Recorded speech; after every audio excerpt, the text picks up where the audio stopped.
Chapter 1. The Crossing. Hey, hurry up and come back. What you're doing is far too perilous.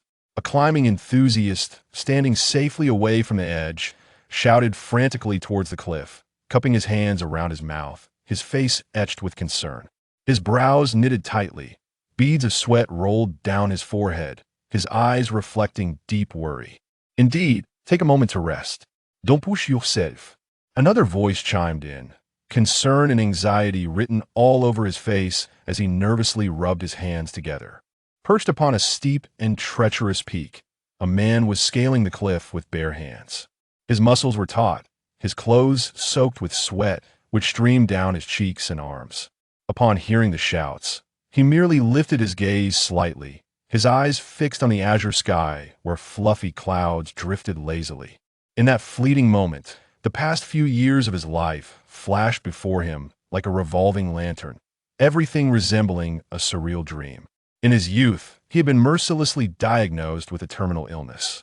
At that moment, the trajectory of his life had veered irrevocably off course. Without a shred of hesitation, he resolutely abandoned his job, discarding all burdens and responsibilities akin to a bird breaking free from its shackles, embarking on a quest to reclaim the experiences he had missed in the hustle and bustle of life. He sought to engage in various extreme challenges, leaping from staggering heights to experience the thrill of skydiving, scaling sheer cliffs with unwavering determination and exceptional skill, mastering diverse martial arts techniques, pouring his sweat onto the training ground, each move infused with power, dancing with abandon, following the rhythm of music to unleash his inner fervor, savoring an array of fine wines, letting the rich flavors blossom upon his palate, indulging in a variety of delicacies, allowing each unique taste to etch a profound memory in his mind. At this moment, he had just undergone a series of intense physical training, his body utterly fatigued, yet he had not afforded himself even a moment of respite before arriving at this perilous cliff to engage in free climbing. The other enthusiasts on the mountain, having learned of his plight, were filled with trepidation.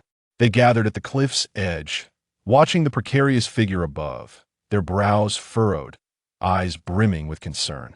However, he had already exhausted every ounce of his strength, his arms beginning to cramp uncontrollably, each muscle protesting in agony.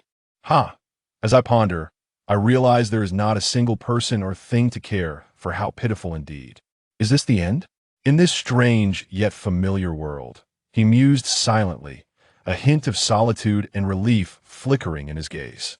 Then, his hands gradually loosened, and he fell like a delicate leaf from a great height. He gazed quietly at the sky, his expression serene. Death, it seemed, did not instill in him an overwhelming fear.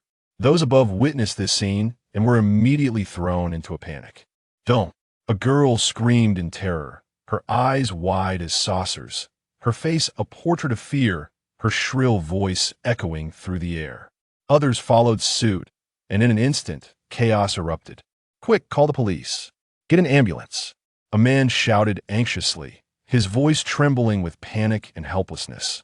Everyone rushed to comply, some fumbling to dial emergency numbers, others desperately seeking police assistance. Yet it was all too late. The young man's figure swiftly vanished from sight, leaving behind a heavy silence and shock. In the year 1501 of the Sea-Round calendar, West Sea, Saloxi Island. Fabricated. This once tranquil and harmonious island was today besieged by unwelcome guests. A fleet of pirate ships ominously docked at the harbor, their hulls swaying gently with the waves, the sinister skull insignia on their sails snapping in the wind. A band of fearsome pirates disembarked, their faces adorned with brutish features, exuding an aura that sent shivers down one's spine. "Quick, seize her! Don't let her escape!" One pirate bellowed, his face contorted in a vicious grimace, the long knife in his hand slicing through the air with a menacing whoosh. At a bounty of 79 million berries, there's no way we'll let you slip away." Another pirate grinned greedily, his eyes glinting with avarice, drool nearly escaping his lips. "Demon's child, you cannot flee." A third pirate seethed, hatred seeping from his every word. At this moment, the island of Saloxi was in uproar, akin to a pot boiling over, the chaos palpable. The pirates, armed and displaying menacing expressions, raided house after house, leaving no potential hiding place unchecked. They rampaged like a pack of wild beasts, kicking down doors and bursting into homes, causing residents to scream in terror. Some brave souls attempted to stand against the pirates' tyranny, but they were quickly overpowered, left groaning in pain upon the ground. The island was plunged into pandemonium and dread. As the pirates searched for their target, they wreaked havoc, shattering shop windows, glass shards strewn across the ground, seizing valuable possessions. Innocent residents were caught in the crossfire, injured or robbed, their cries intertwining in a symphony of despair. Amidst the turmoil, a solitary figure lurked in the shadows, anxiously observing the chaos unfolding around her. Her eyes were filled with fear and unease, her body trembling slightly. Elsewhere, within a dilapidated, uninhabited house, a small boy clutched his head in anguish, his facial expression contorted, muttering incoherently, "It hurts." As time ticked by, an hour later, a faint white glow began to envelop his body. As this ethereal light gradually enveloped him, the unbearable pain began to dissipate. Half an hour later, the white glow faded and the boy slowly awakened. Phew, I'm alive. He breathed a sigh of relief, but soon he sensed something was amiss. Wait, why does my voice sound so childish? Confusion washed over his face, his brow furrowing tightly. Filled with bewilderment, the boy glanced down at his small hands, plump and tender, then touched his face, feeling its softness, exclaiming in astonishment, "What the heck? What's going on? Have I turned into a child?" His eyes widened, disbelief etched across his features. After the initial shock, the boy gradually calmed himself, pondering, perhaps the heavens took pity on me for suffering from a terminal illness at such a young age, granting me a second chance at life. Moreover, it seems I'm about to become something extraordinary. A sly smile crept across his lips. He slowly lifted his gaze, resting it upon the back of his right hand, where a vividly depicted sword-shaped emblem appeared, as if it could spring forth from his skin at any moment. As he caressed this mysterious design, an unusual sensation surged within him, as if a hidden power was awakening inside. Simultaneously, he closed his eyes, concentrating on the depths of his mind. In the darkness, he perceived a golden figure, a mere 3 centimeters tall, floating serenely, emanating a faint yet captivating glow. This golden figure was intimately connected to his soul. He could feel its presence and power, albeit currently weak. Could it be that I am destined to become an immortal? Never mind. Let me first see where I am, he muttered to himself as he stood up cautiously, making his way toward the door. Upon stepping outside, he immediately spotted a group of ferocious pirates rummaging through various homes. His heart raced, his face drained of color as he hurriedly sought refuge in a corner. These pirates were clearly no benevolent souls, and he had no desire to be ensnared in this turmoil. After all, he was merely a small child. Now, despite the adult soul within, his physical prowess remained that of a young boy. There was no way he could contend with those seasoned pirates who danced on the edge of danger. Moreover, judging by the pirates' actions, they were definitely not paragons of virtue. Should he recklessly approach them to inquire about his surroundings, he would likely attract unnecessary trouble, perhaps even endangering his life. With this in mind, he resolved to remain hidden for the time being, observing the situation in hopes of gathering information about this world.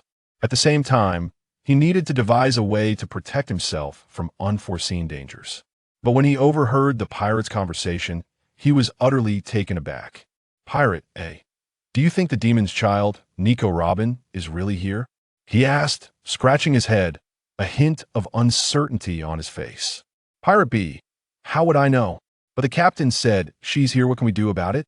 Besides, even if she isn't, we still have this town as compensation." He grinned, revealing a set of crooked yellow teeth, a sly smile spreading across his face. "Pirate A, true, there are plenty of women here. But it's strange, why did the captain suddenly know the demon's child was here while we were sailing smoothly?"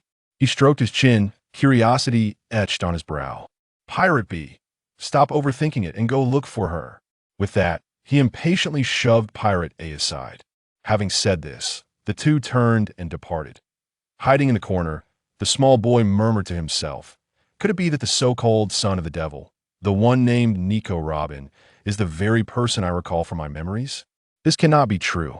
His face was etched with astonishment and bewilderment as visions of Robin from the anime danced through his mind.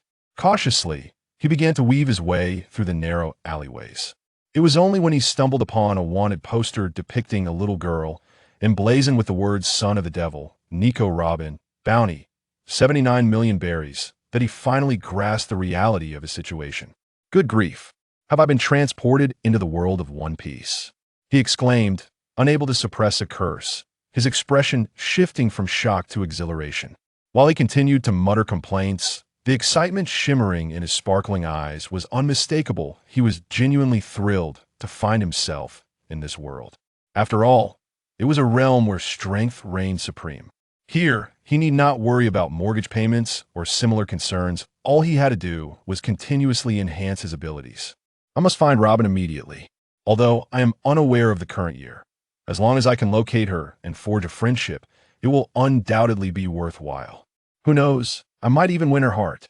He imagined the beautiful and mature older sister she would become, grinning as he wiped the drool threatening to escape from the corner of his mouth, his face betraying a love-struck expression. However, he would later deeply regret this decision when pursued by a certain ice-wielding man. Thus, he wiped the drool from his mouth and joined the vast throng searching for Nico Robin. Their intentions were the same, yet the outcomes would differ. Meanwhile, the innocent girl, still hiding in various corners, remained blissfully unaware that she had caught the eye of a certain lecherous boy. "Mommy, teacher, why?" Robin whimpered, her small hands clasped tightly over her mouth to stifle any sound, tears streaming down her cheeks. Her shoulders trembled slightly as she curled into a ball, her heart plagued by the haunting question of why her homeland had been annihilated by the Navy and why her dear friends had been slaughtered. Like a rat hunted by all, she concealed herself in the darkest corners, yet she was merely a 9-year-old girl. She shed tears, yet it was evident how incredibly strong she truly was. Chapter 2.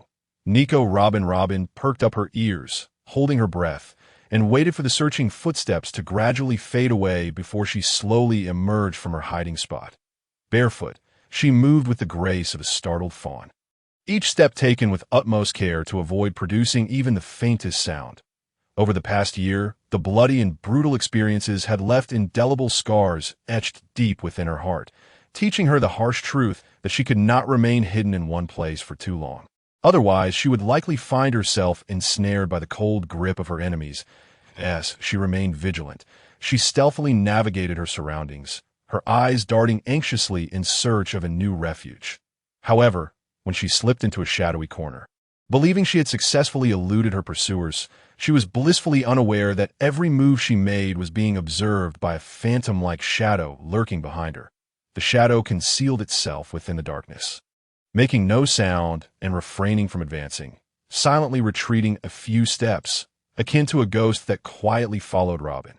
Robin continued to evade the pirates, occasionally curling herself into tight spaces and seizing opportunities to swiftly change her position amid their lapses. Ultimately, with no other options left, she found herself hiding in a garbage bin that reeked of decay. Yet the searching pirates remained like sharks sensing blood, unwilling to depart, seemingly fixated on the location. As time passed, more and more pirates congregated, conducting a thorough search. Seeing this, the shadow realized it could not afford to wait any longer and hurriedly approached. It pointed casually in a direction, raising its voice to exclaim, "It seems like there's a discovery over there." The voice was clear and bright, tinged with a childlike innocence. Upon hearing this, the pirates immediately reacted as if a switch had been flipped, rushing toward the indicated direction while shouting, "Hurry, don't let her escape." Once the pirates had run off, the shadow immediately hastened to the side of the garbage bin, gently tapping the side 3 times before deliberately coughing and lowering its voice to say, "I've drawn them away. You're safe for now. You can come out." Robin, who had just breathed a sigh of relief upon hearing the departure of the crowd, was startled by the sudden knocks, her entire body shivering, her heart nearly leaping into her throat. Upon detecting the somewhat juvenile voice, she tentatively deduced that it belonged to a child. A sense of relief washed over her, and she thought to herself that dealing with a mere child would be more than manageable. With this in mind, she forcefully pushed open the lid and stood up, only to be greeted by a small boy clad in an orange short-sleeved shirt and shorts, sporting blue canvas shoes. His black hair fluttered in the gentle breeze, his eyes curved into crescent moons as he smiled at her, hands in his pockets, maintaining a deliberate distance of 2 meters. This scene momentarily left Robin in a daze. But she quickly regained her composure. Emerging from the garbage bin, her expression turned icy, and her voice carried a hint of menace as she declared, "You'd best keep quiet, or I will not hesitate to kill you." With that, she attempted to turn and flee. Yet the boy appeared unfazed by her warning. Instead of showing fear, he boldly threatened her. "Are you sure? I suggest you come with me, but if I shout that you're here, and you happen to kill me, how will you evade the nearby people then?" Robin's steps faltered abruptly, astonished that she was being threatened by a child younger than herself. She slowly turned around. Her face darkened with anger, and coldly inquired, "What do you want?" Oh, so this is the childhood version of Robin. The boy, Long Chuyi, mused to himself. He shrugged nonchalantly and replied, "I don't want anything with my small stature. I can't overpower you. I simply want you to come with me. The place I have in mind is much safer than hiding everywhere like this."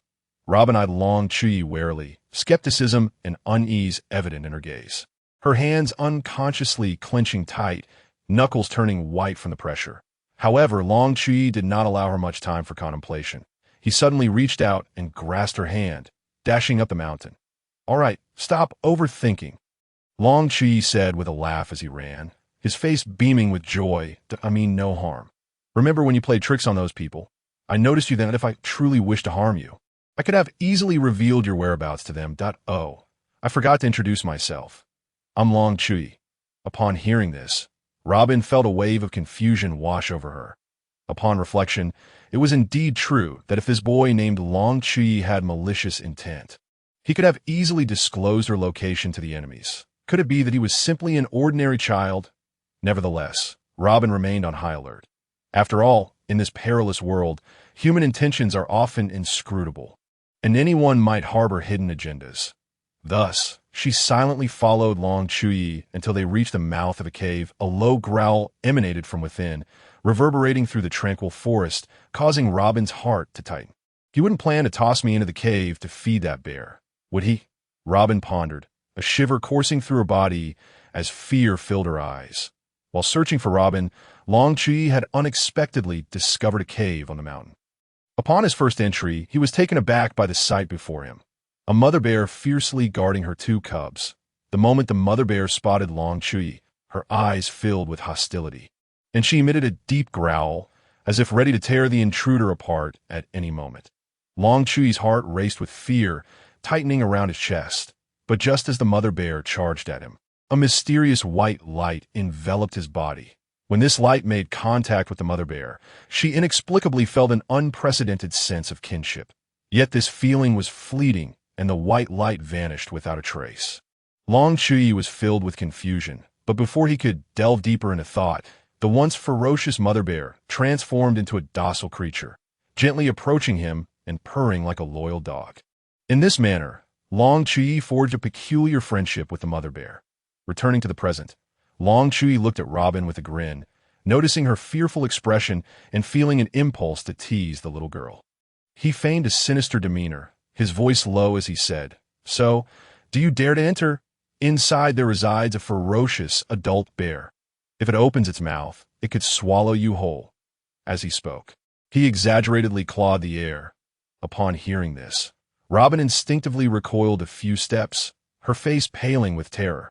However, when she caught sight of Long Chuyi's smug expression, akin to that of a schemer reveling in his success, she swiftly realized she had been tricked. With a huff of indignation, her cheeks flushed with anger, she retorted, "Humph, what is there to be afraid of?" With that, she puffed out her chest, feigning bravery, and boldly strode toward the entrance of the cave. Long Chuyi, initially intending to jest with her, was taken aback by her audacity. Concern began to swell within him. After all, the bear only recognized him, and if Robin inadvertently provoked it, the consequences could be dire. He hurriedly followed, muttering, "Don't wander off.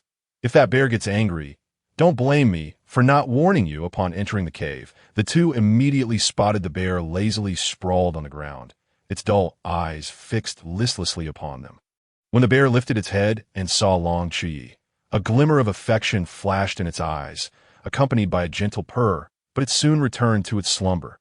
Long Chuyi quickly grasped Robin's small hand, gently reassuring her, "Don't be afraid. It's my good friend and won't harm you." This is definitely not an excuse to hold the little girl's hand. Robin regarded the boy before her with curiosity. The bear was clearly wild, and looking at his attire, he didn't appear to be someone who lived in the mountains. Moreover, if he had indeed been friends with this bear since childhood, the cave wouldn't be in such disarray. Thus, they must have only recently met. How then did this boy become friends with a wild bear?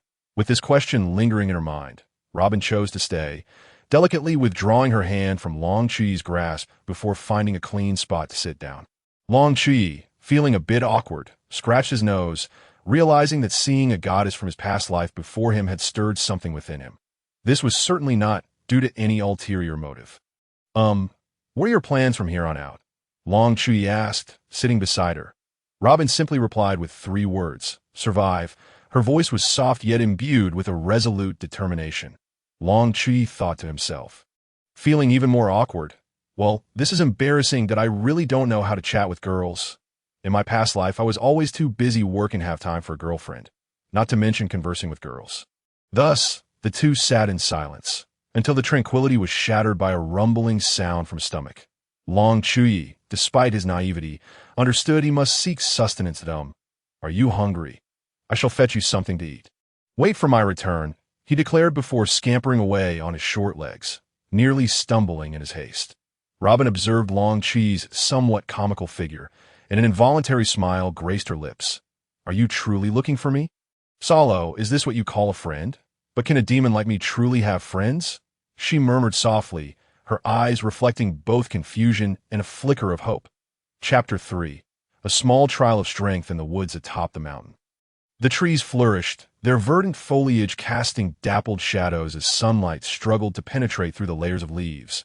Long Chuy's petite form nestled amidst a thicket of shrubs, his eyes wide with wonder, fixated on a wild boar not far ahead. This creature was formidable, its size rivaling that of a car. One must admit, this pirate world is indeed filled with fantastical elements. Long Chuyi gazed in awe at the colossal boar, curiosity and excitement dancing in his eyes. He then lowered his gaze to his hands, clenching a rather sharp stone tightly. How foolish of him to indulge in such absurd thoughts in the small town, neglecting to procure a weapon. "I hope you can muster some strength. Otherwise, my life may very well hang in the balance today." Long Chuyi silently prayed, a sheen of sweat forming on his brow. To vanquish such a behemoth was undoubtedly a fanciful notion for someone as diminutive as Long Chuyi. However, since the mysterious white light had reappeared, the small golden figure in his mind began to emanate golden rays, instilling an indescribable sensation within him. It was evident that his strength had multiplied exponentially. Thus, he sought to test his newfound abilities, identifying this gigantic wild boar as his experimental subject. As he observed the boar, blissfully rooting around for food, Long Chuyi took a deep breath and sprang into action, propelling himself forward with the force of an arrow released from its bow. Little did he know, the boar had already assumed an attacking stance the moment he rose. A jolt of panic coursed through his heart. The boar had detected his presence, but why had it not attacked sooner? Could it be toying with him, akin to a cat playing with a mouse? The boar, sensing something lurking in the shadows, relied on its keen instincts and discerned the faint presence of its observer. It was precisely this realization that inspired the boar to entertain itself at Long Chuyi's expense. With no path of retreat, Long Chuyi realized he had no choice but to charge ahead, his target set firmly on the boar's eyes. Yes, he closed the distance to approximately 10 meters. The boar charged at him with ferocity. Despite its massive size, it moved with astonishing speed, swiftly shortening the gap to 3 meters. The boar lowered its head, intent on impaling Long Chuyi with its sharp tusks. Long Chi slightly shifted to the side, and just as the boar was about to collide with him, he swiftly extended his left hand, grasping one of its tusks. The boar retaliated, thrusting its head upward, sending Long Chuyi soaring into the air, flailing like clothing hanging on a clothesline in the wind. Had he not clung tightly to the tusk, he would have been flung away in a frantic attempt. He used the sharp stone in his right hand to jab at the boar's eye. Unfortunately, the boar's head swayed violently, making it nearly impossible for him to land a strike.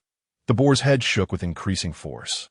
Barreling toward a sturdy tree, Long Chuyi recognized the impending doom behind him. Knowing that apart from the thick tree trunk, there was nothing to cushion his fall. Gritting his teeth, he relinquished the stone from his right hand and clung to the boar's bristly hide, desperately climbing onto its back. Just as they were about to collide with the tree, Long Chuyi managed to perch himself upon the boar's neck. With resolve, he tightened his fists and summoned all his strength, delivering powerful blows to the boar's head. After a series of relentless punches, a faint golden glow began to emanate from his fists, accelerating his strikes until they coalesced into a shimmering beam of light. The boar howled in agony, thrashing wildly in an attempt to dislodge its unwelcome passenger. Yet in that moment, Long Chuyi turned his head away, mentally concocting excuses for himself in an attempt to salvage a semblance of dignity. After a while, Robin returned, wielding a knife, some seasonings, and a roll of bandages. Upon catching sight of the bandages, Long Chuyi's eyes sparkled with excitement, a silly grin spreading across his face. Robin, are these bandages specially prepared for me? However, Robin merely replied nonchalantly, yes, they are for you to hang yourself. With that, she turned and walked away. Those words shattered Long Chuyi's heart into countless pieces, and he muttered in a pitiful tone, why is this little lowly so merciless? Subsequently, Long Chuyi, Robin, and the little bear enjoyed a sumptuous feast of roasted pork together. As he ate, Long Chuyi pondered, I feel a surge of power within me. Could it be that, after the meal, Long Chuyi was pleasantly surprised to discover that his injuries were beginning to heal rapidly, at a pace significantly faster than usual. Could this be the ability of life restoration? My goodness, this golden light, which actually appears yellow due to its weakness, is akin to the armament haki. While the white light possesses restorative capabilities akin to the Conqueror's haki, the white light carries a certain affinity, The pattern on my hand resembles a sword. Surely, I will become a great swordsman in the future. A formidable character endowed with the Conqueror's haki.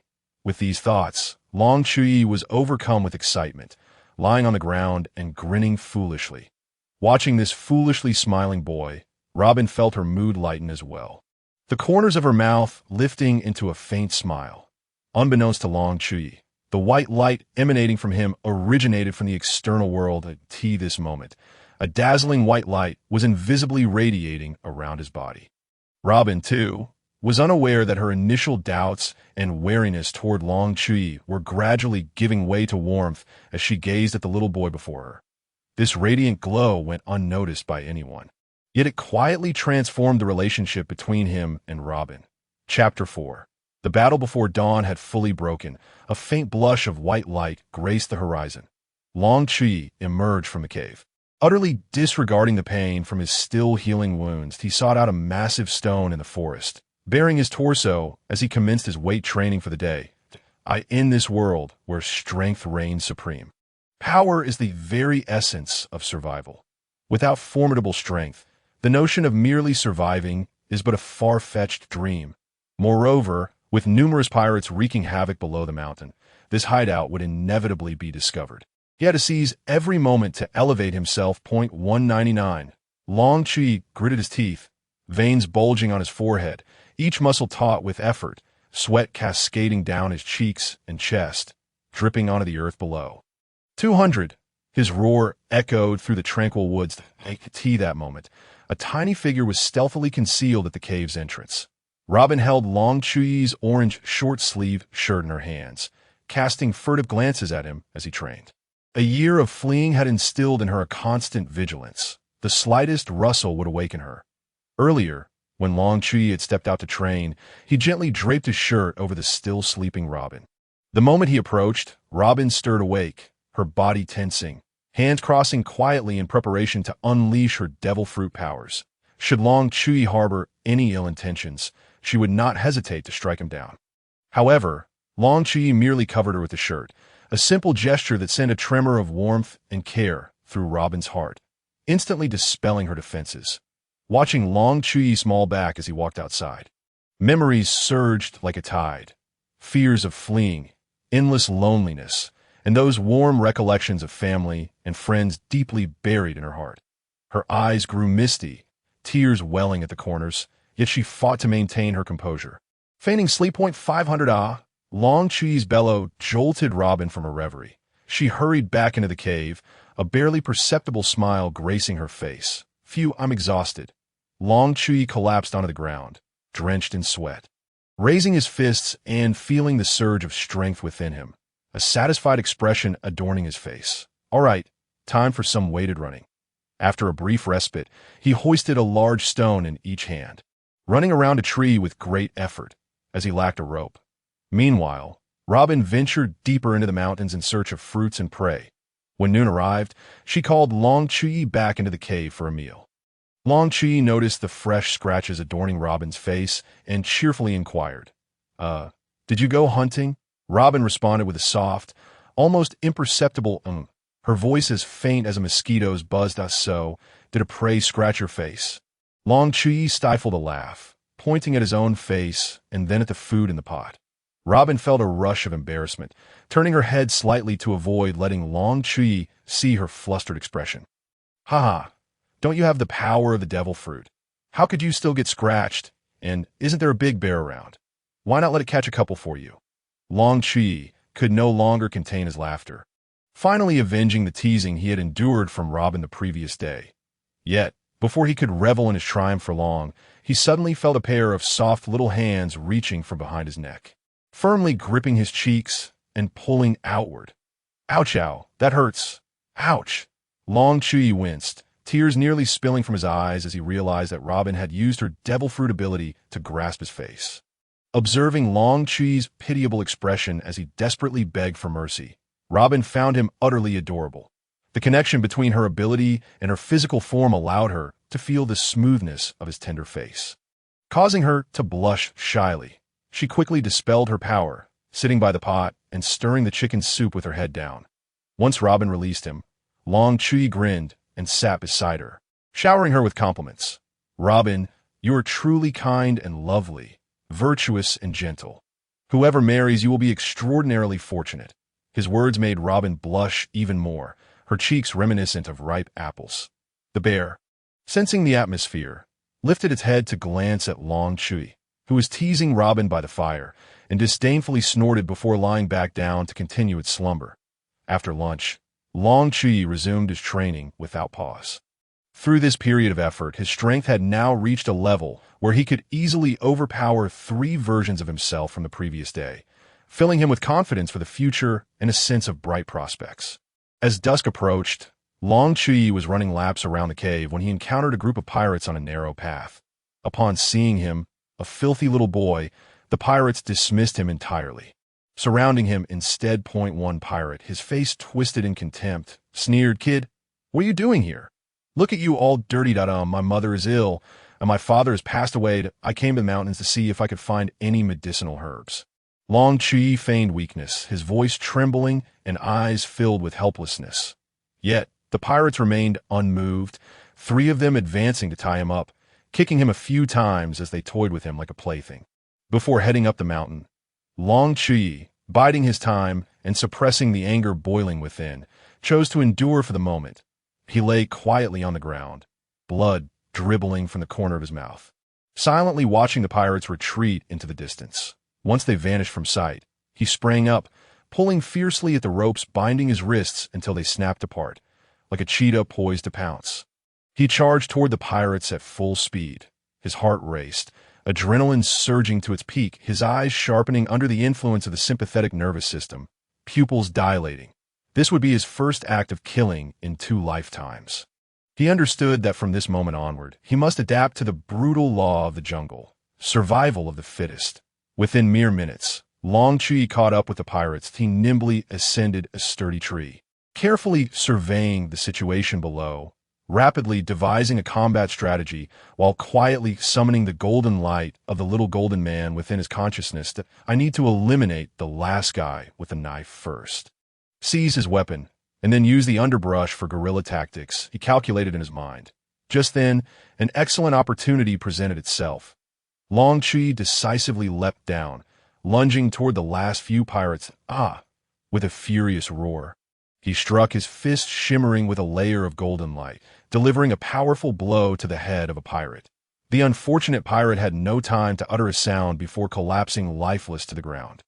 Immediately, Long Chuyi seized the fallen pirate by the ankle and swung him with great force, causing the three surrounding pirates to lose their balance, caught off guard by the sudden attack. Seizing the opportunity, Long Chuyi deftly picked up the fallen pirate's sword and gun without hesitation. The sharp reports of gunfire shattered the silence of the forest, and the three pirates fell to the ground in response. It was at that moment that the remaining pirates finally regained their composure, only to find that Long Chuyi had already vanished into the dense underbrush. "Capture him!" the pirate captain bellowed furiously, his face contorted with rage. Subsequently, Long Chuyi engaged in a fierce guerrilla battle with a band of pirates. "Damn it, I've been outsmarted by a mere child," seethed the pirate captain, spitting in frustration as he and his crew began to scour the forest for Long Chuyi's whereabouts. The once tranquil forest was now disrupted by the echoes of gunfire, shattering its former serenity. In the cave, Robin became alert at the sound of gunfire. Grabbing a small knife she used for cutting meat, she sprinted towards the direction of the shots. Her heart silently prayed, though she could not discern whether her prayers were for herself or for the young boy embroiled in battle. That insufferable little brat. "I will surely kill you!" The pirate captain's furious shouts echoed through the woods. Witnessing Long Chuyi finally cease his flight and eliminate his last underling, the captain's fury reached its zenith. Long Chuyi, however, paid no heed to the captain's impotent rage. He discarded his gun, now devoid of bullets, and placed his left hand, glowing with white light, gently on his wounded abdomen. Despite possessing a semblance of the haki known as armament, having only mastered it for 2 days, the energy was insufficient to envelop his entire body, resulting in an injury to his abdomen during the fray. With a slight smirk, Long Chuyi displayed a disdainful smile. "Tisish, is that all you've got? Don't say I didn't give you a chance. Come over and try to tear me apart if you dare." He made a provocative gesture with his right hand, continuing to taunt, "With your pathetic skills, you think you deserve to be a captain. If I were one of your lackeys, I would have revolted and claimed the title of leader myself. You wretched little brat. I will make you regret ever being born," roared the pirate captain, completely incensed. With a powerful push off the ground, he charged at Long Chuyi like a cannonball, the earth cracking beneath him from the force. Yet, Long Chuyi remained unfazed, his left hand still glowing white as he healed himself. As the captain barreled towards him, Long Chuyi turned and dashed away without a second thought. "You ugly brute, if you have the skill. Come catch me," he taunted as he ran, glancing back mockingly. Thus began a fierce chase. The pirate captain, being an adult with extensive experience in battle, soon caught hold of Long Chuyi's leg in an instant. Long Chuyi was treated like a hammer, being slammed into the ground repeatedly. After being thrown down several times, the captain finally paused, lifting Long Chuyi into the air. Blood streamed from Long Chuyi's head, dripping down his hair that stood on end. "Scream, little brat. Why so silent?" The pirate captain roared menacingly. "Cough. Is this all you can do? Cough." Though Long Chuyi appeared gravely injured, he managed to shield his head with golden light with each impact against the ground. With a loud thud, he was kicked like a soccer ball toward a nearby tree. He collided with the trunk, the immense force creating a deep dent in the wood. This blow had truly wounded him, and he coughed up a large mouthful of blood. After a brief moment, however, Long Chuyi suddenly burst into laughter, wiping the blood from his lips and pushing himself up from the ground. His eyes locked onto the captain. Drenched in blood, with strands of hair matted against his forehead, he looked utterly terrifying. This sight sent a shock through the pirate captain's heart. This boy must not be left alive, he thought desperately, charging at Long Chuyi without reservation. This time, Long Chuyi did not evade.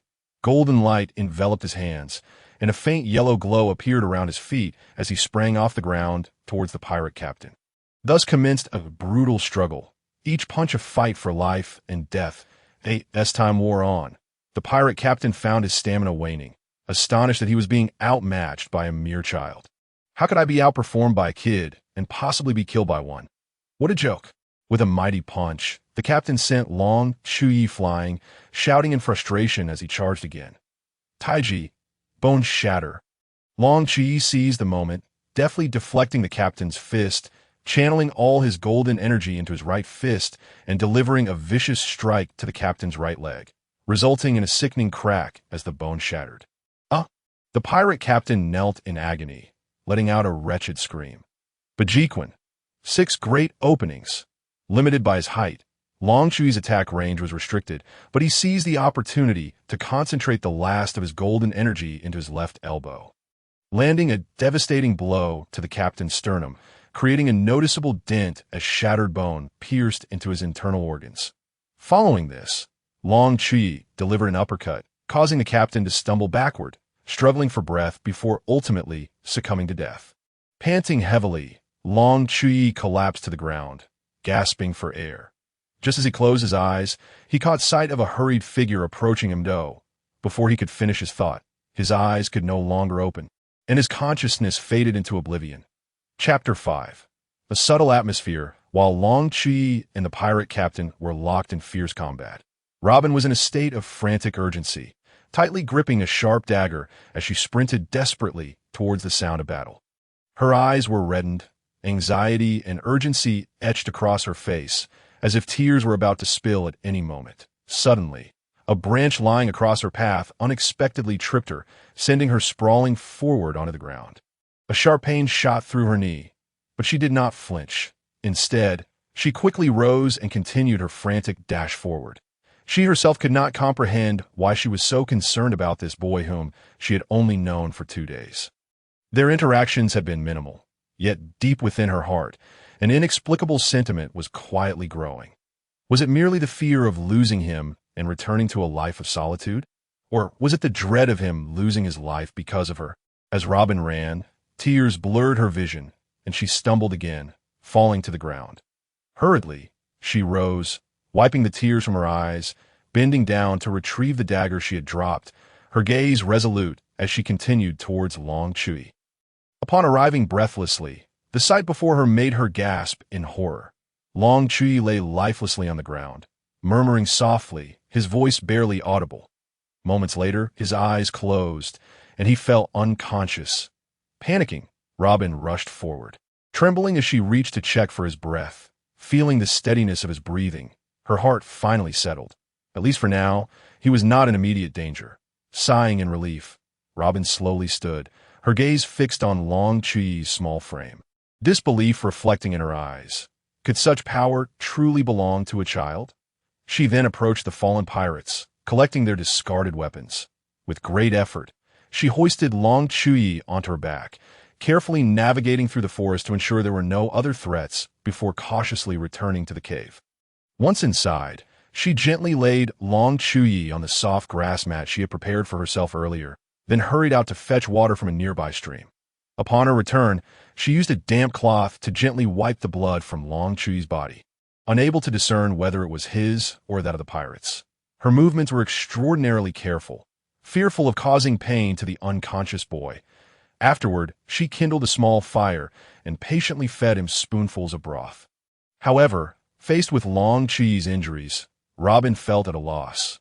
The pirates had begun searching the forest, and she dared not risk venturing into town for medicine. Moreover, she worried that her sudden appearance and disappearance in town would make the cave more easily exposed. Reluctantly, she could only use the bandages she had taken the day before, meticulously wrapping Long Chuy's wounds as best as she could. Fortunately, as time passed, Long Chuy's breathing gradually stabilized, and his wounds began to heal. A flicker of solace crossed Robin's mind. At least he still had hope to tea that moment. Long Chuy's consciousness seemed to drift into another realm. A golden radiance enveloped him tightly, emanating from the little golden figure, radiating a dazzling brilliance that instilled a warm sensation, akin to a gentle embrace from a mother. Within this sea of gold, Long Chuyi could sense a formidable power nurturing both his body and mind, gradually revitalizing him. As night fell, Robin had a few bites of food before quietly kneeling beside Long Chuyi, her gaze fixated on his handsome yet youthful face. Lost in her thoughts, it wasn't until midnight that she could no longer withstand her drowsiness and fell into a deep slumber. The following morning, Long Chuyi awoke languidly. He had survived, and his strength had increased. He did not immediately open his eyes. Instead, he savored the joy of having escaped death and the exhilaration of newfound power in his mind.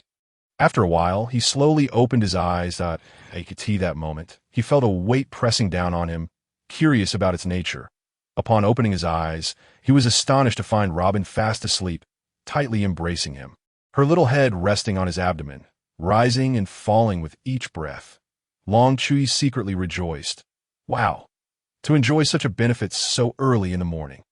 However, he quickly calmed himself, noticing the sorrow etched on Robin's sleeping face, the deep circles under her eyes, and her small hand clutching his orange short sleeve tightly. Carefully, he extricated one hand and gently placed it on Robin's head, tenderly stroking her hair, his gaze softening as he whispered, "You need not fear anymore, for I have arrived." With that, he closed his eyes and drifted back into slumber. Robin awoke the moment Long Chuyi withdrew his hand, realizing she was embracing him, her face flushed with embarrassment. She felt too shy to confront him and pretended to be asleep.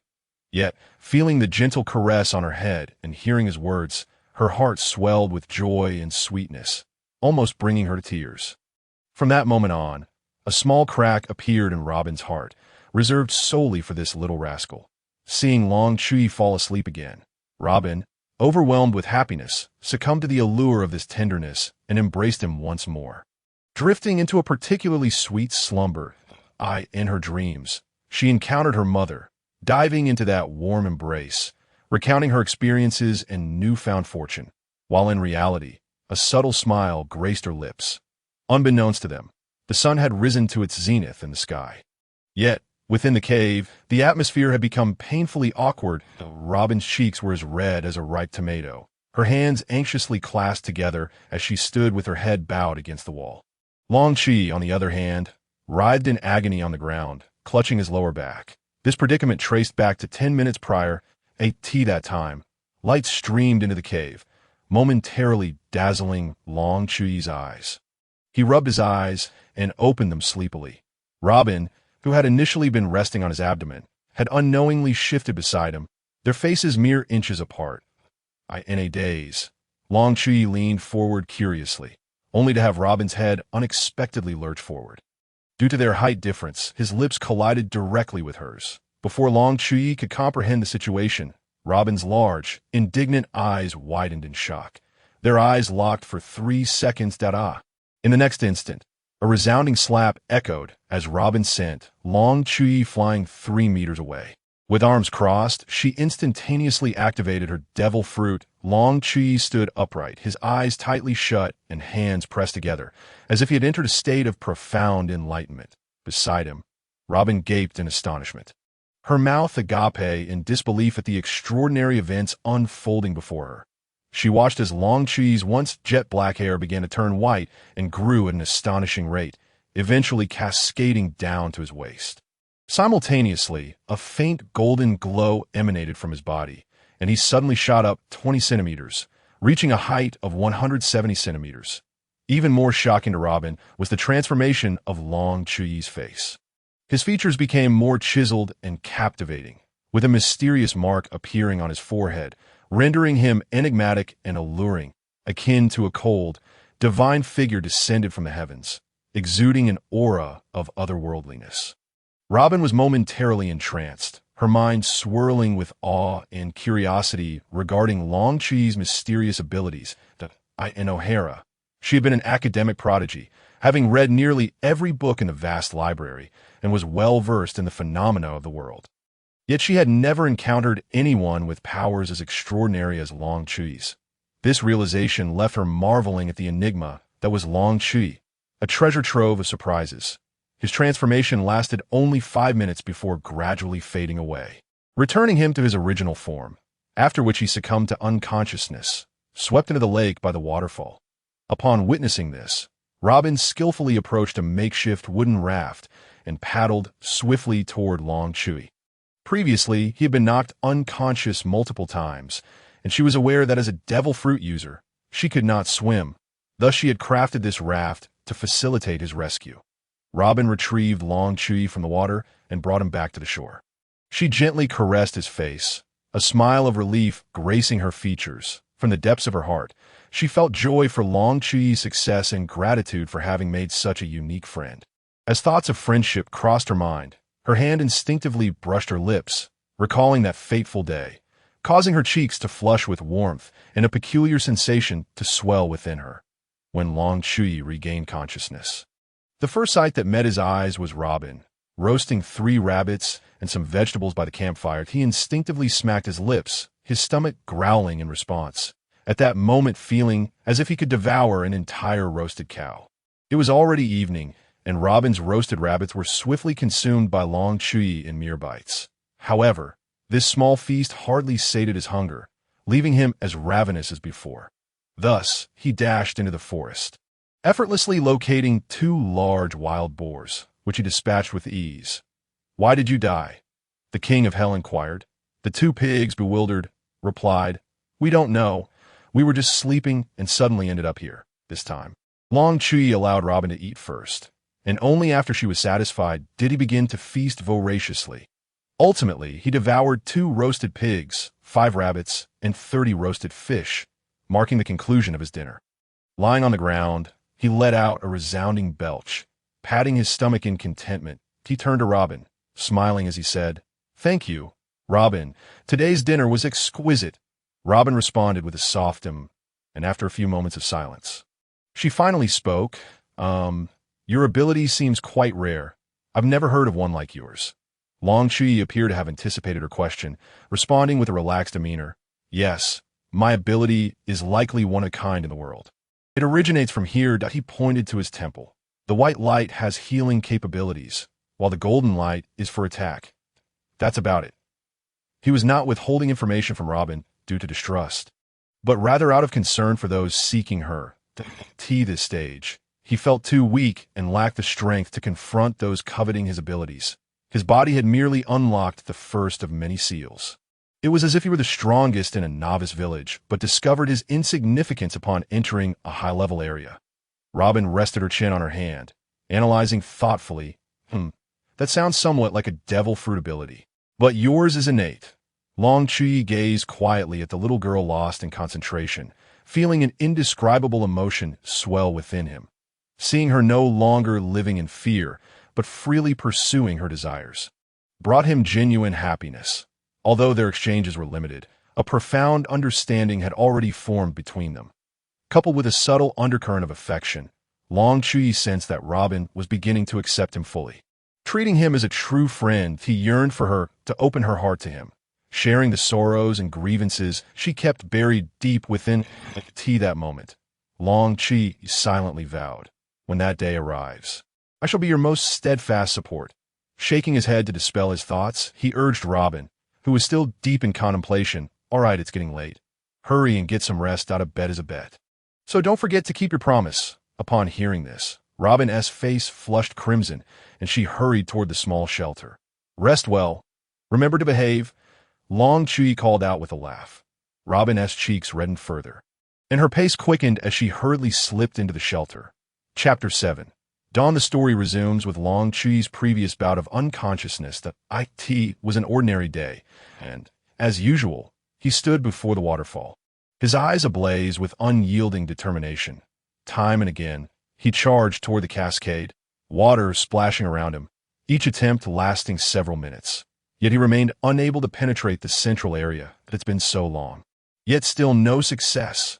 He gritted his teeth, his brow furrowing in frustration. He instinctively sensed the small golden figure within his consciousness and discovered it had grown by a centimeter, its golden glow brighter than before.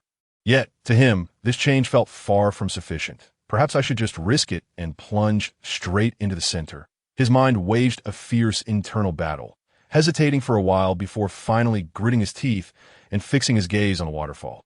Shouting, "Damn it, let's do this. Worst case, I'll be a hero 20 years from now.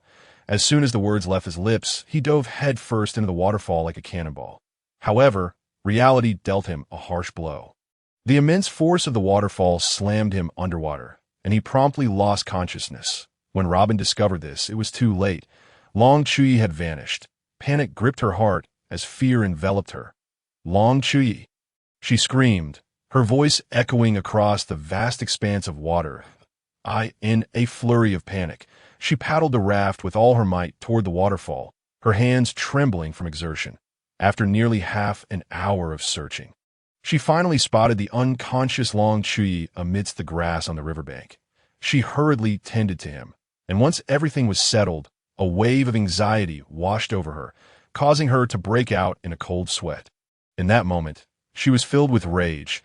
Though she couldn't quite articulate the source of her anger, she was simply infuriated by Long Chuyi's reckless behavior.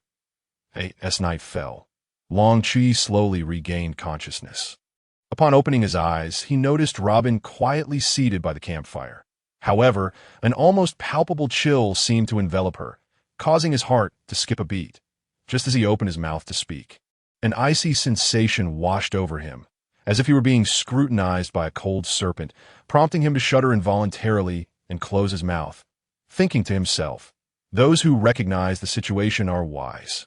He quickly buried himself in his consciousness, hoping to evade Robin's terrifying gaze.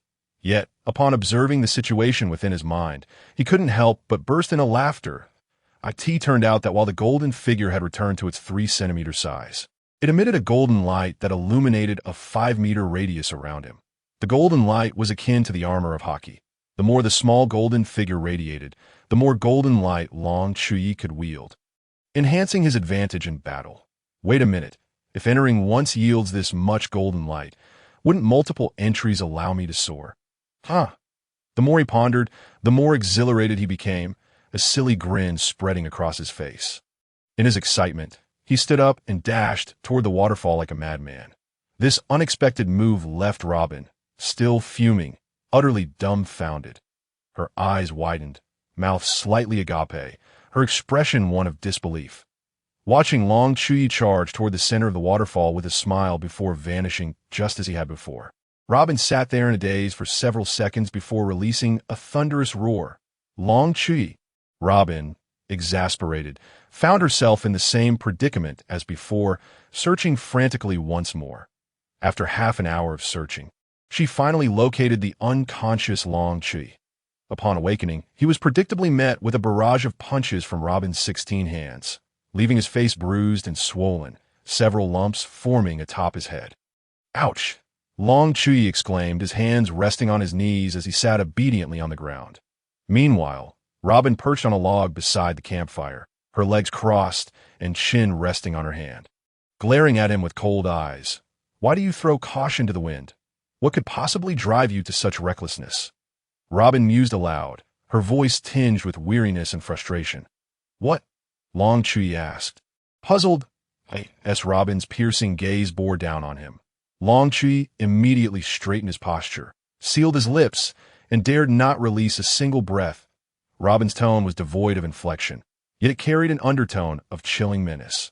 "Pray tell, our valiant warrior, how is it that you did not perish after fainting twice in the most tumultuous waters of the waterfall?"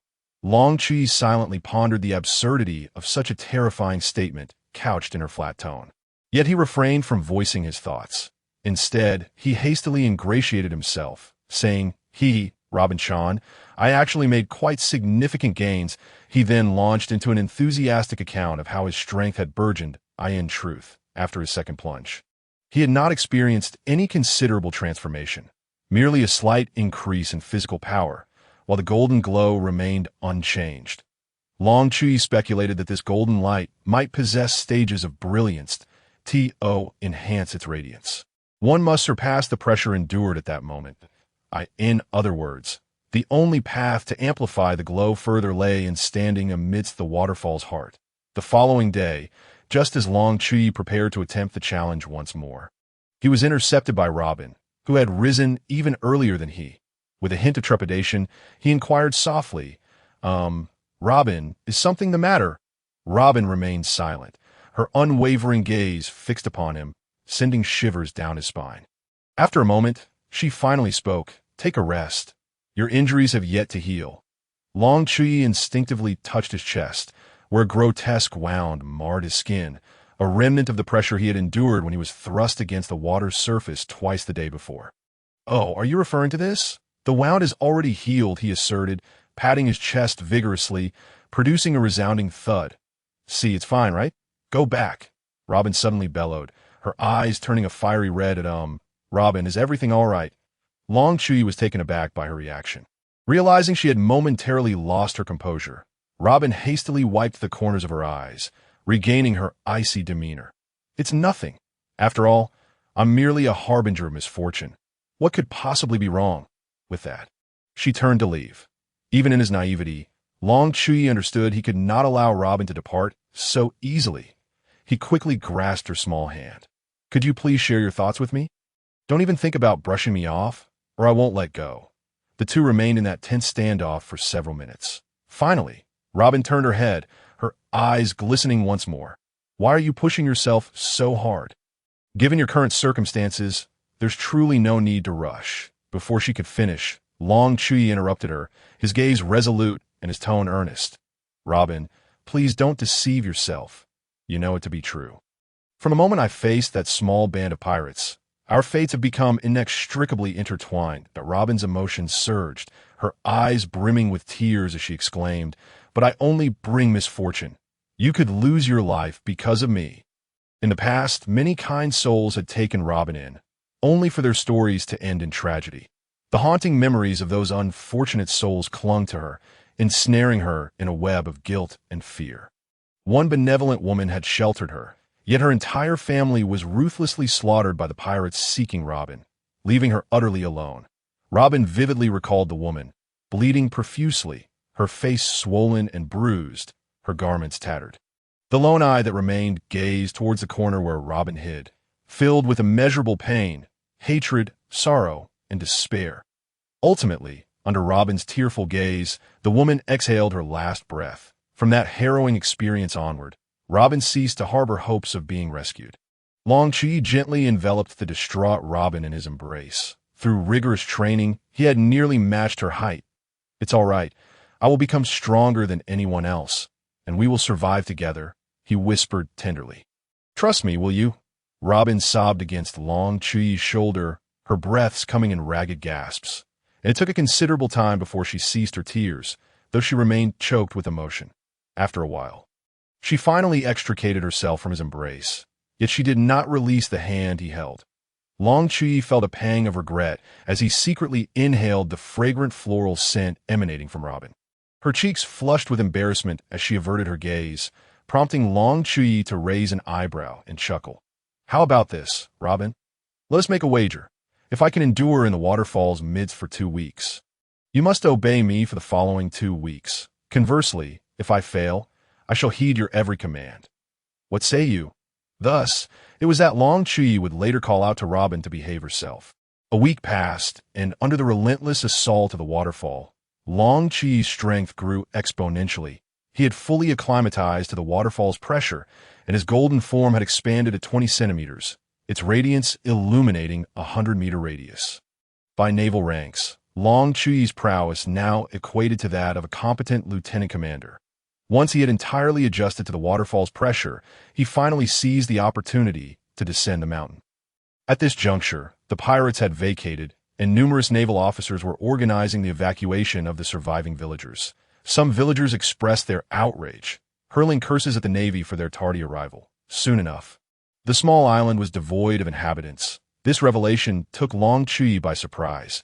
After wandering about to ascertain the absence of any townsfolk, he dashed back up the mountain to relay the news to Robin. Together, they descended the mountain, and although the people had departed, some household items remained. Long Chuyi was now comfortably enjoying Robin's lap as a pillow, while she shyly fed him fruit. This was not an expression of Robin's flirtation, but rather a testament to Long Chuyi's shamelessness. Initially, he had insisted on holding her hand during idle moments, which evolved into daily demands for 4 hugs, and ultimately led to his request to rest his head on her lap, resulting in a thorough thrashing from Robin. Yet, He remained undeterred, continually leaning against her, and even threatening, "If you won't let me rest my head, then we shall have to sleep together at night." The very thought of such an image left Robin blushing furiously, compelling her to reluctantly acquiesce. What Long Chuyi remained blissfully unaware of was that all his reckless antics were being observed by a hidden observer. His idyllic respite lasted merely 2 days before he resumed his grueling training regimen. He performed squats until the muscles in his legs felt utterly incapacitated, then transitioned to handstands while executing squats. During this process, he infused his legs with white light, and once they recovered, his arms would falter, prompting him to revert to squatting with his legs. This cycle repeated infinitely, as his muscles endured repeated cycles of damage and regeneration, each iteration fortifying his limbs further. Next, he donned a 5-kilogram stone and ran laps around the island, eventually strapping on weights equivalent to that of a naval warship. He mused to himself, "No way. If I can withstand the pressure of the waterfall, this should be a piece of cake, right?" Long Chuy's body underwent this relentless cycle of rebirth, akin to a phoenix rising from the ashes. Robin, witnessing Long Chuy's reckless training, was left speechless, and even those lurking in the shadows were astounded. Somewhere, a little shadow muttered to themselves, "Are today's youth truly this terrifying?" In turn, Robin began to diligently care for Long Chuyi, fervently preparing copious amounts of food for him. Each time he collapsed from exhaustion post-training, he required substantial sustenance to replenish his energy. Another week slipped by. One night, a massive ship sailed gracefully towards the deserted island. Chapter 8. Dawn approaches in the dead of night. The sea shimmered like silver beneath the luminous moonlight, its surface glistening. Long Chuyi, 10 kilometers from the shore, struggled to swim under the weight of a heavy burden. Each stroke felt as if he were battling against a tumultuous current. Suddenly, a colossal vessel surged through the waves in his direction. Perhaps due to the shroud of darkness, the crew aboard remained blissfully unaware of Long Chuy's presence in the water. Long Chuy's expression shifted abruptly, his heart racing as he inhaled sharply, diving beneath the surface with the agility of a dolphin. Once the massive shadow of the ship had fully passed, he cautiously emerged, gasping for AI as he gazed at the receding silhouette of the ship, his brow furrowed in apprehension, his eyes brimming with vigilance. He clearly discerned that the vessel bore the pirate flag, heading straight for the island he occupied. This simply could not be allowed. He must prevent the pirates from landing. Robin was still on the island. Clenching his teeth, a flicker of determination ignited within him. He unfastened a rope around his waist, showcasing astonishing speed and strength as he propelled himself towards the pirate ship like a cannonball. Silently, he maneuvered to the rear of the vessel, seizing a dangling rope and climbing aboard with the grace of a nimble monkey. Upon boarding, he discovered 2 pirates slumped against each other, blissfully asleep with empty bottles in hand. Utterly oblivious to their surroundings, Long Chuy's expression turned icy as he stealthily crept towards the 2 slumbering marauders. As he drew near, his palms radiated a blinding golden light, and without hesitation, he pierced through their throats. In an instant, crimson blood gushed forth, splattering the deck. The pirates had no opportunity to utter a sound before succumbing to eternal slumber. 2 pigs, observing the scene, muttered to one another, "Why does this spectacle feel so eerily familiar?" As Long Chuyi attempted to advance towards the vessel's bow, a pirate chanced upon his bloodied appearance. An enemy attack. The pirate shrieked in terror, his eyes wide with fear, his face a canvas of dread. However, his cry was abruptly silenced as Long Chuyi sent him sprawling with a single punch. The pirate's body collided with the ship's wall like a cannonball, crashing through it with a resounding impact. In the wake of this commotion, other pirates hurriedly converged upon the scene. Long Chuyi, now towering at approximately 1.60 meters, still appeared diminutive in comparison to the towering pirates surrounding him.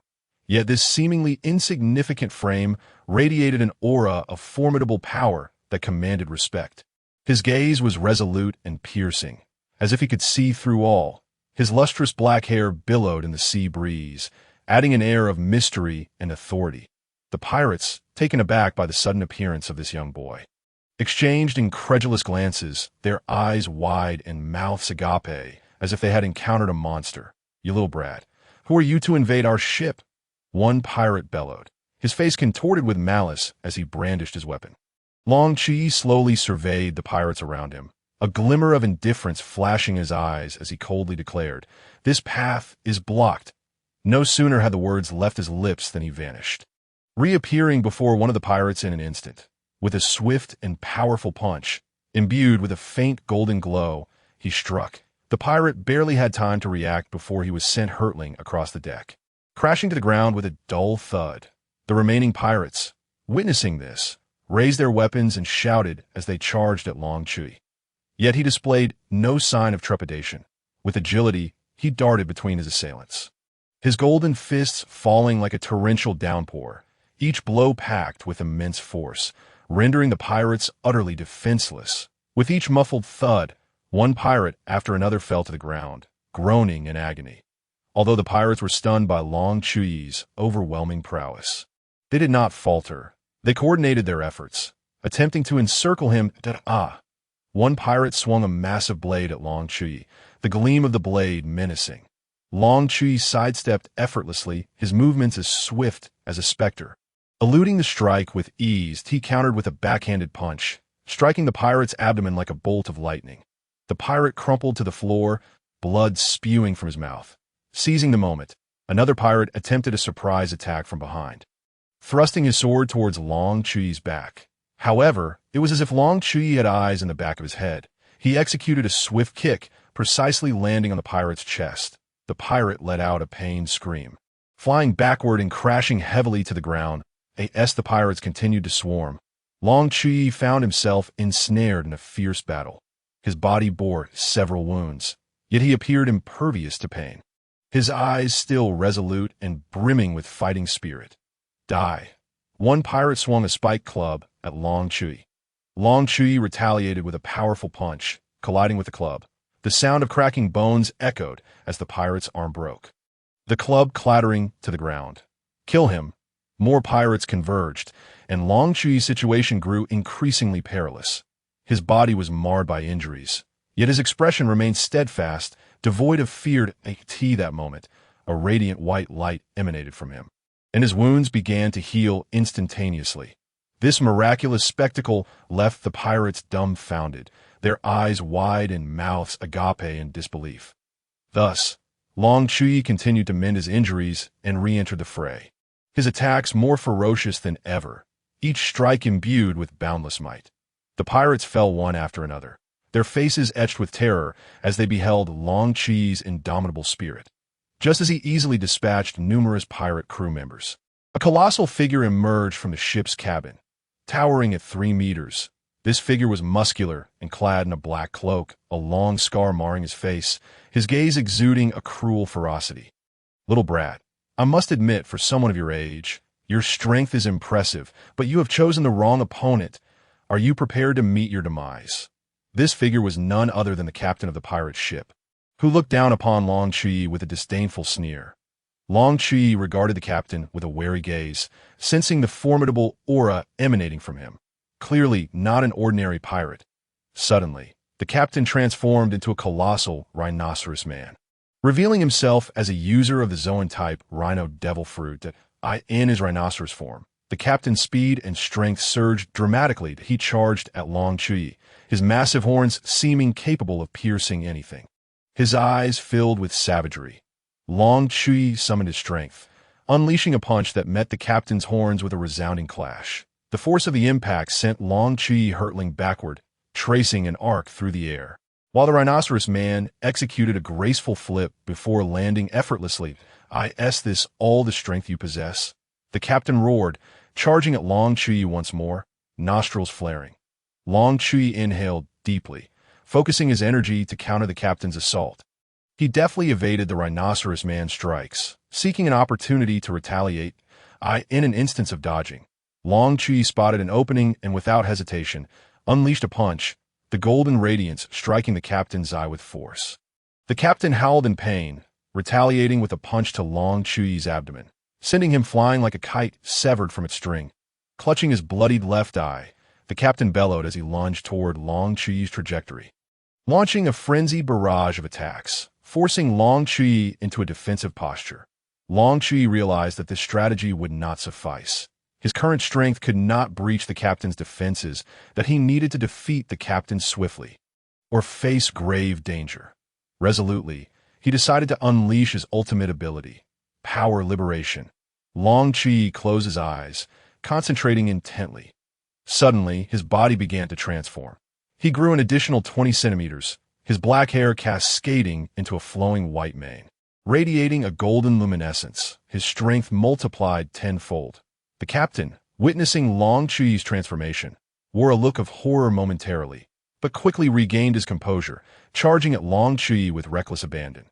Chuyi, now imbued with newfound power, met the captain head-on, his expression devoid of fear. His golden fists collided with the rhinoceros man's, and this time, the captain was sent flying, crashing heavily to the ground as the captain attempted to rise. Chuyi would not grant him that opportunity. He surged forward, delivering a relentless series of punches, driving the captain's head into the ship's deck, followed by a final, devastating blow. Yet a massive hand intercepted him, leaving Chuyi momentarily startled, his brow furrowing slightly, though his face remained expressionless. Reacting swiftly, he seized the captain's enormous hand, exerting force to toss him into the air, delivering a kick that sent him flying. The captain's face was bloodied, his features distorted, yet he wore a mocking grin as he soared backward, crashing into the cabin, stirring a cloud of dust. However, the ship appeared exceedingly eerie, seemingly devoid of any crew members. As time passed and the vessel drew nearer, Robin felt an increasing sense of unease, her heartbeat quickening. Yet, when the ship finally docked at the island's shore, Robin was astonished to discover it was utterly deserted. Cautiously, she approached to investigate, an icy dread surging within her. Just then, she suddenly noticed a figure appear on the deck. The figure was drenched in blood, covered in a myriad of crimson stains, yet stood resolutely. Robin gazed at the figure, her eyes reflecting a flicker of shock. Her gaze swept over Chuyi's body. Surrounding him lay numerous corpses, haphazardly strewn about, evidently having perished not long ago, still exuding a pungent scent of blood. As Robin beheld these lifeless forms, a chilling sensation enveloped her. She was unaware of the events that had transpired, but she comprehended that a fierce battle had surely taken place here. When the first rays of dawn bathed Chuyi in light, his figure appeared extraordinarily sacred and radiant. Robin stared at him, a profound sense of reverence swelling within her. She couldn't help but murmur, "Is he a deity?" Chapter 9. Friends, the promise it has been 4 months since Chuyi bravely confronted a pirate ship alone. And the year is drawing to a close. Following that arduous battle, Chuyui's strength has ascended to the level of a Navy brigadier general, and if he exerted himself fully, he could even contend with a somewhat weaker rear admiral. After all, within the Navy hierarchy, apart from the admirals, the rear admirals are the most formidable beings. They successfully repaired the pirate ship, retaining it as a backup escape vessel, and discovered a plethora of weaponry on board. At this point, Chuyi had grown to a remarkable height of 1.70 meters, astonishing for a 6-year-old child, nearly matching Robin's stature. I could see this moment. He stood upon the beach, arms crossed over his chest, a slight smile gracing his lips as he observed the individual before him struggling to perform push-ups. "Robin, are you on the verge of giving up?" Chuyi teased, his expression laced with a hint of encouragement. "If you truly can't endure any longer, don't push yourself. I'll still regale you with stories." The one exerting herself in push-ups was none other than Robin. Sweat had thoroughly soaked the sand beneath her. Yet she gritted her teeth, beads of perspiration rolling down her forehead, her arms trembling slightly. Yet she persevered in her motions. The months spent together had significantly deepened their bond. Whether it was Robin's meticulous care when Chuyi was gravely injured, her watchful presence by his bedside, eyes filled with worry as she tended to his wounds, or Chuyui's guidance regarding Robin's future path and affirmation of her intrinsic value, his steadfast gaze assuring her of her unique importance. These instances had drawn their hearts ever closer. Although they had never explicitly uttered the word friends, the daily minutiae of their lives, the unspoken understanding and mutual comprehension unmistakably conveyed the depth of their affection. During this time, Chuyi had become like the sun, dispelling the cold and darkness that had enveloped Robin in the preceding year with his warmth and radiance. His companionship and encouragement had rendered Robin considerably more cheerful than her younger self in the original tale. However, as time progressed, Chuyi recognized that his training had reached a plateau. Despite his relentless efforts to enhance his physical capabilities, progress had slowed to a crawl. Hence, he resolved to alter his approach, allowing himself time to contemplate and explore alternative methods. Yet, in this era devoid of video games, he found himself rather bored and aimless. That moment, his gaze fell upon Robin. After some deliberation, he decided to personally instruct her in combat techniques and survival skills. Thus, under his various grandiloquent philosophies and playful jests, Robin began to undergo Chuyi's training. Each morning, they would venture to the beach for physical training, while afternoons were reserved for practicing combat skills. After all, training partners require physical contact, don't they? Why? Initially resistant, Robin furrowed her brow, her face reflecting reluctance. But with Chuyi's persistence, she gradually acclimatized to this new routine. And so, the scene on the beach unfolded. Robin donned athletic shorts and a short-sleeved top, sweat soaking her attire, accentuating her youthful yet vibrant form. Her face bore the marks of exhaustion and strain, her brow tightly knit. Yet, from Chuyi's expression of enjoyment, it was difficult to ascertain whether he derived pleasure from her discomfort or simply appreciated the emerging curves of her physique. After all, the goddess of his past life now appeared like a budding flower, and anyone in his position might find themselves with somewhat peculiar inclinations, wouldn't they? Chuyi earnestly encouraged Robin. Come on, just 2 more. Hold on, you can do it. Yet his gaze frequently drifted towards her, particularly the way her sports pants hug her form, a glimmer of something untraceable flickering in his eyes. Once Robin completed her training for the afternoon, she collapsed onto the beach, flipping on her back, gasping for breath, her face smeared with sand, cheeks flushed from exertion and fatigue, her black hair clinging to her forehead due to perspiration. She tightly shut her eyes, attempting to disregard the searing gaze beside her. Internally, she vowed, once I regain my strength, just watch how I deal with you. Don't think I'm unaware of your lingering gaze. As the saying goes, forgive all before sleep, awaken to conquer the world. After a good rest, Chuyi would also face the consequences of his actions in the shadows. Little Black observed Robin and Chuyi playfully teasing one another. A smile gracing his face, a glimmer of childlike innocence emerging compared to before. He murmured to himself, Sauron, could it be that you were right? This truly feels bewildering. Subsequently, a bubbling sound emanated from his pocket, revealing a phone bug. Click, he lifted the receiver. Moshi moshi to hi, I'll be right back. After hanging up, he glanced at Robin, who was diligently roasting meat by the campfire, a smile adorning her face. This scene was truly picturesque. If only he could toss that cheeky little rascal, who was holding her hand and grinning, into the sea to feed the fish, it would be even more delightful. Little Black thought indignantly. Then, he vanished from sight, leaving only a few shards of ice behind. A month later, today marked the final day of the year. On this day, Chuyi rose early, the sun just beginning to rise. The sky still tinged with a faint light, and he was already bustling about in the town. Unlike his usual training routine, he sought various ingredients around the village. His eyes sparkled with excitement as he discovered fresh vegetables and fruits, along with some meats and fish. Moreover, he stumbled upon a bag of flour, nearly causing him to leap for joy in his previous life. Due to a terminal illness, Chuyi had learned many skills he had not previously possessed before plummeting from the cliff, including cooking. Although his culinary skills might not reach the level of a national banquet chef, he was certainly capable of running a typical restaurant kitchen. For this special day, he decided to prepare a lavish lunch to celebrate the arrival of the new year. When Robin found him, she appeared utterly astonished, her eyes wide with disbelief. After all, during their time together, Robin had always been the one responsible for cooking, while Chuyi had never showcased his culinary talents. Faced with Robin's astonished expression, Chuyi raised his chin confidently, proclaiming, "Today, allow me to introduce you to the allure of Huaxia cuisine." He skillfully washed and chopped the ingredients, his movements fluid and graceful. Before commencing the cooking process, he first pan-fried some fish, the sizzling sound filling the air as a tantalizing aroma wafted forth. Next, he stir-fried an assortment of vegetables, their vibrant green hues dancing in the pan.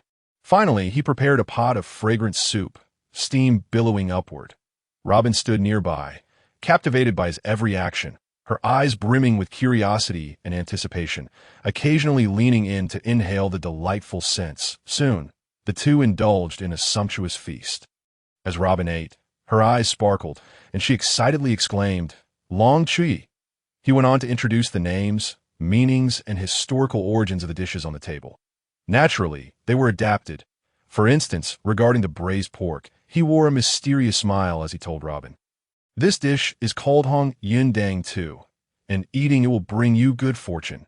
There was also the fish, referred to as Nyin Yin Yu Yu, symbolizing abundance each year. Today, Robin was granted a 3-day reprieve from training and was also enlightened about the significance of the new year. Long Chuyi began to spin tales.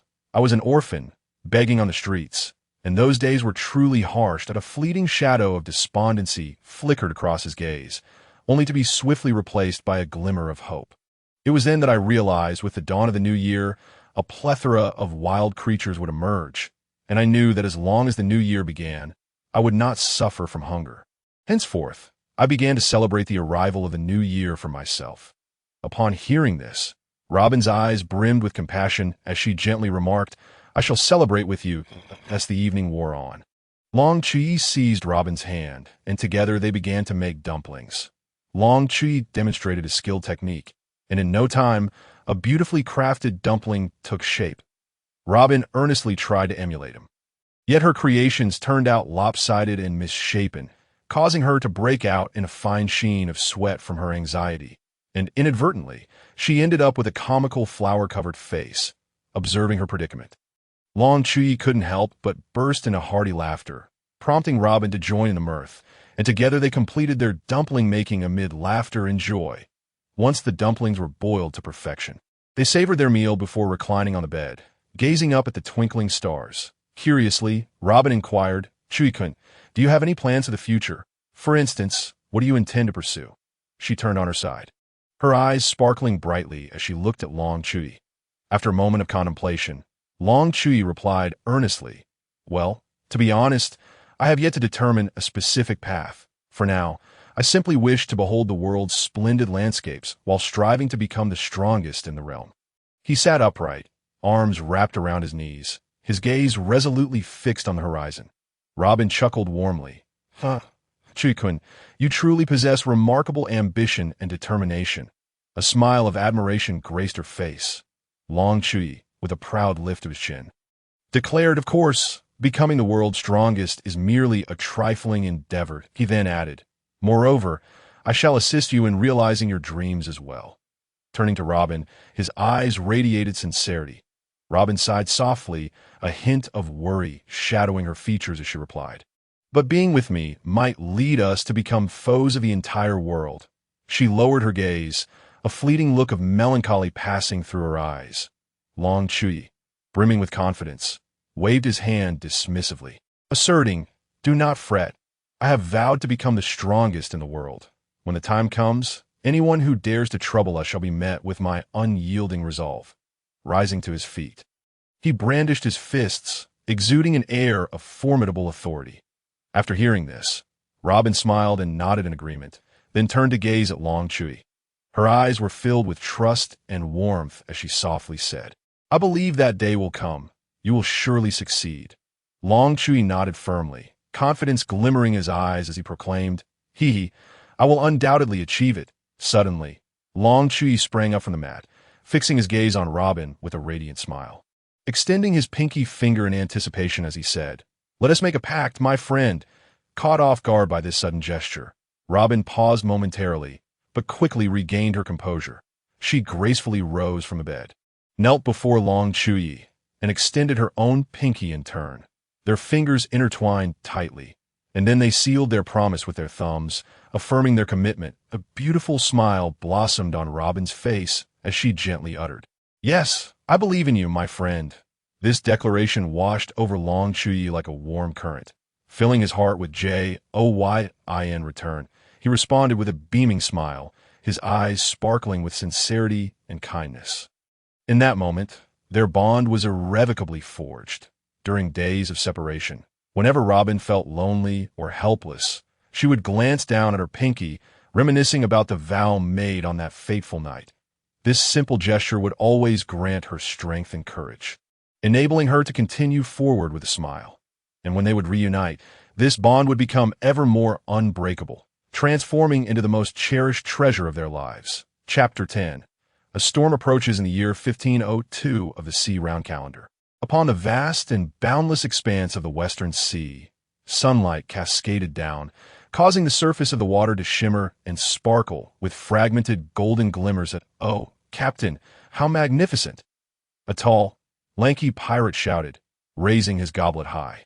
His face flushed with excitement as his voice boomed, nearly overflowing with enthusiasm. Brothers, let us drink." The bearded pirate grinned broadly, his laughter resonating heartily as he downed the contents of his cup, the liquid cascading down his chin and soaking his shirt. "Gagaga, I have placed my bet," a one-eyed pirate exclaimed, forcefully pushing a pile of gold coins forward, his eyes wide with intensity. Fixated on the gambling table, veins bulging on his forehead, the large pirate ship glided steadily through the waters, carving a frothy white wake behind it. The pirates on deck indulged freely, reveling in what appeared to be joyful moments. Some raised their cups in raucous cheers, wine splattering everywhere.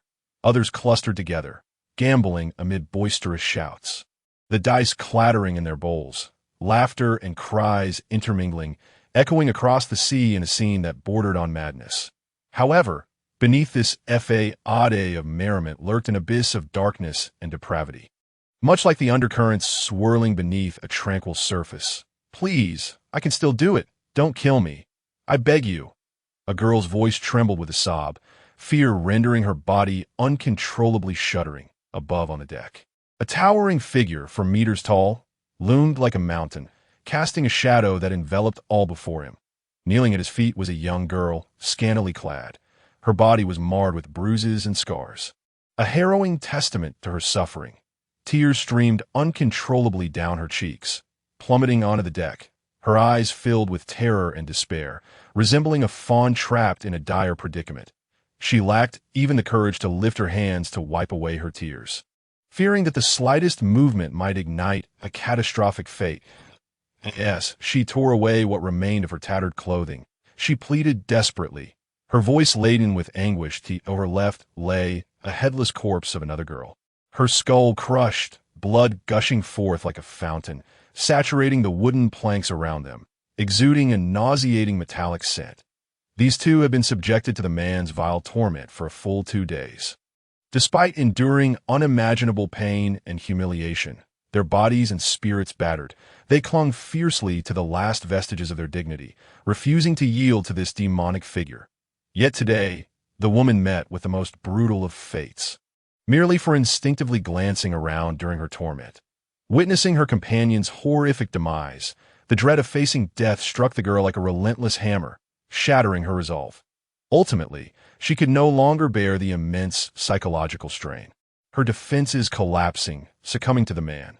The man, without even lifting his eyelids, offered her not a glance, one hand languidly supporting his head while he gazed into the horizon where the sea met the sky.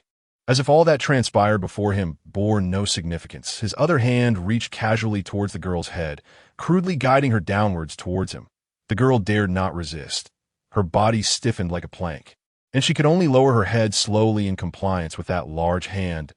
To this sight, the pirates on the deck erupted into a chorus of lewd laughter, their faces flushed with excitement as they shouted, "Long live the captain!" 20 minutes later, the girl, deprived of air for too long, had turned a deep crimson, resembling a ripe tomato. Her eyes bulged bloodshot, and her lips turned purple from asphyxiation. Her body began to convulse uncontrollably, her hands flailing in a desperate attempt to grasp any remaining hope. Yet under the weight of the man's oppression, her struggles seemed utterly futile. Ultimately, her movements grew sluggish until they ceased entirely. The spark of life extinguished, the man, expressionless, grasped the girl's head and, treating her like discarded refuse, tossed her into the sea. With a splash, the water erupted before settling back into calmness. Thus, the girl's pleas and submission merely earned her an additional 20 minutes of agonizing existence. Eventually, her body sank into the depths, becoming fodder for the fish, vanishing without a trace. The crew had long since grown accustomed to the captain's brutal actions, having witnessed countless bizarre whims and perplexing commands throughout their time aboard.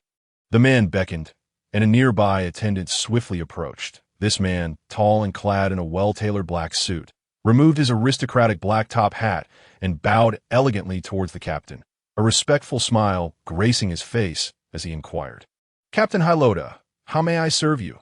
Captain Hylota squinted slightly, his gaze cold and serpentine as it swept over the man. Before he spoke languidly, "Richard, has there been any word on Remington's return?" The man quickly straightened his posture, a hint of tension on his face, and responded swiftly.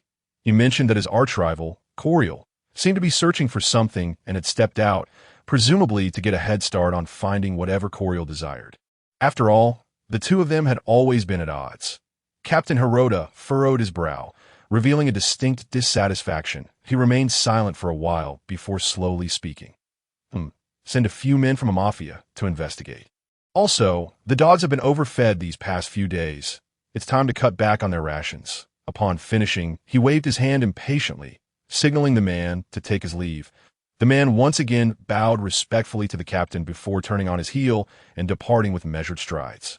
As the man left, the captain surveyed the pirates on deck, suddenly bursting into a hearty laugh that echoed across the sea, sending shivers down spines. He raised his hand and shouted boisterously, "Lads, today I am in high spirits. Choose 5 from the premium slave cage to play with. Mwahaha! Oh, Captain, you are magnificent!" The pirates cheered excitedly, their voices rising and falling like a pack of sharks sensing blood. On Sorrow Island, Long Chuyi stood bare-chested, his muscular physique glistening healthily under the sunlight. With 2 strips of black cloth covering his eyes, he stood tall and still like a venerable pine. Suddenly, he felt a stone whizzing towards him from behind. In thinking to show off by dodging, he was utterly unprepared for the projectile that came flying from the front. With a resounding thud, it struck him squarely on the forehead. Long Chuyi gasped in pain, quickly rubbing his forehead as he grimaced, his features contorting in agony, and shouted, "Come again!" No sooner had he uttered this challenge than stones began to rain down upon him from all directions. In a flurry, Long Chuyi found himself ducking and dodging, leaping left and right like a comically frantic monkey. After narrowly escaping this barrage of stones, he was left with a head full of lumps. Resembling a creature covered in warts, he plopped down on the ground, gasping for breath, beads of sweat trickling down his forehead and sliding down his cheeks. I could see that moment. Robin emerged gracefully from the woods, akin to a butterfly dancing in the breeze. She approached Long Chuyi, a playful smile gracing her lips, and lifted the cloth from his eyes, revealing one of his eyes. With a cheerful tone, she teased, "Hey, Chuyi-kun, shall we continue?" Long Chuyi forced a grimace, his smile more painful than a cry, and replied, "Let me rest for a bit." Unable to contain herself, Robin burst into laughter, her giggles ringing like silver bells through the woods. Long Chuyi lay on the ground in agony, secretly pondering, is this truly a reasonable way to practice observation hockey? Yet, Luffy has done the same, and many novels depict this method. Indeed, at that moment, Long Chuyi was diligently honing his observation hackhide at as the golden light ceased to increase and his physical conditioning progressed at a snail's pace. He suddenly realized he could also train this skill to enhance his strength. Thus, to ingrain the sensation of pain within his body, he channeled all his physical prowess into the little golden figure. Consequently, his body became extraordinarily sensitive. Even a gentle kick from a 3-year-old child felt like being struck by a heavy hammer. He then took Robin along to practice in the woods, while simultaneously training her devil fruit abilities. Robin was more than happy to oblige, activating her powers, causing countless arms to sprout around them, raining down stones upon Long Chuyi like a tempest. Indeed, this onslaught allowed her to vent the frustration she had felt from Long Chuyi's previous antics. Observing Robin's gleeful expression, Long Chuyi felt a surge of defiance and decided to give her a taste of her own medicine. He forcibly blindfolded her with a strip of cloth, wielding a short, thin stick, and began to strike her from all sides. His primary target was her posterior, encased in denim. while the pain was not particularly acute. Each strike caused the stick to momentarily pause, bouncing slightly off her backside, leaving Robin feeling embarrassed. Even with her eyes covered, she could vividly imagine Long Chuyi's mischievous gaze fixed upon her. What infuriated her even more was Long Chuyi's earnest declaration. This will enhance your alertness, keeping you vigilant at all times. And remember, when the enemy attacks, they won't consider whether it's your backside they are targeting. Thus, Long Chuyi found himself on the receiving end of a merciless beating from Robin's 16 arms. Those arms whipped about like agile whips, relentlessly striking him, prompting a chorus of yelps and pleas for mercy. Just then, Robin replaced the stones with sharp little knives, gazing at Long Chuyi with a mischievous smile that concealed a hint of menace. As if to say, "Be careful next time." Upon seeing the knives, Long Chuyi's face paled in an instant, his legs buckling as he fell to his knees in supplication. He hastily apologized to Robin, vowing never to dare again, his disheveled appearance a stark contrast to his earlier bravado. While Long Chuyi and Robin continued their playful banter, they remained blissfully unaware of the immense storm brewing in the distance. Dark clouds gathering like a surging tide, poised to unleash unforeseen challenges and difficulties upon them. Chapter 11. An unexpected awakening on Parasibo Island. An opulent villa stood majestically. The interior was adorned in resplendent gold and jewels, every detail exuding an awe-inspiring air of wealth, resembling a palace of the present era. In the grand hall, a man clad in a striking red suit sat upon a chair encrusted with countless precious gems. The vibrant hue of his suit made him radiate an innate aura of authority. He sat upright, his gaze sharp, as if able to see through all. Beside him stood a beautiful woman, her features exquisite yet her demeanor exceedingly respectful. Holding a delicate notebook and methodically reporting important matters to the man in the suit. Suddenly, with a loud crash, the door was flung open and a subordinate rushed in. Panic etched across his face, his voice trembling as he exclaimed, "Boss, trouble! Something has happened." This unexpected disruption caused the woman to instinctively close her notebook, her previously fluid report coming to an abrupt halt. The man's expression darkened immediately, a flicker of displeasure crossing his eyes as he coldly demanded, "What is it? Speak." His voice was low and frigid, as if wrapped in frost. The subordinate swallowed hard, striving to steady his rapid breathing, and nervously replied, "Boss, our funds have run dry, which has directly led to a severe shortfall in weapon manufacturing costs. If new funds are not secured promptly, the unfinished weapons will become worthless scrap." Upon hearing this, the man's brow furrowed deeply as he pressed, "Has there been an issue with the pirates?" The subordinate quickly answered with respect, "Yes, boss. That pirate has requested we send a few men to the waters around Sorrow Island to look for news of Richard Montel, stating that we have been too arrogant lately and that funds will be deducted going forward." Before he could finish, the man slammed his palm onto the table, causing all the items on it to tremble. He bellowed furiously, "Who does he think he is?" The echo of his enraged voice resonated throughout the hall, causing discomfort in the ears of those present. However, the man soon realized that despite his fury, he could only swallow his anger. After all, engaging in a confrontation with pirates might not yield favorable outcomes for the Mafia. Just considering the pirates' vice captain, who possessed the powers of a Zoan-type devil fruit, was enough to decimate half their men with ease. Not to mention the captain, Hirota, with a bounty of 90 million berries, also wielding a Zoan-type devil fruit. Taking a deep breath to regain his composure, he slowly stated, "Send word to the factory to temporarily reduce weapon production and dispatch a few men to Sorrow Island for reconnaissance." "Understood," the subordinate replied, swiftly exiting. Once he was gone, the woman beside him inquired, "Boss, should we eliminate them?" A glint of ruthlessness flickered in her eyes, her tone resolute and indisputable. The man rubbed the corner of his eye, contemplating for a moment before responding solemnly, "No, their strength in these waters is formidable. Now is not the time to strike. Let them flaunt their arrogance for a few more years. When the opportune moment arrives, I will personally eradicate them."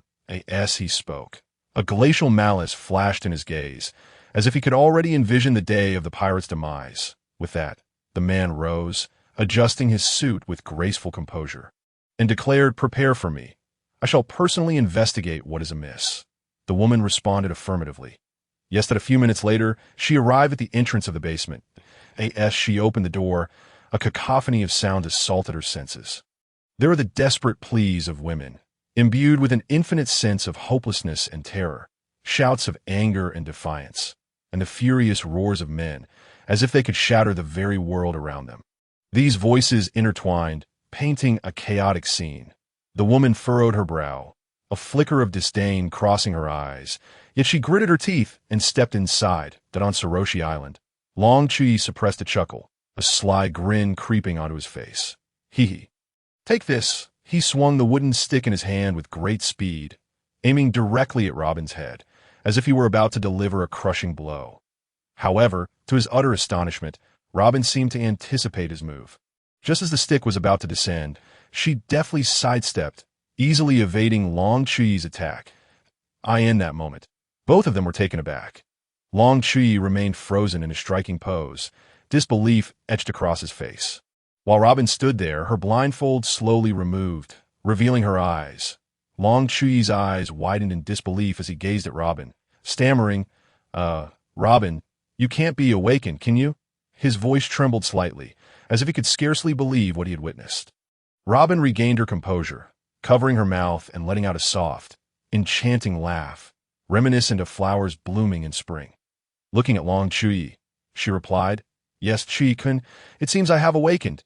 Upon hearing this, Long Chuyi felt as though his heart had been struck by a heavy hammer, shattering instantly. His gaze dulled, the world around him appeared to dim to a dismal gray. He sank helplessly to the ground, arms braced against the earth, despair etched on his face, tears streaming uncontrollably as he cried out.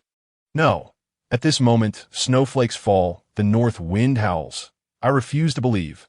Long Chuyi shouted defiantly, his voice laced with bitterness and stubbornness. Subsequently, he instructed Robin to dodge his strikes 10 times. Remarkably, she managed to evade 6 of them. This revelation left Long Chuyi utterly disheartened, his face a mask of dejection as he lamented, Come on, buddy, how long have you been training? You learned to dodge this smoothly in just a few days.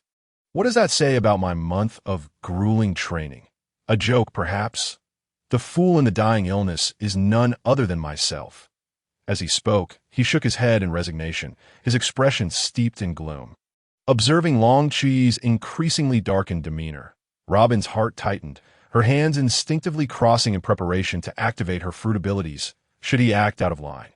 However, when Long Chuyi approached her, he suddenly halted, bowing his head. His black hair obscured his eyes, concealing his current expression. His fists were clenched tightly, knuckles turning white from the pressure. Just as Robin was about to take action, Long Chuyi abruptly dropped to his knees. The swiftness of his motion startling her, as he then grasped Robin's legs tightly, a sycophantic smile gracing his face as he said in a sweet, almost childish tone, Robin-chan, could you teach me?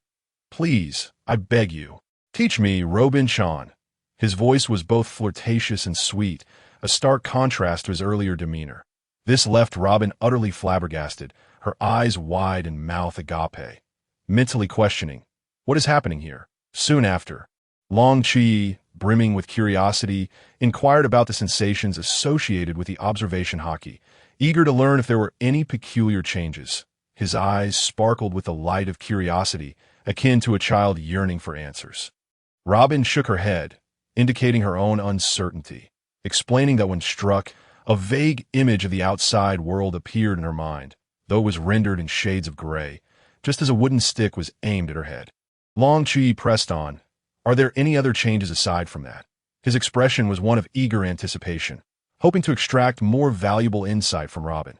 After a moment of contemplation, Robin replied, Well, I feel that the world has become a bit clearer to me. But there aren't many obvious changes. During training, if your speed is too quick, I might still struggle to fully perceive your movements. Long Chuyi nodded slowly, lost in thought that he mused that Robin must have just awakened her observation haki and had yet to fully adapt to and master this ability.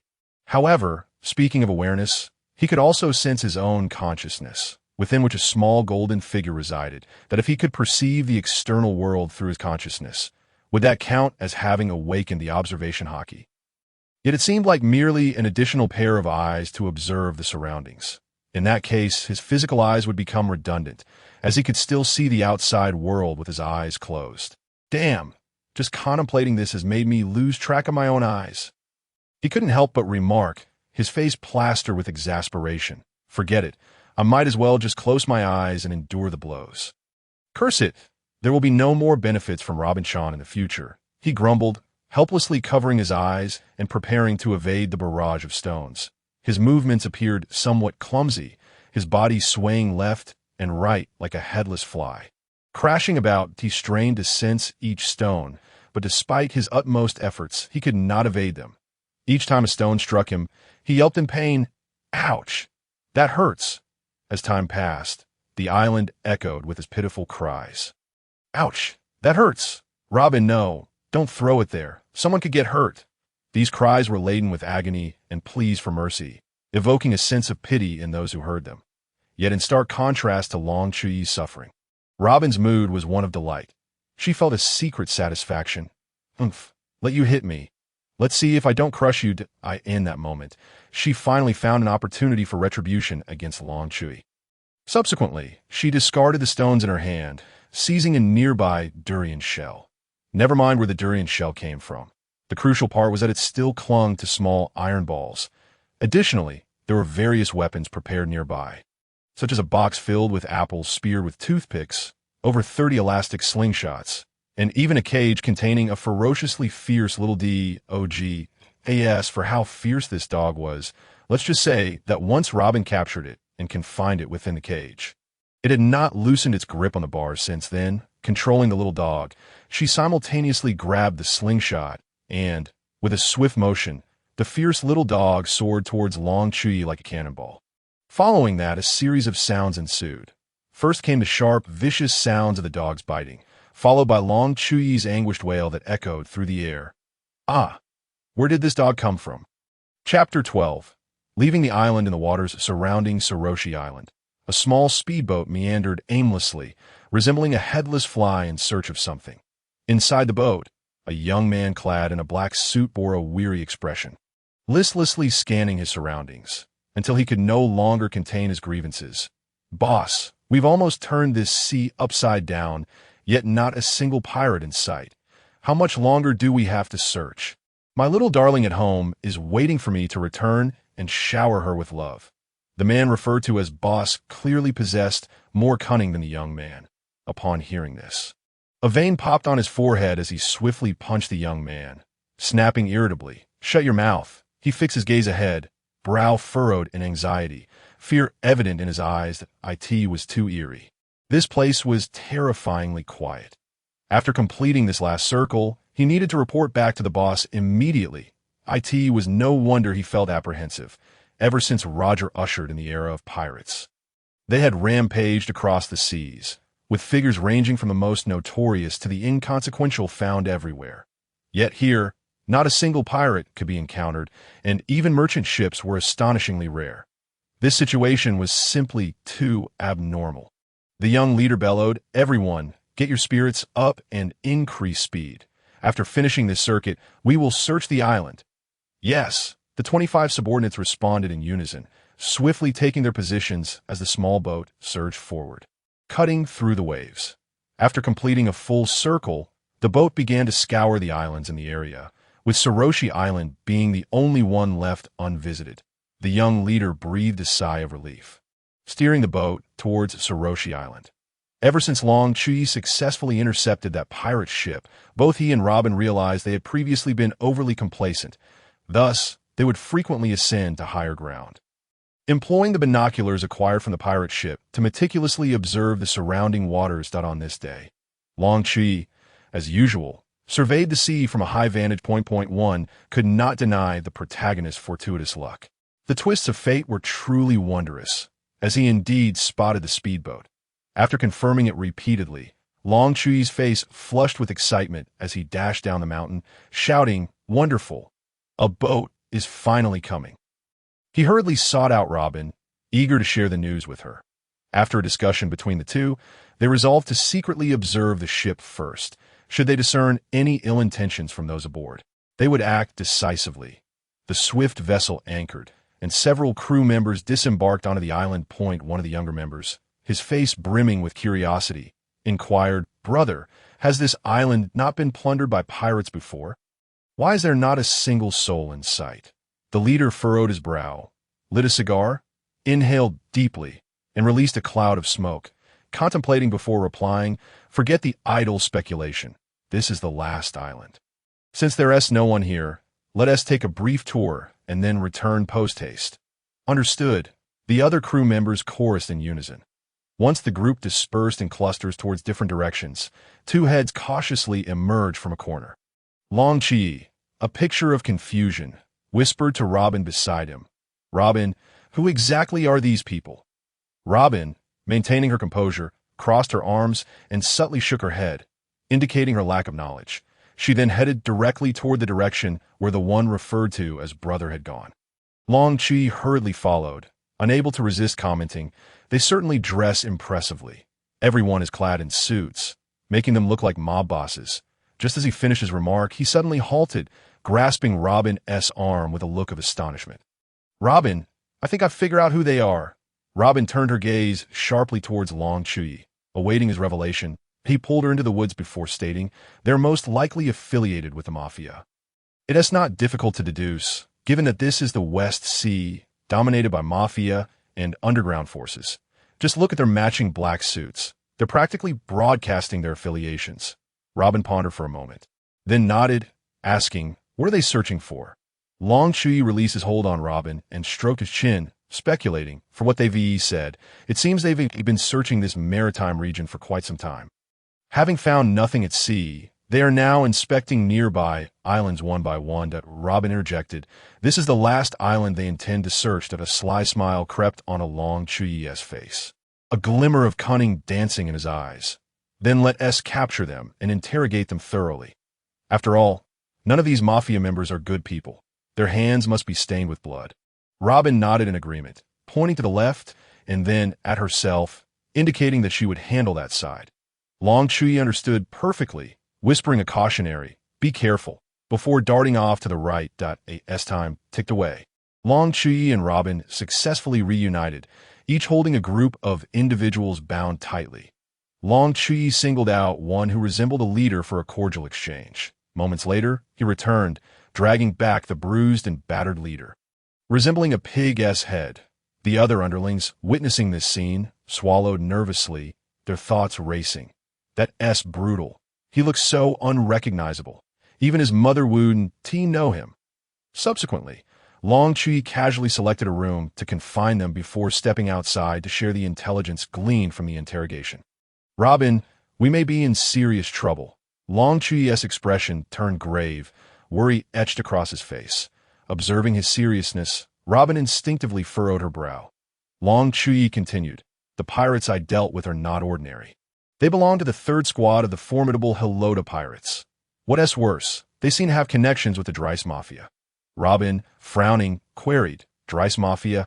Long Chuyi's demeanor darkened as he nodded, lowering his voice to say, "As far as I know, this organization wields immense power and employs ruthless tactics, maintaining ties with numerous pirate crews.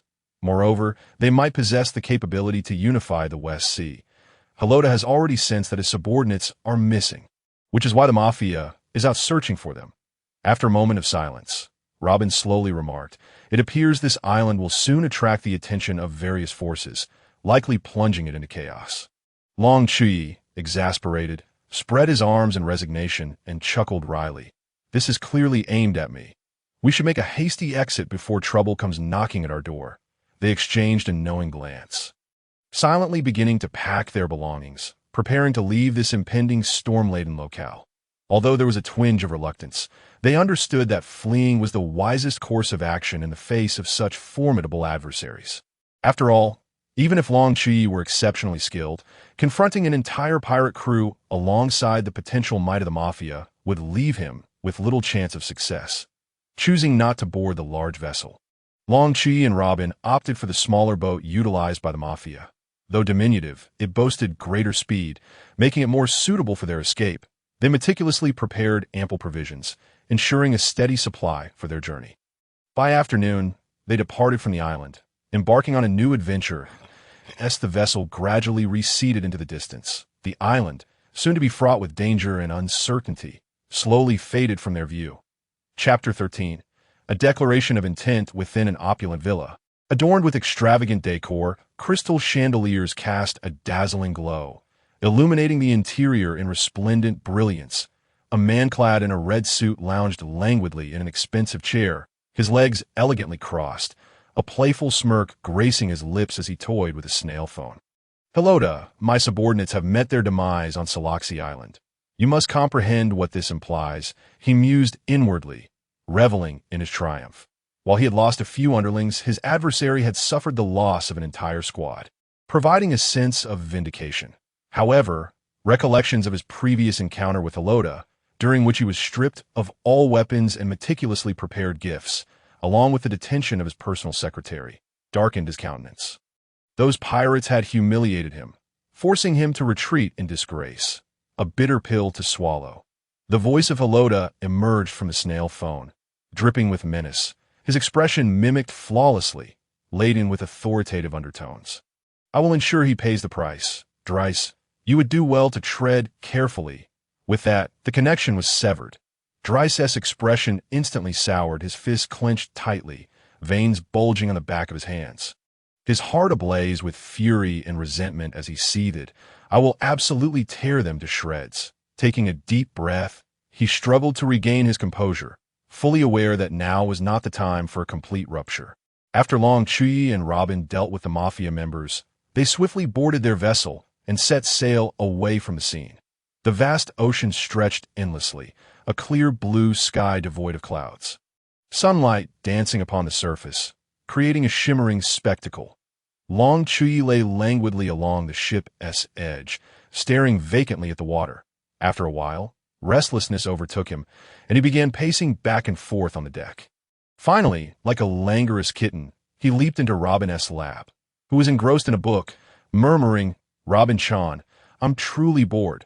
Robin gently set her book aside, letting out a resigned sigh, her eyes softening as she reached out to her. He was acutely aware that, when confronting those two formidable forces alone, he could not guarantee Robin's absolute safety. More importantly, these two factions held considerable notoriety and influence in the West Sea, should he and Robin triumph over them. The attention of other powers in the West Sea would inevitably converge upon them, thereby exposing the devil's child, Nico Robin. Once Robin was exposed, the Navy, the world government, and other factions would undoubtedly turn their gaze toward her. At which point, not only might high-ranking admirals be drawn into the fray, but even CP0 could potentially intervene. Long Chuyi did not fear the might of CP0, but rather the insidious nature of an organization that was omnipresent and elusive. After all, even someone as formidable as Kaido had spies embedded among his principal subordinates. Despite the bitterness that filled his heart, Long Chuyi ultimately retreated, and he did so without reservation. He understood all too well that he currently lacked the strength to contend with the Navy and the world government. At least, he did not possess the courage to face them now.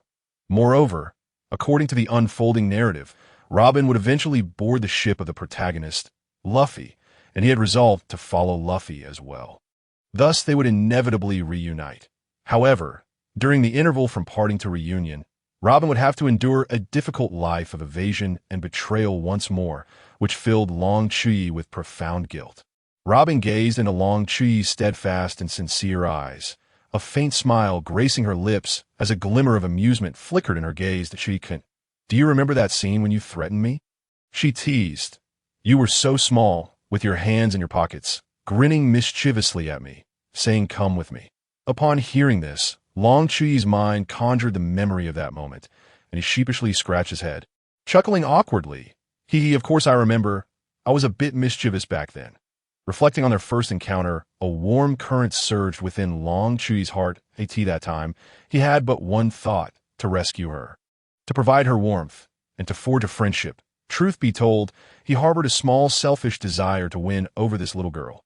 Now that he had achieved those goals, he pondered what lay ahead. He found himself questioning. Having once believed that merely being with Robin would suffice, he now truly comprehended the challenges inherent in becoming the man who stood behind her. Recalling the promises he had made to Robin, Long Chuyi suddenly felt a sense of absurdity, as if those vows had become mere empty words. With a deep breath, he fixed his gaze upon Robin, solemnly declaring, "Robin, I shall devote my life to fulfilling my promises." Robin regarded Long Chuyi, feeling the sincerity of his emotions, and a radiant smile blossomed on her face, akin to flowers in spring. She then slightly bent down, gently cradling his head, and pressed her lips to his forehead. This kiss was laden with trust in Long Chuyi and conveyed her heartfelt intentions. After withdrawing from the kiss, she looked at the dazed expression on his face and smiled.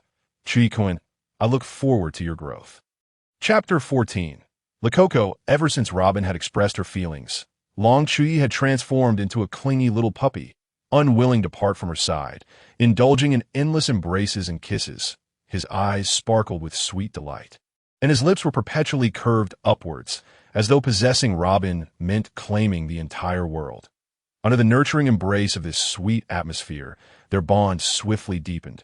Every exchanged glance and inadvertent touch made them cherish each moment spent together even more. Yet this blissful time was short-lived. Merely 3 days later, Long Chuyi resumed his rigorous training routine, which he had abandoned for a while, before the first rays of morning sunlight fully graced the deck. He had already begun to jog around the small boat's deck. Step by step, lap after lap, he ran tirelessly, sweat dripping from his forehead, quickly soaking his garments. Yet he continued undeterred. As time passed, the once even deck had been forcefully pressed down by 3 centimeters. The scuff marks left by his shoes seemed to narrate his persistence and determination. In the final 2 days, Long Chuyi demonstrated astonishing willpower and stamina. He was tethered to a sturdy rope, the other end firmly secured to the bow of the boat. When Robin pointed in a direction, he dove into the water without hesitation, splashing up a torrent of waves. His muscles taut, each one seemed to encapsulate boundless strength as he pulled the rope, propelling the small boat towards the island. His movements resembled those of a nimble dolphin, swiftly gliding across the water's surface, leaving a long trail behind him. As time went on, his speed increased, even surpassing that of the boat's engine, causing the stern to churn up a frothy wake. Standing on the boat, Robin silently observed the figure straining in the water, a surge of complex emotions swelling within her. Her eyes conveyed concern and hesitation. Her brow slightly furrowed as her heart wrestled with the dilemma of whether to depart alone or to fight alongside him. She feared that Long Chuyi might meet a tragic fate akin to that of the kind woman who had once taken her in. The haunting image of that calamity lingered in her mind, an indelible shadow that caused her heart to constrict painfully each time it resurfaced. However, Long Chuyi's fervent training demeanor, his unwavering resolve, and the newfound sweetness of their romantic relationship made it difficult for Robin to contemplate leaving. In truth, Robin had a vague understanding of why Long Chuyi had urged her to seek a safe place first. She had witnessed firsthand the terrifying might of an admiral and knew all too well the repercussions that would ensue should she be exposed after Long Chuyi defeated those 2 factions. Coupled with the vague analyses Long Chuyi had provided regarding how a mere 8-year-old girl like her could survive, why ships around the waters of Soroshi Island had suddenly dwindled, and the fact that the pirates who had initially captured her had suddenly become aware of her whereabouts. All of this was self-evident. It could be said that as long as Robin refrained from provoking those 2 factions with Long Chuyi and kept herself out of the public eye during their time apart, although she would still be pursued by pirates and face life-threatening dangers, she would at least remain unscathed by those higher powers. Robin let out a gentle sigh, internally lamenting that the best strategy would indeed be to part ways, since they had already laid bare their hearts to one another. She would trust Long Chuyi wholeheartedly and believe in her own instincts regarding this boy who had brought her warmth. Robin cupped her hands around her mouth and called out to Long Chuyi in the water. "Chuyi, I see the island." Her voice echoed across the sea, imbued with excitement and anticipation. The boat slowed down and then glided steadily towards that direction. However, just as they had traveled 100 meters, a sudden bulge in the water ahead erupted, and with a loud splash, a massive octopus head emerged. The enormous head glimmered with an eerie sheen under the sunlight, its numerous tentacles thrashing wildly in the water. Upon seeing this, Long Chuyi displayed no hint of panic. Instead, he shouted confidently, "Robin, hold on to the railing." His voice was resolute, as if declaring his fearlessness to the octopus. He then accelerated through the water, causing the boat to tilt under the force of his pull. Robin, witnessing Long Chuyi's unwavering resolve as he charged directly towards the colossal octopus, widened her eyes in disbelief, gripping the railing tightly. Her knuckles turning white from exertion. The massive octopus slowly rose from the depths, its two gigantic tentacles lifted high, resembling two looming mountains poised to crush this audacious little ant that dared to challenge it. Meanwhile, the boat's speed continued to escalate, skimming the surface of the water, splashing droplets on a Robin's skirt. Then, with a thunderous roar, Long Chuyi bellowed, a sound that seemed to pierce through the clouds. He abruptly halted. Gripping the rope around his waist tightly, and with a powerful swing, the boat soared into the air like a cannonball, pulling him along with a T that moment. The boat passed perfectly between the two tentacles, aligning itself with the octopus's head as it ceased its ascent.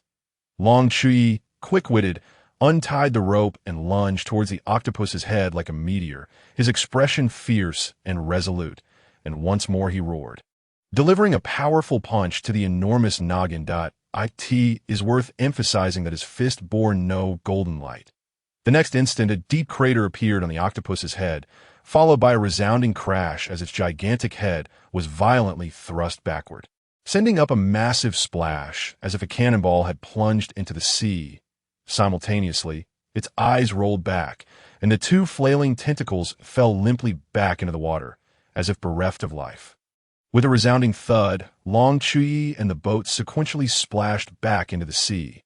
With a splash, Long Chuyi emerged from the water, soaked to the skin, his hair dripping, yet his face radiated with exhilaration. His eyes sparkling with delight, as if he were thoroughly satisfied with the recent skirmish. He laughed heartily. Phew, that was exhilarating. Ha! His laughter echoed across the surface of the sea, intertwining with the sound of the waves to create a unique melody. At that moment, Robin aboard the ship trembled all over, her gaze hollow as she stared ahead. Her lips quivered slightly, and her heart raced uncontrollably, as if it might leap out of her throat. After a while, she slowly sat down, already condemning Long Chuyi to death in her mind. She could scarcely fathom the consequences of provoking such a formidable being. However, unbeknownst to them, a small shadow was hiding behind the rocks on a nearby island. Observing Long Chuyi's every move with keen interest, the shadow's eyes sparkled with curiosity and awe. It had never seen someone so powerful. Watching Long Chuyi laughing heartily in the distance, it pondered silently to itself. Soon after, Long Chuyi was summoned aboard the ship by Robin, where he was reluctantly subjected to a joint massage from her 32 arms. Long Chuyi grimaced in pain, yet wore a faintly indulgent smile on his face. Once the ordeal concluded, he approached the helm with a beaming expression, obediently taking the wheel. In his heart, he silently vowed that once they set foot on the island, he would show her how to bully her. The reason Robin chose this particular island was due to its relatively sparse population. This way, they could avoid unnecessary troubles and disturbances. Moreover, they landed on the island's rear, where a dense jungle teemed with the unknown and peril. For them, however, this jungle concealed many fierce beasts, forming a natural barrier. After concealing their vessel, Long Chuyi and Robin ventured into the mysterious thicket. They had not walked far when suddenly, a towering 4-meter bear appeared before them. Its massive jaws agape, revealing sharp fangs as it emitted a deafening roar and lunged at Long Chuyi and Robin. In the face of this sudden threat, Robin remained remarkably calm, her gaze steady upon the giant bear, while Long Chuyi clenched his fists, knuckles whitening from the force, yet a confident smile crept onto his lips. After their encounter, Long Chuyi found himself in possession of several tender chunks of meat. Spoils acquired from the massive beast, he shook the meat in his hand, a triumphant expression adorning his face. Meanwhile, the small shadow not far away watched Long Chuyi from a distance, its eyes gleaming with an indescribable light. However, it was unaware that every move it made had already been detected by Robin. During her training, her observation haki had grown powerful enough to sense events occurring 100 meters away.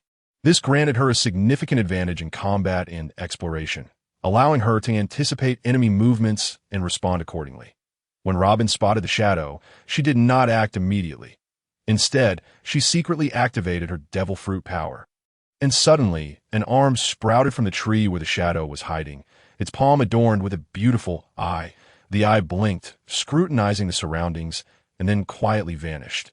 Robin chose not to inform Long Chuyi, who was still clearing a path ahead, but opted to continue observing the little creature's next moves.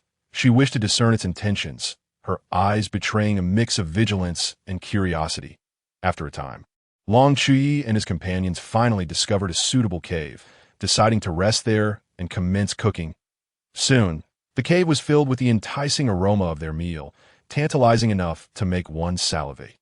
At that moment, the small shadow hiding outside the cave caught a whiff of this delectable scent and could not help but swallow hard, its stomach audibly protesting. Robin noticed the shadow's reaction and could not suppress a light laugh, her laughter ringing clear and melodious. This sound drew Long Chuyi's attention, and he curiously looked at Robin, inquiring, "Robin, what is happening? Why are you laughing?" His face was etched with confusion. Robin smiled and shook her head, not directly answering Long Chuyi's question. Instead, she stood up, took a piece of roasted meat, and walked towards the cave entrance with a light step, just as the small shadow intended to turn and flee. Two arms suddenly emerged, tightly wrapping around its legs and arms, causing it to lose balance and tumble to the ground with a startled cry. The small shadow emitted a low growl akin to that of a wolf. Its eyes filled with wariness as it glared fiercely at Robin, warning her to keep her distance. Yet at that moment, a gentle voice from behind said, "If you run away, you won't get to taste the delicious roast I made." Her voice was as soothing as a spring breeze, carrying a hint of reassurance. As her words hung in the air, the moonlight illuminated the scene, revealing a child lying on the ground. The child appeared human, but sported blue and white wolf ears, with sharp blue and white claws on her forearms and wolf-like feet. She was dirty, her face smeared with mud, and she bared her teeth fiercely, howling at the slowly approaching Robin. Long Chuyi stepped out and immediately recognized the child, exclaiming, "Shinai!" His voice was laced with surprise and disbelief. However, upon seeing Long Chuyi, the child abruptly ceased her menacing expression, tilting her head and gazing at him with innocent curiosity. Robin, witnessing this, was taken aback. Could it be that Long Chuyi knew her? A hint of perplexity crossed her features. Long Chuyi approached, crouched down, and gently ruffled the child's hair, a tender smile on his face as he softly asked, "Little one, what is your name?" The only response was a series of contented purrs. The child seemingly reveling in Long Chuyi's affection, nuzzling against his hand and displaying a blissful expression. Gradually, all her wolf-like features faded, transforming her back into an ordinary human child. Robin watched Long Chuyi with a hint of confusion, asking, "Chicken, do you know this child?" Her brow furrowed slightly. Long Chuyi smiled faintly and shook his head. "No, I don't know her. She merely resembles a friend of mine who has passed away, and my friend also had wolf-like traits similar to this child." A flicker of sadness crossed his gaze. The child then stared into Long Chuyi's eyes with wide, round eyes, extending her small hands in a gesture of wanting to be held, stuttering, "Li li li kuku." Long Chuyi looked at the adorable child before him, a gentle smile gracing his face as he picked her up, nuzzling her dirty little face with his cheek and softly asking, "So your name is Li Keke? But why are you here?" Li Keke was so amused by Long Chuyi that she burst into giggles, her cheeks flushed with cuteness, yet she did not answer his question, simply continuing to laugh. Long Chuyi then turned his gaze toward Robin, a pleading smile adorning his face. "Robin-chan, shall we take this child in?" His eyes conveyed a sense of reliance and anticipation toward Robin, his hands gently swaying with Li Keke in his arms. Robin smiled slightly, responding, "Of course, or else I wouldn't have brought out the roast." She seemed to have anticipated Long Chuyi's request, her gaze infused with a hint of affection. However, it was rather amusing that two children, neither exceeding 10 years of age, were contemplating taking in another child. Long Chuyi shrugged helplessly, stating, "What can I say? I was only 177 centimeters tall in my previous life, and now, at 6 years old, I stand at 170 centimeter plus, with the soul of an adult. I must look like a grown-up, right?" Chapter 15. Danger strikes again, little Li Keke. You can't eat too much. Your stomach won't be able to handle it. Long Chuyi said with a gentle smile, his eyes filled with affection as he softly coaxed her in the tranquil depths of the cave. Likeke sat obediently between Long Chuyi's legs, her little mouth opening and closing as she savored the food he fed her. Her eyes sparkled with satisfaction and happiness, as if this moment was the warmest and most beautiful time in her heart. Robin quietly sat beside Long Chuyi, a faint smile on her lips as she observed the scene. There was no trace of jealousy or discontent in her gaze. Instead, the warmth and care radiating from Long Chuyi enveloped her in comfort and security, akin to the gentle warmth of the spring sun, softly bathing her and warming her heart. After a while, Long Chuyi raised his hand, gently stroking Likeke's hair, his voice as soft as the breeze of spring, fearful of disturbing the adorable little girl before him. "Little Likeke, could you tell your brother about your origins? How did you end up here?" Likeke paused at Long Chuyi's question, a flicker of confusion passing through her eyes, and then her voice emerged hoarsely, as if she had not spoken in a long time, stammering, "I don't know where I came from. I only remember waking up one day and finding myself on this island." Subsequently, the young girl stammered as she recounted her experiences. It turned out that upon her arrival on the island, the villagers noticed her wolf-like traits and subjected her to relentless torment and cruelty.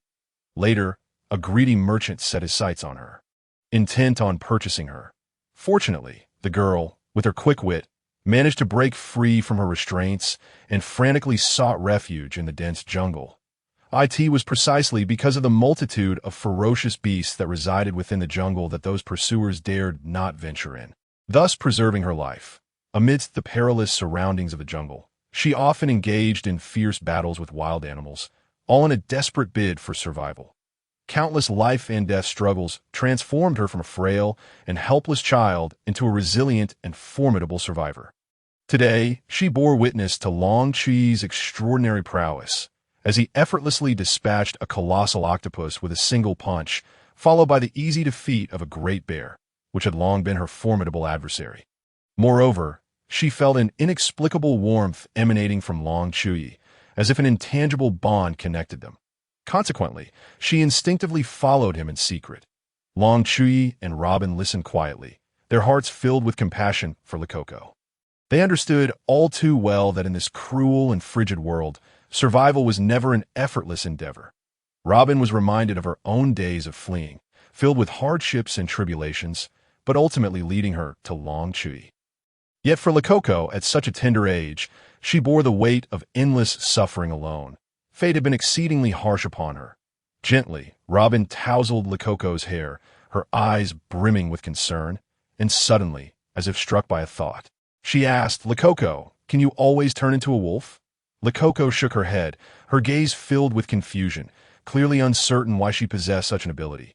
Long Chuyi understood Robin's intention and inquired, "Then, Likoko, can you swim in the sea?"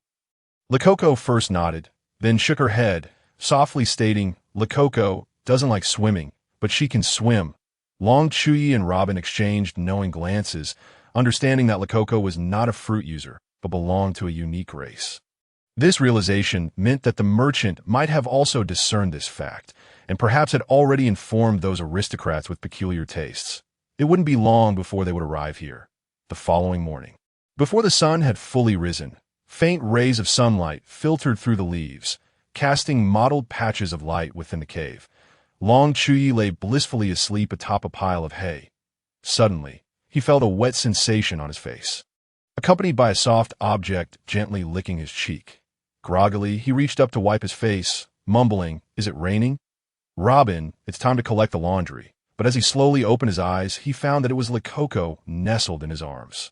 Upon seeing that Long Chuyi had awakened, Likoko sprang up in excitement, then bounded into Robin's embrace like a joyful little deer. Long Chuyi rubbed his sleepy eyes and smiled, saying, "Ah, it's you, little Likoko. Good morning." With that, he sat up and stretched widely. It was then that he noticed Robin sitting quietly nearby, a gentle smile gracing her face as she tenderly caressed Likoko in her arms. That a fleeting expression of reluctance crossed Long Chuyi's face as he slowly spoke. "Robin, perhaps this will be the last time."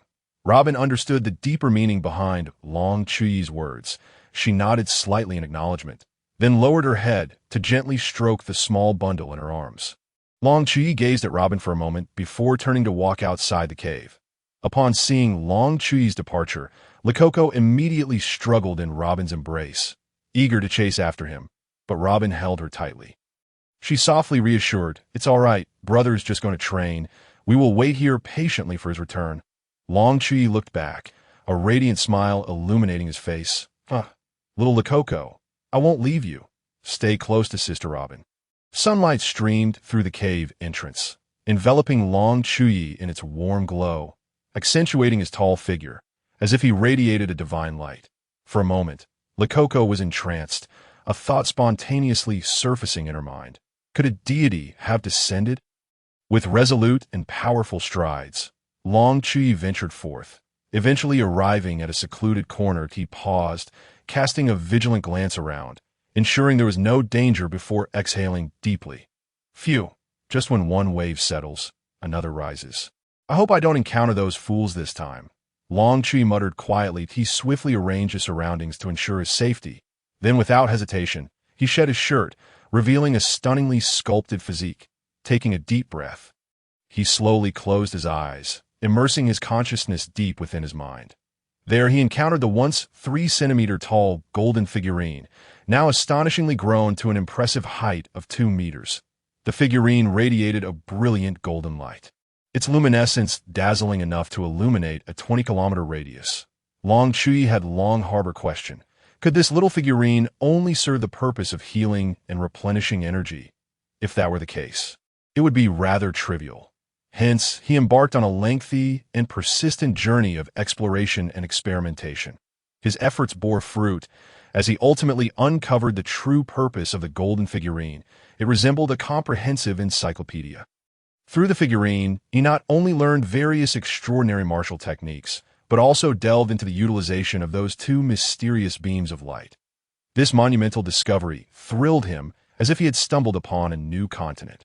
The process of mastering martial skills proved relatively straightforward. Whenever he attacked the golden figurine, it would counter with intricate martial techniques, allowing him to learn in the process. However, understanding how to wield those 2 beams of light required a keen intellect. At present, Long Chuyi had only grasped that the white light emanated from nature, yet its further functions remained undiscovered. Every time Long Chuyi focused on the golden figurine, he felt an unsettling ache coursing through him. The sensation of being struck by the figurine's martial techniques was excruciating, as if not only his body, but his very soul trembled in response. Each encounter left him feeling as though he might fall apart, the piercing pain nearly unbearable.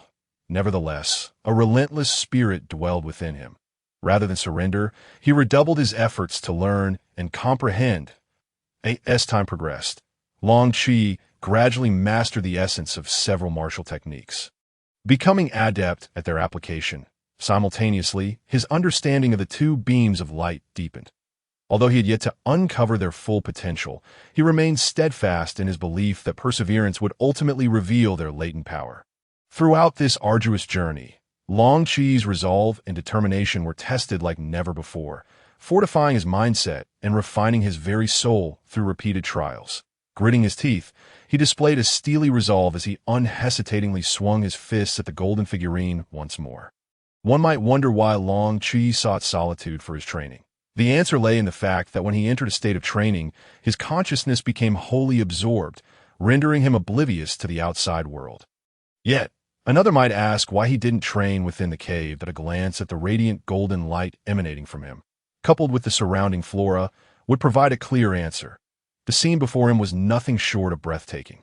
The surrounding vegetation was obliterated by the sheer force of his power. As he recalled the first time he discovered the ability to practice with the golden figurine, his excitement overwhelming him as he eagerly commenced training. However, an unexpected incident nearly resulted in Robin's demise. Fortunately, Robin's keen intuition alerted her to the anomaly as she witnessed the golden light shimmering from Long Chuyi, causing the grass beneath him to vanish. She immediately recognized the imminent danger. Thus, she turned without a moment's hesitation, sprinting desperately towards the outside. However, merely a second later, the massive tree beside the spot where Robin had just stood cracked with a resounding snap, as if severed by an invisible and formidable force. Simultaneously, In a corner of the small town, a man of lecherous appearance, his face adorned with a sycophantic grin, spoke obsequiously into a telephone bug. "My lord, I am certain that is a new species, and she is currently hiding deep within the forest." His voice dripped with flattery and ingratiation. On the other end of the line, a mysterious figure held the telephone bug.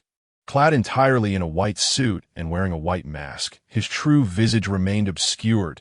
The individual referred to as my lord knelt with utmost reverence before a bizarre-looking person. This figure, adorned with a transparent fish tank atop his head and dressed in a space suit, had a perpetually runny nose and wore a silly grin as he laughed heartily. "Huh, yet another new toy. Go, fetch her for me. Huh." His laughter resonated with the excitement of a child anticipating a new toy, though this so-called toy evoked a sense of melancholy. Chapter 16. Undercurrents. Long Chuyi continued to endure pain that would be unbearable for an ordinary person. Yet the western sea was gradually becoming agitated. On the island of Solar, Herod sat upon a rocky outcrop, a cigar held delicately between his fingers, quietly gazing into the distance. The sea breeze gently tousled his disheveled hair. He exhaled a plume of smoke, his eyes gleaming with a fierce intensity, as if they could pierce through the endless ocean. Within that glimmer lay unspoken ambitions and resolute determination. That moment, a man clad in noble attire approached him quietly, inclining slightly as he respectfully offered a salute. "Captain, I have gathered some intelligence. It appears that Coriol is in search of something." His ship was sailing normally, yet for some unknown reason, it suddenly altered course towards this island. Subsequently, he inexplicably vanished. A few days later, Richard also headed in this direction, but it seems their vessels were ambushed at sea. From my observations and deductions, this does not resemble the aftermath of a fierce battle with other ships. Rather, it seems an enemy boarded their vessel directly, initiating a brutal conflict. As he spoke, the man furrowed his brow, displaying a look of confusion. Herod slightly furrowed his brow, turning to gaze deeply at the vast sea, his voice low and tinged with authority as he inquired, "What have those fellows uncovered?" A hint of vigilance flickered in his gaze. The man in noble attire responded respectfully. "Based on the speed of the small vessel and the results of the Shadow's search, they have deduced that the enemy might have fled to one of 3 islands." As he spoke, he subtly raised his head, discreetly observing Herod's expression. "Proceed to investigate each of these 3 islands one by one. Should you discover the target, notify me immediately." After issuing his command, Herod crushed the cigar in his grasp and tossed it into the sea. His actions carried an air of decisiveness and determination, as if proclaiming his unwavering resolve in this matter. Inside the Dre's villa, in a spacious and brightly lit room, a beautiful woman clad in a pink blazer leaned slightly, one hand resting on the table while the other held a notebook. Her posture, with a low neckline, revealed her fair skin and deep cleavage, as if on the verge of exposing her entire bosom. She gently bit her lip, her eyes shimmering with allure, attempting to capture Dre's attention. Yet, Dre's paid no heed to the secretary's flirtatious gestures. His gaze remained lowered, revealing an almost frenzied intensity within his eyes. A fervent obsession to achieve his goals. Dre's voice was low and resolute. "Once they have searched the 2 islands, we shall release information to guide them towards the island we have preemptively ambushed." As he spoke, a subtle smirk graced his lips, revealing a barely perceptible cold smile. The secretary responded coyly, "Hi." She then reached out to caress the back of Dre's hand, slowly trailing down his arm. However, as her hand brushed against Dre's abdomen, it was suddenly seized firmly by his powerful grip. Despite the sharp pain, the secretary maintained her composure, letting out a seductive hum. Once more, she lifted her gaze, expecting to meet Dre's lustful eyes, only to be confronted instead by a visage filled with rage and madness. Slap. With all his might, Dre struck the secretary's face. The force of the blow was so great that she toppled to the ground, blood trickling from her mouth, her cheeks swelling rapidly. Dre's expression was one of disgust and fury, as if the secretary before him were something utterly repugnant. Coldly, he regarded the secretary sprawled on the floor, then elegantly retrieved a handkerchief to wipe his hands, as if he had merely performed a trivial act. His expression remained impassive as he commanded, "Someone, dispose of this waste." His tone bore no warmth, as though the secretary's fate were of no consequence to him. The secretary, regaining her senses from the shock and pain, realized her imminent doom. Her face paling to a ghostly white, she desperately pleaded for mercy. But it was far too late. Two men clad in suits entered the room, their expressions cold and unyielding as they seized the secretary by the arms and dragged her out. Her cries faded into the distance. And silence once more enveloped the room. Dre stood quietly by the window, gazing out at the distant sea, inwardly whispering, "It is time. Wait, Maya, that I will fulfill my promise," without fail down on the Grand Line at the Navy headquarters in Marineford. Sunlight streamed through the windows of the Admiral's office. A tall yet lanky man lounged lazily in a chair, his eyes concealed beneath an eye mask, his legs casually draped over the desk. His name was Kazan, known as Admiral Akiji of the Navy headquarters. At this moment, he bore an expression of languor, as if the affairs of the world were of no concern to him. On the adjacent sofa sat another man, clad entirely in yellow, his face grotesquely lewd, wearing yellow sunglasses as he methodically groomed his fingernails. This individual was Borsalino, also one of the 3 admirals of the Navy headquarters. Known as Admiral K, a faint smile played at the corners of his mouth, an inscrutable expression that left others guessing his thoughts. Borsalino glanced at Kazan in the chair, nonchalantly asking, well, what has dear Kazan been up to in the West Blue?" Yet, the only response was a series of rhythmic snores. Kazan remained blissfully asleep. Unresponsive to his inquiry, Borsalino, seemingly unfazed by Kazan's lack of reaction, continued speaking to himself. "I heard a rare species has emerged in the West Blue, even alarming the celestial dragons. How terrifying!" His tone dripped with sarcasm and disdain, laced with a hint of provocation, as if deliberately stirring the pot to gauge others' reactions.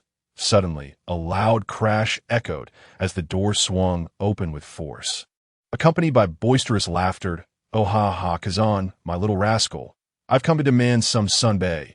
The insufferable Sengoku had devoured all his own sunbae. How outrageous! Standing in the doorway was a tall, robust man in a white naval uniform, his face illuminated by a broad smile, as if devoid of any worries. Then came an urgent voice of interruption. "Admiral Kazuru, we are here to summon Admiral Akiji." The man who called out scratched his head, bursting into laughter once more. "Oh, is that so? I forgot. Ha! Then let us fetch my sunbae first." His laughter rang out, vibrant and infectious. Kazan lifted his eye mask slightly, sleepily regarding the doorway. "It's Admiral Kazuru. I have no sunbae here, and 2 days ago, I already gave you my last one." He yawned languidly as he spoke. A Navy officer behind Kazuru stood to attention, loudly announcing, "Report. Admiral Akiji, Admiral Kazuru. Fleet Admiral Sengoku requests your presence at a meeting." Kazuru slapped his forehead and laughed heartily. "Mahaha, I forgot again." He then turned to exit, albeit in the left direction, while the meeting was to the right. The 3 men in the room were unfazed as they followed suit. Upon reaching the meeting room, they found at the center a man with a distinctive OM-shaped hairstyle and small glasses, deeply engrossed in thought, his white naval uniform unbuttoned at the chest. Behind him hung a plaque inscribed with the characters Jun Ling Tianxia.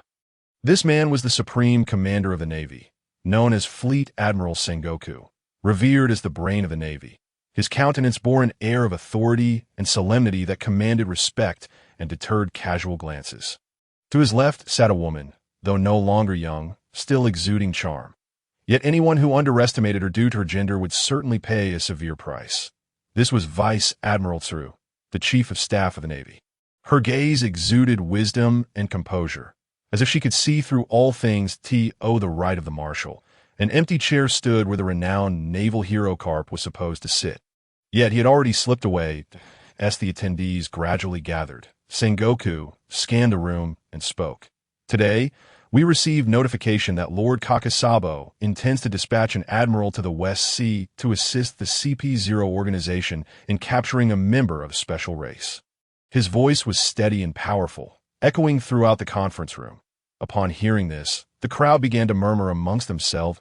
At that moment, a canoe, seated nearby, suddenly snorted derisively and remarked, "Humph, admirals of the Navy are not meant for such trivial tasks." Clad in a striking red suit with a rose pinned to his chest, and draped in a white naval uniform. He leaned back with his legs crossed, arms folded defiantly, as he regarded Sengoku with disdain. His countenance was rife with dissatisfaction, seemingly vehemently opposed to the matter at hand. However, no sooner had Akainu finished speaking than another voice resonated within the room. "Oh, so what you're implying is that admirals of the Navy are merely for slaughtering innocent civilians?" The speaker was Kazan, who, similarly lounging with his legs crossed, appeared languid as he leaned back in his chair. His tone casual, yet laced with provocation, but a glint of mockery flashed in his eyes, seemingly intent on inciting Akainu further. The expression on Akainu's face darkened instantly, a flicker of anger crossing his eyes, before he retorted, "The Navy should spare no effort in annihilating all evil pirates. Those who obstruct us should." Before he could finish, Sengoku rapped his knuckles on the table, clearing his throat, and interjected, "Enough. What we need to discuss now is the deployment of the admirals and how to arrange our naval forces in the new world following the vacancy." His voice rose several notches, imbued with undeniable authority. After a lengthy discussion in the room, Kazan begrudgingly found himself assigned to this mission.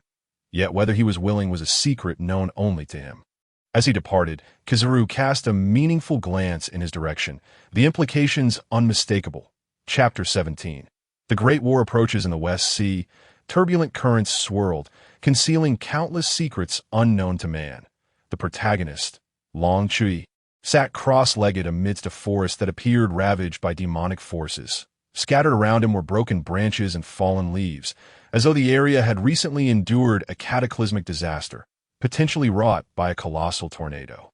At this moment, Chuyi had his eyes tightly shut, radiating a dazzling white light, reminiscent of a brilliant star descending from the heavens, illuminating the desolate surroundings that he was immersed in his own world.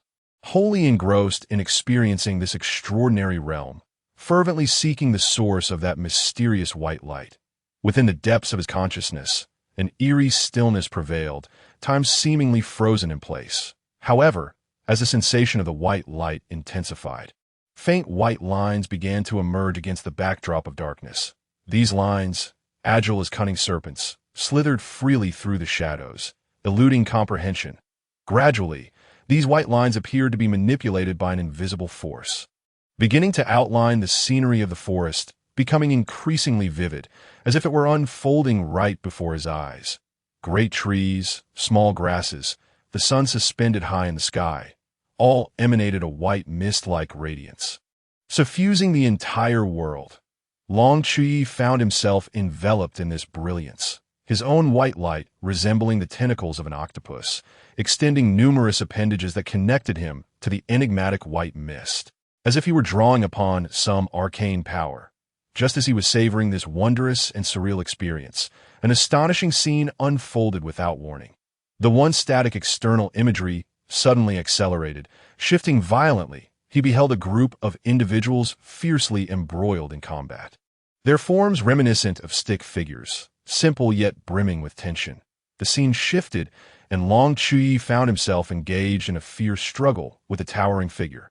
The radiant white light emanating from him was so blinding that it was nearly impossible to deny his own identity. The white line seemed to react to some stimulus, twisting wildly, and the scene before him transformed yet again, revealing him standing opposite another equally imposing individual. The atmosphere between them grew palpably tense, as if the very air were on the brink of ignition. Watching the kaleidoscopic images unfold, Chuyi suddenly coughed up a mouthful of blood, his body swaying uncontrollably, as if struck by an invisible force. He extended his hand, trembling as he wiped the blood from the corner of his mouth, inhaling deeply as he muttered to himself, "Is this what they call foresight into the future? Has my observation haki awakened? Or is it the result of that mysterious white light at play?" He clenched his fists, feeling the power within him surge like a tumultuous tide, a newfound confidence welling up within him. After enduring rigorous training with the Little Golden Man, he had transformed entirely, now able to contend with most formidable foes. Through his battles with the Little Golden Man, he had experienced the threatening specter of death firsthand. That terrifying sensation of being on the brink of despair was still vividly etched in his memory. Now, Chuyi's combat skills had reached an unparalleled level, every movement seemingly refined through countless trials. He believed he was well prepared to face the unknown challenges ahead. Tea should be about time. Long Chuyi murmured to himself, his voice imbued with determination. Slowly rising to his feet, his gaze became fierce as he surveyed the chaotic environment around him. His eyes glimmering with unwavering resolve. It is time. Time to embark on my journey across this vast, uncharted, and perilous ocean. Upon returning to the familiar cave, an enticing aroma wafted through the air. There stood Robin, diligently preparing a delectable meat stew by the pot. The rich fragrance enveloped the entire cave, igniting one's appetite. Liko, obediently squatting by the pot, gazed wide-eyed at the bubbling food, her small face reflecting her longing, nearly drooling. Upon hearing the familiar footsteps at the cave entrance, Liko instantly raised her head, her eyes lighting up with joy as she spotted Long Chuyi standing there, resembling a jubilant fawn. Without hesitation, she dashed over and leaped into Long Chuyi's embrace. She affectionately rubbed her adorable little face against him, incessantly murmuring, "Brother, you're finally back." Long Chuyi, thoroughly content, held Liko close, gently stroking her little head, a radiant smile illuminating his face, as if all his fatigue had vanished in an instant. Witnessing this heartwarming scene, Robin exchanged glances with Long Chuyi. She discerned the seriousness and determination in his eyes, instantly grasping the profound significance behind it. The smile that had once graced her lips gradually faded, returning to her usual tranquility, yet it soon reemerged, subtly hinting at her hopes and concerns for the future. "Dinner is ready. We can eat now," Robin said softly, her voice gentle and melodious. Upon hearing this, Liko, still perched on Long Chuyi's lap, excitedly kicked her legs and exclaimed, "I want to eat! I want to eat!" Long Chuyi let her down, and she immediately darted towards the pot like an arrow released from its bow. She seized a bowl filled with food from Robin's hands and began to devour it ravenously, her face smeared with broth, exuding an utterly adorable charm. Long Chuyi and Robin exchanged glances, and Robin's eyes reflected deep reluctance and concern. She opened her mouth as if to say something, yet ultimately held her tongue. Long Chuyi smiled, his lips moving silently, conveying, "We shall meet again." He wiggled his pinky finger, assuring her to be at ease. His gaze filled with resolute promise. Night descended like a vast, dark silk sheet. Robin and Liko stood by the prepared small boat, ready to escape this perilous place. Long Chuyi crouched down, tenderly regarding the reluctant Liko before him, softly reassuring her, "Kiki, brother will come to find you, and sister. Shall we make a pinky promise?" Liko gazed at Long Chuyi, then at the outstretched pinky finger before her. After a brief hesitation, she instinctively extended her own little pinky, intertwining it with Long Chuyi's. "That a pinky promise must be kept," Long Chuyi declared. "Brother will never forget his promise." Liko nodded with tear-filled eyes, her gaze brimming with anticipation for the future and trust in her brother. Long Chuyi added, "And remember, do not trust strangers easily. Listen carefully to sister, and eat well so you can grow up healthy and strong." However, before he could finish, his mouth was suddenly blocked by something soft. He widened his eyes in astonishment, realizing it was none other than Liko's lips. Long Chuyi stood frozen in shock, his eyes wide as he stared at the girl before him, his mind blank. Robin, too, was taken aback, her mouth agape, wearing an expression of disbelief, as if witnessing something utterly inconceivable. After a prolonged silence, Robin finally regained her composure. She swiftly scooped Liko into her arms, playfully ruffling her hair while muttering indignantly, "How can this be? I only kissed her forehead. That mischievous little Kiki." From her actions and expressions, it was evident that although Robin appeared cold and intelligent on the outside, her heart was no different from that of an ordinary girl, harboring her own little emotions and thoughts. Meanwhile, Long Chuyi took several steps back, rendered speechless by surprise. After all, Likoko was only 2 years younger than him, and they had always referred to each other as siblings. This unexpected kiss left him somewhat flustered. Subsequently, upon noticing Long Chuyi's awkward demeanor, Robin shot him an indignant glance and quipped sarcastically, "So, how does the taste of a 4-year-old child feel? It must be quite sweet." Long Chuyi's face flushed crimson, and he nervously scratched his head, stammering, Robin-chan, I didn't know how to react. Before he could finish, Robin turned her back, cradling Lakoko, and prepared to board the ship. Long Chuyi could only watch helplessly as Robin embarked. Once the vessel had set sail a short distance, Robin approached the stern, looked back at Long Chuyi, raised her pinky finger, and shouted loudly, "We must honor the promise we made. And remember, you owe me one." A radiant smile blossomed on her face, illuminated by the moonlight, rendering her exceptionally beautiful. Long Chuyi, witnessing Robin's joy, couldn't help but smile back, lifting his pinky finger in response, exclaiming, "Oh, absolutely." Lakoko, standing beside Robin, also raised her pinky. Stuttering, brother, I will do it too. Thus, Robin set forth once more on a path of escape akin to that in the original narrative. Yet this time, she was accompanied by a companion named Lakoko. And her heart now held a special place for Long Chuyi. Meanwhile, Long Chuyi stood quietly on the shore, his gaze steadfastly following the small boat as it receded into the distance, until it vanished swiftly into the darkness. As if swallowed by the night, his eyes reflected a complex array of emotions, filled with anticipation for the future, akin to the excitement of embarking on a wondrous adventure, intertwined with nostalgia for the past, where cherished memories spent with Robin and Lakoko flashed through his mind like scenes from a film. Finally, Long Chuyi took a deep breath, resolutely turned, and walked toward the city. He understood that awaiting him was a new life brimming with challenges and opportunities, one that he would face alone against countless adversities until he became a true warrior. As Long Chuyi departed, the night reclaimed its tranquility.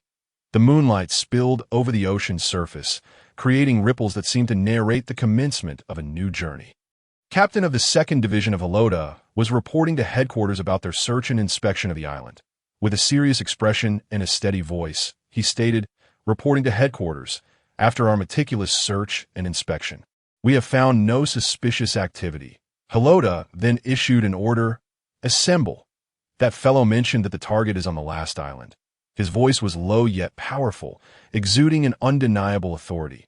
Meanwhile, on another vessel, Vice Admiral Akiji Kazan lounged leisurely on a beach chair, donning an eye mask, fast asleep on the deck. Several individuals clad in white masks appeared somewhat mysterious under the moonlight. One of them spoke in a disdainful tone. "Admiral, we are about to reach that island. Leave the rest to us. You need not intervene." Upon hearing this, Kazan slowly lifted his eye mask and glanced at the speaker. That single gaze seemed to carry an endless chill, akin to a sharp ice blade piercing straight to the heart of the man. The individual suddenly felt as if he had plunged into an abyss of frost, the biting cold sending a shiver down his spine. Subsequently, Kazan lazily replied, Well, I understand." He then pulled the eye mask back down and resumed his slumber. A fine sheen of sweat broke out on the man's forehead, and he swallowed hard, inwardly trembling. Is this the power of an admiral? Just a mere glance made me feel as if I were facing a fierce beast. Within Dry's villa, Dry sat on the sofa, his eyes fixed on the pocket watch in his hand, revealing profound longing and affection. Tucked within the watch was a photograph of a girl, the most treasured presence in his heart. The girl in the photo wore a fresh blue dress, her smile radiant as a flower, reminiscent of blossoms blooming in spring. She slightly tilted her head, her lively gaze directed at the camera, gently pressing down her hat, which fluttered in the sea breeze, as though one could sense her joy and freedom at that moment. "Maya, I'm coming soon. I will fulfill my promise," Dryce murmured softly, his voice imbued with determination and resolve. He inhaled deeply, then slowly closed the pocket watch and carefully placed it in his pocket. This action seemed to provide him with a sense of comfort, as if the photograph within the watch could bestow strength and courage upon him. Just then, the villa's door burst open, and a subordinate hurriedly entered. He respectfully bowed to Dryce and reported, "Boss, everything is ready." Dryce nodded, rising to his feet, straightening his back, exuding authority and confidence. "Let us go," Dryce commanded succinctly, his voice resonating with undeniable authority, as if heralding the imminent onset of a grand battle. Chapter 18. The final tranquility the following morning. Long Chuyi stepped into the small town on the island. The streets bustled with life, the sounds of laughter and chatter intermingling to form a vibrant tapestry of market life. as he strolled through. He quietly savored the essence of human existence, fresh and sweet fruits. "Coming by," shouted a vendor, his face adorned with a warm smile as he eagerly beckoned customers, the resounding calls instantly capturing the attention of passers-by. "Ha ha! You're playing so poorly." A group of children frolicked at the street's edge, their cheeks flushed, teasing one another with their melodious laughter. "Catch him! Don't let that thief escape!" An angry shout suddenly shattered the tranquility. Causing the crowd to erupt in chaos, a figure was seen desperately fleeing through the alleys, pursued by a group, their faces etched with fury and urgency. "Granny, I'm off to sea to fish." A spirited young fisherman skillfully organized his nets while turning to bid farewell to the elderly at home, then strode purposefully toward the shore.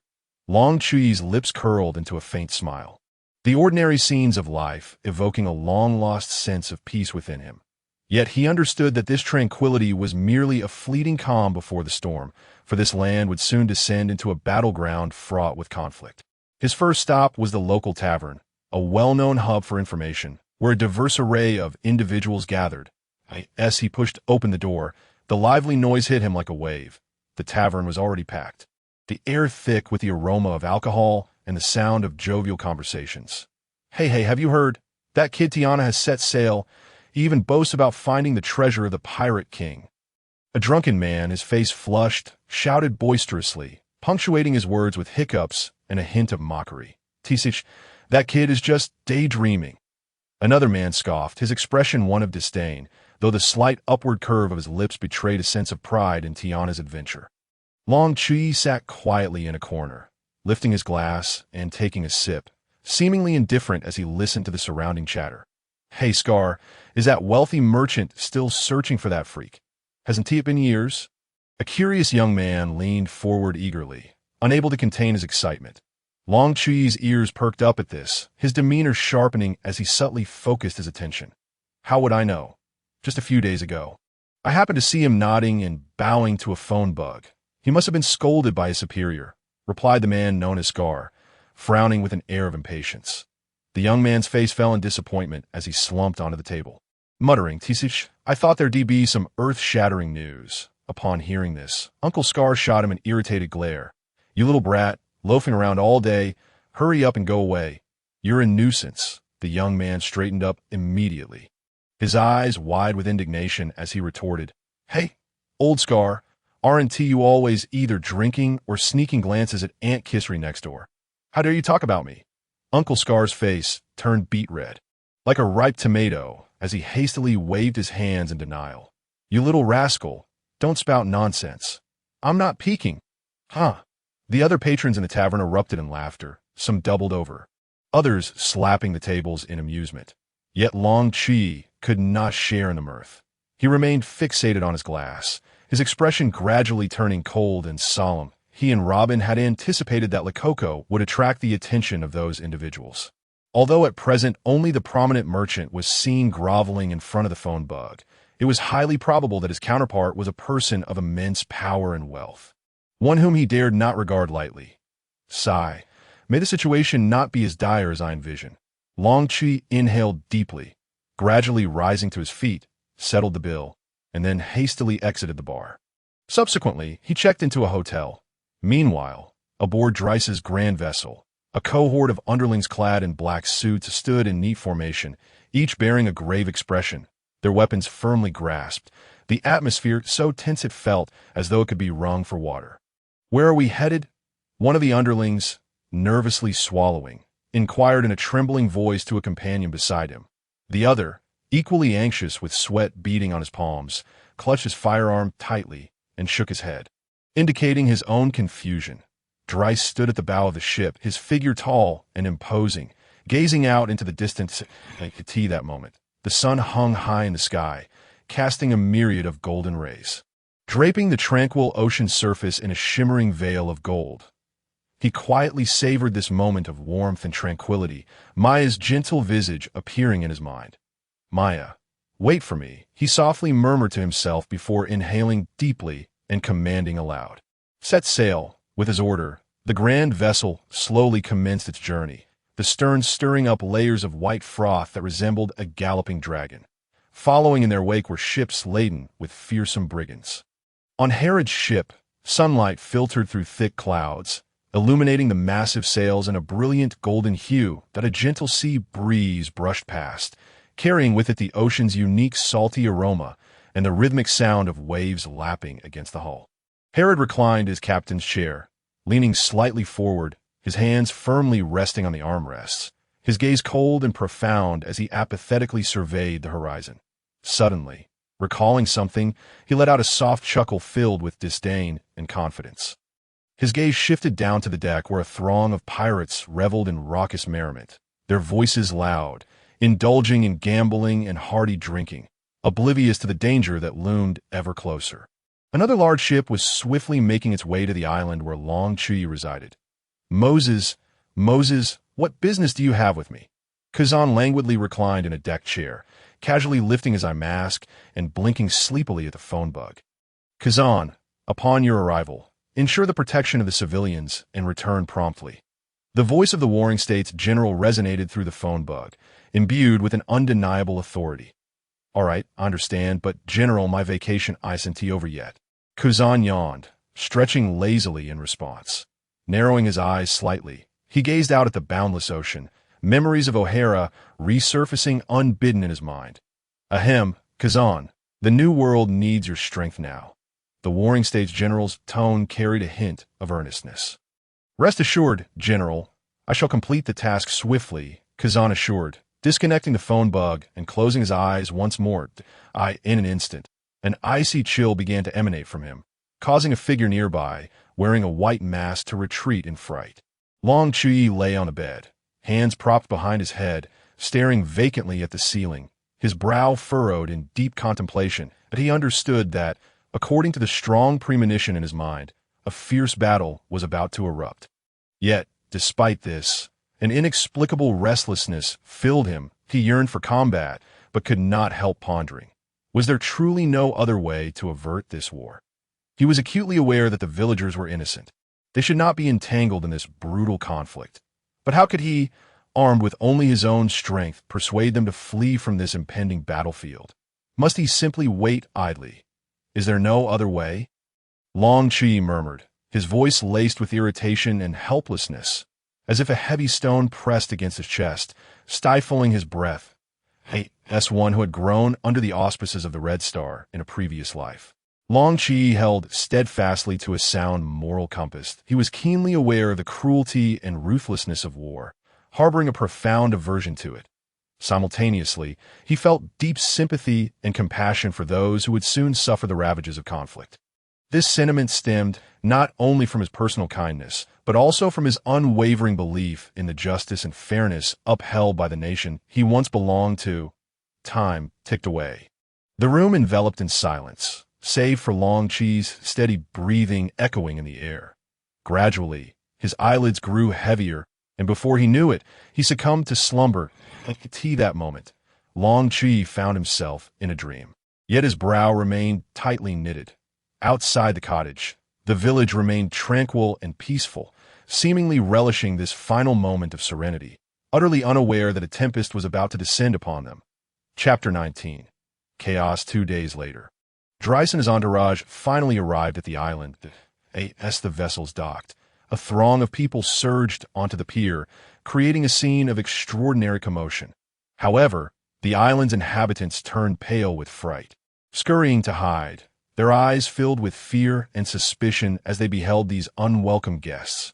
Dryce made no move, merely leading his men onto the island, directly into the forest, transporting an assortment of explosives and firearms. To any observer, it appeared as though war was imminent, yet Dryce maintained a disconcertingly calm demeanor. Once all his subordinates had departed, Dryce suddenly halted, standing still as he fixated on the terrified residents cowering within their homes. Some could not resist peeking cautiously from behind their windows, nervously scrutinizing him, that if you wished to avoid death, it would be prudent to flee this place within half a day. Dryce's voice was deep and composed, as if merely stating an everyday occurrence. "Who are you? Get out of here!" A young man shouted angrily at Dryce, his face flushed with rage. "Yes, leave our homeland at once." An elderly man with graying hair trembled in fury. brandishing his cane. "Drive them away." "What is happening? Are we to fight here?" The residents clamored, their agitation mounting. In response to Dryce's warning, the inhabitants exhibited a variety of reactions. With only Dryce remaining, some bold individuals confronted him, unafraid, even hurling insults in his direction. Yet Dryce remained silent, causing the residents' shouts and grievances to echo throughout the town, escalating the tension and chaos. Concealed in the shadows, Long Chuyi stood dumbfounded. Indeed, when one reaches the pinnacle of incredulity, laughter may ensue. Observing the scene before him, he found it somewhat amusing that the residents, emboldened now that only Dryce remained, began to berate him. It seemed ludicrous that they had received notice of impending danger, yet chose to provoke him. Though Long Chuyi did not know the man was Dryce, the sight of his impeccably tailored black suit allowed him to glean some insight into his identity. The Mafia had deliberately left one person to inform the residents, which seemed highly credible, and fleeing would entail no loss, certainly better than losing one's life. Thus, Long Chuyi resolved to seize this opportunity that he feigned panic, rushing out while shouting at the top of his lungs. "Flee for your lives. There are so many of them. Even if they do not engage in battle, we innocent residents could still be implicated. I do not wish to remain here and await death." His voice echoed through the streets, instantly capturing the attention of the surrounding residents. Long Chuyi dashed into a clothing store, hastily grabbing numerous garments while also pilfering a significant amount of berries from a counter. In his eyes flickered a hint of madness and desperation as he muttered to himself, "Since we are fleeing, we shall not return here. Surely no one will pursue me for taking these things." He then quickly exited the clothing store, continuing to run for his life, as if countless demons were in hot pursuit. His figure swiftly vanished into the throng, leaving chaos and fear in his wake. Once the first act of desperation had occurred, a second and third would surely follow. The residents, having witnessed Long Chuyi's actions, despite being oblivious to his identity, found his words to hold undeniable truth.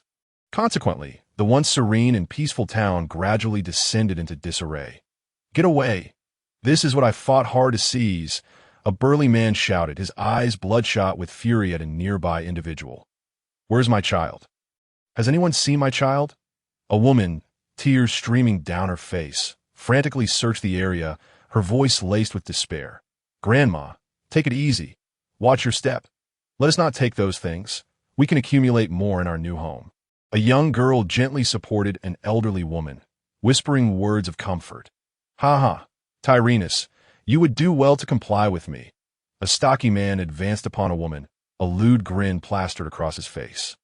"No, please, spare me," the woman cried, her face paling in terror, as she continually retreated. Just as the man was about to succeed in his nefarious intentions, he suddenly felt a powerful grip tightening around his throat. Immediately after, his neck was ruthlessly snapped. Long Chuyi displayed a gentle smile, his gaze falling upon the disheveled woman before him as he softly urged, "Hurry and flee," terrified by the horrifying scene she had just witnessed. The woman screamed and immediately turned to run. Meanwhile, Delays had been secretly observing Long Chuyi's every move. Initially, he had intended to eliminate a few individuals to instill fear and compel the others to depart. However, he never anticipated the emergence of Long Chuyi. As time inexorably passed, approximately 5 hours later, all the residents had fled, leaving only Long Chuyi and Delays, who stood 20 meters apart, locked in a stare. Long Chuyi glanced around the empty surroundings and silently exhaled a sigh of relief. With the departure of the residents, he felt the pressure in his mind gradually dissipate, allowing his thoughts to become clearer. He nodded slightly in Delay's direction before turning to find a safe place to hide, quietly awaiting the onset of battle. Delay squinted, a glimmer of cold light flashing in his eyes as he fixed his gaze on Long Chuyi's retreating figure. Only after Long Chuyi had completely vanished from sight did he turn and stride deep into the forest. "How long until Hyloda arrives?" Delays inquired of the communicator, his voice frigid. "Boss, it is estimated to be 3 more hours," came the respectful reply from his subordinate. Delays furrowed his brow, pondering for a moment before instructing, "Inform him that the enemy is powerful, yet outnumbered, and they are currently surrounded, but we are at a stalemate." So they must come quickly. Understood, came the prompt response from the crewman. Delays ended the communication, his gaze sweeping the surrounding forest, a fierce expression betraying his intentions as he murmured, "This shall be your burial ground." Simultaneously, aboard Hylota's pirate ship, a crewman hurriedly entered the captain's cabin, breathless as he reported the situation to Hylota. "Captain, Delays has located the enemy, but they are quite strong and currently in a stalemate. We need to proceed swiftly." Hylota smirked slightly, disdain evident in his laughter, and then stood with hands on hips, proclaiming loudly, "Then let us increase our speed. Ha ha, my men, prepare for battle." "Oh!" cheered the pirates on board, excitement coursing through them as they eagerly readied themselves for the impending conflict. Chuyi casually entered a small house.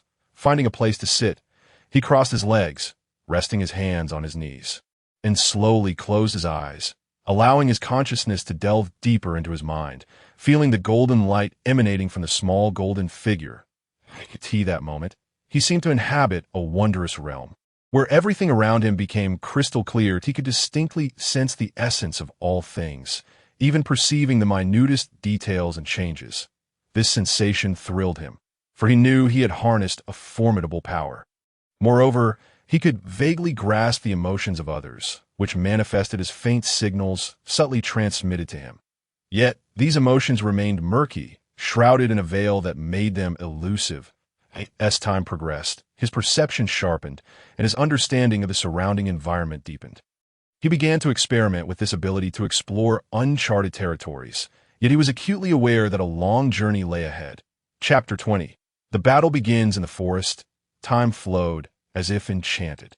Both serene and ominous, the fierce wind roared past like an untamed beast, rustling the leaves and causing the branches to sway, seemingly dancing to an eerie rhythm. The wind traversed the woods, carrying a chilling breeze that sent shivers down one's spine. In the distance, the trees bent slightly in the gale, appearing as if they wielded deadly weapons. The woodland creatures seemed acutely aware of the anomaly, swiftly seeking refuge. For a moment, the forest fell eerily silent, save for the whispering wind, which echoed like a low growl from nature, heralding an impending crisis. I could see the heart of this forest. Two factions stood poised for confrontation, the tension palpable, as if a mere spark could ignite a raging inferno. "Hey, Delays, what are you up to?" Hylota casually remarked, a cigar dangling from his lips, its swirling smoke rising before his stern visage. His indifferent gaze surveyed the opposing throng, akin to a predator appraising a herd of unsuspecting prey. In a low voice laced with amusement, he queried, "What game are you playing?" Delays forced a disingenuous smile, one that resembled a fragile mask ready to shatter at any moment. "Mr. Hylota, I shall escort you to the enemy's hideout. You will not be disappointed," he declared, while secretly calculating his next move. Hylota scrutinized Delays, his gaze penetrating as if discerning every thought within. After several minutes, he suddenly burst into laughter, a sound reminiscent of an owl's eerie call, imbued with an unexplainable strangeness. "Ha ha, since you Delays are so earnest, I shall not be stingy. The previous gift I intended for you, I have decided to return." His laughter brimmed with mockery and disdain, as if ridiculing Delays' audacity. Turning to a pirate clad in noble attire behind him, the man, understanding the unspoken command, respectfully nodded before striding away with deliberate poise.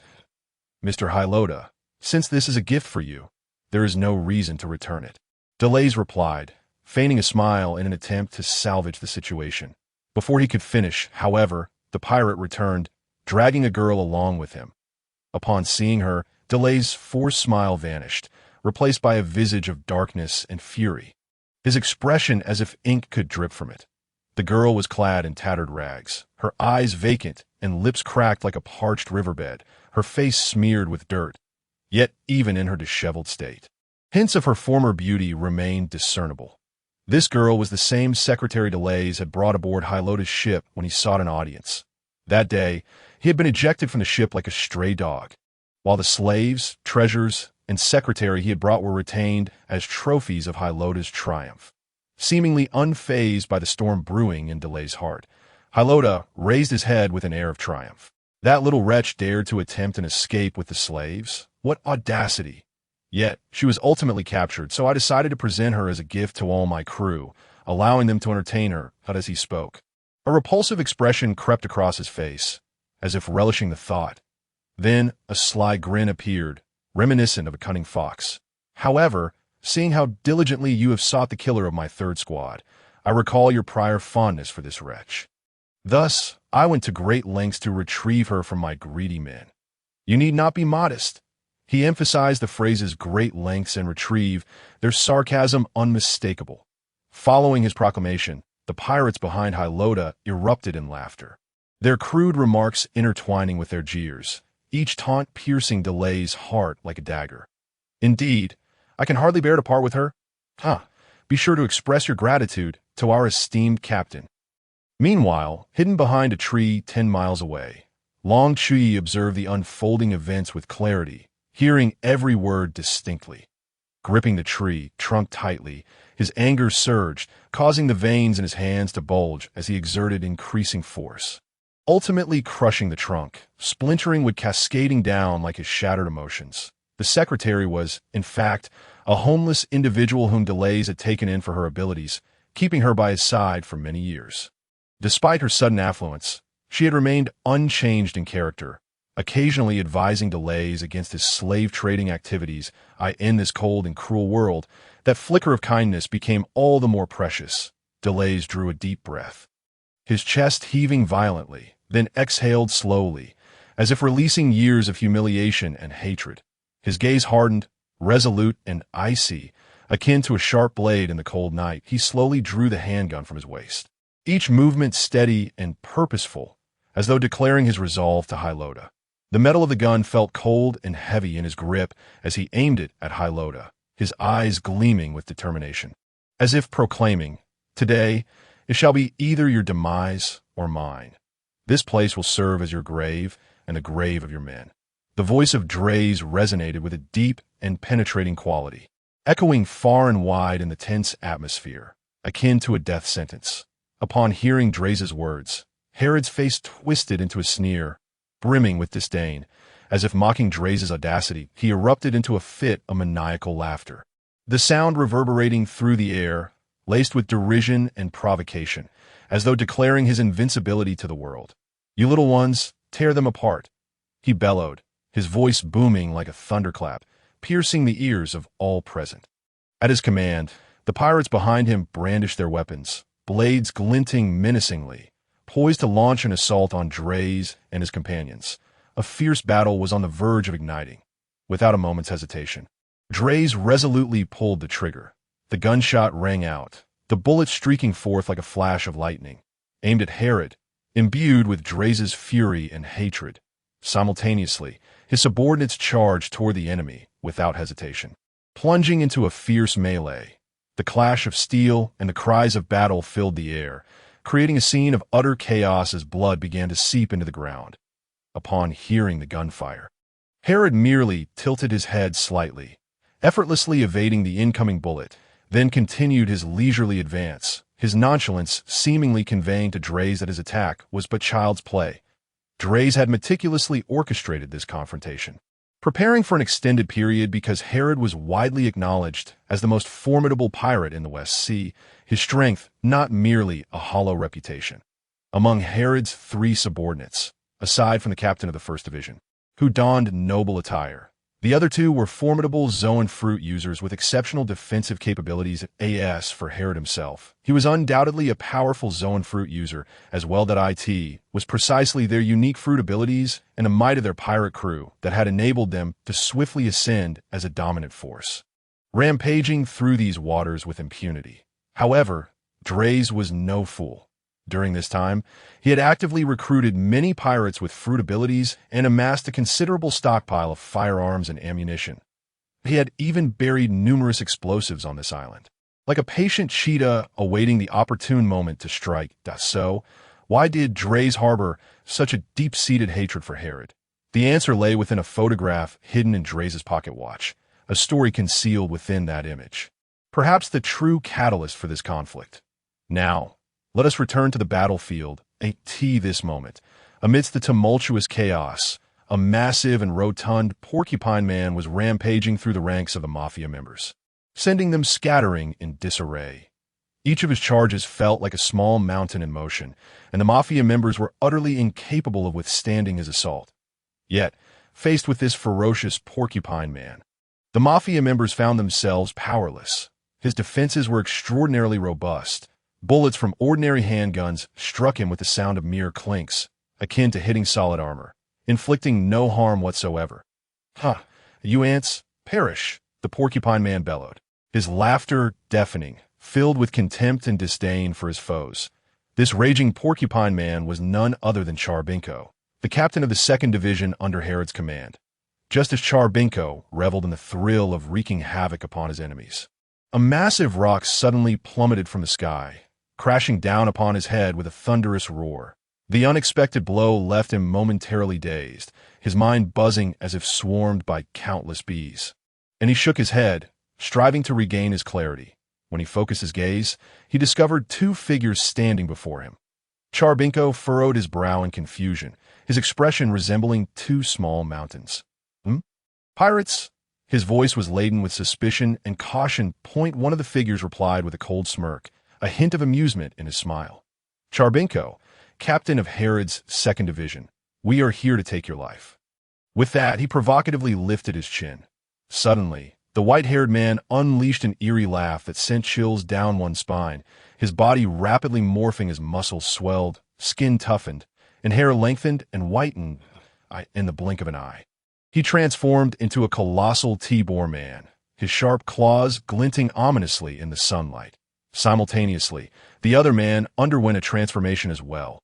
His body elongated, limbs grew robust, and a thick layer of scales emerged on his skin. Shimmering coldly under the sun, his head flattened, his eyes turned into yellow slits, and a long forked tongue flicked from his mouth. This man had morphed into a gigantic serpent man, his body coiled menacingly, exuding a terrifying aura as if poised to launch a lethal strike at any moment. With a fierce roar, the 2 charged toward Charbinko like a tempest. Charbinko did not falter. He retreated a few steps, his massive form surprisingly agile as he then lunged forward with remarkable speed toward the duo. In an instant, the 3 were embroiled in a fierce melee, their figures intertwining in a whirlwind of fists and kicks, leaving onlookers astounded. The serpent man coiled tightly around Charbinko, constricting him with a force that felt as though it might shatter his bones. Meanwhile, the T-Boar man unleashed his razor-sharp claws upon Charbinko, each strike accompanied by a fierce rush of wind. Yet Charbinko was not easily subdued. He valiantly resisted the powerful constriction, using his sharp fangs to thrust against the T-Boar man, his fangs akin to 2 gleaming daggers. Simultaneously, he seized the serpent man, hurling him violently to the ground. Fortunately, the lower half of his body was still entangled, absorbing some of the impact, and the protective scales cushioned the blow, sparing him from significant injury. The serpent man rolled on the ground before swiftly coiling back up, ready to attack once more for the T-Boar man. Being smaller and more agile, he evaded the thrust of Charbinko's fangs and then delivered a devastating punch to Charbinko's large porcine face, the force of which left a distinct imprint on his cheek. Chapter 21. The battle erupts to bang. A dull thud resonated as the T-Boar's fist, accompanied by a rush of wind, struck Charbinko squarely in the cheek. The sound reverberated, causing the surrounding air to quiver slightly. Yet curiously, Charbinko appeared unfazed, save for a slight tilt of his head. His face bore no trace of a bruise. That all you've got?" Charbinko sneered, a mocking smile gracing his lips, his eyes brimming with scorn. Suddenly, he threw his head back and unleashed a thunderous roar, his muscles tautening as a surge of formidable power erupted from within him. With a powerful flick of his hands, he hurled the serpent man and T-Boar man as if they were mere weightless ragdolls, sending them tumbling uncontrollably through the air for several spins before crashing heavily to the ground. "Damn it!" The serpent man gritted his teeth, frustration etched on his face as he rose from the ground. A trickle of blood at the corner of his mouth, he swiftly regained his stance, his eyes ablaze with fury. "This guy's a bit troublesome." The T-Boar man also regained his footing, dusting himself off, his gaze fixated on Charbinko. The two exchanged a knowing glance, their understanding palpable, before they charged at Charbinko like two arrows released from a bow. Meanwhile, on the other side of the battlefield, the situation for Herod's side grew increasingly dire. The mightiest captain of the 2nd Division was fiercely held in check by the enemy, his considerable skills rendered ineffective. Frustration causing veins to bulge on his forehead, his eyes bloodshot as he roared in anger.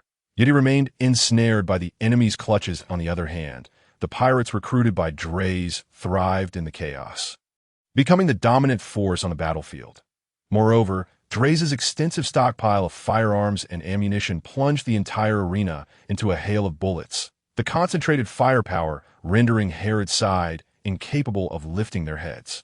"Oomph, you think you can defeat me with just that?" Herod stood amidst the battlefield, surveying the surrounding foes with a disdainful smirk. Suddenly, his form swelled dramatically, a layer of jet-black scales manifesting upon him, glinting coldly in the sunlight. His arms transformed into razor-sharp claws, protruding forward like a fearsome giant lizard. "Die!" Herod roared, charging into the throng, his claws slicing through the air, unleashing a torrent of bloodshed. The Mafia members scarcely had time to react before being cleaved in two, blood spraying everywhere. "Hey, don't get too cocky," one of the recruited pirates shouted, his eyes wide with fury and defiance. His hands rapidly morphed into thick ropes, which shot toward Herod like two agile serpents, ensnaring him tightly in an instant. Almost simultaneously, a giant towering 5 meters tall swung a massive iron ball, charging forward with menacing intent, the ball slicing through the air as it hurtled toward Herod's head. "Die!" the giant bellowed in fury. However, just as the onlookers anticipated that Hylota would be crushed by the impending blow, an unexpected turn of events unfolded. The muscles in Hylota's arms swelled abruptly, inflating like a balloon, and the ropes that had tightly bound him snapped instantaneously with a resounding crack. Following this, he forcefully thrust his head upward, and astonishingly, the massive iron ball that had been hurtling towards him came to a complete halt above his head, as if held in place by an invisible force. "What?"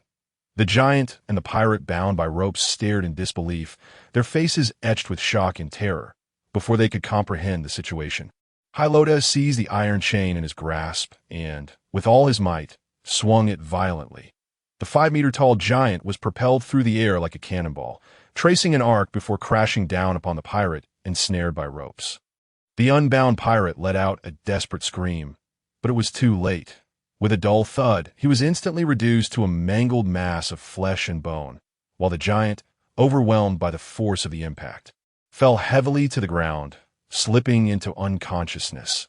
Hylota spared not even a glance at these insignificant figures, continuing his relentless march into the crowd, initiating a ruthless onslaught that, my hand, cried a member of the Mafia, shrieking in agony as Hylota mercilessly shattered his arm, causing him to collapse to the ground, writhing in pain. Perish before me." Hylota cackled maniacally, his face twisted in a mad and ferocious grin that he swung his fists, each strike imbued with unparalleled strength, sending one enemy after another soaring through the air like kites severed from their strings, crashing heavily to the ground. "Run! A monster! A monster!" faced with the overwhelming might of Hylota. The pirates fled in terror, their faces reflecting sheer fright as they scattered in all directions. "Help! I can't fight anymore." Some Mafia members had completely lost their will to battle, their legs trembling as they knelt in surrender.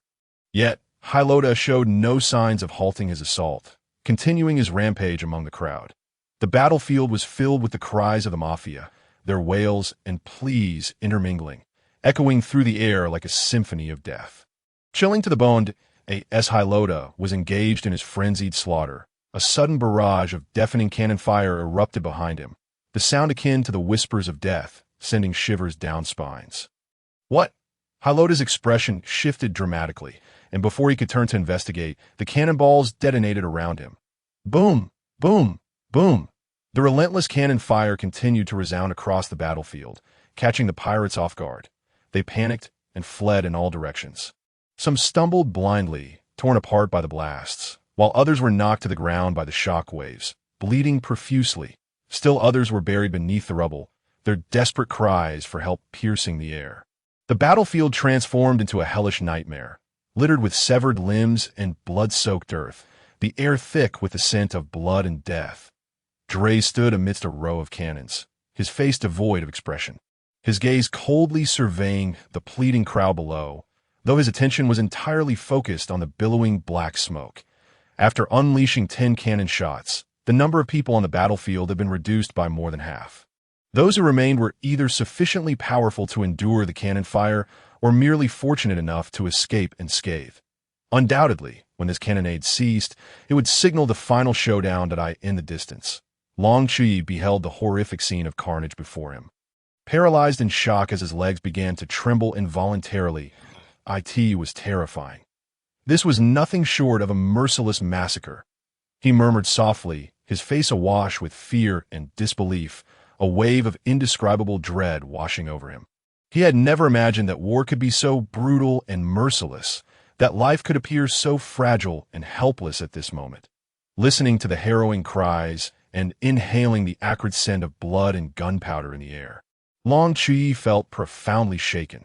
After what seemed an eternity, he gradually regained his composure. Clenching his fists tightly, his previously trembling body began to steady, and his gaze hardened with newfound resolve. In that moment, it felt as though Long Chuyi had undergone a transformative metamorphosis, breaking free from the ideals of a peaceful existence he had once known. In the distance, Dre's remained fixated on the swirling black smoke. As it began to dissipate, figures emerged from within. Hylota, coiled into a ball and towering at 5 meters, bore the marks of the cannon fire, his scales darkened and stained with blood, presenting a fearsome sight. Dre's eyes widened in horror, his pupils narrowing into slits, while Long Chuyi gasped in astonishment, muttering, "Is this creature's Zoan fruit ability truly so resilient?" Despite the blood that covered Hylota, it was merely superficial wounds. Those 10 cannon blasts had been aimed at obliterating him. "You bastard, this hurts like hell." A thunderous roar erupted from a nearby figure, revealing Charbinko, his body riddled with bloody holes, crawling out from the pile of corpses. One of his tusks broken, a pitiful sight. Beside him lay a snake man, unrecognizable and gasping for breath, while further away stood another figure, his upper body charred. These were the 2 pirates who had previously restrained Charbinko. Dre's was taken aback by this scene, having assumed Charbinko would perish in the cannon fire. Yet here he was, still alive. Moreover, the pirates who had been used to restrict him now lay defeated beside him, clearly bereft of combat capability. Though Charbinko's body had sustained grave injuries, he still managed to rise, his legs quaking slightly, his face contorted with pain and rage, his eyes burned with a murderous intent, fixated on Dre's as if wishing to tear him to shreds. However, due to his severe injuries, he could not launch an immediate attack, instead gasping heavily as he awaited the opportune moment. Simultaneously, Hylota's figure gradually came into focus. While he too bore wounds, they were less severe compared to Charbinko's. That a look of satisfaction crossed his face, indicating that the recent cannonade had not significantly affected him as a Zoan fruit user. His recovery capabilities far surpassed those of ordinary individuals, and his wounds began to mend almost immediately. Observing the unfolding scene, both Dre's and Long Chuyi furrowed their brows. The battle was becoming increasingly intricate, and no one could predict what would transpire next. Chapter 22. The Rise of War. Wah! Hylota laughed uproariously, his laughter echoing with unrestrained arrogance, as if the entire world lay within his grasp. His facial muscles contorted with excessive excitement, revealing a ghastly grin reminiscent of a demon from hell, sending chills down the spine. "Dre's, is this your final stand? How utterly surprising!" he exclaimed, dramatically patting his chest as though genuinely startled. Charbinko hastened to Hylota's side, joining in with a boisterous laugh. "Ha! Ants will always be ants. No matter how they thrash about, they will ultimately be trampled by the elephant." He doubled over in laughter. Hands on his knees, his eyes filled with derision, fixated on the mafia members below. Soon, Hylota's crew began to gather around the two. Their numbers dwindled to fewer than 30, each bearing wounds and bloodstains. Appearing quite haggard, some pressed their hands against their injuries, blood seeping through their fingers. Others limped, struggling to maintain their stance, yet still projecting an air of triumph. Meanwhile, the mafia members below appeared disorganized. Half of them were newly recruited pirates. Their numbers totaling around 100, these individuals, previously lawless rogues, now found their morale shattered after sustaining heavy losses in battle. They hung their heads in despair, fear and resentment etched upon their faces. "Hey, you despicable Drays, do you intend to kill me?" One pirate bellowed, his face contorted with rage, eyes wide as saucers, as he shouted at Drays, "Boss, I risked my life for you, yet you disregard our safety and bombard us indiscriminately."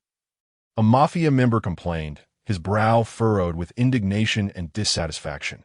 "Indeed, I'm done with this," another voice echoed, as someone hurled their weapon to the ground in fury and turned to leave. Dre's remaining 100 followers were filled with outrage at his actions. Amidst the cacophony of discontent, the crowd grew restless. Some even turned to flee the battlefield without hesitation, no longer willing to serve Dre's. As time passed, the number of Dre's subordinates dwindled, ultimately leaving him with a mere 20 or so individuals. This vividly illustrates that Dre's actions have incited public outrage.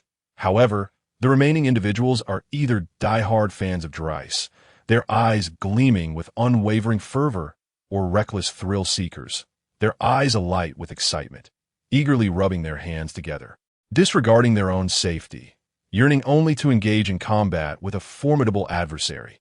Subsequently, Herod's crew pounced upon the remaining members of the mafia like famished wolves, while Charbin and Ku stood quietly. Recuperating their strength, they wore smiles tinged with amusement, their gaze fixed intently on Dries above, as if relishing a captivating performance. Dries showed no inclination to flee, nor did he exhibit any signs of fear.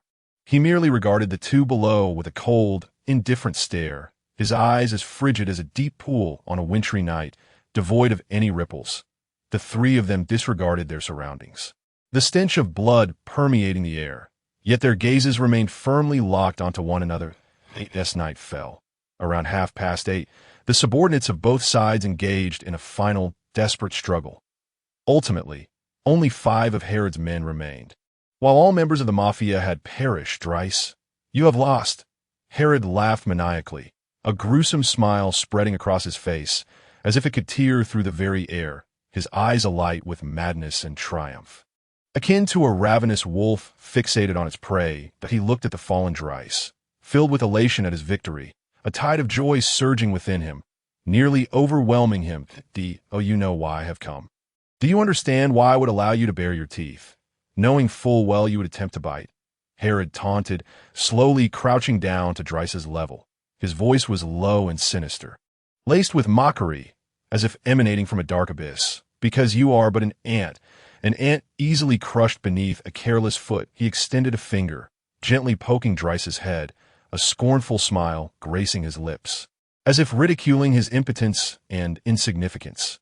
Dries struggled to lift his head, his eyes brimming with rage and defiance.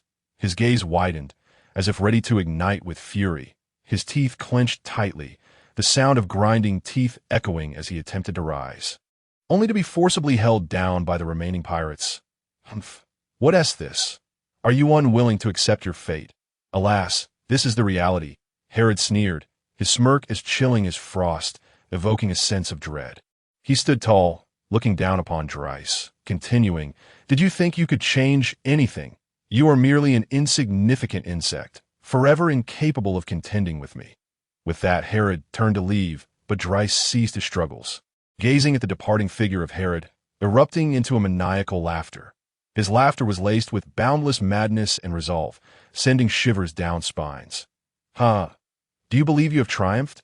Allow me to demonstrate how this mere ant can bring down an elephant." At that moment, the 5 pirates suddenly felt Dries, whom they held down, expanding like an inflating balloon. His body swelled. The black suit he wore could no longer withstand the pressure, eventually bursting into tatters. In this transformative process, Dries underwent a monumental change. Gradually morphing into a colossal, fearsome dinosaur man, he abruptly raised a powerful claw and swung it forcefully, effortlessly reducing the 5 pirates to a bloody pulp. his movements swift and decisive, devoid of hesitation. Upon hearing the commotion behind him, Herod turned in astonishment to see the transformed Dryce, a flicker of excitement flashing in his eyes, akin to a meteor streaking across the night sky. He then erupted into wild laughter once more. Yes, yes, exactly. If it ended here, it would be dreadfully dull. As he laughed, he rubbed his hands together in glee, his expression that of a child encountering a wondrous new toy.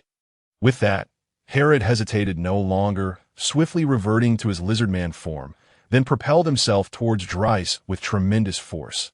Meanwhile, although injured, Charbin and Ku grit their teeth against the pain, closely trailing Herod, occasionally launching strikes to disrupt Dryce. Offering assistance to Herod, his brow furrowed, his face etched with agony, yet his gaze remained resolute, his weapon relentlessly targeting Dryce's vital points. Though Dryce had consumed a devil fruit, gaining extraordinary powers, he was merely accustomed to sitting in an office as a boss. Lacking any real combat experience, forced to rely on his tough exterior to endure the onslaught while seeking an opportunity to counterattack. However, each punch he threw at the equally resilient Herod was met with indifference, barely causing any discomfort. Thus, at that moment, Dryce had become nothing more than a human punching bag for Herod, utterly defenseless against the relentless assault. Observing his captain effortlessly overpowering Dryce, Charbin retreated to a safe distance to rest. Leaning against a tree, he gasped for breath, a smile of relief spreading across his face. Suddenly, Dryce clamped his jaws tightly around Herod's arm, but Herod remained unfazed, continuing to pummel Dryce's face. Yet, just then, Dryce abruptly crushed a device resembling a remote control. Before Herod could react, a violent explosion erupted around them, flames soaring into the sky as if to illuminate the night. The deafening roar of the explosion threatened to shatter the very world. In the distance, Long Chuyi clung tightly to a tree trunk, buffeted by the shockwave, resembling a plastic bag in the wind. Damn it. He cursed inwardly, his face a mask of terror and helplessness. The explosion raged for a full 10 minutes before gradually subsiding, leaving the once lush forest utterly transformed. Debris and shattered trees littered the ground, which had been pockmarked with craters resembling the surface of the moon. As the thick smoke began to clear, it revealed a bloodied and battered Herod. His scales a gruesome mess, akin to a fish stripped of half its scales. Beside him lay a person who had lost their lower half, presumably Charbin. Dryce. Herod roared in fury, his eyes glinting with murderous intent. That intent palpable as a blade capable of inflicting countless wounds. He extended a hand, gripping Dryce's head tightly, then forcefully slammed it into the ground, producing a dull thud that echoed like a death knell from the depths of hell. Dryce spewed another mouthful of blood, his body trembling violently. Despite his grievous injuries, he clung to life, thanks to the unique abilities bestowed by the devil fruit, barely maintaining his last shred of vitality. However, that blow had nearly cost him his life. Before he could catch his breath, a torrential barrage of punches rained down upon his head. Each strike bore immense power and fury, as if intent on obliterating him entirely. After a relentless 20-minute assault, Dryce's dinosaur form gradually dissipated, reverting to his original appearance. He lay there, battered and on the brink of death. Herod, panting slightly, hoisted Dryce once more. His gaze was filled with cold indifference and resolve. Since you could not kill me, it is now your turn to perish. With that, Herod slowly tightened his fist, while Dryce remained silent, seemingly having lost consciousness. Chapter 23. Dryce in a remote town on the outskirts of the West Sea. Dryce trudged along the narrow, cramped streets, his weary form dragging with effort.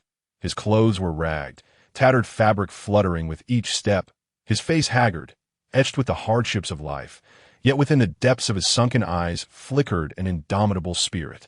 Born into a destitute family, Dryce endured the trials and tribulations of life from a young age. In this cold world where wealth and power defined heroism, he, as a poor man, was subjected to the scorn and derision of the affluent. Those clad in opulent attire would always regard Dryce with disdain, their noses held high, casting contemptuous glances as if he were an insignificant insect, easily crushed beneath their feet. Their laughter pierced him like sharp thorns, repeatedly embedding themselves into the depths of his heart.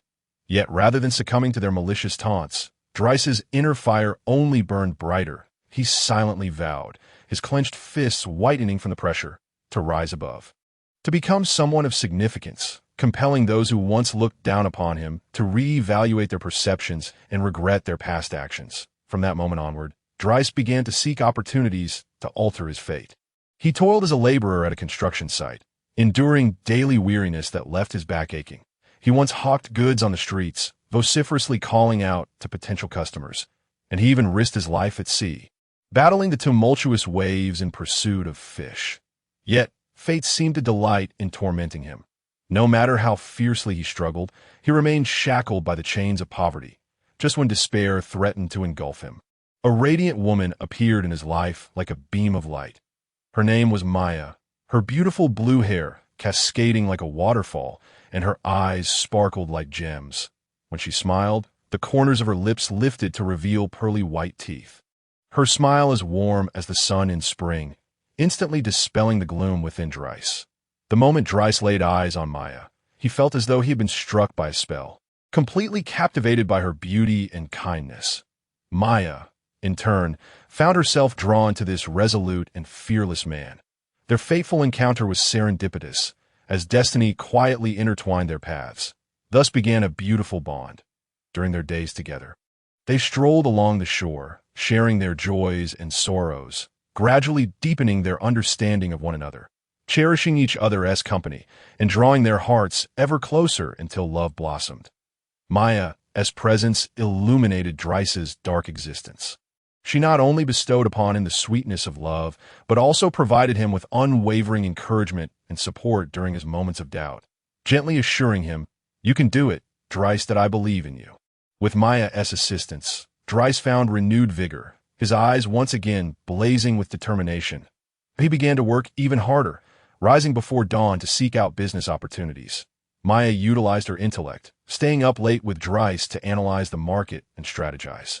Through their combined efforts, Dryce gradually achieved success in business. After a prolonged struggle, he finally became a man of wealth. He resided in a lavish and opulent mansion, adorned with gilded decorations. He donned expensive and exquisite attire, each piece worth a fortune, and he was surrounded by a loyal entourage of servants, ever at his beck and call. Yet, Dryce did not forget his humble beginnings. He grasped Maya's hand tightly and promised her with deep affection, "Maya, I will unify the Western Sea Mafia and create a brighter future for us, making you the happiest woman in the world." Tears of emotion shimmered in Maya's eyes. She believed in Dryce, for she knew he was a man of ambition and responsibility. Just as Dryce endeavored to fulfill his promise, an unforeseen calamity struck without warning. One day, while Dryce was out on business, he left Maya alone at home. Little did anyone anticipate that at that moment, the pirate Helota and his ruthless crew would launch an assault on their tranquil town. Helota was a pirate of unfathomable cruelty, his face brutish and marred by a vicious scar running from the corner of his eye to his mouth. Wherever he went, he brought devastation, leaving a trail of fire and panic in his wake, and the town was soon engulfed in chaos. Upon spotting the beautiful Maya, a vile desire ignited in his murky eyes, and a sinister smirk curled upon his lips. Without hesitation, he commanded his men to seize Maya, dragging her roughly aboard his ship. Dryce returned home in a state of frantic desperation, only to find his yard in disarray. An ominous premonition rising within him that he rushed into the house, calling out Maya's name, but only the hollow echo responded. His heart was instantly filled with dread and fear, his pulse racing as visions of potential dangers flooded his mind. Cold sweat pouring from his brow, he began to search frantically for Maya, grasping each neighbor's arm and anxiously asking, "Have you seen Maya? Where is she?" But all he received were helpless shakes of the head and responses of ignorance, with no useful clues to be found. After arduous efforts, Dryce finally gleaned some information from a passerby. It turned out that Maya had been captured by the pirate Helota. The news struck Dryce like a thunderbolt, leaving him in utter shock and fury, his fists clenched so tightly that his knuckles turned white, and his nails nearly embedded in his palms. He roared inwardly, "Helota, I will rescue Maya and make you pay dearly." He resolved to spare no effort to reclaim her. Armed with the information he had gathered, Dryce endured countless hardships to locate Heloda's pirate ship. T.O. successfully board the vessel and rescue Maya. He devised a cunning plan. Disguised in merchant's attire and bearing carefully chosen gifts, he feigned calmness to approach Heloda and endeavored to ingratiate himself with the crew.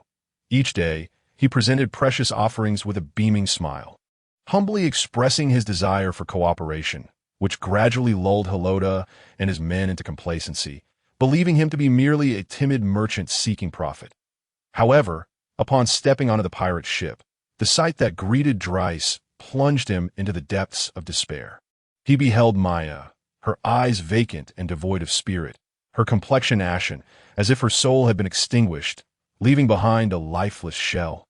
This scene pierced Dryce's heart profoundly. It felt as though 1,000 needles were stabbing him, nearly suffocating him with pain. His eyes reddened instantly, his fists clenched tightly, yearning to charge forth and rend Heloda to pieces. Yet reason reminded him that, with his current strength, he was no match for the formidable pirate. He could only suppress his inner rage and anguish, his nails digging deep into his palms, leaving trails of blood. Choosing to endure for the time being, in the days that followed, Dryce toiled silently. His gaze filled with resolve and determination, he relentlessly expanded his influence, seeking out talented individuals and quietly amassing power. Engaging in fierce confrontations with other mafia factions, he fought with every ounce of strength, his eyes gleaming with ferocity, showing no mercy. Simultaneously, he began to hone his intellect, studying tactics late into the night, carefully plotting each strategic move. However, this life of bloodshed and conflict left Dryce feeling unfulfilled. The flames of vengeance continued to burn fiercely within him, like an eternal fire, ever a reminder to remain vigilant. He understood that only when he was sufficiently powerful could he truly confront Heloda and exact his revenge. Until that moment arrived, he must continue to endure humiliation and wait for the opportune time to last. After countless days and nights of toil and accumulation, his weaponry and power reached their zenith in the Western Sea. Just then, Heloda's third squad was annihilated, and his superiors instructed him to investigate the matter. Dryce sensed the moment had come. He meticulously devised a plan to lure Heloda to this island, laying explosives in advance. Preparing for a battle of survival, time returned to the present as Heloda extended his burly hand, poised to crush Dryce. A sudden, melodious voice rang out from behind him. "Hello." The voice was bright and imbued with the vigor characteristic of youth. Heloda felt a jolt of surprise, his body bristling with alarm as he swiftly leapt back, his movements surprisingly agile for a man of his size. Turning around, he widened his eyes in astonishment as he beheld a handsome youth standing there. Clad in a neat, athletic outfit, a smile gracing his lips, revealing a set of pearly teeth as he waved a hand, his gaze clear and bright, silently observing him. But a flicker of surprise and anger flashed in Heloda's eyes, his face reddening with fury as he bellowed, "Hey, brat, do you want to die?" Simultaneously, his mind raced with shock. Who is this kid? How could I have completely overlooked his presence? What is his purpose?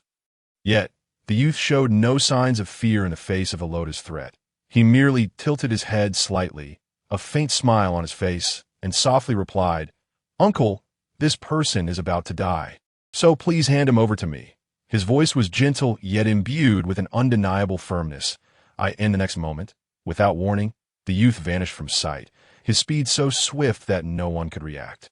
The instant Heloda's hand tightened around Dryce, an excruciating pain coursed through him, as if thousands of steel needles had simultaneously pierced him, causing his fingers to involuntarily loosen, and Dryce vanished from view. Heloda quickly glanced at his arm, only to find it grotesquely twisted and deformed, the bones protruding painfully, blood dripping steadily from his arm. He stared in terror, his eyes wide with disbelief. Looking ahead again, he saw the youth gently placing the barely conscious Dryce on the ground. Dryce lay with his eyes tightly shut, his complexion pale as parchment, his breath faint. Heloda gritted his teeth, suppressing the agony coursing through him, and managed to croak out, Who are you?" His voice was hoarse and tremulous. The youth scratched his head, a sheepish expression on his face as he smiled at Heloda, saying, I am Chuyi. I have come today solely to challenge you." To either defeat you or be defeated by you. As he uttered these words, a glimmer of excitement flickered in his eyes, as if the impending battle was merely a delightful game. Upon hearing this, Hylota felt a shiver run down his spine. He swallowed hard. Fear etched across his face. He pondered, this little wretch appears so innocent, yet speaks such terrifying words. It is truly chilling. Who exactly is he? Nevertheless, Hylota did not falter. After all, he was a pirate who had roamed the seas for many years, inherently imbued with an indomitable spirit. If rallying himself, he shouted boldly, "What nonsense! I, the illustrious Hylota, would never fear a mere child like you." His voice reverberated through the air, causing the surrounding leaves to rustle. Having finished his proclamation, he swiftly charged at Long Chuyi, moving with such speed that he resembled a bolt of black lightning, stirring up a gust of wind. Long Chuyi regarded the oncoming Hylota with an expression devoid of fear, his gaze calm as the depths of an unfathomable lake, but he merely raised a hand, which emanated a dazzling white light. A surge of formidable energy rapidly coalesced in his palm, causing the air around him to shimmer slightly.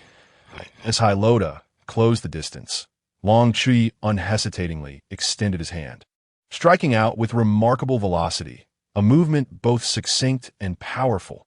That blow was akin to the force of thunder, accompanied by a rushing wind, and it landed squarely on Hylota's abdomen. With a whoosh, Hylota was sent sprawling like a kite severed from its string, soaring through the air in a long arc, akin to a cannonball. Moments later, a resounding thud echoed as he crashed into a massive boulder, sending up a cloud of dust and debris. As time passed, approximately a minute later, a cacophony of clattering stones echoed through the air, but a colossal claw emerged from the dust, forcefully dispersing the haze, revealing Hylota remarkably unscathed. Astonishingly, the injuries he had sustained appeared to have healed almost entirely, and disbelief danced upon his face as he bore a smile of incredulity. I end Chapter 24, titled Little Pa Kai.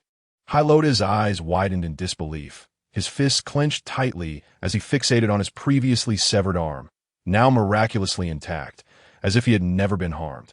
"How is this possible?" he muttered, his voice rife with shock and confusion.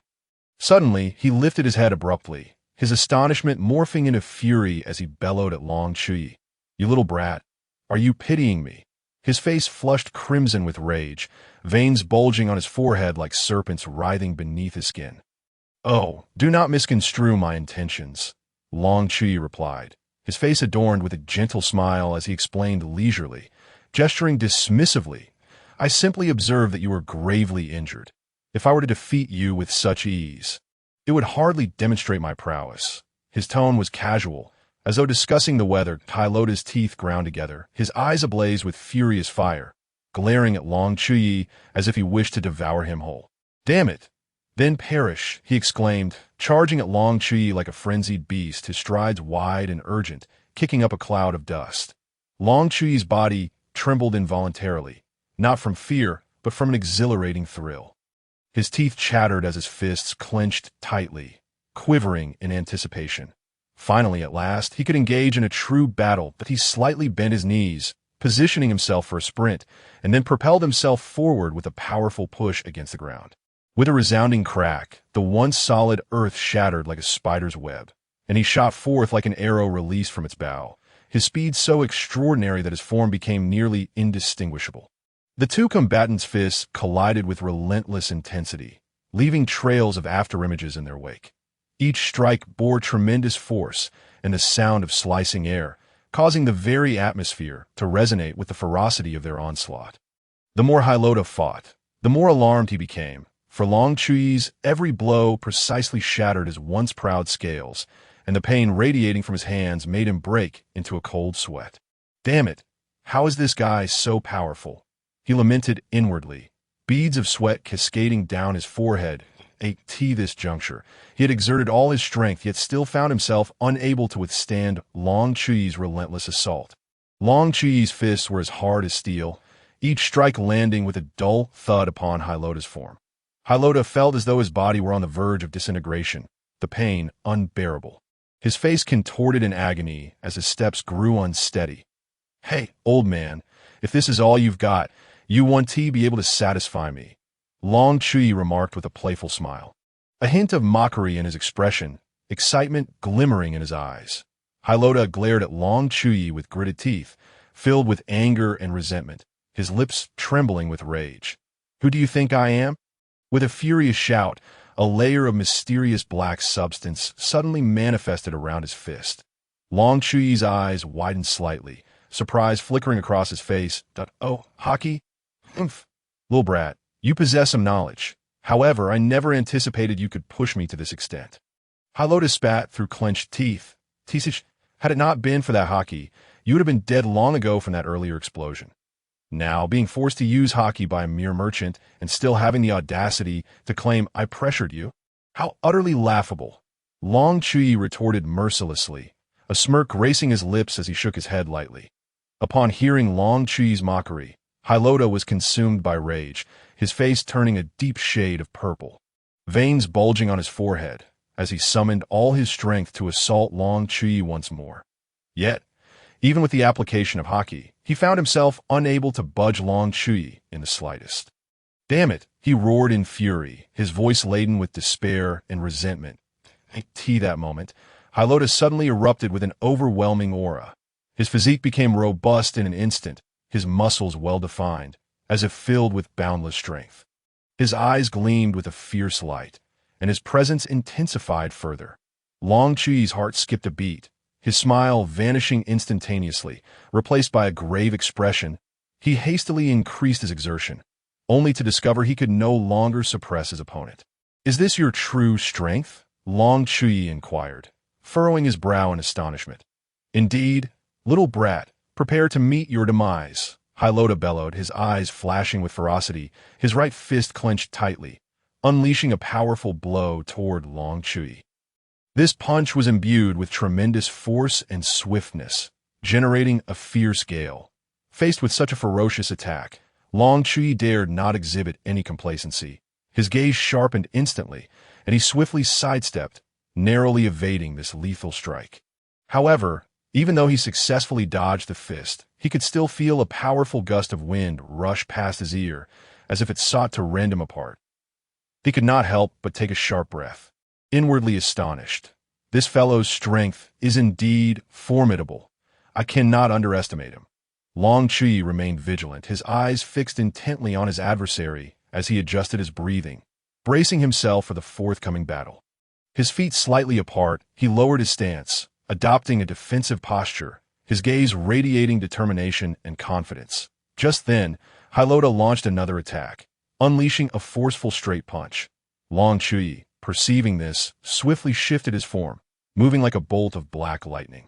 Employing a technique from Tai Chi known as cloud hands, deftly redirecting Hilota's punch to the side, leaving his abdomen completely exposed. In an instant, Long Chuyi struck with remarkable speed, his fingers like lightning, targeting 3 precise acupuncture points on Hilota: Yunmen, Jutai, and Taiyuan. Upon being struck, Hilota felt a wave of numbness coursing through his body. His previously steady breathing became erratic, movement grew laborious, and even the flow of his blood felt compromised. Terror gripped his expression as he realized the dire situation. He immediately exerted all his strength to distance himself from Long Chuyi. "What have you done?" he gasped, panting heavily, beads of sweat forming on his forehead. His body trembling slightly. That moment, he felt as though he were on a high plateau, struggling to breathe, utterly drained. Meanwhile, Long Chuyi stood firm in the center, his hands adopting a unique posture, his gaze resolute, exuding an aura of dominance, embodying an air of control over everything, striking a strikingly graceful and enigmatic pose in the midst of Tai Chi. Long Chuyi mused. Do all Zoan-type users possess the ability to unleash such latent potential? I previously encountered a rhinoceros man, and now there is a lizard man. He furrowed his brow, internally wary, for such sudden surges in strength often yield unexpected twists. "Old man, I'm coming for you," Long Chuyi declared, a slight smile gracing his lips as excitement danced in his eyes, but he clenched his fists, preparing to embrace the impending clash. As the words fell, the two individuals plunged once more into a fierce struggle. Their forms flickered and intertwined in the air, the sound of their fists whooshing through the air resonating with each clash, producing a deep, echoing thud. Chuyi nimbly evaded the lizard man's assaults while simultaneously seeking an opportunity to counterattack. The lizard man, leveraging his formidable strength and agility, relentlessly launched a barrage of attacks against Chuyi. The atmosphere grew increasingly tense, as if the very air around them had become searingly hot due to their violent confrontation. Chuyi relied solely on his robust physical prowess, not even resorting to the golden light of his abilities. As the night wore on, Halota lay on the ground, barely clinging to life, his bones fractured beyond measure, his face battered and flattened, each breath a laborious effort, his eyes half opened, filled with despair and terror, his body twitching slightly. Meanwhile, Chuyi wiped the blood that trickled from the corner of his mouth. His body relatively unscathed, bathed in the silvery moonlight, he stood tall, coldly gazing down at the prostrate Halota. "Xiao, he uttered with disdain, a flicker of contempt gracing his features. He then turned on his heel and strode over to Dre's, lifting his foot to gently prod his body. Hey, are you still alive?" At this moment, Dre still possessed a faint breath of life, having previously succumbed to a deep coma, teetering on the brink of death. Now, at Chuyi's call, he struggled to open his eyes, staring blankly at the sky above, where the moon hung brilliantly in the obsidian night. In a daze, Dre seemed to see a once gentle and beautiful woman smiling as she extended her hands toward him. His lips trembled slightly, whispering, "Maya." I succeeded, his voice so faint it was nearly inaudible. Chuyi quietly observed Dre's, whose eyes had fully closed, breath ceased, his heart unperturbed by the scene. After all, as the leader of the Black Party, it was not hard to imagine the countless atrocities he had committed against others. However, Chuyi had spared him earlier due to his warning to the residents to evacuate, thus granting him a little more time to live. Chuyi's gaze swept across the surroundings. The once lush forest was now a desolate wasteland, strewn with broken branches and fallen leaves, painting a picture of desolation that he couldn't help but sigh. Alas, this world is utterly wretched. While I know not why you have descended into madness, one reaps what one sows. Everything has its cause and effect. May you do more good deeds in your next life. With that, he turned toward the direction of the small town. Just as he took a step, a bone-chilling wind suddenly swept through, causing the temperature to plummet drastically. Chuyi's body tensed, goosebumps prickling his arms and back. He halted abruptly, alertly staring ahead, that a figure materialized like a specter, appearing without warning, as if emerging directly from a void. Chuyi's eyes widened, a surge of alarm flooding his senses, accompanied by profound shock. His body tightened slightly, bracing for combat, his eyes betraying a mixture of tension and confusion as he fixed his gaze on this mysterious intruder. Chapter 25. Seeking a general as a mentor? "Hey, brat, did you wreak havoc here?" The voice was low, imbued with an undeniable authority. Chuyi snapped his head up, and before him stood a figure adorned with a frog-eye mask. Long black hair cascading freely, a towering physique enveloped in the white uniform of a naval admiral. With hands casually tucked in his pockets, he exuded an unparalleled aura of power, the surrounding air seemingly frozen in place. The deep voice, though seemingly inquisitive, instilled in Chuyi a sense of despair akin to receiving a death sentence. He swallowed hard, merely holding the admiral's gaze, his entire body trembling uncontrollably from fear. He had never felt such terrifying pressure, as if an invisible mountain bore down upon him, nearly suffocating him. Was this the aura of the Navy's supreme combat strength, the Admiral's presence? It felt akin to facing a ferocious beast. Chuyi marveled inwardly, filled with profound reverence for the naval admiral before him. Standing there was none other than Admiral Kazan, who had arrived early with the intention of escorting the island's residents to safety while also avoiding the haughty CP0 members. However, upon stepping foot on the island that night, he was met with an unforeseen scenario. The island's inhabitants were nowhere to be found, and there were no signs of severe destruction. Puzzled, Kazan furrowed his brow. A sense of bewilderment washing over him, he had anticipated chaos and disaster. Yet the tranquility before him left him confounded. Just as he was lost in thought, the sounds of a fierce battle echoed from afar. Following the sounds, he observed flickering lights within the dense woods, clearly indicating that a fierce conflict was unfolding there. Kazan quickened his pace, heading toward the forest. Upon closer inspection, he found the ground littered with corpses, some belonging to pirates, others to the Black Party. Yet, thankfully, none of the residents were among them. Blood stained the earth crimson, the forest utterly ravaged, leaving behind a scene of utter devastation. Amidst this ruin, Halota was ruthlessly torturing Drays. A flicker of observation hockey stirred within Kazan, and he surmised the unfolding events were merely a dog-eat-dog scenario among scoundrels. Then he spotted Long Chuyi, a glimmer of barely perceptible surprise crossing his features. It was possible that this young boy had evacuated the residence. Subsequently, he scanned the surroundings, his expression growing serious once more. He had not found Robin's presence. The surge of anger welled up within Kazan. He recalled that Robin had been with Long Chuyi, and now, with her absence, it was only natural for him to assume that Long Chuyi had abandoned her. Damn it!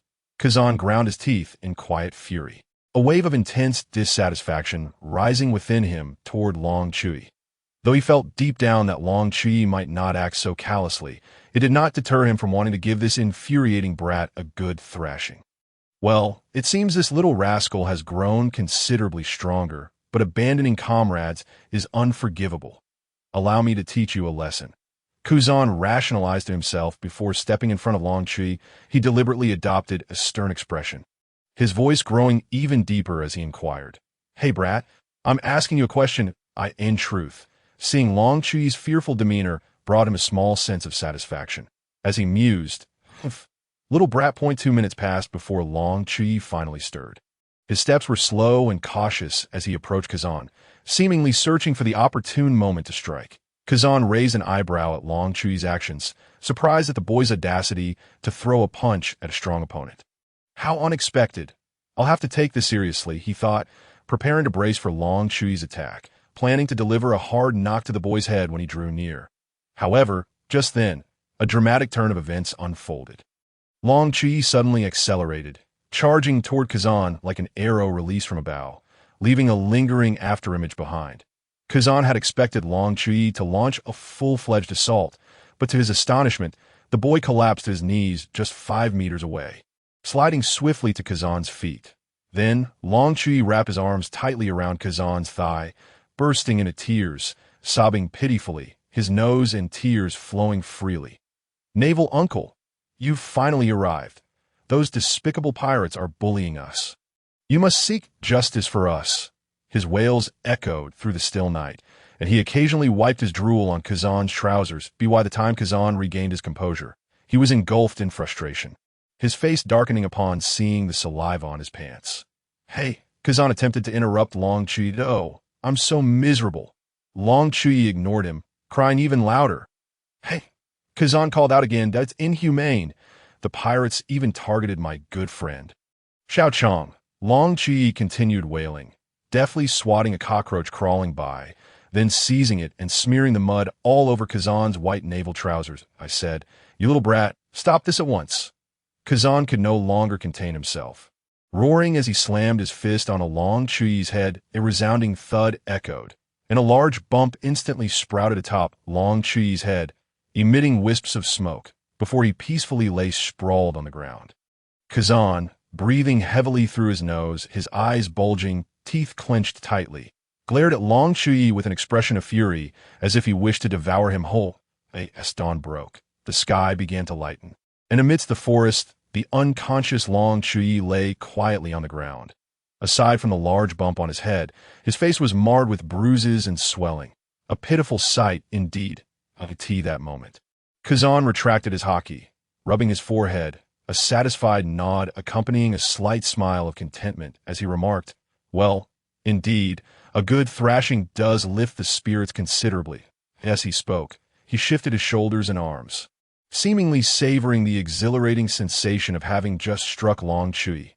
Then, he turned and left, leaving Long Chuyi alone to groan mindlessly in place. Approaching noon, the sunlight intensified gradually. It hurts. Suddenly, a cry of anguish shattered the tranquility. It was Long Chuyi awakening from his unconsciousness, but the pain from the injuries on his face and body compelled him to roll on the ground in agony. "While you're awake, would you care for some grilled fish?" At that moment, Kazan, leisurely roasting fish beside him, noticed Long Chuyi's distress and inquired with a tone of amusement. As he spoke, he gently lifted a perfectly grilled fish with a stick and offered it to Long Chuyi. Raising his head, Long Chuyi beheld the enticing aroma of the fish, a surge of resentment welling up within him. However, he restrained himself from expressing it, and in a petulant manner, akin to a turtle peeking out, he abruptly opened his mouth and took a large, forceful bite of the grilled fish. Observing Long Chuyi's reaction, Kazan's lips curled slightly upward, revealing a faint, playful smile, yet he paid no heed to Long Chuyi's little tantrum. Subsequently, he handed the remaining grilled fish to Long Chuyi before turning back to the campfire to continue roasting fresh fish. After receiving the fish, Long Chuyi reclined on the grass, savoring the deliciousness of the meal. Is this how I can evade trouble? Is this the level of strength exhibited by top-tier warriors? The disparity is simply too vast. Long Chuyi mused inwardly. In truth, Long Chuyi had two reasons for abandoning the challenge against Kazan. Firstly, he was intimidated by Kazan's overwhelming aura, feeling somewhat daunted. In simple terms, he was frightened. Secondly, he hoped to take this opportunity to gauge Kazan's attitude toward him. After all, on Soro Shihai Island, Long Chuyi had always felt that this old fox must have observed him and Robin from some hidden corner for a while.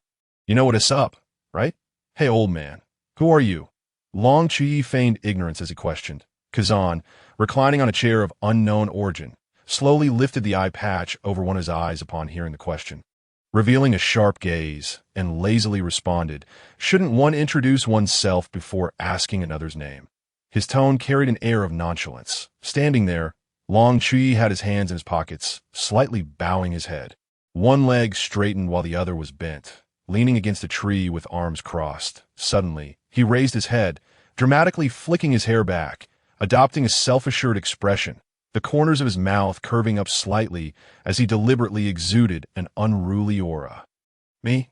I am Sero Ultraman." Upon hearing the name, Kazan's lips twitched uncontrollably, secretly thinking, "If it weren't for the fact that I already knew your name, I might have almost believed you. I really want to give this brat another beating." "I am merely an ordinary Navy officer," Kazan said, suppressing his anger and trying to maintain calm. "Huffed, just an ordinary Navy officer." Long Chuyi scoffed, his expression dripping with disdain. In that instant, Kazan vanished from a chair. In the next moment, a dull thud echoed. Long Chuyi's entire head was smashed into the ground as Kazan withdrew his fist, which still emitted wisps of smoke. "Even ordinary Navy officers are honorable. Remember that, brat." Kazan patted off non-existent dust from his clothes, appearing utterly unfazed as he strolled back to the chair, as if he were not the one who had just struck. Long Chuyi struggled to rise from the ground.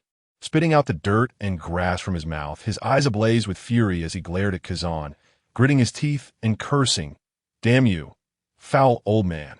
However, Kazan paid no mind to Long Chuyi's wrath. He reclined once more in the chair, closed his eyes, and pretended to be asleep. Infuriated, Long Chuyi stomped his feet, shaking his fists as he shouted, "I'll knock you away."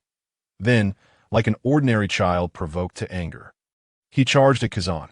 Kazan raised an eyebrow, a glimmer of interest flashing in his eyes as he watched Long Chuyi's antics, thinking to himself, "This kid is quite entertaining." He was well aware of Long Chuyi's strength, but remained oblivious to the fact that Long Chuyi had already recognized him and guessed that he had been observing both him and Robin for some time. Long Chuyi seized this opportunity, feigning ignorance, hoping to coax Kazan into training him. And since he hadn't done anything wrong, perhaps he could succeed. Chapter 26. Serving Kazan chicken soup, Long Chuyi charged at Kazan, fists swinging, as if he intended to crush everything in his path. Just as his fist was about to make contact, a shadow of a punch flashed by like lightning, the speed so swift it left little room for reaction. In the next instant, Long Chuyi was struck as if by a cannonball, uncontrollably tumbling backward and crashing to the ground. "Well, kid, how dare you attack the Navy? You've got some guts." Kazan crossed his arms, a faint, elusive smile gracing his lips, his demeanor so relaxed it made the previous scuffle seem like mere childish play. "Ouch, that hurts." Long Chuyi gritted his teeth, clutching his head as he laboriously stood up. Hey, old man, I admit you're strong, but from here on out, I'm gonna get serious. Long Chuyi readied himself once more, legs slightly bent, his body taut like a cheetah poised to pounce. Inwardly, he muttered, "Humph, that guy was spying on me and Robin, and I haven't settled that score yet. Plus, he is already an old man. Who knows if he LL continue to spy on Robin, I should collect some interest from him first, and see if I can get a chance to give him a good thrashing later." Kazan observed Long Chuyi's stance and couldn't help but shake his head slightly, a wry smile appearing on his face. Is this kid really counting on me to be his coach? He pondered. Moreover, he was merely an ordinary civilian. Indeed, there was little he could do about him. However, was there truly nothing he could do to deal with him? The imp within Kazan's mind began to curl its lips into a sly grin. He regarded Long Chuyi, who was readying himself, his eyes glimmering with a barely perceptible anticipation. Soon, the island echoed with Long Chuyi's cries of despair. The sound was sharp and piercing, reverberating throughout the island. Startling the birds in the trees to take flight, as night fell, Long Chuyi lay battered and exhausted on the beach, gasping heavily. His clothes were tattered, his body bruised and bloodied, presenting a woeful sight. Meanwhile, Kazan sat cross-legged by the campfire, leisurely roasting fish in his hand. The fish sizzled over the fire, golden oil dripping into the flames, igniting small sparks and wafting an enticing aroma, while savoring the delicious grilled fish. Kazan gazed pensively at Long Chuyi sprawled upon the beach. Well, kid, what do you intend to do in the future? Kazan casually inquired, his tone relaxed, as though conversing with an old friend. Long Chuyi's heart tightened in response. Instinctively growing wary, yet he maintained an impassive facade, continuing to breathe deeply, staring up at the sky in silence. After a moment, he slowly replied, As for me, I wish to become a Navy officer. Oh, how unexpected. Kazan was momentarily taken aback, a look of surprise crossing his face. He had anticipated that Long Chuyi's answer would involve becoming a pirate hunter or something similar. Not the Navy.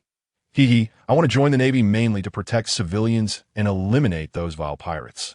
Of course, becoming a pirate hunter wouldn't be too shabby either, as I could freely pursue pirates. Long Chuyi beamed with a radiant smile. Regardless of the profession I pursue, I will dedicate my life to it, protecting innocent people and punishing those who commit crimes. Long Chuyi clenched his fists, his expression serious and earnest, his gaze reflecting a maturity and determination far beyond his years. And how do you distinguish between the wicked and the innocent? Kazan inquired curiously. Genuinely interested in hearing Long Chuyi's understanding of good and evil that I'm not entirely sure, just like someone like Herolda, who is a typical embodiment of evil. Then there's Dreas. While he had committed numerous atrocities in the past, ultimately, he helped the residents escape, at least in that moment. If someone had killed him, he could be considered innocent, right? Long Chuyi furrowed his brow, lost in thought, taking quite some time to respond. And how do you view pirates? Kazan continued to probe. Pirates, they are merely individuals who cannot control their own desires, but who in this world is devoid of desires. As long as those desires do not harm others, and one strives to satisfy them through their own efforts. What's wrong with being a pirate? Long Chuyi responded earnestly, his eyes reflecting a hint of contemplation. Yet there are exceptions that I once encountered a pirate whose wife and daughter were harmed by noble science. That pirate then killed everyone in that noble family one night and escaped, becoming a pirate. Such cases should be left to the Navy to handle. Regardless of the reasons, taking a life must face consequences. And imprisonment is the appropriate punishment. Long Chuyi added, his expression growing somewhat solemn. Kazan stared blankly at Long Chuyi, who spoke with such conviction, each word striking at the very questions he had pondered for so long. Unable to restrain himself, he voiced a question that had troubled him for quite some time. If a person possesses the power to annihilate the world and is scorned by all, yet has committed no wrongdoing, is it possible for her to resort to extremities? Upon hearing this question, a barely perceptible smile flickered across Long Chuyi's face, a notion only he perceived. Had it not been for Kazan's momentary distraction, he would have surely noticed the smug grin tugging at Long Chuyi's lips. Long Chuyi then stated with gravity, indeed that Kazan's expression darkened, his brow furrowing tightly as a glimmer of concern flashed in his eyes. Just as he was about to act, Long Chuyi continued, however, it depends on the context. There's a saying, An innocent man is guilty merely for possessing a precious gem. Regardless of innocence, possessing something valuable is tantamount to guilt. Thus, in a certain sense, an individual's abilities and potential can also be viewed as a treasure. Long Chuyi elaborated earnestly, his gaze revealing a depth of contemplation. Hearing this, Kazan's frown deepened, yet he refrained from interrupting Long Chuyi, choosing instead to listen intently. Regardless of whether that person is innocent, the possession of world-destroying power renders her culpable. The sheer magnitude of the power she wields surpasses what an ordinary person can bear. Even in the absence of action, she would be regarded as a threat. Long Chuyi paused momentarily before continuing. If, and I emphasize if, that individual were to truly seek the destruction of the world, should we not also consider whether the world itself is at fault? After all, what motivation would she have to destroy it without cause? Is she simply idling away her time, or has the world dealt her a blow of catastrophic proportions? Perhaps we ought to examine whether there exists injustice, inequality, or other issues within this world, rather than hastily attributing blame to the one endowed with the power to obliterate it. Only through profound reflection and comprehensive analysis can we uncover the fundamental solutions to such dilemmas.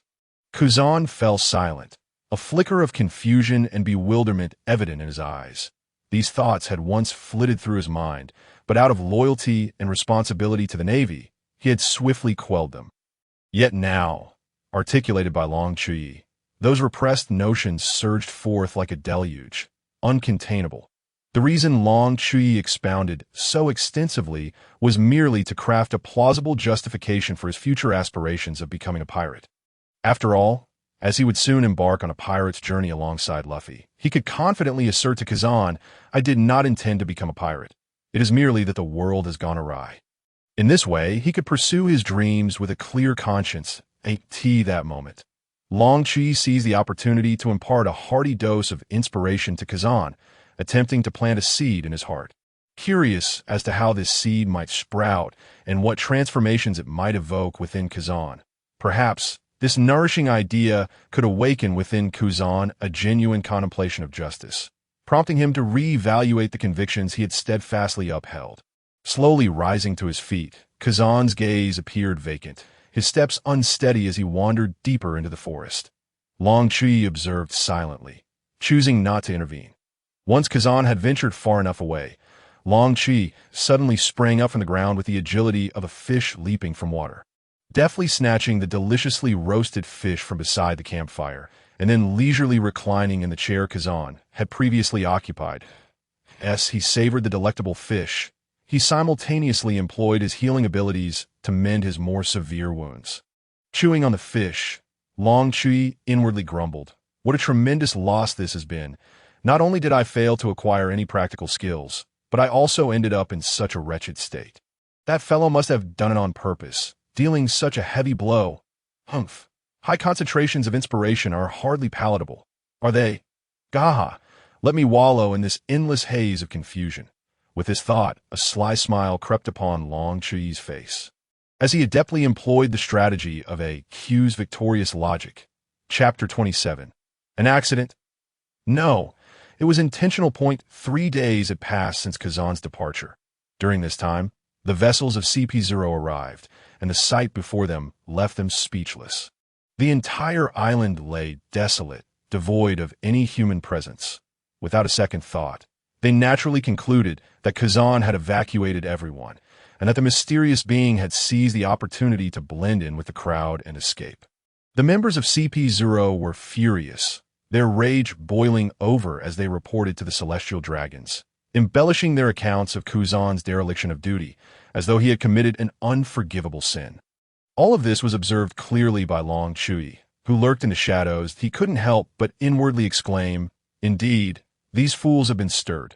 Fortunately, I dealt with that detestable merchant amidst the chaos. That alleviates some trouble. Yet he understood that the threat still loomed. After all, there were other residents who recognized Lakiko. Should they inadvertently let something slip, both Robin and Lakiko would be in jeopardy. Becoming targets of IR in the days that followed, Long Chuyi seemed to transform into a different person, leisurely basking in the sun like a lazy fish sprawled on the beach. Each day, he either hoisted his fishing rod to the shore, relishing the gentle caress of the sea breeze, or conversed with the island's indigenous people, sharing amusing tales. Sometimes he would recline comfortably in a chair, soaking up the warm sunlight, sipping on a cup of juice he had procured from who knows where, savoring the delightful moments of life. Time flew by, and in the blink of an eye, 2 days had passed. Finally, Kazan returned, his eyes betraying a complex array of emotions, rendering him inscrutable as Kazan set foot on the island. He beheld Long Chuyi sprawled in his chair, carelessly sunbathing with a juice in hand, occasionally indulging in a sip. This scene infuriated Kazan, causing veins to bulge on his forehead, nearly spelling out a large character of rage. In an instant, he flickered into motion, like a bolt of black lightning, appearing before Long Chuyi in an instant. And then, with a fist fueled by fury, he struck down, sending Long Chuyi's head into the ground. Poor Long Chuyi had no time to utter a cry of pain before darkness enveloped him, and he succumbed to unconsciousness. Kazan exhaled deeply, a satisfied expression gracing his features as he murmured to himself, "If you consider yourself clever, boy, now, let me see just how formidable you truly are." With that, his expression shifted to one of seriousness, his gaze sharp as he focused intently on the unconscious Long Chuyi. "Little brat, unleash your full power and come at me." At that moment, Long Chuyi and Kazan stood face to face on the beach. The sunlight bathed the shore, turning the sand into a brilliant golden expanse, resembling a lavish carpet of gold. "Take it easy, uncle. Don't throw out your back," Long Chuyi called out with a hint of a teasing smile, his voice resonating, and no sooner had he spoken than he ceased to conceal his strength, instantly liberating his power. With a powerful push against the ground, the sand on the beach erupted backward in a cloud of fine dust. His form darted forward like a flash of golden lightning, his fist encased in a luminous glow, propelled by the rush of wind, hurtling forcefully toward Kazan's face. As Kazan witnessed the sudden surge of Long Chuyi's strength, a flicker of surprise crossed his eyes. But he quickly regained his composure. Before he could even react, Kazan appeared behind him like a wraith, silently and without warning. Kazan's fist, enveloped in the formidable haki, sliced through the air with a whistling sound, akin to a cannonball, and struck fiercely at Long Chuyi's head. Long Chuyi had no time to evade. He was launched like a projectile, soaring through the air, crashing into countless trees along the way, their splintering sounds echoing through the stillness of the forest. "Damn it!" Long Chuyi roared in fury, the golden figure emerging from the dust like a specter. His eyes blazed with wrath, teeth grinding audibly as he clenched his fists, charging once more at Kazan with the ferocity of a beast intent on devouring its prey.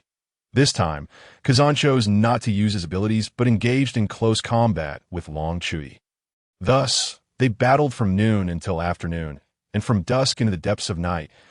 At this point, Long Chuyi had released his power and reverted to his original state. He gasped for breath, drenched in sweat, and appeared utterly exhausted. His body bore numerous wounds, each gash a stark reminder of the ferocity of their clash, blood oozing and dripping onto the sandy ground. Yet his gaze remained resolute, fixated on Kazan, exuding an aura of unwavering determination. In contrast, Kazan stood there with only slight dirt on his clothes and a disheveled appearance, with hands casually tucked in his pockets. A smirk of disdain graced his face, his eyes brimming with mockery, as if to say, "Is that all you can do? Can you manage any better, pup?" In truth, Kazan felt no less discomfort within, had he not swiftly employed his haki to counter Long Chuyi's golden light. The outcome could have been dire. The pain of being struck felt like 1,000 needles piercing his flesh simultaneously, nearly forcing a cry from his lips, and at one point, he truly believed he might be vanquished. This demonstrated that Long Chuyi's ability to compel Kazan to utilize his haki was not to be underestimated. After all, Kazan was the vice admiral to Garp, and demolishing an abandoned naval ship with his bare hands was a mere trifle for him. One could only imagine the excruciating agony he would have endured had he not defended himself with haki, taking a direct hit from Long Chuyi's fist, further reflecting the incredible might behind Long Chuyi's blows. As Long Chuyi caught sight of Kazan's contemptuous gaze, an inferno of rage ignited within him, consuming his rationality. Gritting his teeth, he spat out through clenched jaws. Final strike. With that, he charged at Kazan like a raging bull. Kazan, sensing the impending assault, immediately braced himself, preparing to unleash a counterpunch. However, an unexpected event transpired. Long Chuyi suddenly stumbled forward as if tripped by an unseen force, nearly falling to the ground. The punch he intended to deliver morphed into a grasping motion. This sudden shift took Kazan completely by surprise, his eyes widening in shock. Clearly unprepared for such a turn of events, Long Chuyi's hand instinctively seized Kazan's belt, and with all his strength he yanked. The sound of tearing fabric echoed, and Kazan's pants were abruptly torn away, revealing his floral-patterned underwear. Long Chuyi, having exerted too much force, found himself kneeling on the ground, and a look of bewilderment crossed his face. As if he were still processing what had just occurred, muttering in confusion, What tripped me?" After a moment, Long Chuyi slowly raised his head, a glint of mischief in his eyes, a sly smile creeping onto his lips as he said, My apologies, Admiral Kazan, but that was no accident." That Kazan's face turned shade of green with rage, veins bulging on his forehead like angry serpents. Through gritted teeth, he roared, "You little brat, how dare you toy with me?" With that, he unleashed a furious punch that crashed down upon Long Chuyi's head. Poor Long Chuyi found his skull once again driven into the ground, leaving only his rear end protruding, creating a most comical scene. Question: Long Chuyi, my friend, was pulling down Admiral Kazan's pants a mistake? Answer: of course not. It was definitely intentional. Thus, Kazan and Long Chuyi regarded one another with mutual disdain.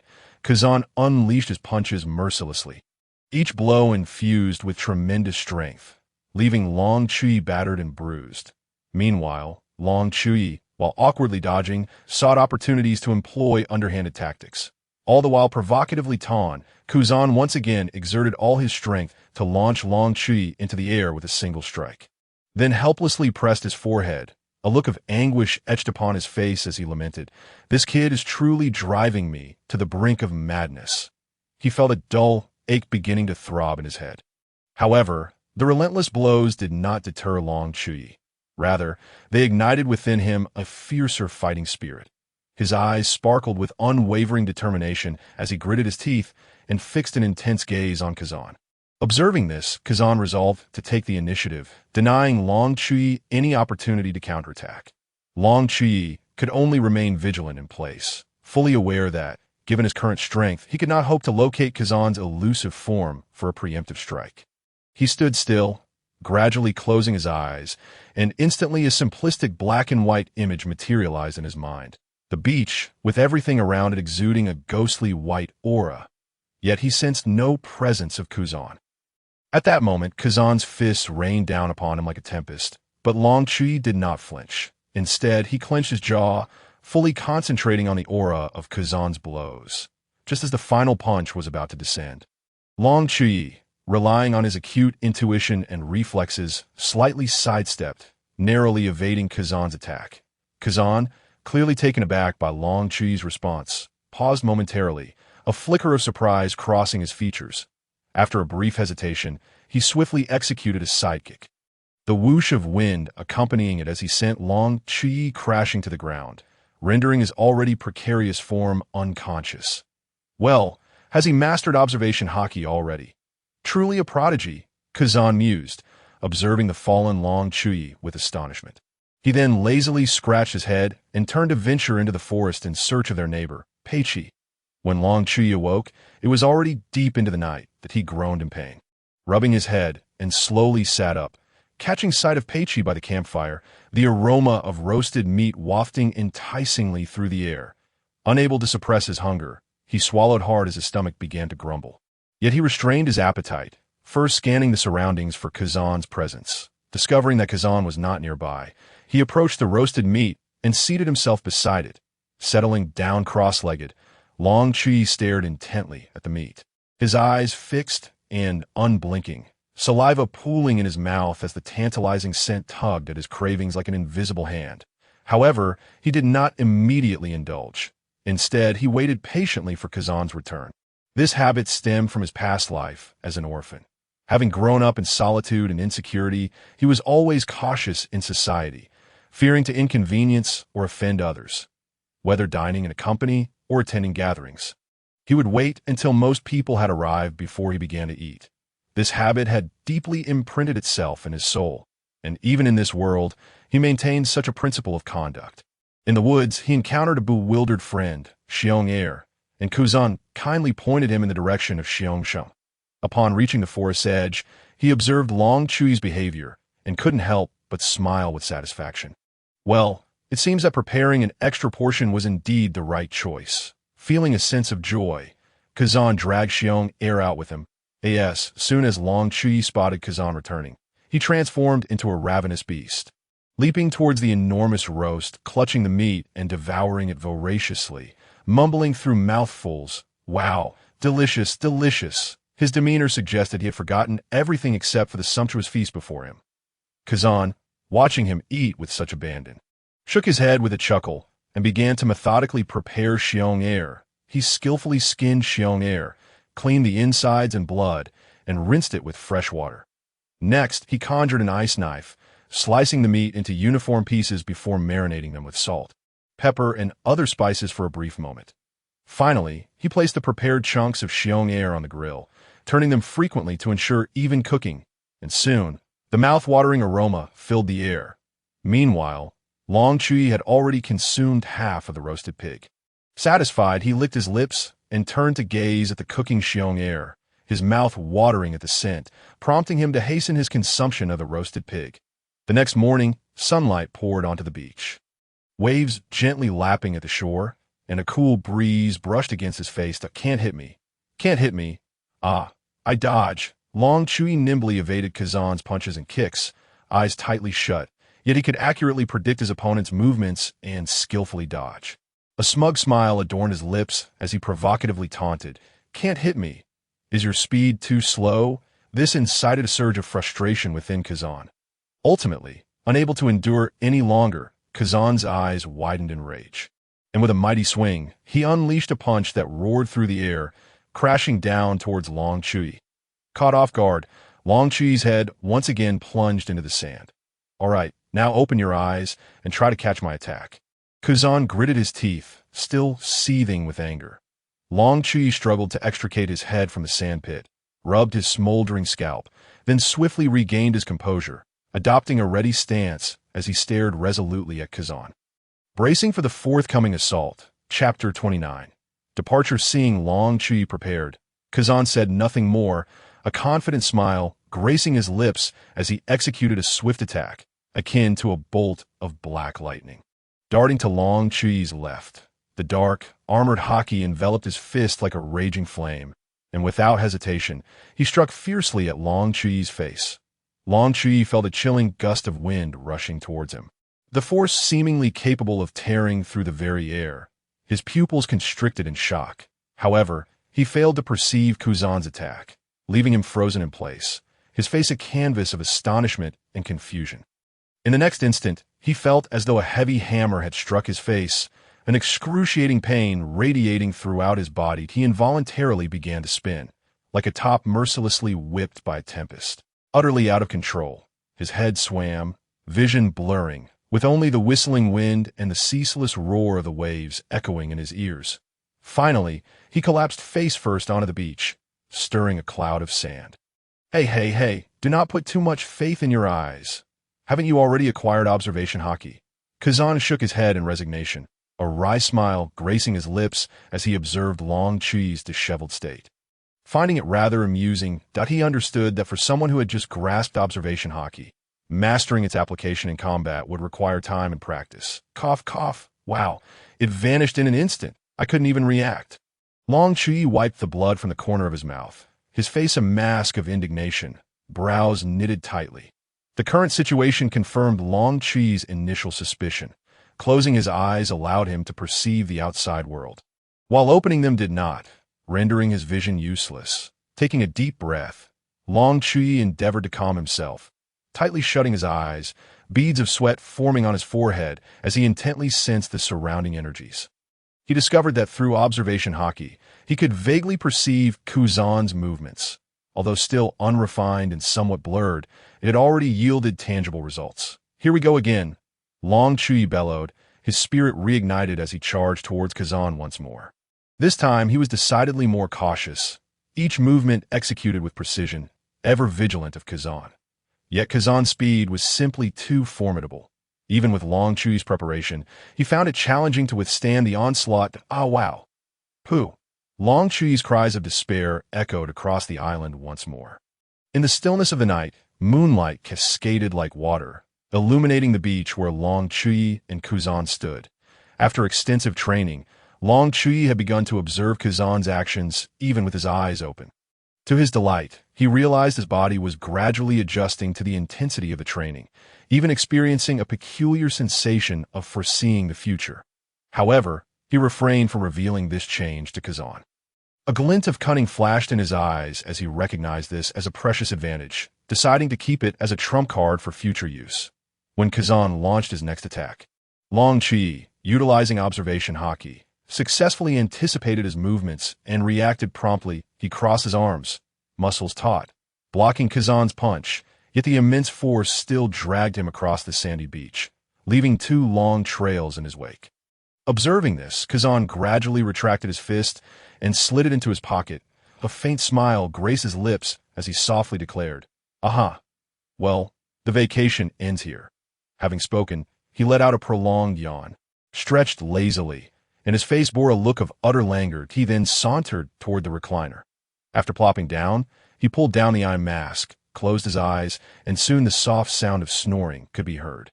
Long Chuyi rubbed his numbed arms, cast a glance at Kazan, and a trace of helplessness flickered in his eyes as he gently shook his head. The morning sunlight streamed through the window, gently caressing Long Chuyi's face, enveloping him in warmth. The wisps of hair on his forehead danced lightly in the sea breeze as he gazed at the now vacant recliner. Long Chuyi lazily stretched and yawned, exclaiming, "Ah, I suppose it's time for me to take my leave." After spending 5 days on the island and enduring rigorous training, his mastery of observation haki had become increasingly adept. This moment. Long Chuyi stood by the sea, warming up his body. His broad shoulders and robust deltoids, combined with his muscular arms, displayed a physique that radiated a steel-like quality under the sun.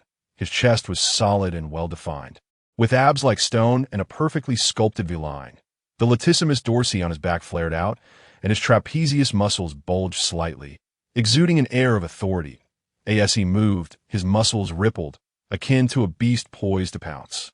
His body gradually warmed, excitedly stretching his limbs, taking a deep breath, and closing his eyes to absorb the changes in his surroundings. Suddenly, he plunged into the sea like a cannonball, moving at blinding speed, darting through the depths like a flash of lightning, leaving behind a trail of bubbles and ripples. As he swam, the water surged forward, creating a current through which he effortlessly navigated, showcasing his strength. "Hey, are you all right?" The merchant inquired with a concerned expression, his brows slightly furrowed. "Cough, cough, I'm fine, cough, cough," Long Chuyi replied, his complexion as pale as a sheet, wrapped in a blanket, occasionally succumbing to coughs, his body trembling slightly. The merchant observed him, his frown deepening. "You don't look well. Should we consult a doctor?" Long Chuyi smiled faintly, shaking his head, a hint of forced cheerfulness on his face. "No need. It's just a slight cold. A bit of rest will suffice." The merchant sighed. "All right, then drink some hot water to warm yourself. It will be several days before we reach the next island. Don't fall ill." Long Chuyi gratefully accepted the hot water, his eyes filled with appreciation. "Thank you. I appreciate your kindness." The merchant nodded and then left the room. After the merchant departed, Long Chuyi waited a moment to ensure he was far away before setting down the hot water. His previously frail visage instantly returned to normal. He rose, stretched his body, feeling no significant discomfort. "Ha! What splendid luck!" Long Chuyi mused with a smile, his face aglow with pride. It turned out that after swimming in the sea for 4 days, he had fortuitously spotted the distant ship. Thus, he had cleverly pretended to be a drowning refugee, successfully rescued by the merchant aboard this vessel. Even more serendipitously, the ship was bound for the North Sea, precisely where Long Chuyi intended to go. This series of coincidences filled him with immense fortune, as if the deity of fate were smiling upon him. I could see this moment. Long Chuyi sat on the bed, Feeling exceptionally cheerful, he gazed out at the vast ocean, his eyes sparkling with anticipation for the future. With this thought, he couldn't help but laugh, the sound echoing joyfully within the cabin. "Kazan, do enlighten us." What prompted such a question? In the Marine base at Marineford, the imposing figure of Sengoku resembled a mountain as he sat solemnly in the marshal's chair, his brow furrowed. Before him sat the recently retrieved Garp and the tardy Kazan. Kazan lazily scratched his head, wearing an indifferent expression. I merely asked out of curiosity." Garp burst into hearty laughter, holding a bag of sanbei, munching as he spoke. "Ha ha, Sengoku, if there's nothing pressing, I might just take a leave. I need to hurry back and check on my precious grandkids." His face radiated with happiness. Sengoku's frown deepened as he glared at Garp, rebuking him loudly. "You scoundrel, Garp. You just returned from wandering, and without reason. You gallivant around the seas, and now you wish to take leave." His face flushed slightly with anger. Garp, however, paid no heed to Sengoku's fury, continuing to jest. "Sengoku, don't be so petty. It's important to take a break now and then. Besides, I haven't neglected my duties, have I?" He stuffed a piece of sanbei into his mouth, savoring it loudly, deliberately smacking his lips. Sengoku glared at Garp's carefree demeanor, gritting his teeth in frustration. "Moreover, the sanbei in your hand belongs to me. Return it!" Garp shot a glance at Sengoku, and then, in a defiant gesture, emptied the remaining sanbei into his mouth, chewing noisily to further incite Sengoku's ire. Sengoku sighed in exasperation, turning to Kazan with a serious command. "Kazan, you're to head to the New World immediately. The pirates have begun their rampage once more." Kazan shrugged nonchalantly, responding lazily. "Got it, I'll handle it as soon as I can. But before that, I need to rest a bit. After all, my vacation isn't over yet." With that, he closed his eyes, seemingly preparing for a short nap. Sengoku, seeing this, erupted in fury, shouting at Kazan, "Kazan, are you even listening to me? This is not the time for laziness." Kazan, still with his eyes shut, replied at a leisurely pace. "Marshal Sengoku, I have heard your orders, but I truly am exhausted and need a moment to recuperate. Once I regain my energy, I shall devote myself fully to the task." Just then, Garp burst into laughter, pointing at Sengoku. "Ha! Sengoku, look at that sour face of yours, like an old woman. Don't worry, we'll take care of those pirates." Sengoku's eyes widened in anger as he bellowed, Buddha's impact. In an instant, an immense shockwave erupted from Sengoku, akin to a surging torrent, sweeping across the room with overwhelming force. The power was so tremendous that a massive hole was blown into the wall of the marshal's office. Sengoku took several deep breaths, attempting to calm his tumultuous emotions. His chest heaved violently, and his eyes flickered with anger and helplessness. However, the other Marines seemed to have grown accustomed to such scenes, continuing their work with expressionless faces as if nothing had transpired. Only a few new recruits gaped in astonishment, their eyes wide in disbelief at the chaos before them. Garp was sent flying by the formidable shockwave. Crashing heavily to the ground that moment, Kazan slowly rose to his feet, his steps appearing somewhat heavy. Upon reaching the edge of the hole, he suddenly halted, turning to Sengoku, a hint of confusion and doubt in his gaze. He softly inquired, "Marshal Sengoku, is the justice we uphold in the Navy truly correct?" Sengoku's expression gradually regained its seriousness as he straightened, answering with unwavering conviction, "Kazan, regardless of what you have heard, do not doubt the justice of our Navy. Our mission has never changed, to eradicate pirates and save innocent civilians." Kazan silently regarded Sengoku, their gazes locking in a silent dialogue. After a moment, Kazan nodded in understanding. He then turned and departed, leaving Sengoku alone, lost in thought. Sengoku watched Kazan's receding figure, his brow furrowed, his mind racing with the question Kazan had just posed. After a brief moment, he picked up the Den Mushi, dialed a number, and spoke into the receiver. "Moses, please investigate the details of Kazan's journey to the West Sea." Having concluded the call, he hung up, a flicker of concern crossing his eyes. Chapter 30. Joyful Street Haha. "Boys, kill them." The pirate captain laughed maniacally, the flesh on his face jiggling with his mirth as he wielded his curved blade, directing his crew of pirates to pounce on the merchants like ravenous wolves. "Quick, fire the cannons, attack!" The merchants and their hired bodyguards reacted swiftly, their expressions tense yet resolute, prepared to fight with all their might against the pirates' frenzied assault. In an instant, the sea erupted with the thunderous roar of cannon fire. Smoke billowing into the air, and the deafening cries of battle shattered the tranquility of the moment. Chuyi stood resolutely at the bow of the ship, his steely gaze calmly assessing the fierce conflict unfolding before him. He observed that while the merchants and their bodyguards valiantly resisted, they were gradually succumbing to fatigue against the overwhelming numbers and ferocity of the pirates, leading to an increasingly chaotic scene. Suddenly, a pirate seized an opportunity and breached their defenses, charging aggressively towards Chuyi. In response, a glimmer of cunning flickered in Chuyi's eyes as he feigned panic, his body trembling slightly, and a look of terror gracing his features. The pirate, believing he had found an opening, exhibited a greedy glint in his eyes as he raised his curved blade, menacingly swinging it towards Chuyi.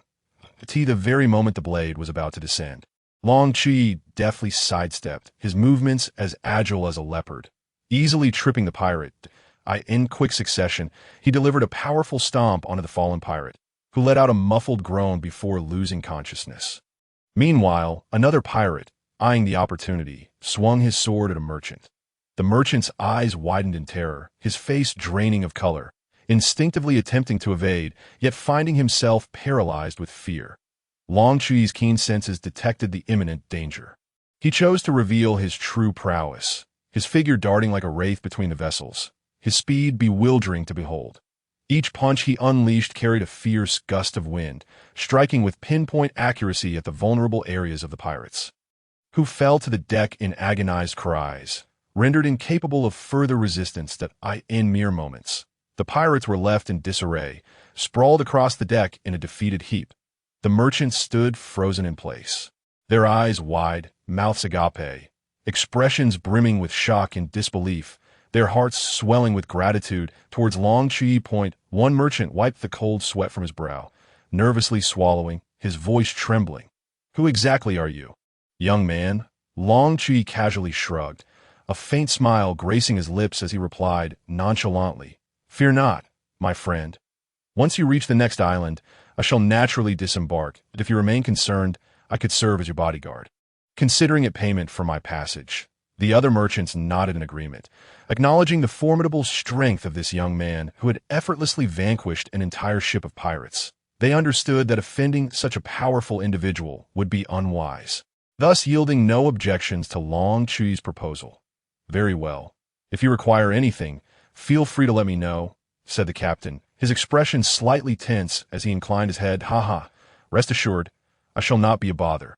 Chuyi responded with a hearty laugh, his cheerful demeanor putting everyone at ease. Thus, he spent 3 weeks aboard the ship with his companions.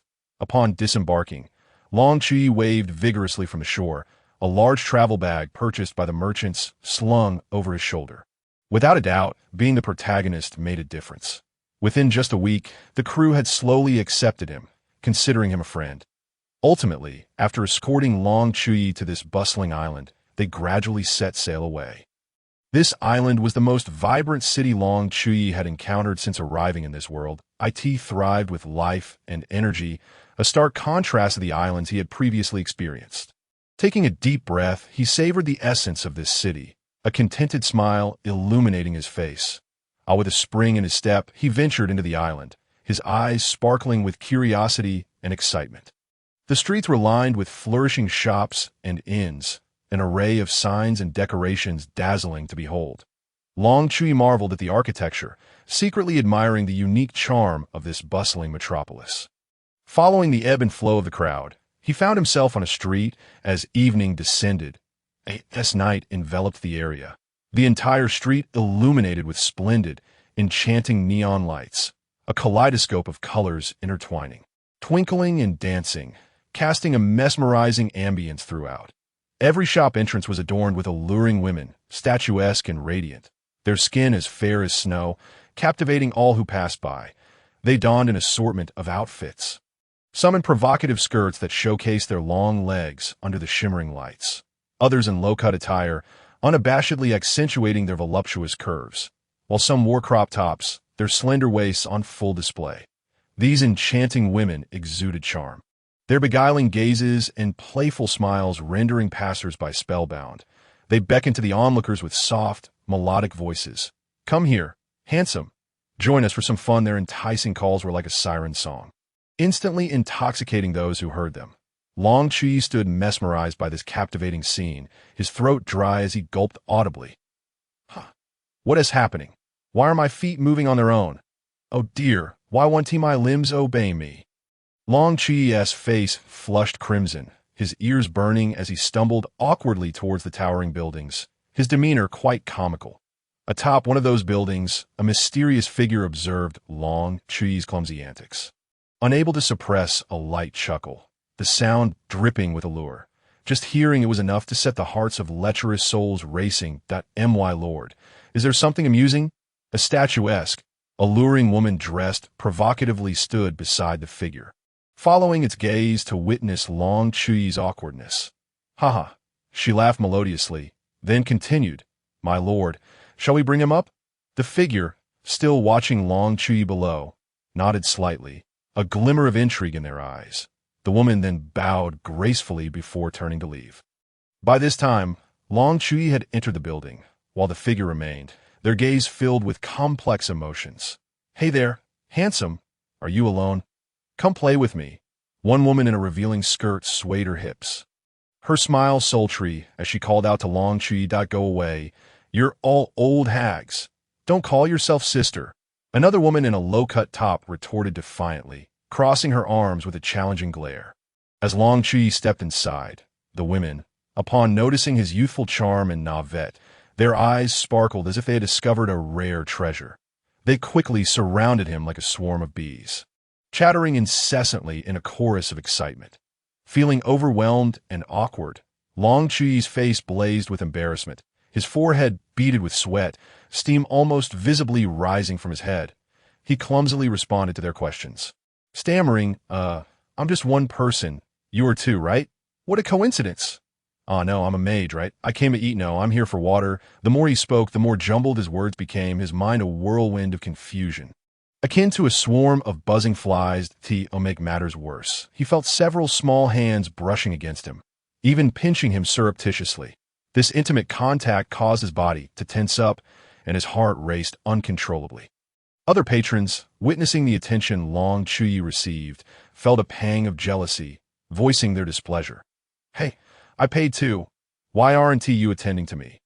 "Yeah, that little brat is so infuriating," they muttered through clenched teeth, casting glances filled with resentment and envy towards Long Chuyi. However, the women paid no heed to the complaints. Yet upon hearing insults directed at Long Chuyi, they transformed into fierce protectors to, "Oh my, what useless men. They can't even compare to our handsome friend." One woman scoffed, rolling her eyes in derision. "Exactly. Do you even know what you look like? Look at your greasy selves. Do you really think we do like you?" Another woman shot back, hands on her hips, disdain etched across her face. Those women, usually bending over backward to please customers, now morphed into fierce defenders, boldly retorting against the grievances aimed at Long Chuyi. They declared that while they could tolerate much, any disparagement towards their handsome companion would invoke their wrath, just as the commotion within the establishment was on the brink of spiraling out of control. A sudden clatter of high heels echoed from the second floor. The previously boisterous patrons, engaged in heated disputes, immediately ceased their quarrels upon hearing that crisp sound, falling into an instant hush as every gaze converged upon the staircase. Moments later, a tall and elegantly poised young woman descended gracefully from the upper level. Her steps were light and confident, exuding an undeniable charm that captivated all in her presence. She was none other than the proprietress of the establishment, the illustrious and esteemed Kasha. "Ladies and gentlemen, I kindly ask that you grant me a moment's reprieve from your bickering. Let us cease this ruckus, shall we? Today, all food and beverages are half price as a token of my sincere apology." Kasha declared with a gentle smile, her voice soft yet imbued with authority that resonated throughout the venue. The patrons exchanged glances, swallowing in surprise at her unexpected intervention and her generous offer. Soon, cheers erupted from the crowd. "Well, since Miss Kasha has spoken, we wouldn't want to be rude by continuing our uproar. A man chimed in, his face adorned with a sycophantic grin. Huh, Miss Kasha is far too gracious. Why would we ever cause a disturbance in your establishment? Another man eagerly concurred. With Kasha's appearance, the previously tense atmosphere dissipated instantly. The crowd began to disperse, returning to their seats to indulge in the delights of food and drink once more. The establishment regained its lively and harmonious ambience, as though the earlier discord had never transpired. Kasha glided gracefully, akin to a blooming lotus, until she stood before Long Chuyi. A captivating smile adorned her beautiful face, her eyes twinkling with playful curiosity. Noticing Long Chuyi's flushed cheeks and his dazed expression, she couldn't help but chuckle softly, the sound as melodious as silver bells. "Hello there, handsome I am Kasha, and I warmly welcome you to our establishment," she said, her voice a delightful melody that instantly put one at ease.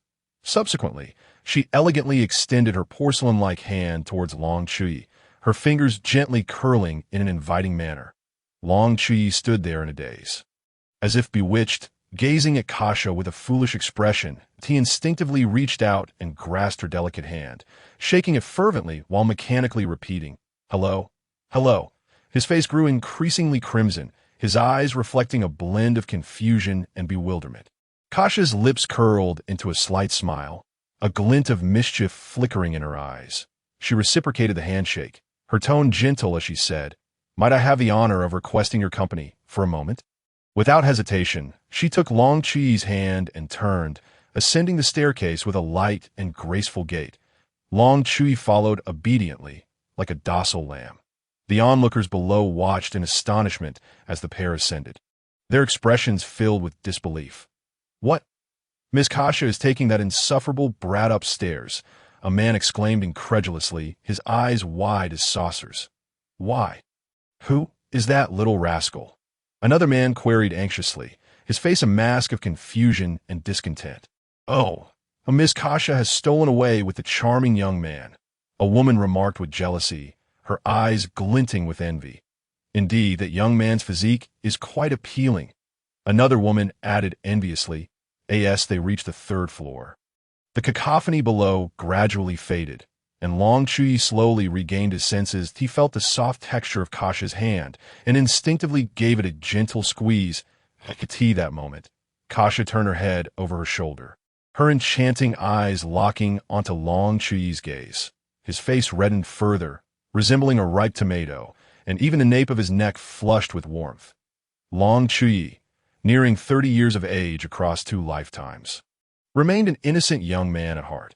Although he had shared affectionate embraces and kisses with Robin, he found himself utterly unprepared for Kasha's direct gaze. "Dear handsome, please step inside," Kasha said, her voice soft and laced with allure as they paused before a door on the 4th floor. After speaking, she turned to leave, casting a lingering glance over her shoulder, her alluring eyes winking at Long Chuyi. Long Chuyi stood there, entranced by Kasha's retreating figure until she vanished from sight, his mouth slightly agape, nearly drooling. After a considerable time, he shook himself back to reality, wiping his mouth before knocking gently on the door. "Come in," a melodic voice called, akin to a celestial hymn that sent shivers down Long Chuyi's spine, causing goosebumps to rise all over his body as he felt a sudden weakness wash over him. Taking a deep breath to quell his inner turmoil, he slowly pushed the door open. A delicate, unique fragrance enveloped the room, invigorating his senses as he stepped inside. Before him sat a stunning woman draped in a flowing light blue gown, her elegance reminiscent of a celestial being gracing the earth. Her exquisite features, with brows like distant mountains and eyes as clear as autumn waters, complemented her fair skin, which resembled purest snow. Her short, golden hair cascaded casually over her shoulders, radiating a captivating sheen that was both languid and alluring. She raised her gaze, her soft eyes resting on Long Chuyi, a hint of amusement flickering within them, as if welcoming his presence. "Please have a seat, handsome," she said, her voice a melodious stream that flowed directly into the heart, intoxicating in its sweetness. Long Chuyi's eyes widened in disbelief, his body stiffening like a wooden post, his mind blank as he stared at the breathtaking beauty before him. Noting his astonishment, the woman inquired gently, Surprised, what causes such bewilderment upon seeing me? As Long Chuyi registered her words, he internally lamented, Stussy. What an absurd stroke of luck. How could I possibly encounter her here? Indeed, this woman was none other than Stussy, the clone of the Rock's pirate crew member Bakengomu, a successful product of the MDS cloning experiment, an operative of CP0, and a queen of the underworld, having stealthily infiltrated the Celestial Dragon Secret Intelligence Agency for over 2 decades. At this moment, Long Chuyi felt as if a swarm of ants were gnawing at his insides that he forced himself to maintain composure, adjusting his breathing in an attempt to normalize his racing heart. May I inquire what brings you to seek my company, dear lady? He asked, smiling while concealing a trace of wariness behind his curiosity. Stussy, observing his demeanor, found amusement in his naivety. Her enchanting eyes narrowed slightly as she regarded him with a bemused expression, pondering, what could this young man possibly think when a beauty approaches him? Moments ago, he was shy as a maiden, yet now he feigns nonchalance that, oh, dear handsome, do you truly believe that my intentions are purely innocent? Is there not even a glimmer of suspicion in your mind? Stussy's lips curled into a teasing smile, her eyes sparkling with mischief. As she rose, her movements were fluid and graceful as she approached the sofa, each step imbued with seduction. Upon reaching the side of the sofa, she effortlessly reclined into Long Chuyi's embrace, her action so natural that it seemed like the most ordinary occurrence, but a heady aroma enveloped him. Sending another shiver through Long Chuyi as he became increasingly flustered, he hastily shifted to the side, desperate to extricate himself from the awkward situation, stammering, you must let me explain. I swear I had no intention of intruding. My legs acted on their own. I could hardly control them. Surely, you must have other reasons for summoning me, right? It need not be of that nature, correct? Perhaps you perceive me as kind-hearted and wish to ask for a small favor. Long Chuyi's face flushed crimson as he spoke, gesturing animatedly as if such actions would lend credence to his words. However, Stussy merely rested her chin on one hand, reclining languidly on the sofa. Her eyes filled with playful mockery, as though silently urging him to continue his fabrication. She blinked her beautiful eyes, as if to convey that she had seen through his pretense. Long Chuyi, recognizing the playful glint in her gaze, internally despaired. He was aware that deception was not his forte, but pressed on nonetheless that I truly swear. I have no ulterior motives. You must believe me, he insisted, his voice tinged with urgency, with a charming smile. Stussy leaned closer, her body pressing against Long Chuyi's as she wrapped her arms around his neck, her voice a soft lilt.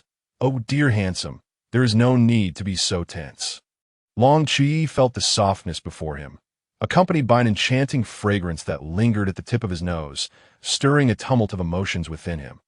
Abruptly, he stood up and took 3 large strides forward, then turned to face Stussy. One hand formed a fist at his mouth, feigning a cough, while the other discreetly tugged at the fabric of his shirt behind him, attempting to alleviate the heat rising within.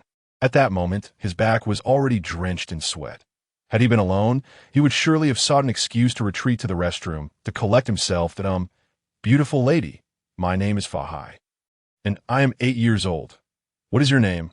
Long Chuyi blurted out a rather bewildering statement in a moment of impulsiveness. Stussy was taken aback by his sudden declaration, but quickly regained her composure. A glimmer of mischief flashing in her eyes, she stepped closer to Long Chuyi, gently prodding his chest with her finger, and said with a smile, You're quite shy, aren't you, handsome? But that's all right. I like a by the way. I'm Stussy, and it's a pleasure to meet you. Upon hearing her name, Long Chuyi forced himself to remain calm, concealing any sign of abnormality, which piqued Stussy's curiosity further. She wondered, does he not recognize my identity, or is he pretending not to know? How intriguing. However, at that instant, Long Chuyi was caught in a tempest of thoughts. What? She just revealed her real name to me. Why would she disclose her true identity so readily? What could her intentions be? He soon found himself grappling with another dilemma. Should he reveal his true name to her? Would that lead to complications? Just as Long Chuyi was embroiled in this internal conflict, he suddenly felt a slight, tingling sensation in his ears, as if something soft were gently caressing his earlobe. When he came to his senses, he realized blood was streaming uncontrollably from his nose.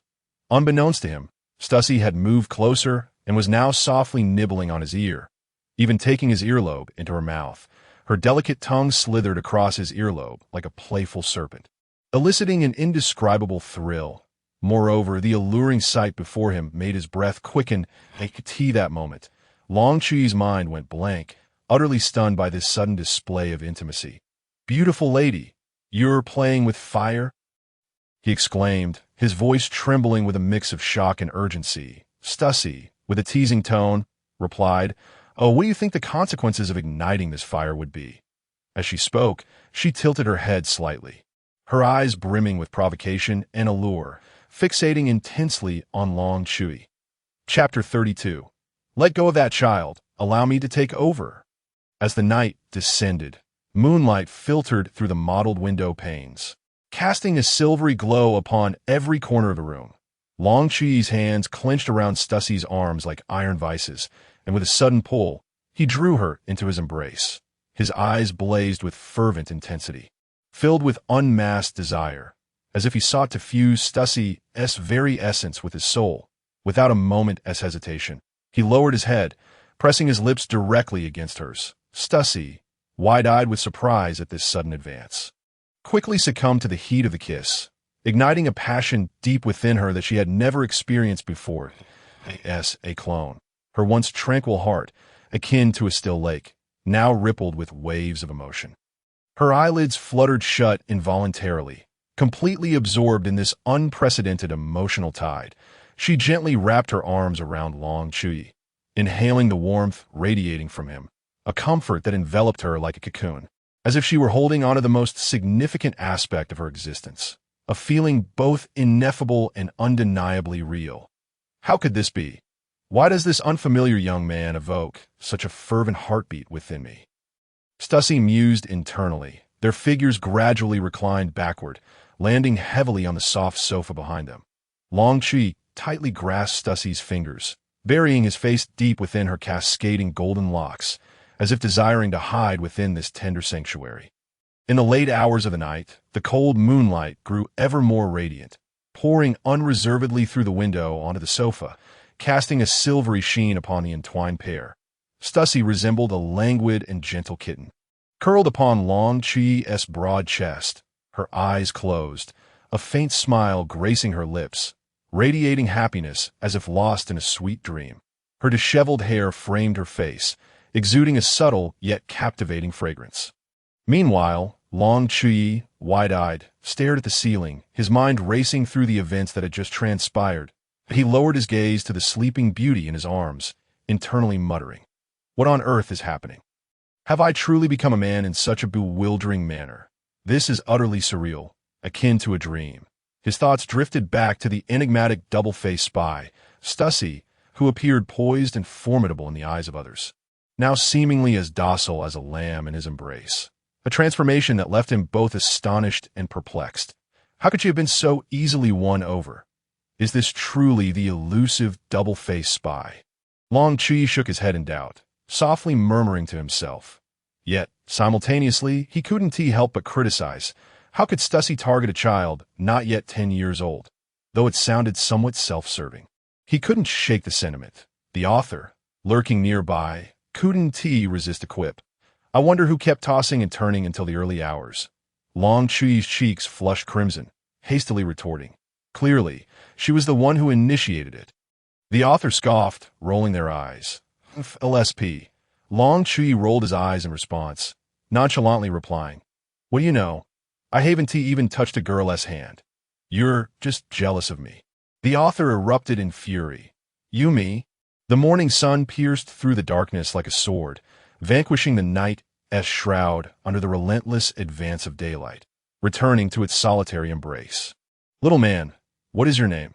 Stussy inquired playfully, her voice melodious as a nightingale, languidly reclining in Long Chuyu's embrace, her eyes fixed curiously upon his youthful yet handsome face. "Oh, you genuinely wish to know?" Long Chuyi asked, a hint of amusement tugging at his lips. "Of course," Stussy replied, her large, glistening eyes sparkling with anticipation, her long lashes fluttering like butterfly wings.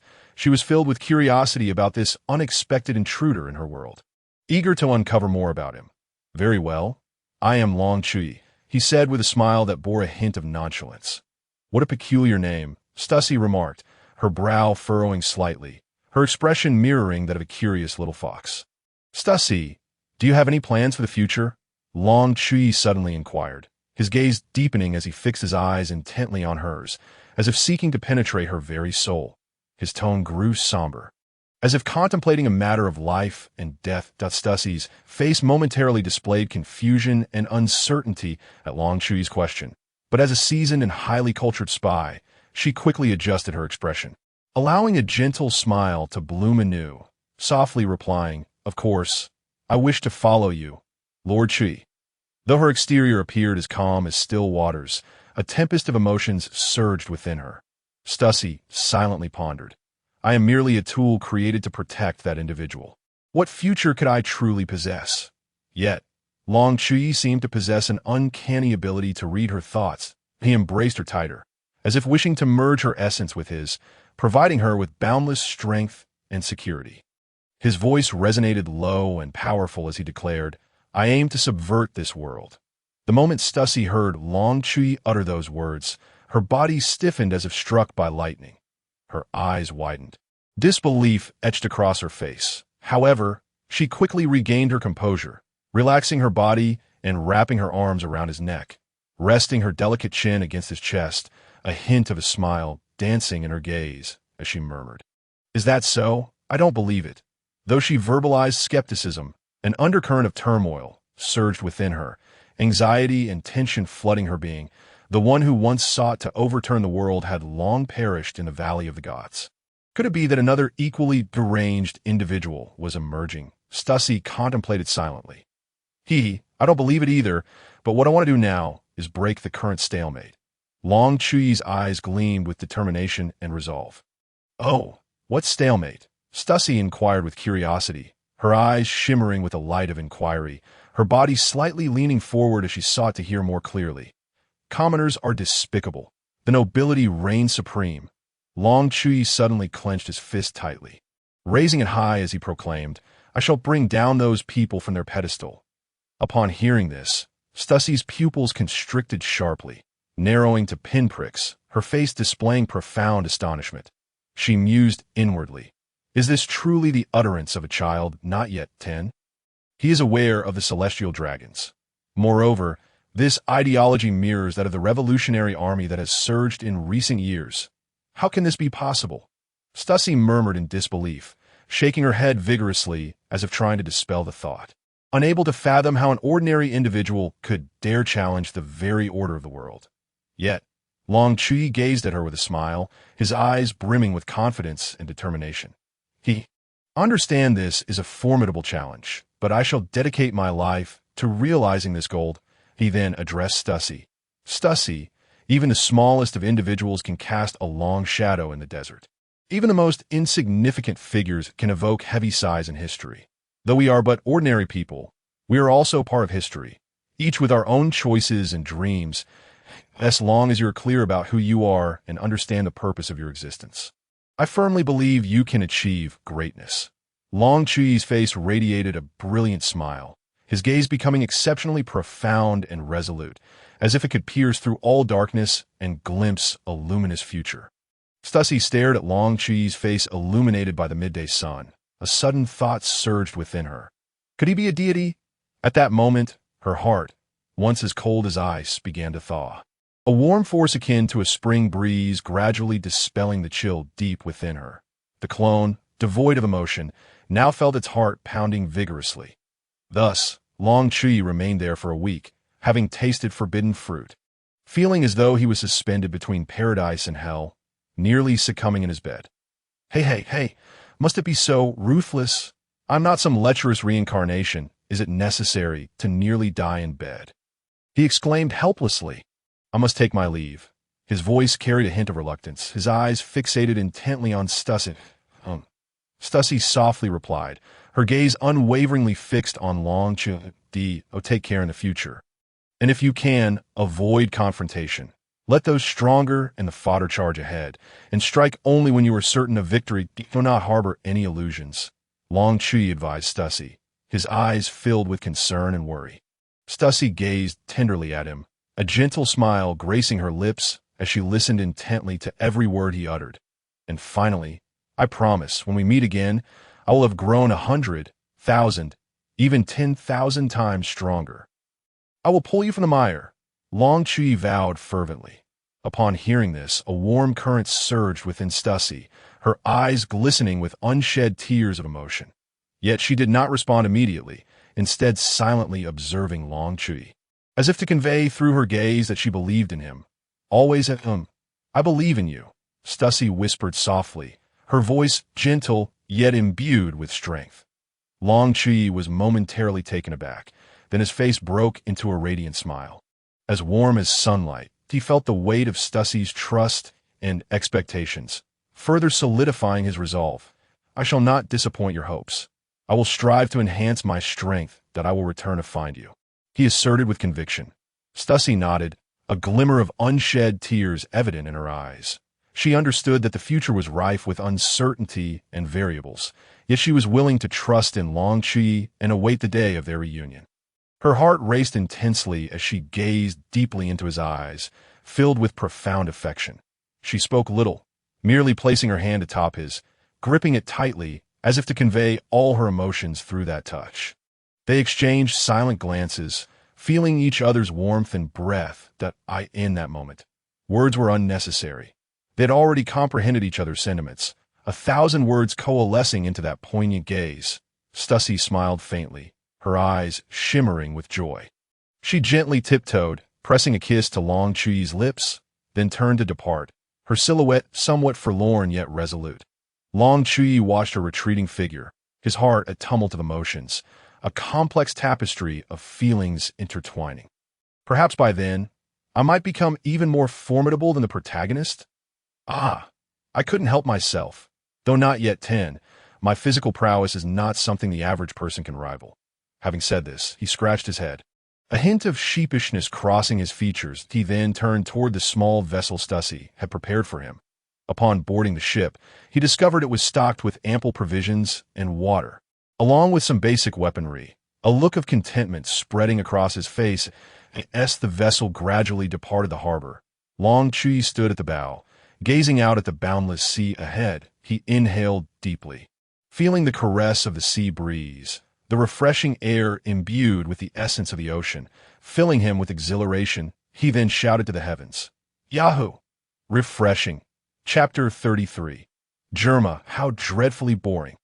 After 5 days of sailing, Long Chuyi languidly leaned over the side of the boat, one hand dangling over the edge, occasionally dipping his fingers into the water.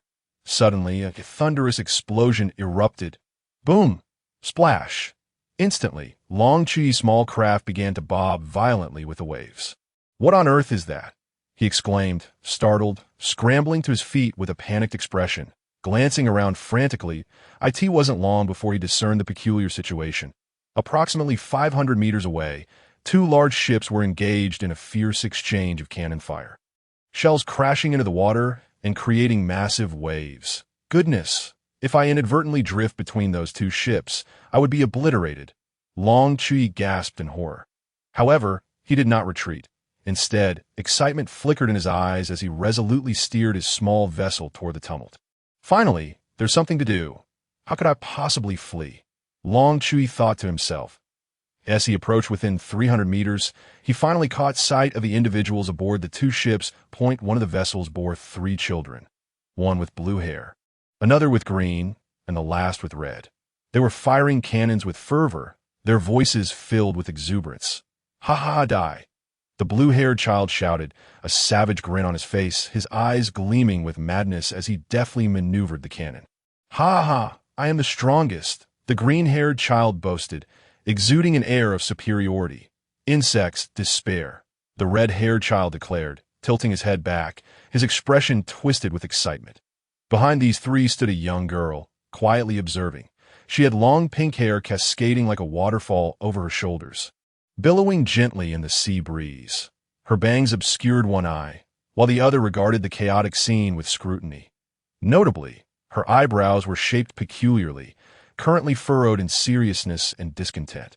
Furthermore, All four individuals donned technologically advanced battle suits that clung tightly to their forms, showcasing their formidable strength and speed, each emblazoned with conspicuous numbers on the chest. Oh, so it is the Germa family, Long Chuyi remarked with a sly smile, his eyes twinkling with anticipation. With that jest, a fierce battle erupted.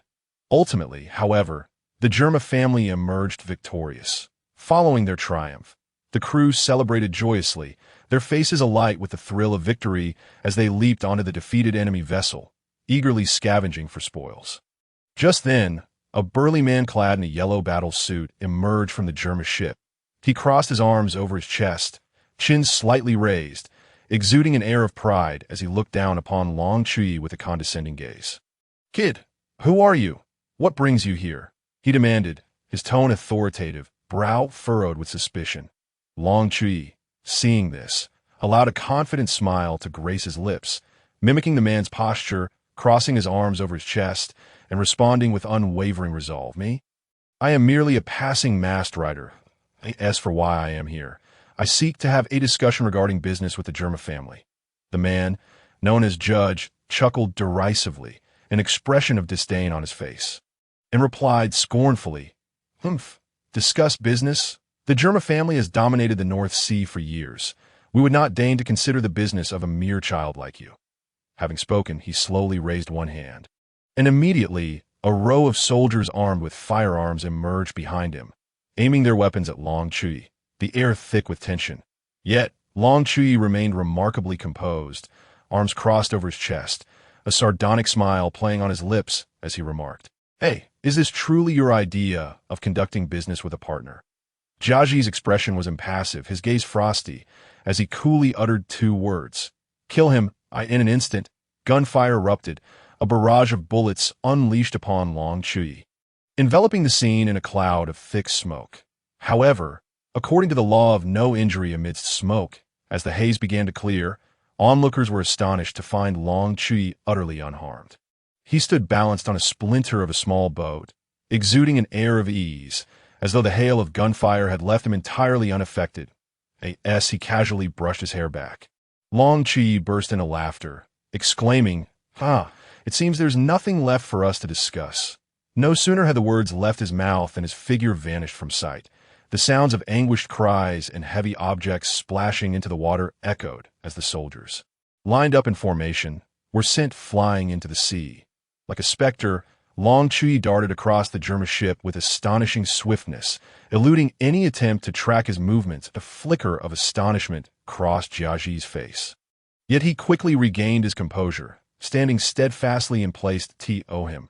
These soldiers were mere resources, insignificant in value. However, he had never anticipated that someone as young as Long Chuyi could possess such formidable strength. If he could capture him and bring him into the laboratory for research, it might propel his plans to unprecedented heights. In less than 5 minutes, Long Chuyi effortlessly dispatched all the minions aboard the ship. With a taunting look directed at Jiaji, a triumphant smile graced his lips as he inquired, "Hey, uncle, can we talk now?" Jiaji snorted coldly, then without hesitation, transformed. His combat suit rapidly donned. A powerful jet of gas erupted from his shoes, propelling him toward Long Chuyi like an arrow released from its bow, his eyes ablaze with fury. Long Chuyi grinned with delight, his eyes twinkling with cunning, as if mocking Jiaji's overconfidence. Unfazed, he charged toward Jiaji as well. Their speeds were astonishing, akin to two bolts of lightning intertwining in the air.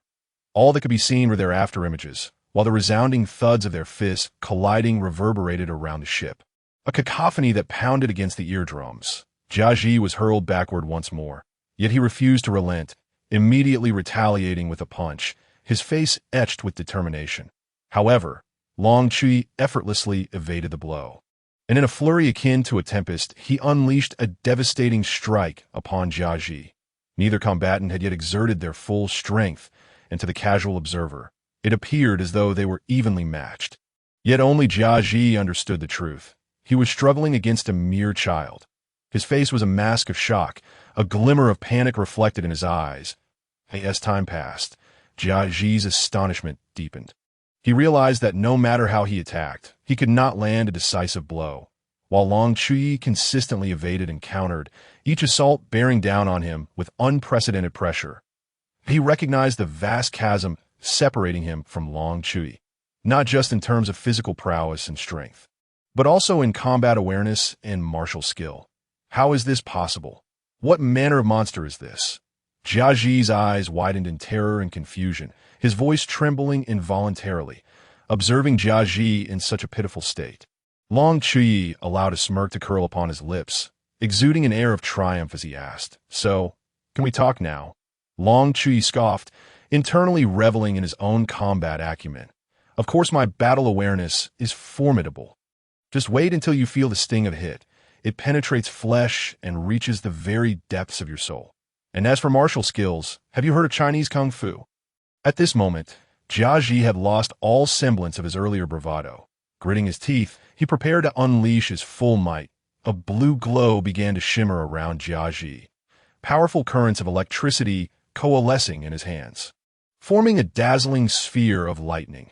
"Taste my electromagnetic cannon," Jiaji bellowed, his face contorted in a snarl as he directed the cannon towards Chuyi with reckless abandon. Chuyi, witnessing this, cast a glance of disdain, a smirk gracing his lips as he effortlessly dodged the electromagnetic blast. Swiftly, he charged toward Jiaji, delivering a brutal sidekick to his abdomen. Jiaji let out a pained cry, his body propelled backward like a cannonball, crashing violently onto the ground.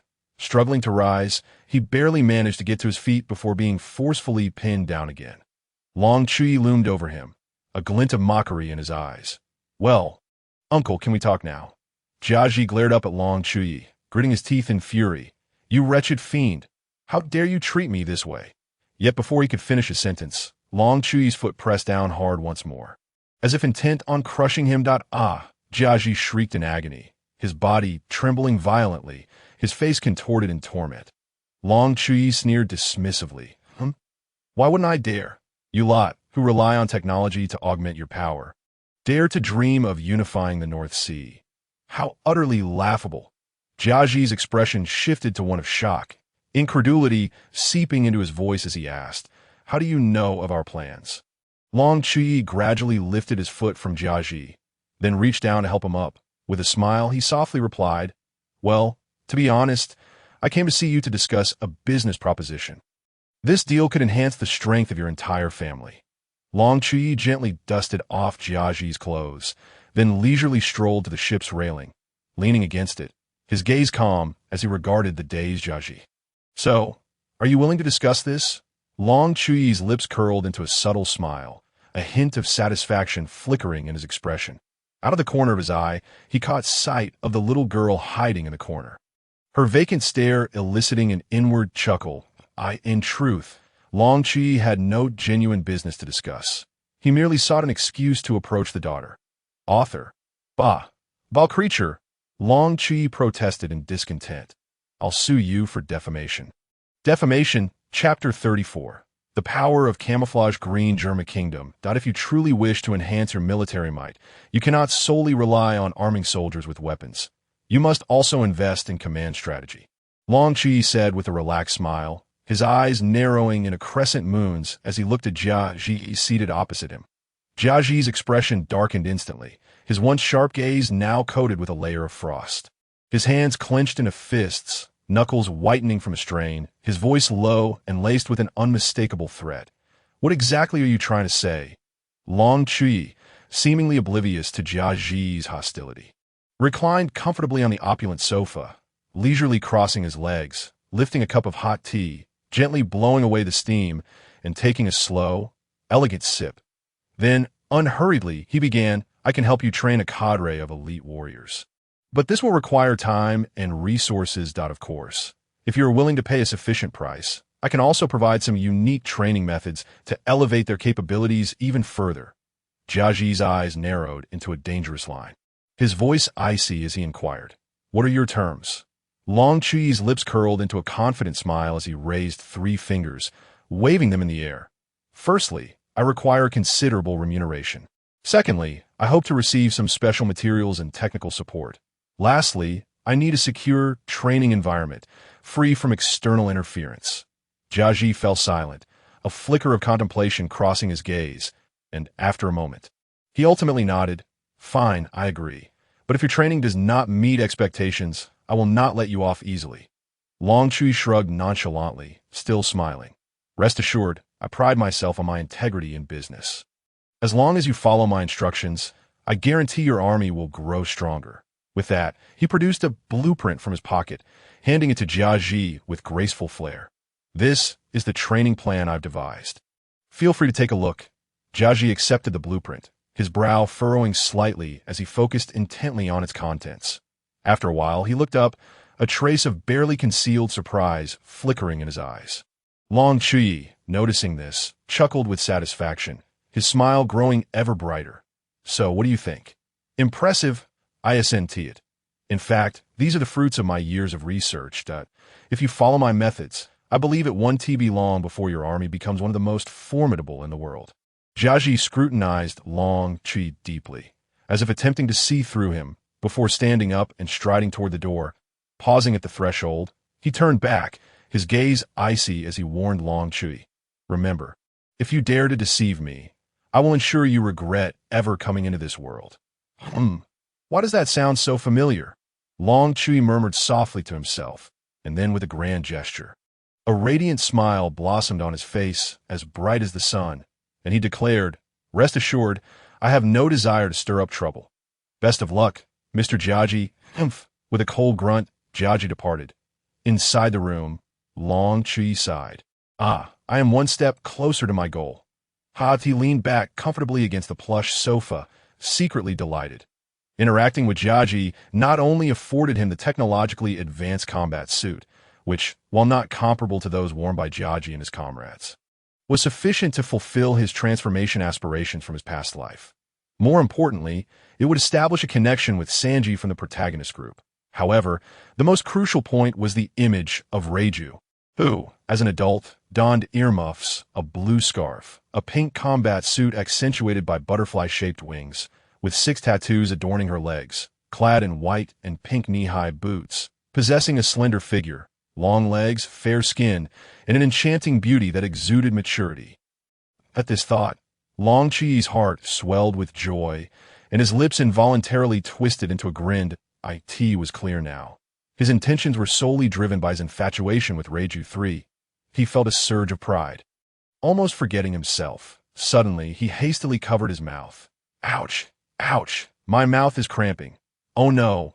Chuyi first conducted a comprehensive assessment of the artificial soldiers, scrutinizing their physical capabilities, combat skills, and psychological states. Through observation, he discerned that although the artificial soldiers possessed formidable strength and endurance, they exhibited notable deficiencies in tactical coordination and adaptability. In terms of combat training, Chuyi imparted the essence of traditional Chinese martial arts. He demonstrated each move with palpable power, explaining as he went, Pay close attention. This maneuver requires utilizing the artificial being's reaction speed and strength, coupled with agility, to unleash maximum impact. Through martial arts training, the soldiers would better harness the advantages of their enhanced reflexes, strength, and flexibility. He vaguely recalled various military strategy books from his past life, encompassing offensive tactics, defensive strategies, guerrilla warfare, and moored on the training grounds. He wielded a long staff, gesturing to the soldiers. During an offensive, timing and rhythm are paramount. For defense, the stability of formation is crucial. After a period of training, the artificial soldiers exhibited significant improvement. Their physical prowess was enhanced, combat techniques were refined, and their tactical synergy became more harmonious. 2 months later, prior to launching a war, it was essential to thoroughly comprehend the enemy's strength, tactics, and weaknesses, thereby formulating a targeted operational plan. Chuyi donned a flamboyant beach outfit, a straw hat atop his head, flip-flops on his feet, and a straw in his mouth, uttering a few words before lowering his gaze to sip the juice in his hand. Sunlight bathed him, casting a languid shadow. 1 must adeptly leverage one's technological advantages, developing more advanced weapons and equipment to enhance combat efficacy. Give me 2 months, and you shall witness soldiers of an unparalleled caliber. Chuyi asserted to Jiaji. During these 2 months, he lived in comfort. Although he faced a group of soldiers daily at the training ground, he did not relax his standards, on the contrary, through rigorous training and guidance. He facilitated the gradual growth of these soldiers. There is some progress. Long Chuyi observed the soldiers on the field, nodding in satisfaction, a smile of contentment gracing his face. They stood tall and proud, arranged in orderly formation, reminiscent of the dashing camouflage green from his past life. After training those soldiers until the afternoon, he began. Jiaji, arms crossed, stood on a high platform, his expression stern. Addressing Long Chuyi below, 2 rows of soldiers stood. One side was disciplined and serious, exuding a palpable aura of intimidation, while the other, though orderly, could not help but swallow nervously at the sight of the opposing force. Anxiety and uncertainty filled their hearts, unsure of what would unfold next. Long Chuyi nodded at Jiaji, his movement steady, then turned to face the soldiers. His gaze swept over each individual with determination, exuding encouragement and trust. Today, we shall conduct a live combat exercise. Long Chuyi proclaimed through a megaphone, his voice resonant and powerful. This is not only a test of your training results, but also an opportunity to enhance your combat capabilities. Remember, give it your all and perform at your utmost level. The soldiers trained under Long Chuyi straightened their backs, their expressions grave, their eyes gleaming with fighting spirit, resembling a band of warriors poised to enter the battlefield. Now, both sides are prepared. Long Chuyi shouted, "Let the battle commence." At Long Chuyi's command, the 2 teams of soldiers sprang into action like tigers descending from the mountains. To everyone's astonishment, the soldiers he had trained exhibited overwhelming superiority, swiftly defeating the opposing team. Their movements were rapid and powerful, each strike infused with lethality, leaving the opposition with no chance to retaliate. Subsequently, both sides engaged in various forms of live combat drills. Jiaji, positioned on the high platform, observed the exercise intently, his eyes wide with disbelief. The scene before him was both shocking and awe-inspiring. He had never witnessed such orderly formations and such rapid movements. The soldiers operated as a finely tuned machine, each member in perfect sync, maximizing their combat efficacy. Ultimately, Long Chuyi's team achieved victory by a landslide. Jiaji, witnessing this spectacle, could not help but burst into hearty laughter. "Ha, kid, not bad at all." "Ha." Jiaji's laughter echoed throughout the arena. Meanwhile, Reiju, concealed at the edge of the training ground, stood frozen, her brow furrowed slightly, a look of concern etched on her face. "If this continues, my father will become increasingly fanatical in his invasions and waging war." As midnight approached, Long Chuyi strolled leisurely towards his room when he suddenly glanced at a certain spot. Raising an eyebrow, a glimmer of mischief flickering in his eyes, he then proceeded towards that corner. "Oh, princess, why are you still awake at this late hour? What are you watching?" Long Chuyi observed the surprised Reiju before him, a gentle smile playing on his lips. "What do you intend to do?" Reiju snapped back to reality, her expression serious and her tone tinged with inquiry. "Oh dear, how serious you are." Long Chuyi raised his hands, a gesture of surrender, a playful smirk on his face. He then mysteriously produced 2 cups of juice from somewhere, offering one to Reiju. "Shall we take a stroll?" Reiju gazed at the juice before her, and after a moment of silence, she accepted it and turned to walk ahead, her hair gently swaying with her movements. Long Chuyi sipped his juice, leisurely following suit, thinking to himself, "Isn't she just Reiju, a machine-like physique with a tender heart?" Long Chuyi had anticipated Reiju seeking him out, which is why he felt so unrestrained. Chapter 35. The Waves of the Soul. Well, what a surprise indeed. Long Chuyi remarked, his gaze fixed intently on Reiju's room. Then, without hesitation, he pushed the door open and strode in confidently. Reiju followed behind, bewildered. "Wait, did he just walk in? This is my room, isn't it? Why does it feel like he has entered his own space?" Don't be so serious. Have a seat. Standing around isn't a solution. Is it? Long Chuyi languidly sprawled on the sofa, patting the empty seat beside him, signaling her to sit. Reiju, however, ignored him, maintaining her upright stance as she quietly scrutinized him. Seeing this, Long Chuyi shrugged in resignation. "All right then, I'll be straightforward that I came here, as previously mentioned, hoping Jiaji could assist me in crafting a combat suit. Don't say I don't need one because I'm powerful. Every man dreams of it.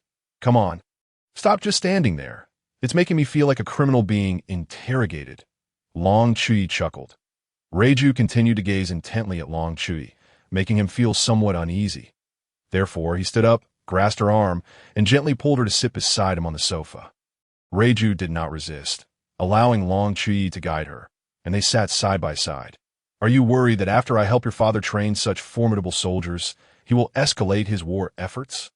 Long Chuyi leaned slightly, resting against the arm of the sofa, a smile dancing in his eyes, hinting at mischief. Upon hearing this, Reiju's expression shifted to one of seriousness, though she quickly masked it with her usual icy demeanor.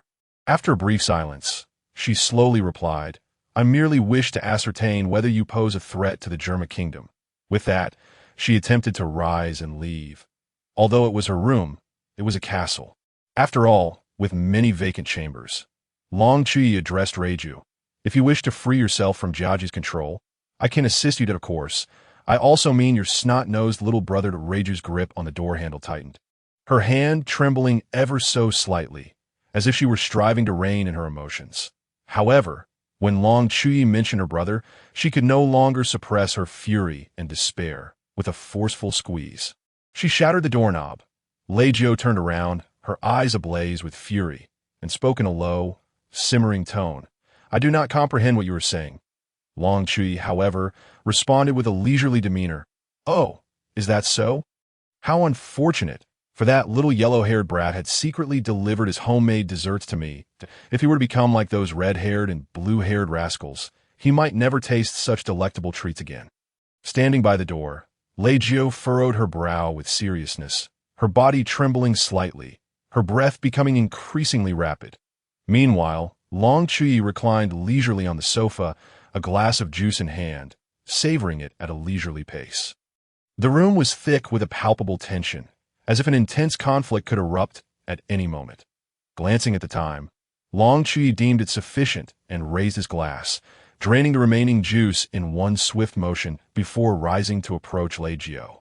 Upon reaching her side, he gently raised his hand, placing it atop her head, affectionately ruffling her hair, then moving his hand to her forehead, playfully flicking it. All right, dear girl, do not always frown. It will not enhance your beauty, he said with a smile. Startled and touched by his words, a flicker of surprise crossed Leijio's face. Long Chuyi continued, you must understand that many seeds, unacknowledged by the world, will stubbornly take root and flourish in obscurity. Therefore, no matter the obstacles you face, always believe in yourself and the future, he added. If you wish to protect the bird in the cage, perhaps you should consider enabling its escape from the confines that bind it. The outside world is where true freedom lies. After ruffling Leijio's hair once more, he turned towards the door, extending his right index finger. A small flame-like golden light flickered at its tip, which he placed upon the damaged doorknob and, with a gentle twist, unlocked the door. By the way, remember to find me at the training grounds tomorrow. I will assist you in enhancing your abilities. Do not worry about Jiaji. I shall take care of that, he concluded before departing the room. Leijio stood there, gazing vacantly at Long Chuyi's retreating figure, his enchanting words echoing in her mind. Escape the cage. Escape the cage. She felt as though immobilized by a spell, unable to move. Time passed slowly, and eventually, a gentle knock at the door accompanied by a cautious inquiry from a maid broke the silence. Your Highness. Is everything all right, Princess? Awakening from her reverie, Leijio slowly turned, her gaze landing on the maid. Although her eyes held a hint of confusion, she quickly regained her composure and replied with a smile.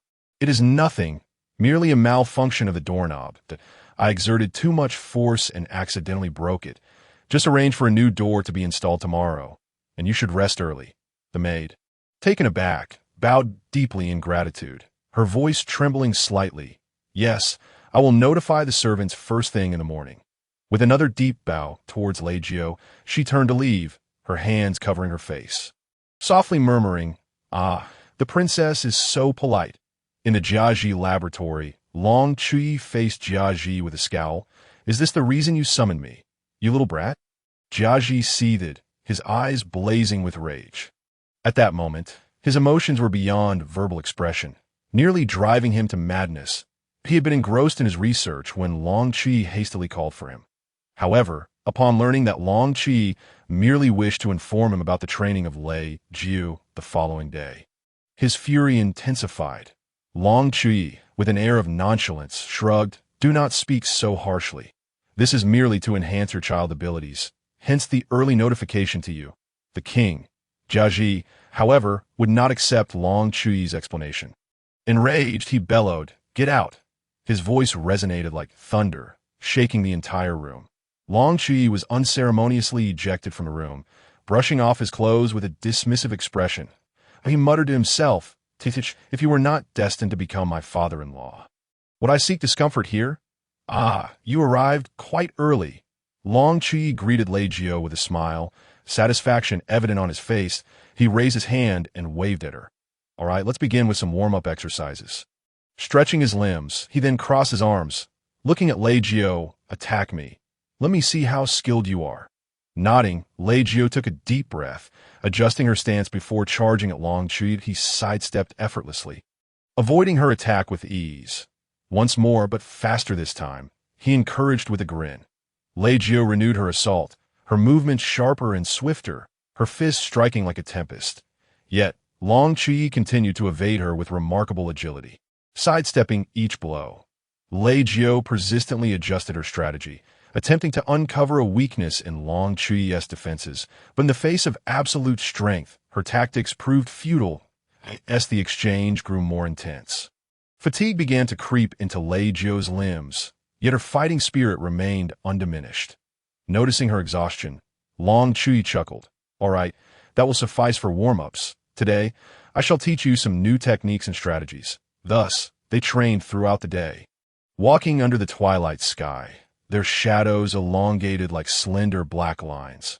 Lei Jiu, when you release the shackles of your heart and become a truly flesh-and-blood individual, only then will you find ease.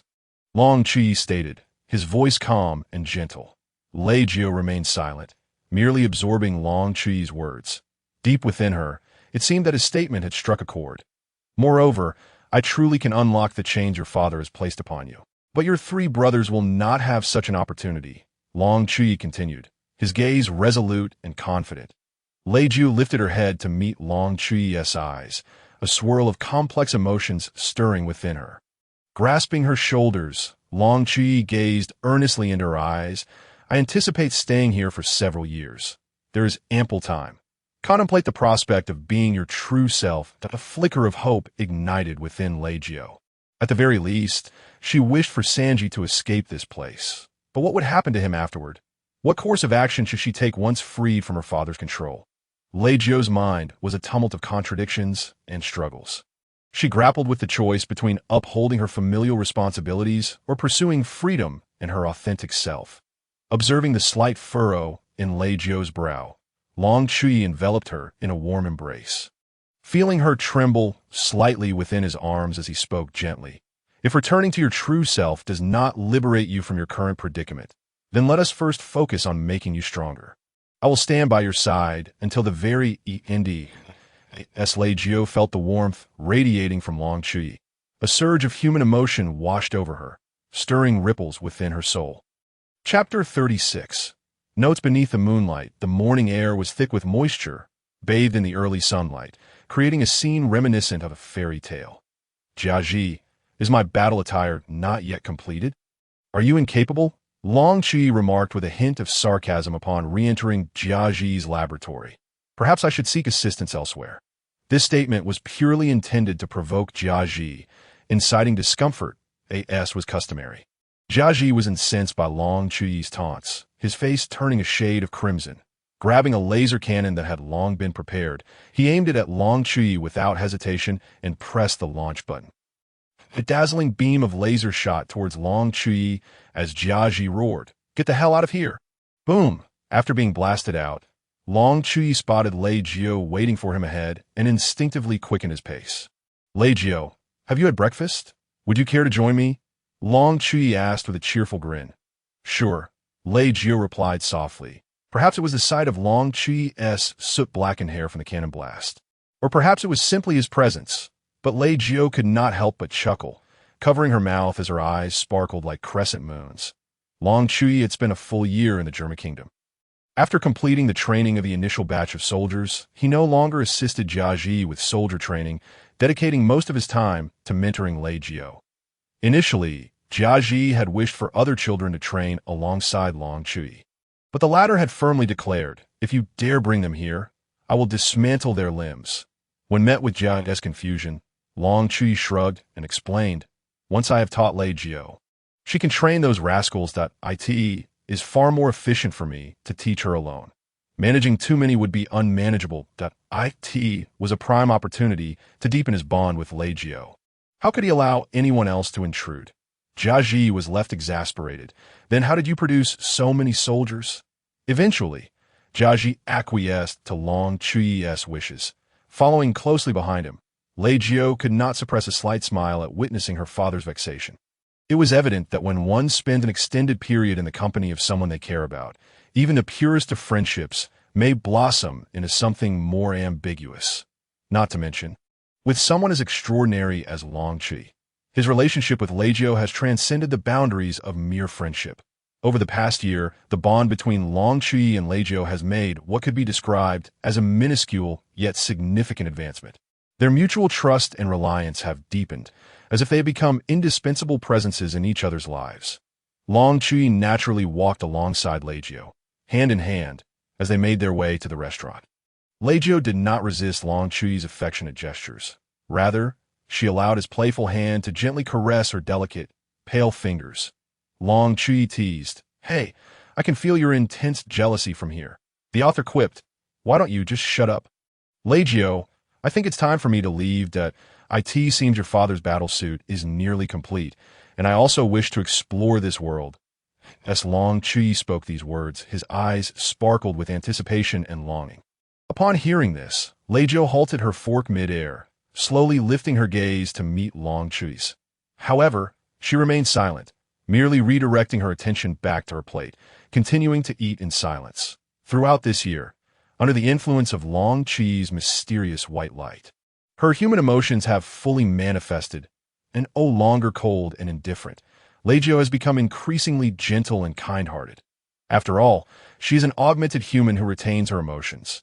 Even Stussy, a spy android, succumbed the moment she encountered Long Chuyi. Just a week was all it took for Stussy to develop feelings, albeit solely for Long Chuyi.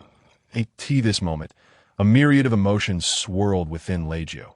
She knew that Long Chuyi would eventually leave. But when that moment truly arrived, she realized the depth of her reluctance and sorrow. She reminisced about the time spent with Long Chuyi, the encouragement on the training grounds, the companionship in daily life, and how he had helped her successfully rescue her brother Sanji from this place. These memories weighed heavily on her heart, as if a massive stone lay upon her chest. Lei Jio's eyes began to redden. Her head bowed, hair obscuring her cheeks. She wished to conceal her vulnerability from Long Chuyi, striving to maintain her strength and composure. Yet, the anguish within her surged like a relentless tide, eroding her spirit and rendering her nearly unbearable. In the tranquil restaurant, only Long Chuyi and Lei Jio remained. The atmosphere felt suffocating, as if an invisible pressure enveloped the space. The only sound was the mechanical rhythm of Lei Jio cutting her food. Creak! The sound of a chair scraping against the floor broke the silence. As Long Chuyi slowly rose and approached Lei Jio, he gently tucked a loose strand of hair behind her ear, revealing her reddened eyes. With a tender voice, Long Chuyi inquired, "Why are you crying?" Lei Jio shook her head defiantly, responding, "I'm not." Long Chuyi softly caressed her cheek, whispering, "Lei Jio is quite adorable." Embarrassed, Lei Jio turned her face away. Brushing the corner of her eye, Long Chuyi smiled, grasping her chin gently, turning her to face him once more. His eyes sparkled with mirth. "Do you not wish to part from me?" as he uttered these words. Long Chuyi slowly knelt before Lei Jio, gazing up at her. In that instant, time seemed to stand still. The world around them faded, leaving only the two of them. Upon hearing his words, the sadness and pain that had long been suppressed within Lei Jio found an outlet.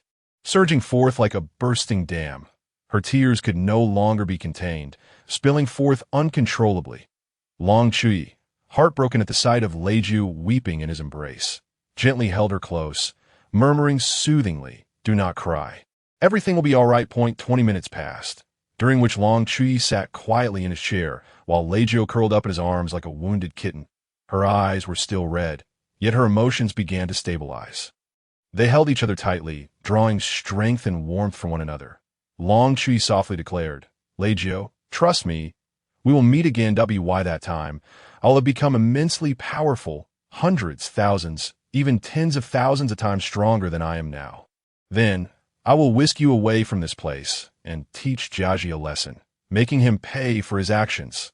The two remained nestled together, savoring the tranquility and warmth of the moment. Time ticked by, and eventually, they released one another, preparing to resume their training.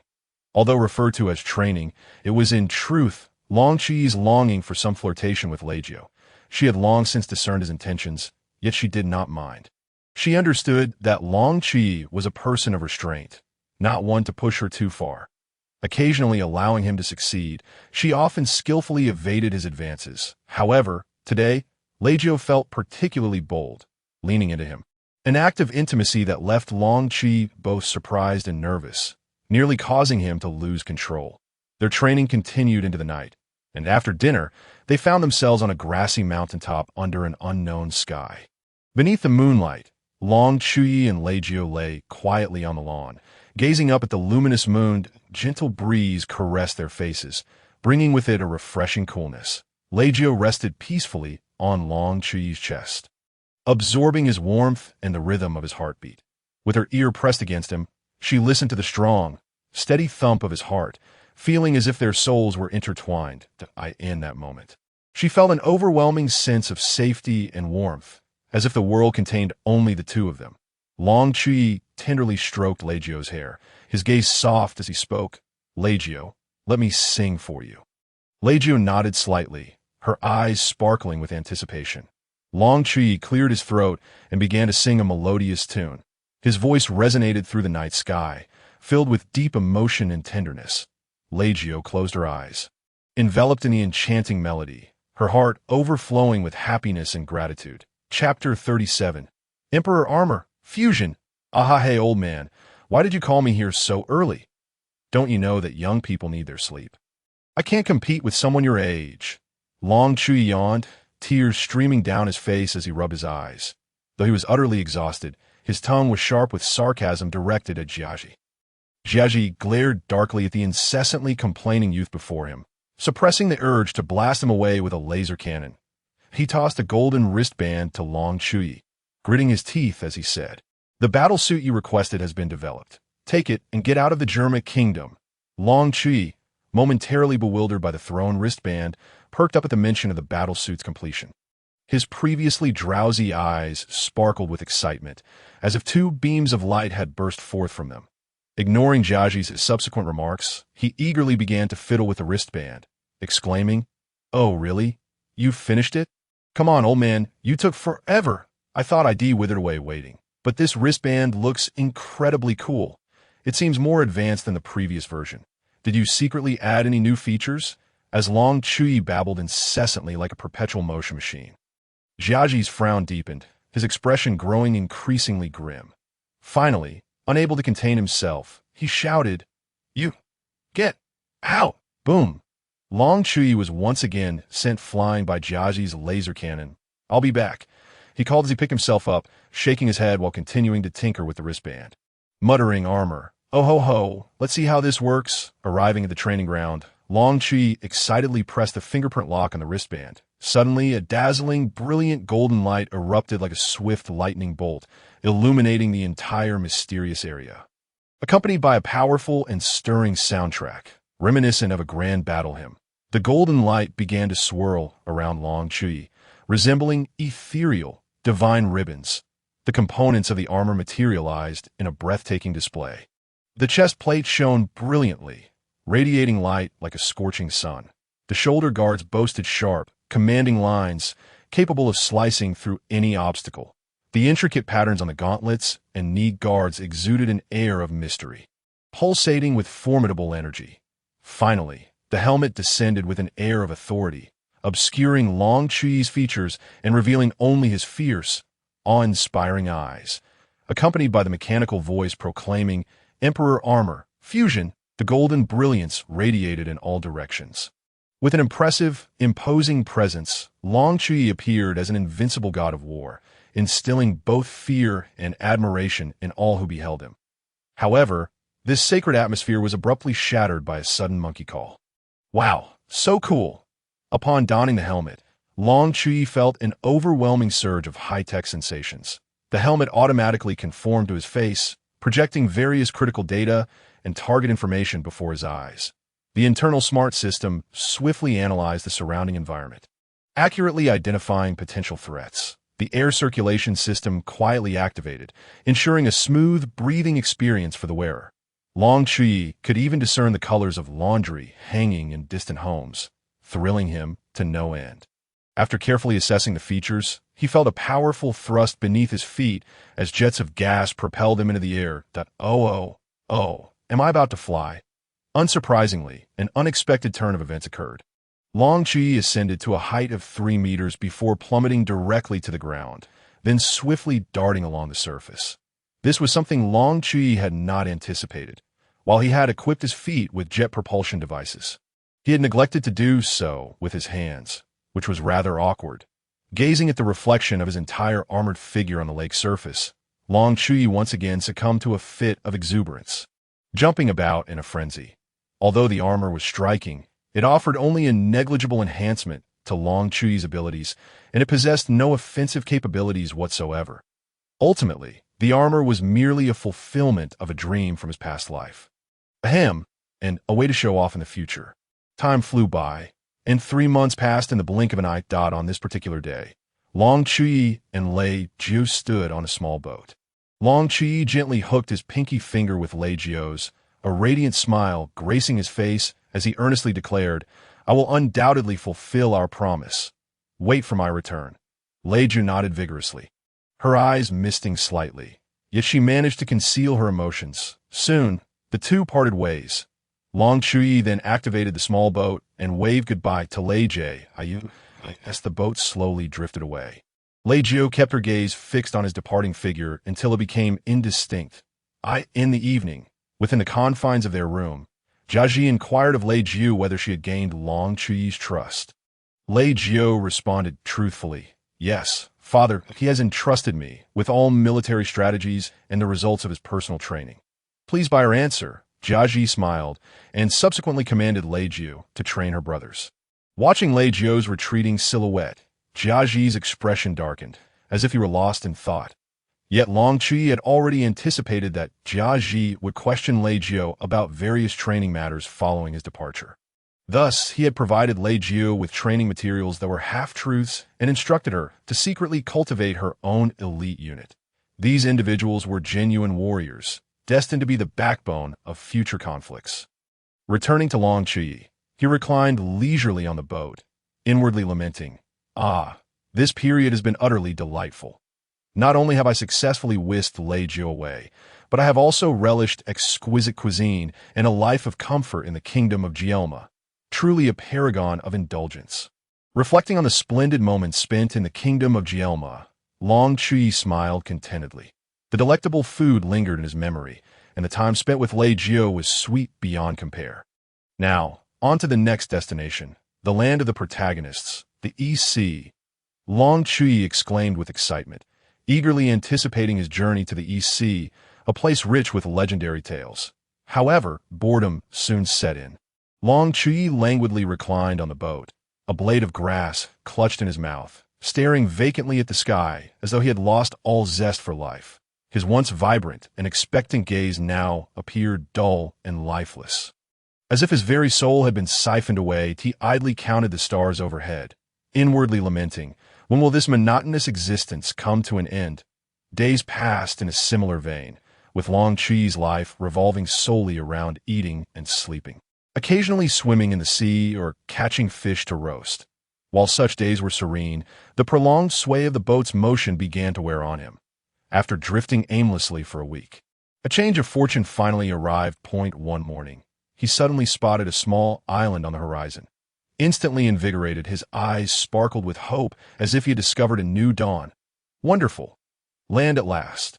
Long Chuyi exclaimed, jumping with excitement, swiftly adjusting the boat's course towards the island. As he drew nearer, he beheld the island adorned with lush greenery and picturesque scenery, igniting a powerful curiosity within him. Upon reaching the island, Long Chi eagerly disembarked. Stepping onto this unfamiliar terrain, he inhaled deeply, savoring the sensation of solid ground beneath his feet. He wandered along the beach, admiring the breathtaking ocean views, ventured into the dense forest, absorbing the tranquility and beauty of nature, and climbed steep peaks to survey the majestic landscape of the island. During his exploration, Long Chuyi stumbled upon various intriguing discoveries. For instance, he found a peculiar fruit atop a mountain, which was delicious and left him yearning for more. In the forest, he encountered a group of adorable little creatures who greeted him warmly and even presented him with food as gifts. Before he knew it, the sun began to set and nightfall approached.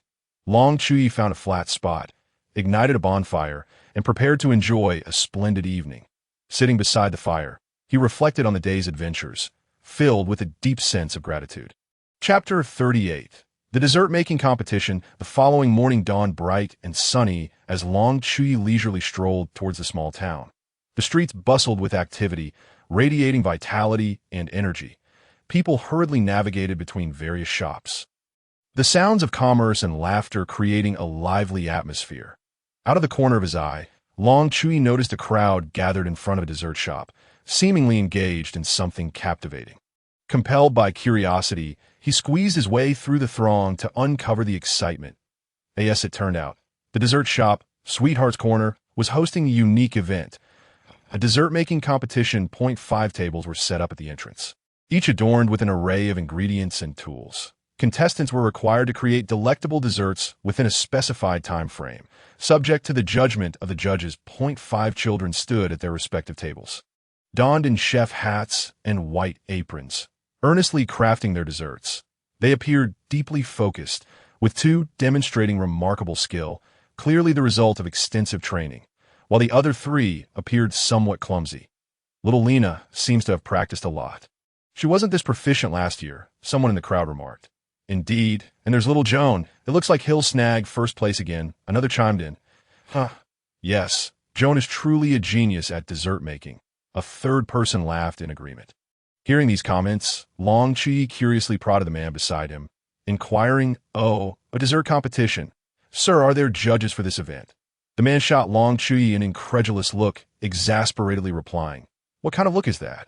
I'm barely in my 20s. Of course there are judges, and they randomly select people from the audience to taste the desserts. And how does one get chosen?" Long Chuyi pressed. The young man waved his hand dismissively, a hint of annoyance in his tone. "How should I know? They said it's random." Long Chuyi chuckled awkwardly and pushed his way forward.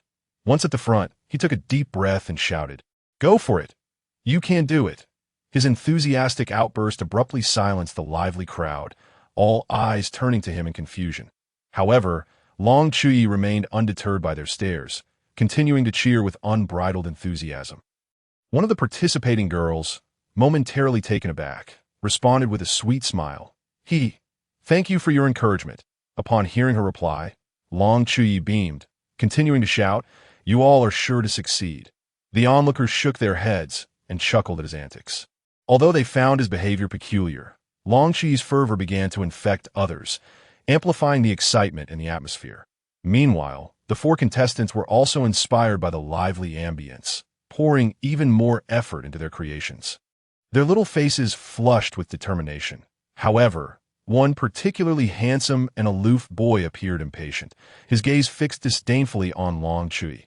"What an idiot, making a ruckus like a child at this age," he scoffed.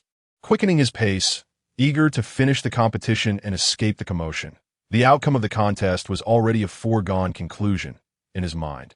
Finally, the bell signaling the end of the competition rang out.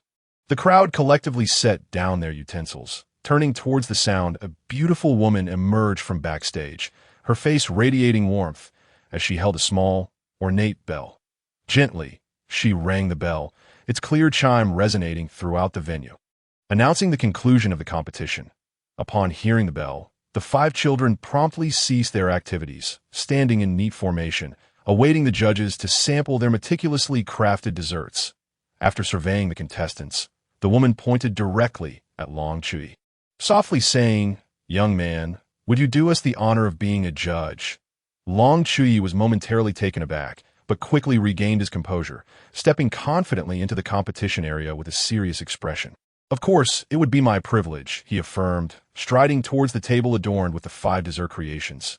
Subsequently, the woman selected 5 additional judges, and Long Chuyi stood alongside them, ready to savor the children's culinary masterpieces. He began to taste each dessert in turn, his expression intensely focused, as if he were savoring a precious work of art. He first carefully scooped a small portion with a spoon, placing it delicately in his mouth to savor it slowly. Then he closed his eyes, immersing himself in the intricate fusion and transformation of each flavor. At times, he would pause to reflect momentarily, furrowing his brow as if striving to find the most fitting adjectives to articulate the uniqueness of the dessert. Observing Long Chuyi's earnest demeanor, the other 5 judges couldn't help but feel a twinge of doubt and tension. Initially, after tasting just a bite, they had formed a rough assessment of the desserts. But now, due to Long Chuyi's intense focus, their confidence began to waver. Consequently, they each picked up their spoons again, retasting the desserts with heightened attention to their textures, aromas, and qualities. However, in truth, Long Chuyi was not there to evaluate but rather to indulge himself. He had arrived early in the morning without even having breakfast, seeking a pre-meal dessert to satisfy his hunger. Was that too much to ask? After all, could he truly appraise these exquisite confections? His only skill was discerning what was edible and what was not. Long Chuyi grumbled with dissatisfaction. "Hey, why do I feel like there's a hidden meaning in your words?" The author shrugged, as the others cast their scores for the 4 children. Long Chuyi remained, ostentatiously continuing to relish the dessert in his hand, showing no signs of concluding. Meanwhile, the 4 children watched him anxiously, as if every movement and utterance from him would influence their final scores. Finally, the child who had been acting particularly cool could no longer contain himself. With a scowl, he shouted at Long Chuyi, "Hey, you've already tasted the dessert from the shop. Are you even taking this seriously?" Long Chuyi, still struggling to swallow his mouthful, mumbled in reply, "Oh, I'm doing this for better comparison. Only by tasting superior desserts can I truly identify your shortcomings." With that, he popped another piece of cake into his mouth. After consuming 2 more pieces, Long Chuyi wiggled his fingers and cheerfully declared, "Don't be so serious. I hereby announce that little Lena receives the highest score for me." He glanced at the visibly displeased Mankind, shrugged, and gave Lena a thumbs up, smiling as he said, "Well, the cake made by Lena tastes delightful, and the decoration is exquisite, so I'm giving you a high score." Mankind's expression darkened instantly. He had expected to receive the highest score. Lena, however, was momentarily stunned, unable to believe that she had received Long Chuyi's highest praise. Then she joyfully jumped up, exclaiming, "Yay, thank you, big brother." With this top score from Long Chuyi, she was now tied for first place with Mankind.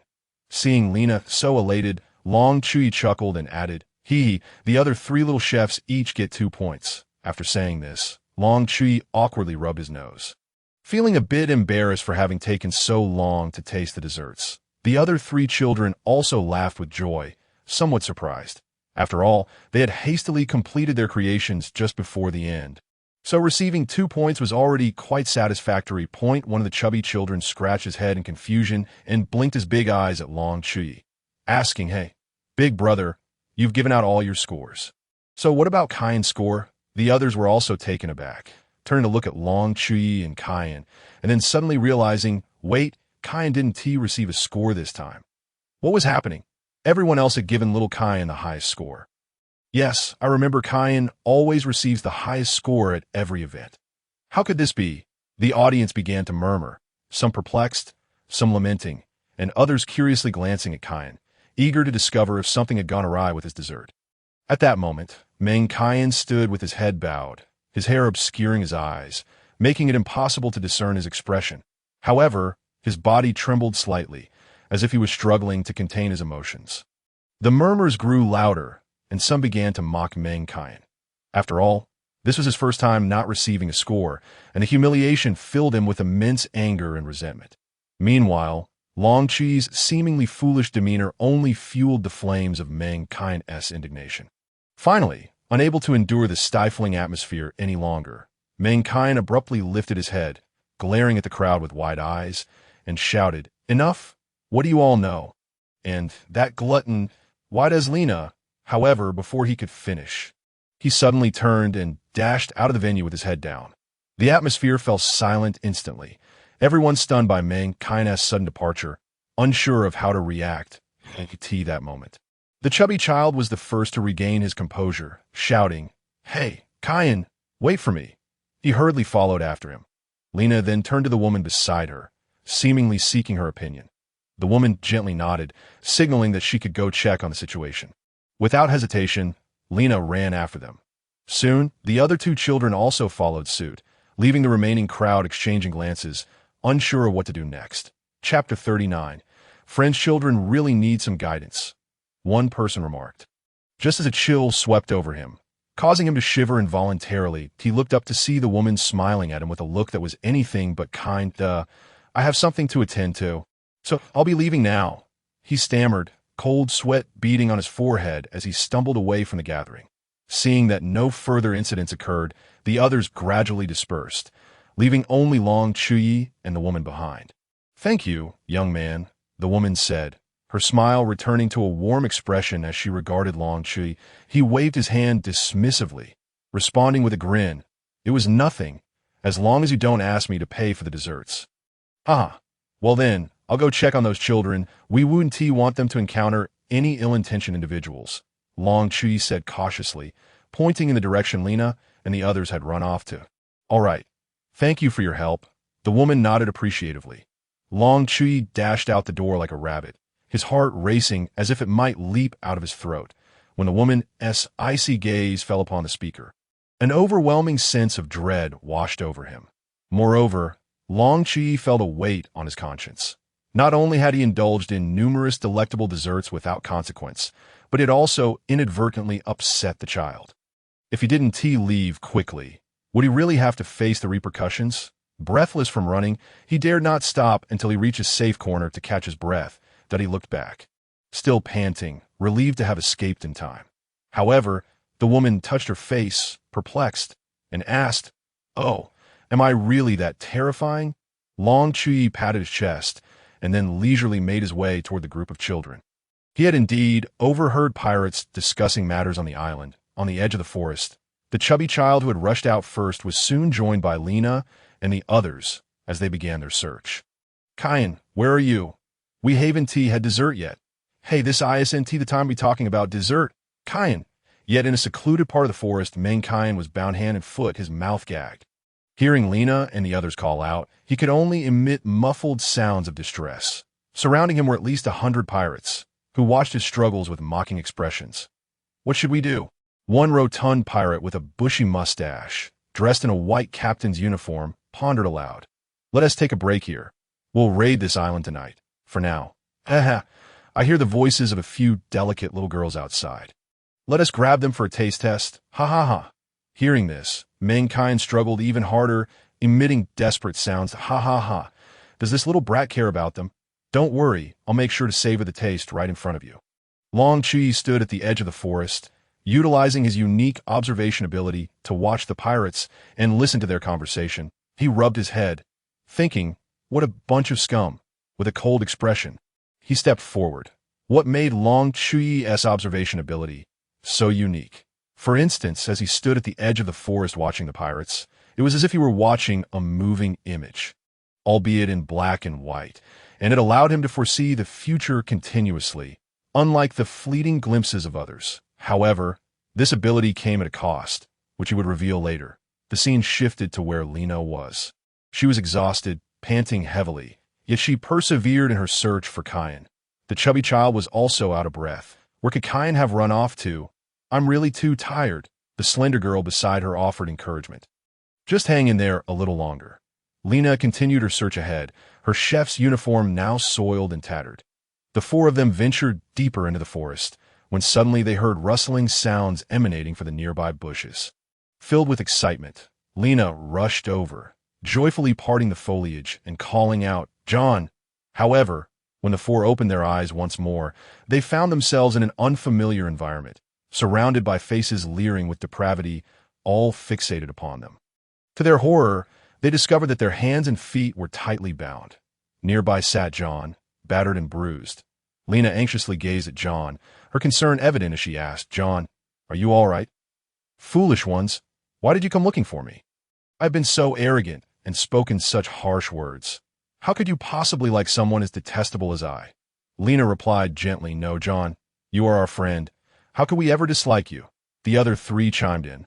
"Indeed, John, we're the best of friends. We could never let you go." "Huh, how touching, little brats.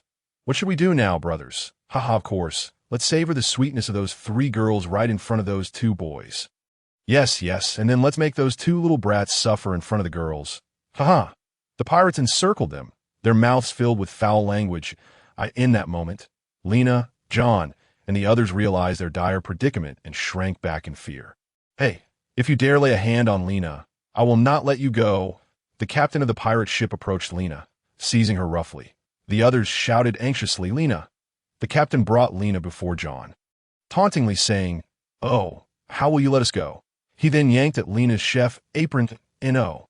5 Lena cried out in terror, futilely pounding the pirate captain's hand, her strength insufficient.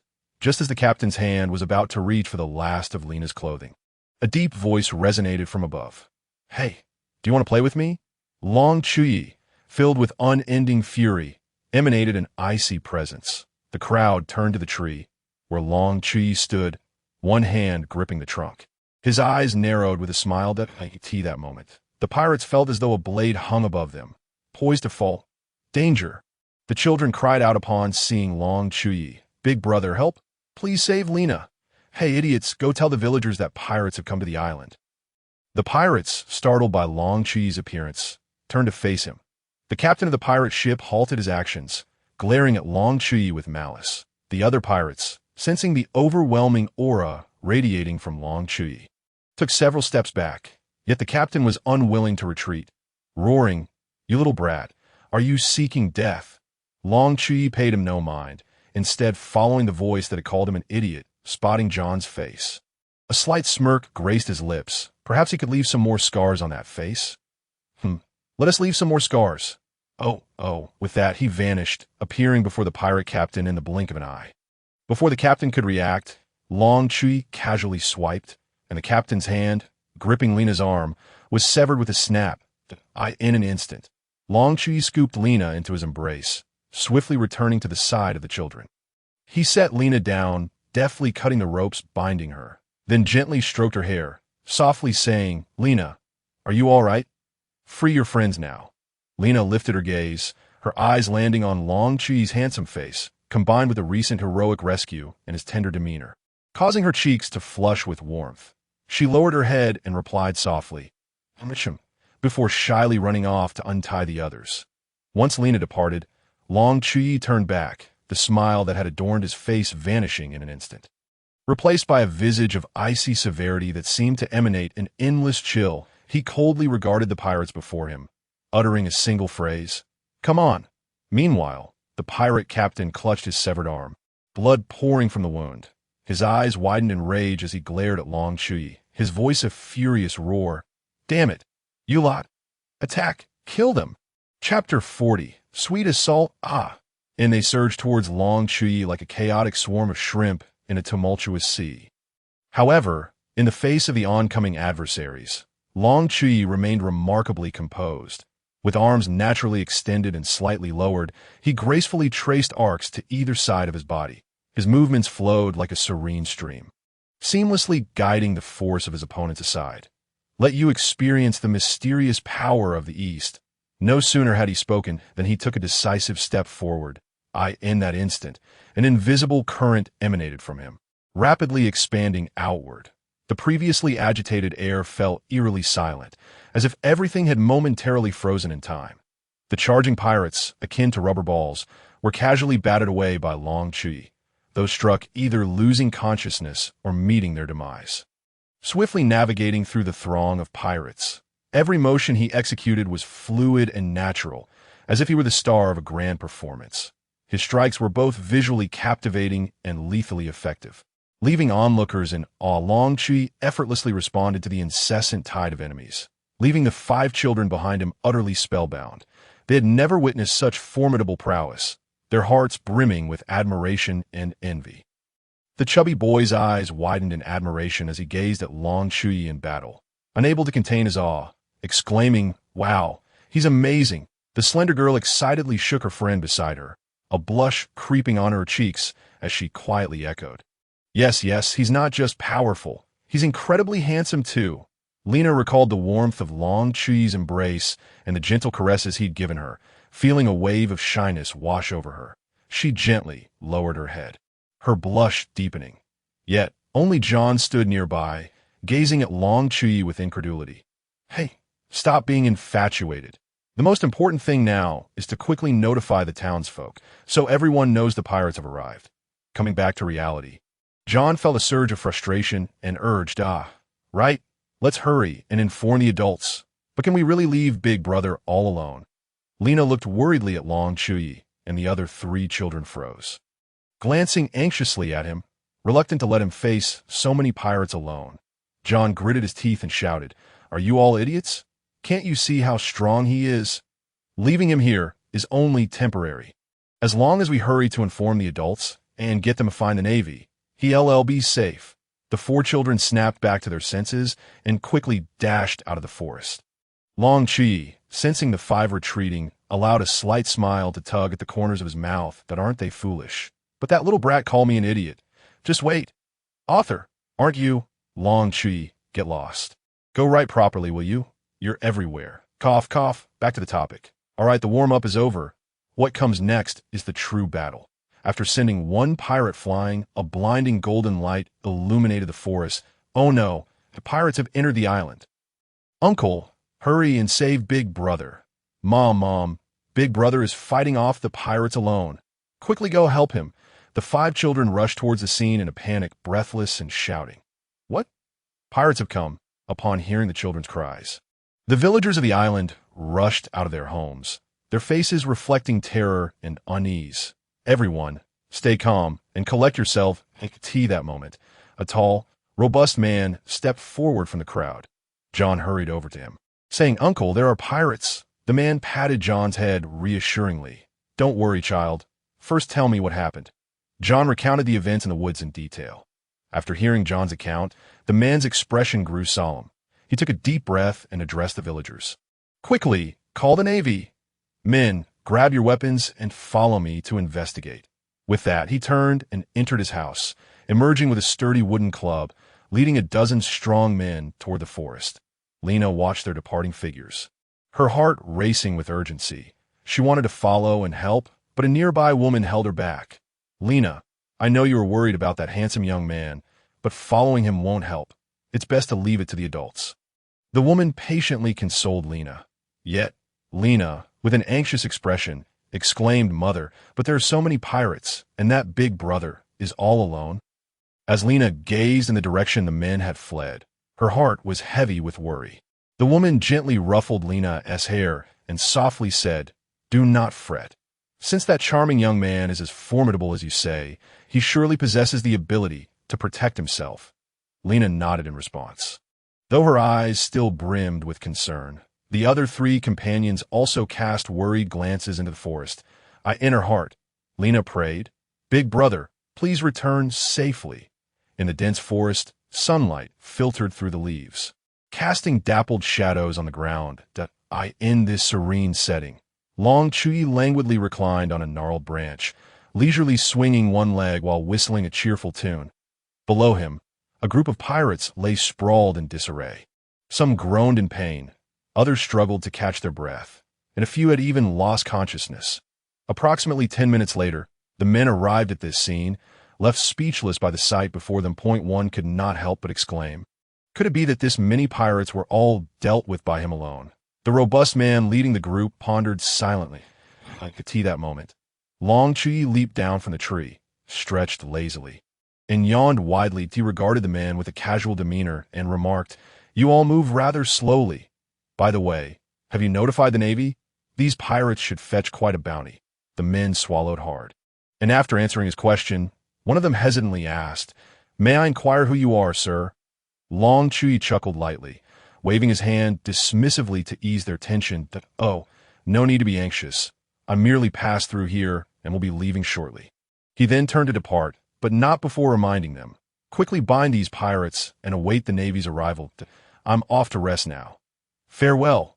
With that, he strode away, leaving the men exchanging bewildered glances.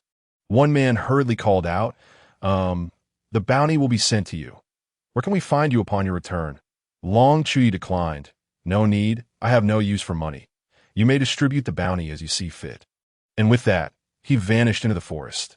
The men stared at one another, still grappling with how Long Chuyi had accomplished such a feat before their very eyes. However, they needed to focus on binding the pirates. "Hey everyone, are you all here?" Long Chuyi emerged from the woods, immediately spotting the 5 children and the woman standing at the edge of the forest, waiting for him. "Big brother," for the 4 little ones rushed forward. Tightly hugging Long Chuyi's legs, he quickly crouched down, embracing the exuberant Lena, gently stroking her hair as he comforted her. There, no need to cry." Simultaneously, he ruffled the hair of the other 3 children, placing his hands on his hips, and with a hearty laugh declared, "Ha ha, I'm quite formidable. There is no need for anyone to worry." Meanwhile, Meng Jiao stood off to the side, puffed up with arrogance. The woman stood quietly nearby, a warm smile gracing her face as she tenderly observed the heartwarming scene before her. As the children's emotions gradually stabilized, the woman slowly approached Long Chuyi and sincerely said, "Thank you for saving us. Young gentleman, that if you don't mind, would you do us the honor of joining us for dinner at my home? I would like to properly express my gratitude for your life-saving assistance." Upon hearing her invitation, Lena excitedly shook Long Chuyi's hand. Big brother, please come. My mother's cooking is delicious, and there will even be dessert." Long Chuyi gazed at the beautiful and gentle woman before him, unable to suppress a gulp. "All right, that sounds wonderful. I happen to be quite hungry." "Author, you shush. Author, seeing Long Chuyi agree. Lena leaped with joy and hurried home. Meng Jiao, noticing Lena's excitement, huffed in annoyance. Long Chuyi, his eyes filled with reluctance, slowly shifted his gaze from the woman to the now pompous Meng Jiao, a smirk of mischief playing at his lips. He then stepped closer to Meng Jiao and whispered, "Hey little buddy, do you smell something peculiar? It seems rather sour, doesn't it?" Nearby, the chubby child chimed in, "Huh. Big brother, what is sour? I don't smell anything." Meng Jiao, incensed, nearly spat blood in anger, shouting, "There's nothing sour." With that, he stormed off in frustration. Long Chuyi watched Meng Jiao's retreating figure, a faint smile lingering on his lips as he continued, "Hey kid, if you truly love making desserts, you should regard it as an honor, rather than flaunting your achievements after a minor success. Lena achieved the highest score because when I tasted her dessert, I felt the joy imbued within. Whereas your creation, I could only discern arrogance and the soulless flavor of a machine." As Long Chuyi spoke, he smiled at the furious Meng Jiao. Upon hearing Long Chuyi's words, Meng Jiao abruptly halted, though he stubbornly retorted, "I don't need you, you fool, to lecture me." Long Chuyi, reveling in his victory, thought, "Finally, I've caught a break. Just watch how I deal with this little brat." A sly grin spread across his face as he quickly darted behind Meng Jiao.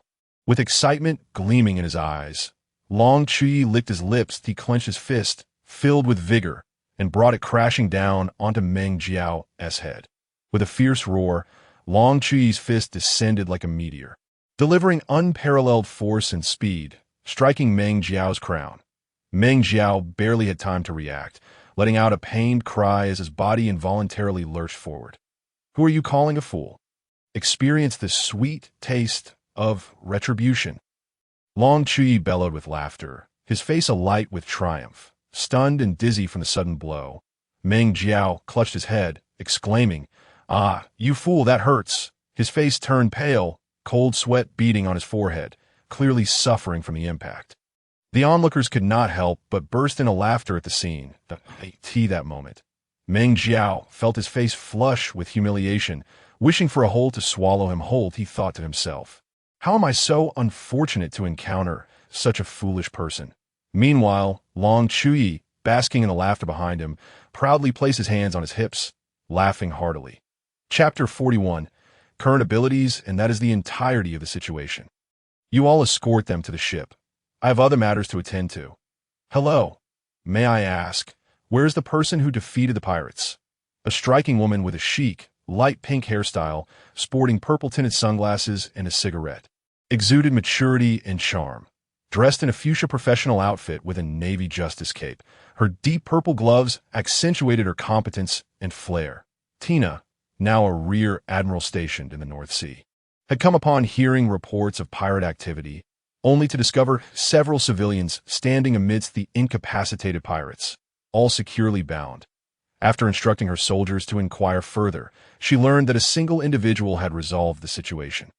This piqued her curiosity. While she could manage a group of pirates alone, it wouldn't be without difficulty given their numbers. Observing the pirates' injuries, it was evident that they had been completely incapacitated without any limbs broken, a feat she could not achieve.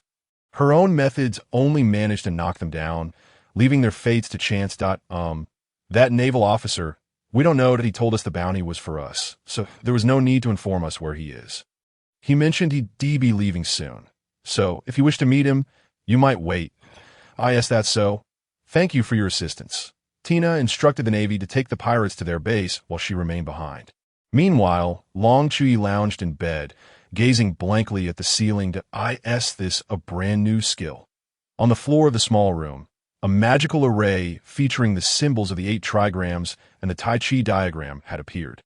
At the center of this array lay the Tai Chi symbol, surrounded by the 8 trigrams representing the 8 cardinal directions: Qian, Kun, Zhen, Sun, Qian, Li Jin, and Dui. These symbols are slowly rotating. His observation haki grants him the ability to foresee the future, a gift derived from this very source. This unique power encompasses 8 extraordinary abilities, yet due to Long Chuyi's current strength, he can only manifest its superficial aspects. Presently, he can glimpse the future, but doing so jeopardizes his fortune. Excessive use could render his future perilously treacherous. However, this diagram possesses the potential for fortune alteration, which remains untapped for now. Additionally, akin to a binding technique, it can immobilize enemies for several seconds based on the size of the diagram beneath his feet. Furthermore, there exists a form of mental assimilation. He is akin to a favored child of the world. Anyone who is not exceptionally malevolent will unconsciously come to trust him after a prolonged association. And animals are particularly susceptible. He can also sense the chi of the world. Through this chi, he perceives human emotions and moral alignments, which extends to animals as well. It truly feels as if I am about to take flight. Let us bestow a name upon this ability. Dao He Qian Kun. Long Chuyi extended his hand, clenched his fist, and smiled as he spoke. This ability is a recent conception of mine. The current description may appear somewhat chaotic, and I might revise it later, but for now, this shall suffice. The morning sun cascaded over the beach, illuminating the golden sands and the azure sea. Long Chuyi stood at the shoreline, scanning the horizon in search of his small boat. His mind awash with confusion and frustration. Where is my boat? The one that has accompanied me for so long. Could it have sprouted legs and fled on its own? As Long Chuyi muttered to himself. He continued his search. Suddenly, a gentle voice called from the side. Is that yours? Following the direction of Tina's finger, he indeed spotted his small boat. For reasons unknown, it had drifted near distant rocks. Nearly out of sight. Yes, that is my boat. Thank you for the reminder, Long Chuyi replied, smiling gratefully at Tina before making his way toward it. Halfway there, he suddenly realized something, halted, turned back to Tina, and cheerfully said, Good morning, beautiful. Thank you once again. It was then that he remembered the presence of another person beside him. Tina was still clad in a rose-red professional outfit. The fitted top accentuated her slender waist, and her graceful lines showcased her professionalism and elegance. The collar was slightly open, revealing a glimpse of her long neck. Her pink hair cascaded loosely behind her, fluttering gently in the morning sea breeze, while a cigarette rested between her rosy lips. She wore a pair of black leather boots, which not only elevated her height, but also enhanced her overall stylish and chic appearance. Long Chuyi was momentarily captivated by her beauty, but he quickly regained his composure. Wait, this looked familiar to know. Anyone I might recognize in this world must be a character from the original narrative, observing her holding a cigarette and dressed in a rose-red professional outfit. He thought, hey, Tina seems to have a rather disdainful gaze. If you keep staring, Tina will give you a taste of your own medicine. Tina! You are Tina! Long Chuyi exclaimed in surprise, utterly astonished to encounter a character from the original story's navy. Tina, perplexed, inquired, do you know Tina? Long Chuyi waved his hand dismissively to, I've merely heard of you. Tina, a standout among the youthful generation of the Navy, to, oh, Tina asks you, did you single-handedly take down that group of pirates yesterday? Tina dismissed his words, confident in her status as an elite among the young Navy. Well, it was just a slight tactic, Long Chuyi said, feeling a bit bashful as he scratched his head. Oh, it seems you possess some skill after all, so. Are you planning to become a pirate by boarding that ship? Tina's expression shifted to one of seriousness as she posed the question. Long Chuyi quickly waved his hands in denial. No. I merely wish to explore other seas and broaden my horizons. After all, this world is vast. Really? Tina exclaimed, her delight evident upon hearing he did not intend to become a pirate.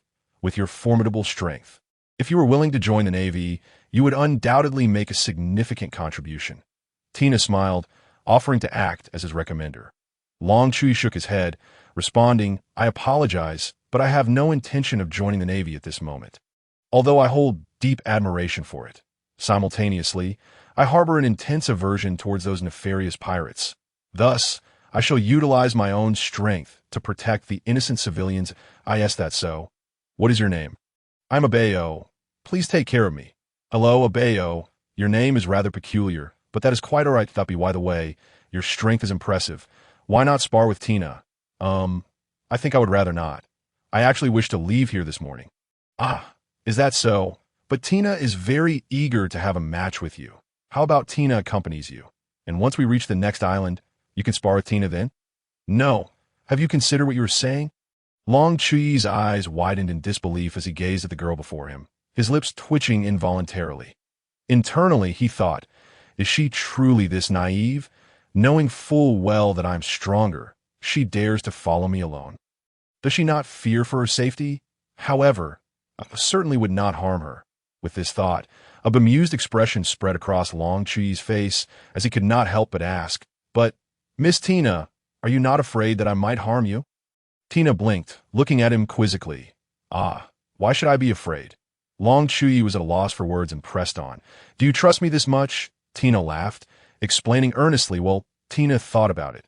It only takes 3 days to reach the next island, which is quite soon. Therefore, Tina has already reported her whereabouts to the Navy base and requested a 4-day leave, and the commander has instructed Tina to report her position daily. Long Chuyi's expression darkened with each revelation, a bead of sweat forming on his forehead as he stared incredulously at Tina. Yet, Tina remained blissfully unaware of his discomfort, excitedly detailing her plans. If Tina encounters danger, she can call for help at any time. And she also has a Navy positioning device, so the Navy will always be able to locate Tina. Long Chuyi stared blankly as Tina rambled on about her contingency plans. Internally, he scoffed. Is it really necessary to go this far? A tracking device? If you're this worried, you shouldn't follow me. However, what Long Chuyi did not realize was that when the Navy personnel at the base learned that their goddess intended to accompany an unknown man for 4 days, they were ready to mobilize the entire force to eliminate the audacious scoundrel who dared to disrespect their goddess. For Tina, however, even with familiar faces, she would not behave this way, at least not with someone like Long Chuyi. The commander at the Navy base, irritated by the commotion, was compelled to address all the assembled Navy personnel in his office, dictating precise instructions to Tina through a phone bug. May you find joy in reading this chapter. And if possible, kindly encourage the author with a few stars at the bottom. Your encouragement and feedback will inspire the author to bring you more smiles. Thank you immensely. Thank you immensely. Chapter 42. The Magic Show Abayo. Are you ready? Tina took a deep breath, adjusting her posture while fixing her serious gaze on Long Chuyi. Anytime. Long Chuyi replied with a smile. Like a tea that moment, they had arrived at the next island. As soon as they set foot on the land, Tina could hardly contain her excitement. Eager to engage in an intense spar with Long Chuyi, be careful, Tina warned before dashing towards him. Although Tina's speed seemed slow to Long Chuyi, he feigned seriousness to avoid undermining her confidence. With a fierce punch, Tina unleashed a gust of wind aimed directly at Long Chuyi's cheek. He stepped back slightly, skillfully evading the blow, and seized Tina's leg as she kicked, gently pushing her forward, causing her to stagger back several steps. For nearly 20 minutes, the two exchanged blows, with Long Chuyi effortlessly countering every attack Tina launched. "Abayo, you're quite impressive, but I have consumed the barrier fruit," Tina declared, and with that, her arms morphed, sprouting solid railings. She swung her limbs, sending the railings hurtling towards Long Chuyi like arrows. Faced with the oncoming barrage, Long Chuyi chose not to continue the fight. Instead, he swiftly dodged the attack that he then positioned himself behind Tina, delivering a precise chop that rendered her unconscious. Long Chuyi gently picked up the unconscious Tina, internally lamenting, "This is not my fault. I was hoping to explore this island, that I hope you can understand my predicament." Thus, Long Chuyi carried Tina into a hotel within the town. As he booked a room, the proprietor displayed a lewd grin, nodding knowingly at Long Chuyi, seemingly comprehending the situation. Long Chuyi's face darkened instantly, and he helplessly remarked, "Though I may have a penchant for flirtation, I would never stoop to such madness, would I? Ouch, that hurts." Tina slowly regained consciousness, rubbing the aching nape of her neck and softly murmuring to herself. As she gradually opened her eyes, she was met with the sight of a pristine white ceiling. Finding herself sprawled on a large red bed, "Miss Tina, you have finally awoken. Are you hungry? I just prepared some dinner." Long Chuyi's voice chimed in from nearby. Tina turned her head to see Long Chuyi holding a plate of food, a faint smile gracing his face as he gazed at her. It was then that the events of the day flooded back to her, and she couldn't help but frown, asking, "Is Tina really so weak that she couldn't withstand your one attack?" Long Chuyi shrugged and replied, "It's all right, Miss Tina. You're quite formidable in your own right, so there's no need to fret." He then added, "Oh, by the way, I have no money to pay for the room, so I had to check if you had any." With that, he pulled out a few coins of belly and waved them about. Tina, with a furrowed brow, finished her dinner, and Long Chuyi could tell she was still disheartened by the day's events. He suggested, "Miss Tina, would you care to take a stroll?" Tina felt a lack of enthusiasm. Her mind was consumed with thoughts of returning to the naval base to train vigorously and become even stronger. Long Chuyi took her hand and led her outside, saying, "Come now, Miss Tina, before enhancing your strength, you must first relax your nerves. This will grant you more energy for training. Now let's explore this little town together." Tina found herself momentarily dazed as Long Chuyi's warm hand enveloped hers. A strange feeling washed over her, yet she did not dislike it. As they reached the hotel lobby, the proprietor scrutinized them with keen interest. Unable to tolerate the gaze any longer, Long Chuyi grasped Tina's hand and dashed away. After they had run a short distance, Tina, slightly breathless, inquired, "Why are we running?" Long Chuyi released her hand, rubbed his nose, and explained, "That proprietor is no good. He tried to cheat me out of my meal money. Who knows what else he might do if we linger?" He quickly added, "All right, enough about him. Let us see what lies ahead. It seems quite lively." Tina felt a twinge of reluctance as Long Chuyi released her hand. No one had ever dared to hold her hand before, and just this small gesture stirred unfamiliar emotions within her, leaving her uncertain whether it was her feelings or his that were at play. Following Long Chuyi, they approached a long queue. "Brother, what is this place? Why are there so many people?" Long Chuyi patted a burly man in a luxurious black suit. "Who are you calling brother?"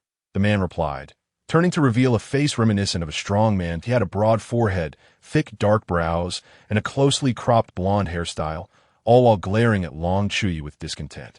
Beside him stood a delicate-looking girl with flawless skin, a straight and petite nose, and elegantly arched brows. Her blue hair cascaded gently over her shoulders, and she was dressed in a light blue dress. While a boy hugged her arm, sweetly asking, "What's wrong, dear?" The girl's frown instantly melted away as she looked down at him tenderly and replied, "It's nothing, darling." Long Chuy's lips twitched in disbelief at this bizarre pairing. One man sporting a feminine visage and another woman with a robust build. Just as they exchanged glances filled with affection, Long Chuyi swiftly took Tina's hand again and hurried away, internally exclaiming, "Goodness, my eyes! Ah!" Tina couldn't help but smile slightly at Long Chuy's expression, which resembled someone who had just eaten something distasteful. Taking a deep breath to steady himself, Long Chuyi turned to others inquiring about the commotion, ultimately discovering that a grand magic show was about to take place, hosted by the town's most renowned magician. He was preparing for his final performance of his career and had specially invited numerous nobles to attend. Long Chuy's gaze lingered at the entrance, his eyes narrowing slightly. That moment, he turned to Tina and asked, "Miss Tina, would you like to witness this spectacle?" Tina gazed at Long Chuy's profile, a surge of anticipation welling within her. Tina would love to see it. However, had the naval officers at the base seen Tina's actions today, they would surely have their hearts shattered. First, she was led by a stranger, and then she agreed to accompany another man to watch a performance, even allowing him to touch her, though that was merely Long Chuy's ploy to secure funds. Long Chuyi slowly turned his face from the shadows. Revealing his features to the bright lights, he smiled gently and said, "It seems we may not have enough funds." Tina covered her mouth and chuckled. "Not to worry, Tina has plenty of belly." Her voice brimmed with joy. Long Chuyi felt a pang of awkwardness, scratching the back of his head and muttering to himself, "Why does this feel like I'm living off someone else?" Before long, they successfully entered the venue. As they stepped inside, Long Chuyi was taken aback by the opulence before him. This space was indeed designed for the nobility, adorned with lavish decorations in the dimly lit environment. The ceiling sparkled with countless tiny stars, as if one were immersed in an infinite cosmos. The twinkling lights contrasted sharply with the surrounding darkness, creating an air of mystery and allure to subtle fragrance wafted through the space, uplifting spirits and momentarily erasing the troubles of the outside world. Long Chuy's gaze fixed on the stage, situated at the center, surrounded by exquisite seating. The audience members began to take their seats, each donning extravagant attire that signified their noble status. They murmured among themselves, eagerly anticipating the splendid performance to commence. Tina took the initiative to grasp Long Chuy's hand, guiding him to an empty seat where they sat side by side, her face radiant with a smile. Long Chuyi, still holding her hand, found himself momentarily lost in thought. Just as he was pondering, the lights suddenly dimmed, plunging the venue into darkness so profound that one could not see their own hand. This abrupt shift heightened the tension in the atmosphere, and the murmurs of the audience grew louder. That moment, a melody began softly rising, as if heralding the onset of something monumental. Three beams of light began to flicker erratically, seeming to search for something before finally converging on the stage. The astonishment of the audience, a golden cabinet appeared on the once empty stage, adorned with a basket overflowing with flowers, just as they were about to take in the sight. The lights extinguished again. Colorful smoke began to fill the space, enveloping the entire area in an air of mystery. Once more, the lights illuminated, but this time they danced chaotically, dazzling the audience. Simultaneously, an exhilarating tune resonated, elevating the atmosphere to a crescendo. Finally, a man clad in a splendid magician's outfit emerged on stage, his presence strikingly captivating under the spotlight. As he appeared, gasps of awe rippled through the audience, who eagerly awaited the miracles yet to unfold. Meanwhile, Long Chuyi and Tina held onto each other's hands tightly in the dark, feeling the warmth and strength emanating from one another. Their heartbeats quickened with this intimate contact, as if they had found solace in the unending darkness. Yet when the lights finally brightened, Tina shyly released his hand, as if embarrassed. If anyone were to part her beautiful long hair, they would notice her fair earlobes blushing softly, resembling ripe apples. Esteemed guests, welcome to the Carnival of Magic Night. I am the great magician Jack. Today, you will witness the birth of the greatest miracle. Are you ready? Then let us begin. After the magician spoke in a deep voice, the stage lights dimmed once more, and he vanished into the shadows.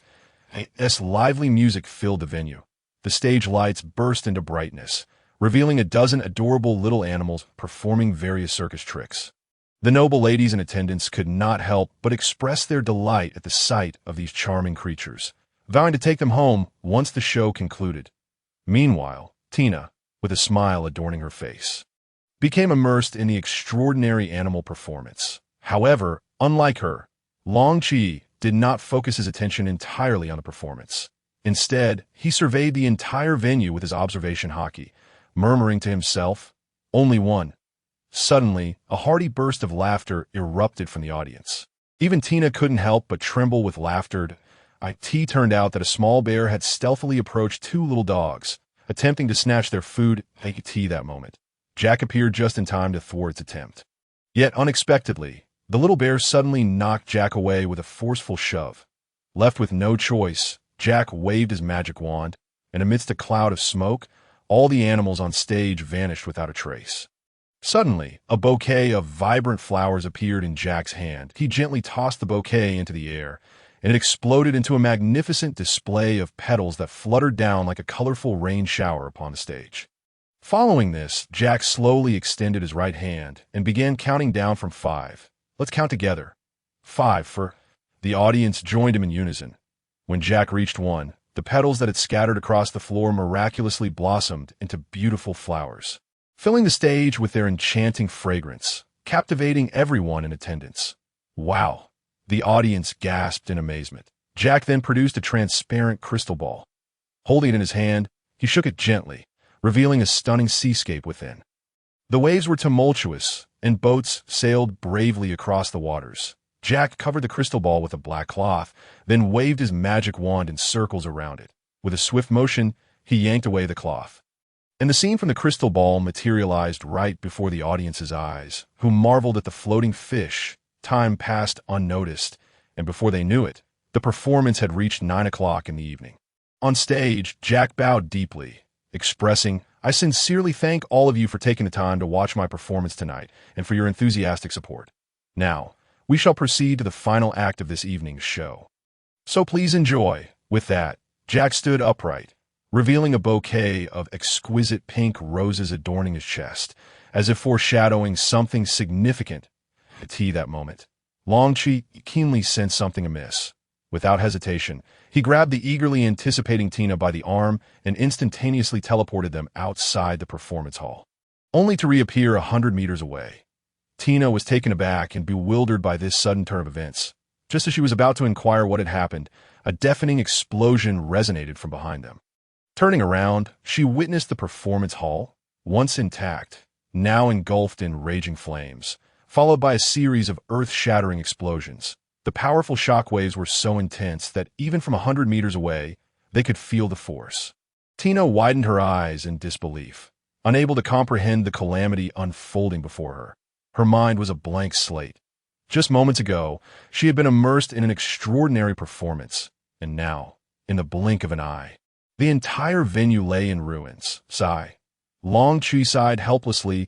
Arms crossed, he gently patted the still-dazed Tina on the head, saying, "All right, stop daydreaming. Quickly call for naval support." Upon hearing Chuyi's words, Tina snapped back to reality. Her face flushed with anger as she grabbed her phone and swiftly dialed the naval officer. She thought to herself, what kind of vile person could commit such an atrocity? However, only Chuyi knew the true culprit. To understand why, one must trace back to the performance itself. Who would specifically invite those nobles to attend a show? Ordinary people would want to avoid these aristocrats. Moreover, the pink rose on Magician Jack's chest was a clear indication of something ominous. Coupled with Chuyi's perception of the atmosphere, only Jack exuded a dark aura, black symbolizing extreme hatred. Thus, Chuyi speculated that he must be a jilted lover, whose partner had suffered indignities at the hands of the nobles and ultimately perished. Therefore, he chose to exact revenge in his own way, seeking to annihilate those detestable aristocrats. As it turned out, Chuyi's conjecture was accurate. Later, after Tina followed the Navy's investigation, the conclusions drawn were remarkably similar to Chuyi's earlier assumptions. Chuyi exchanged farewells with Tina, stating, "I shall return to the hotel. The Navy will arrive shortly, and I wouldn't want to hinder your work." He also thought to himself that he preferred not to appear before the Navy. Tina wished to accompany Long Chuyi to the scene, but seeing his intention to leave, she reluctantly agreed to wait for his return. Long Chuyi waved goodbye and headed towards the hotel. Within 30 minutes, the naval vessels arrived, beginning their investigation and rescue of the injured. After a night had passed, the truth of the incident surfaced. Jier, I will take you to witness the grandest fireworks in the world. At that moment, in the shadows of the magic backstage, Jack caressed the pink rose on his chest, murmuring to himself that he was entirely concealed in the darkness, as if merged with it but a month earlier. He had been separated forever from the flower shop girl, whose smile was as pure as an angel's. Upon witnessing the chaos within the shop and the sight of her lifeless body, an uncontrollable fury began to consume his mind. His eyes turned crimson, teeth clenched, even blood trickled from between them. Since that day, he had immersed himself in a vengeful scheme for an entire month. Each day, he awoke from nightmares of the girl being tormented before her tragic demise, and each night, he fell asleep burdened with endless rage and sorrow. This agonizing passage of time ultimately led him to fulfill his vengeful ambitions. At this moment, Tina felt profound sadness. Tina and Long Chuyi were dining in a restaurant, her brow furrowed as she absent-mindedly sliced her food, softly speaking. Meanwhile, Long Chuyi remained silent, quietly pushing his prepared food towards Tina, then took her plate and began eating. It's all right, Miss Tina. After all, the ones who deserve to die have perished, and those who needed to be punished have faced consequences, Long Chuyi reassured her. Tina sat at the table, her gaze not on the exquisite food before her, but fixed intently on Long Chuyi.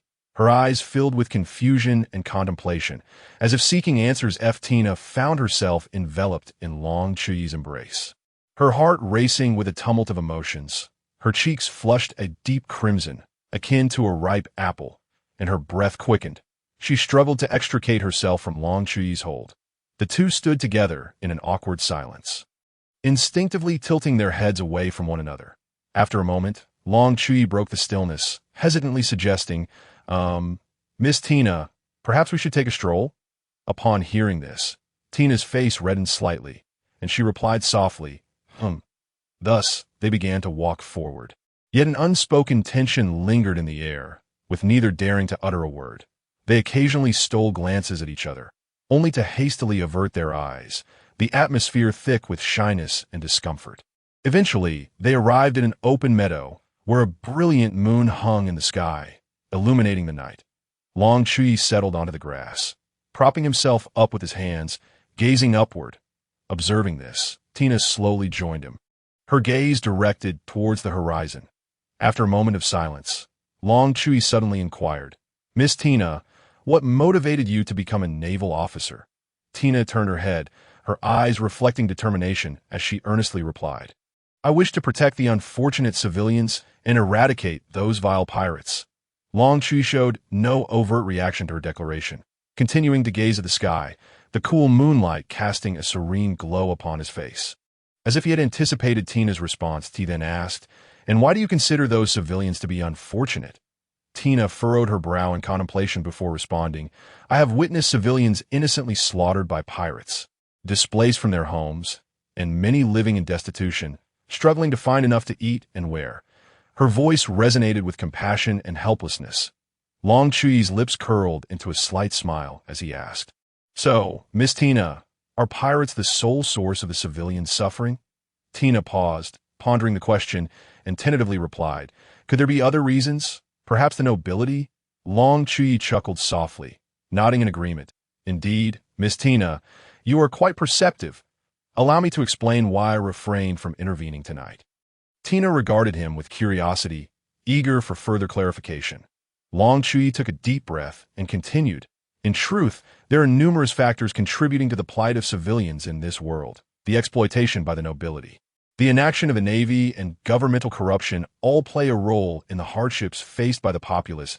Tina's eyes widened in shock at his words. He elaborated, For instance, do you know why no one prosecuted the nobles responsible for the young woman at the flower shop? It is because they wield power and influence, easily manipulating the law to their advantage. Meanwhile, the Navy is also constrained by various limitations, unable to genuinely protect those in need. Tina fell silent for a moment before asking, Then why can't the Navy do more?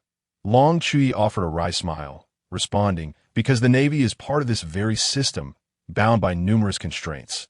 You can combat pirates, those who wreak havoc and destruction. But when it comes to those orchestrating it all from the shadows, you find yourself powerless. This is the harsh reality, a lamentable truth, he continued. When you joined the Navy, did you not feel a sense of confinement, unable to freely assist those civilians in distress? Have you ever encountered a tyrannical king who, despite his nefarious deeds, remains protected by the world government due to his timely tributes? Could you bring him to justice? As Long Chuyi spoke, his gaze sharpened, as if he sought to penetrate the depths of Tina's soul. She listened intently, her heart stirred with tumultuous emotions. Her brow furrowed, and her gaze flickered, contemplating the deeper meaning behind Long Chuyi's words.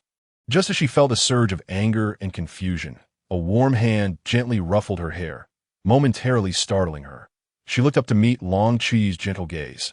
Fundamentally, we are alike, that we share a common goal of protecting the civilians and eradicating pirates. Yet, I have chosen a different path, one that does not involve the Navy. But, Miss Tina, you are a naval officer. Long Chuyi's voice resonated with a deep and compelling conviction. Tina blinked in surprise, a flicker of doubt crossing her features. The Navy was established precisely to safeguard civilians. The moment you became a naval officer, your mission was set in stone. Do not be swayed by the so-called justice of the Navy. To me, it is merely a shackle that binds the spirit. Is it not a noble pursuit to protect the innocent and uphold peace? You must hold steadfast to your sense of justice, undeterred by external temptations and pressures. When faced with challenges, you will invariably uncover your own answers.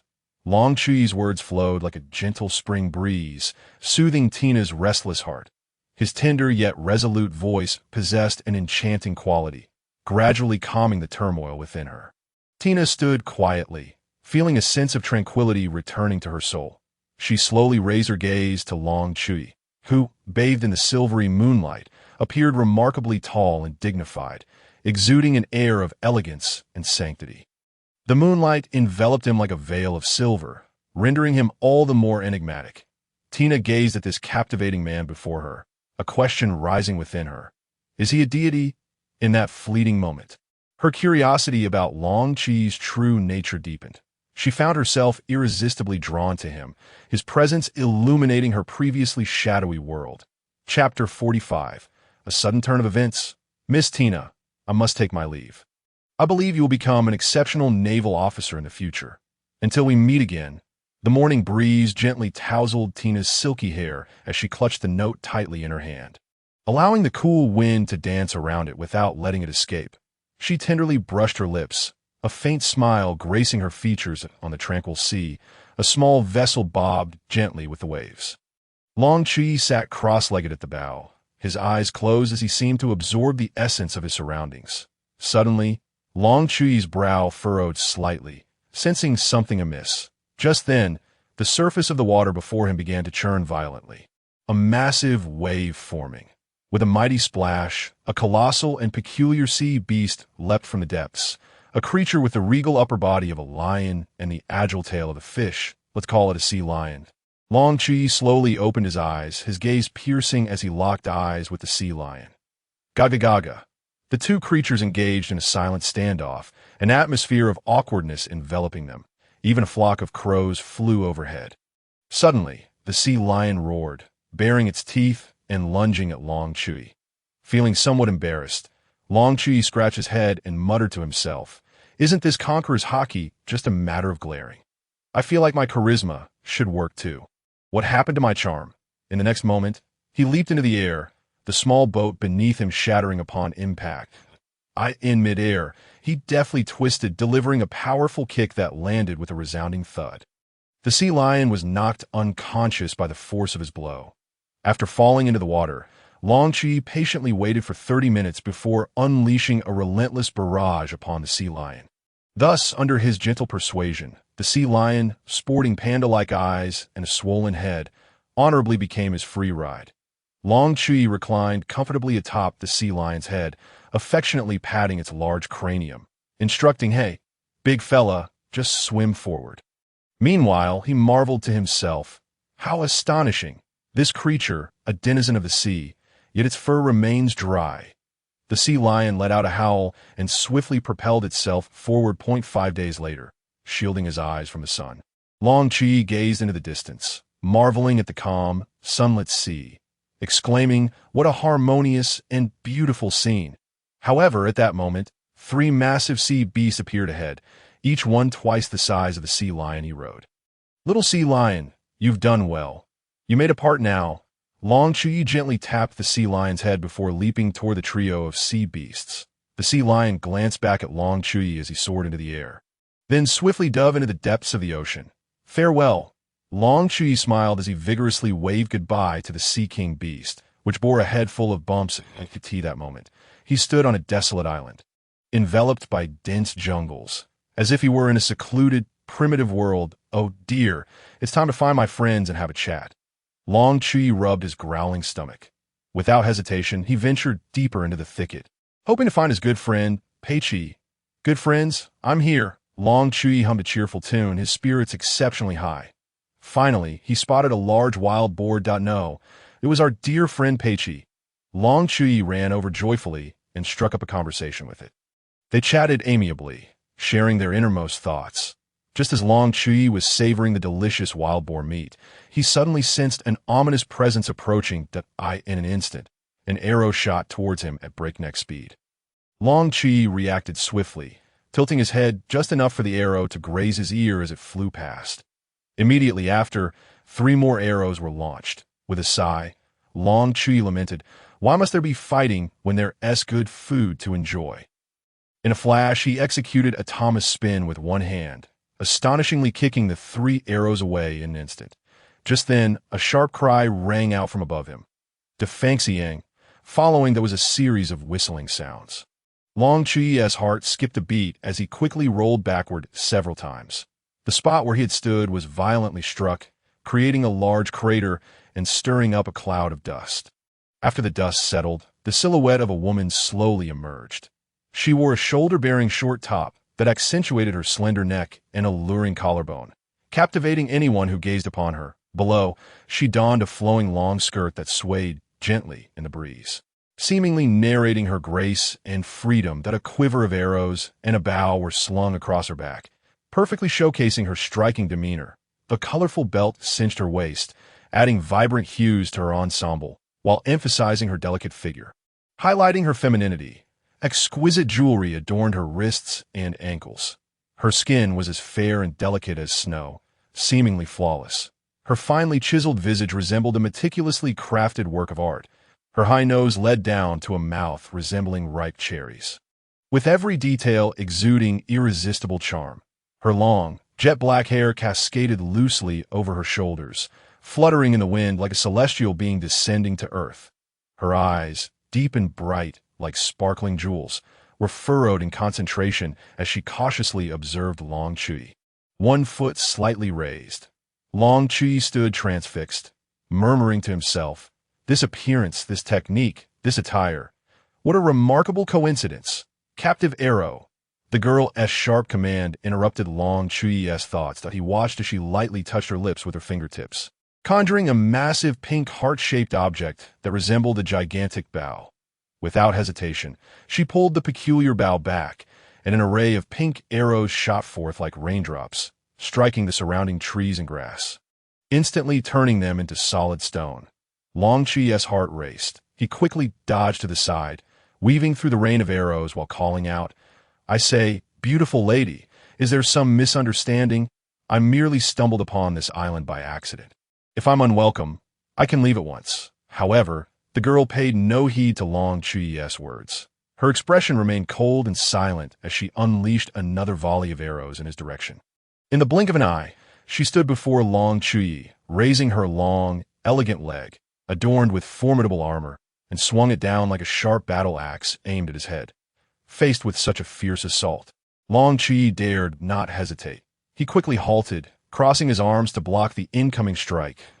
But the moment of impact, a powerful shockwave erupted, shattering the ground beneath his feet into countless fragments.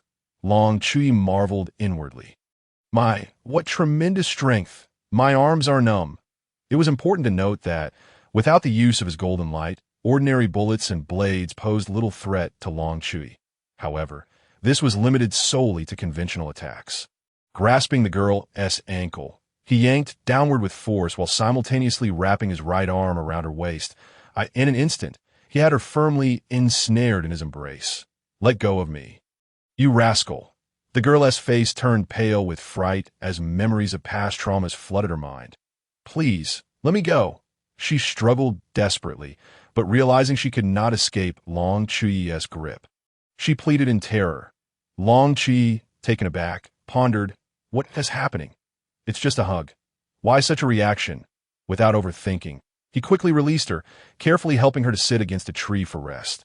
The girl remained lost in her fear, unable to regain her composure. Chapter 46. The girl hugged her arms tightly, trembling slightly, her face a mask of terror as she sat on the cold ground, her gaze vacant. Murmuring unintelligible phrases like a disturbed soul, Long Chuyi stood quietly nearby. A wave of indescribable sorrow and helplessness washing over him, he slowly lowered himself, gazing tenderly at the pitiful girl before him. Alas, 1,000 words culminated in a long sigh. He gently squatted down, embracing her with warmth, his hands radiating a soft, milky glow as he cautiously placed them on her back, patting her gently. In a low, magnetic voice, he began to hum softly. Looking at the darkness, a warm light shines through. "Fear not, for I am here by your side. Do not hide in the corners. Let me see your face. Fear not, for there is always someone to love you." Each lyric brimmed with boundless tenderness and comfort, akin to the gentle sunlight of spring, casting warmth upon the shattered heart of the girl. "Fear not, for there is always someone who cares. Fear not, for there is always someone you can rely on, even if the world denies you an embrace. I am here." His song flowed through the air like a gentle stream, imbued with warmth and healing. The girl, sensing the comforting aura emanating from Long Chuyi, perhaps captivated by his deep yet enchanting voice, gradually relaxed her once tense form. A tear slipped from the corner of her eye as she softly sank in a slumber within his embrace.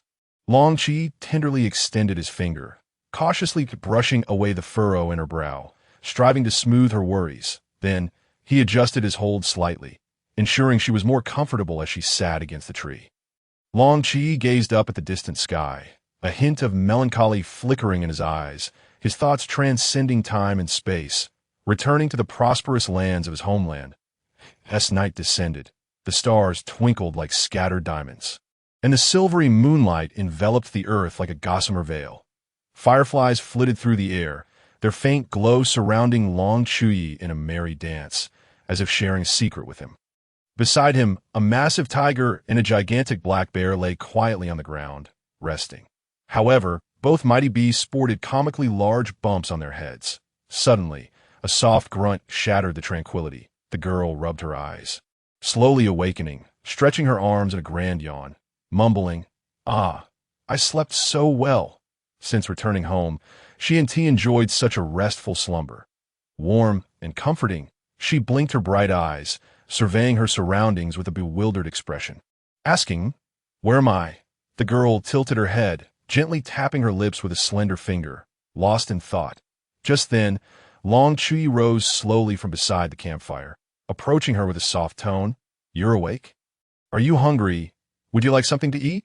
As he spoke, he presented a skewer of fragrant grilled meat to her. The girl blinked her lively eyes, fixated on the tantalizing skewer before her. Momentarily taken aback, she politely replied, "Thank you." She accepted the aromatic skewer, parted her lips, and took a small bite. However, in the next moment, her expression froze, her brows knitting tightly. She abruptly leaped back 2 large steps. Quickly distancing herself from Long Chuyi, she gripped the skewer of roasted meat tightly in her right hand, her eyes brimming with vigilance and suspicion, fixating on Long Chuyi as she demanded loudly, "Who are you? Why are you here?" Long Chuyi let out a resigned sigh, shrugged his shoulders, and with a wry smile said, "My dear lady, I assure you, I am merely an ordinary passerby. Please, do relax a little. Will you? Don't make it seem as though I have any ill intentions towards you." The young woman remained unyielding, her sharp gaze still fixed on him. Seeing her unwavering stance, Long Chuyi returned to his seat by the campfire, nonchalantly resuming his consumption of the roasted meat, mumbling to himself, "Oh, lovely lady, how about we enjoy our meal first? Whatever the matter, we can discuss it after we're both well fed. Just look at this meat. It's both fragrant and spicy." He hummed a tune, reveling in the aroma of the roasted delicacy, before taking a generous bite. Yes, she observed Long Chuyi savoring his food. The girl couldn't help but swallow hard. Her gaze fixated on the skewer in his hand. She then glanced down at her own piece of roasted meat, her brow slightly furrowed. After a moment of contemplation, she silently moved to the side and began to eat her portion. Long Chuyi, noticing her start to eat, couldn't help but smile faintly, a soft grin gracing his lips. Once he finished a roasted leg, he stood up and gently brushed the dust off his pants. With a lazy gait, he strolled into the woods, casually pulling along two bumbling companions. Meanwhile, the girl had only a small morsel of meat left, her gaze following Long Chuyi's retreating figure, with an entire roasted piece still lying enticingly by the campfire. After consuming the last bite, she waited quietly. Moments turned into minutes, and 30 minutes slipped by, yet Long Chuyi did not return. Her eyes once again wandered to the whole roasted meat, her stomach growling audibly. Unable to suppress the sound, she covered her belly and muttered to herself, "I've only had that one skewer, just enough to whet my appetite. Now I'm so hungry. Humph. All men are indeed untrustworthy. I shall never believe in any man again." With a huff, she turned her head away, refusing to glance at the roasted meat once more. Time continued to pass, and another 30 minutes faded away. By now, the once roaring campfire had dwindled to a mere flicker, on the verge of extinguishing. The girl rose, slowly approaching the fire, adding kindling to rekindle the flames, her gaze contemplative as she watched the blaze. Then, turning her attention to the roasted meat, she took a gentle bite, savoring the aroma and tenderness that danced in her mouth. As she chewed, she silently justified her actions. "Humph, I'm merely not wanting to waste food. This delicacy was hard-earned. How could I possibly throw it away? Truly, all men are despicable, carelessly wasting food. How infuriating!" In the distance, perched upon a colossal tree, Long Chuyi sat cross-legged, hands behind his head, gazing at the starry sky. His eyes rested on the girl, who was devouring the roasted meat with fervor, a subtle smile curling at the corners of his mouth. He shifted his gaze to the bright moon hanging in the night sky, murmuring softly, "The dew is white tonight. The moon shines brightest over my homeland," his voice tinged with a hint of melancholy and reflection. With a resigned chuckle, he mused to himself, "Ah, how foolish I am. In my past life, I felt nothing for the world, even adopting a whatever happens attitude. Yet, having been reborn, I find myself reminiscing about that world. How utterly laughable. In the river of time, we often drift carelessly until we lose something precious, only to realize its true value in hindsight. Perhaps this is life itself, often failing to cherish what we possess until it is lost, leading to regret." As Long Chuyi pondered quietly, a wave of drowsiness washed over him. He chose not to fight it, closing his eyes and surrendering to sleep, while the girl, having finished her meal, curled up beside the warm campfire, drifting into a sweet slumber. Chapter 47. Disappeared? Huh. Accompanied by a sharp cry, a figure shot forth like lightning, followed by the sound of trees snapping. Upon closer inspection, it was the girl, standing on one foot, the other poised as if ready to kick, clearly having just executed a fierce attack. She brushed aside the wind-tousled strands of hair and gazed into the distance. There, a sturdy tree had fallen, felled by none other than a massive wild boar, which lay unconscious amidst the broken timber, its eyes swirling in disorientation. Suddenly, a thunderous roar echoed, reverberating through the air as if to shatter the world. The surrounding grass swayed violently in the gusting wind, and the earth trembled. The girl immediately entered a state of high alert, swiftly drawing her bow and releasing 4 arrows imbued with armed color and fierce determination toward the source of the sound. Afterward, she slung her bow back over her shoulder, her feet imbued with armed color, firmly planted on the ground as she awaited the impending beast. Meanwhile, Long Chuyi, hiding in the distance, sensed the approaching predator, Furrowing his brow as he murmured, "This could be troublesome," he stealthily crept closer to the girl's position, prepared to lend assistance at a crucial moment. The beast drew nearer, its speed astonishing, ruthlessly crashing through the trees that stood in its path, snapping them with a sharp crack. From afar, it appeared as if a colossal entity was rampaging through the forest. When the girl finally discerned the creature's form, her heart sank.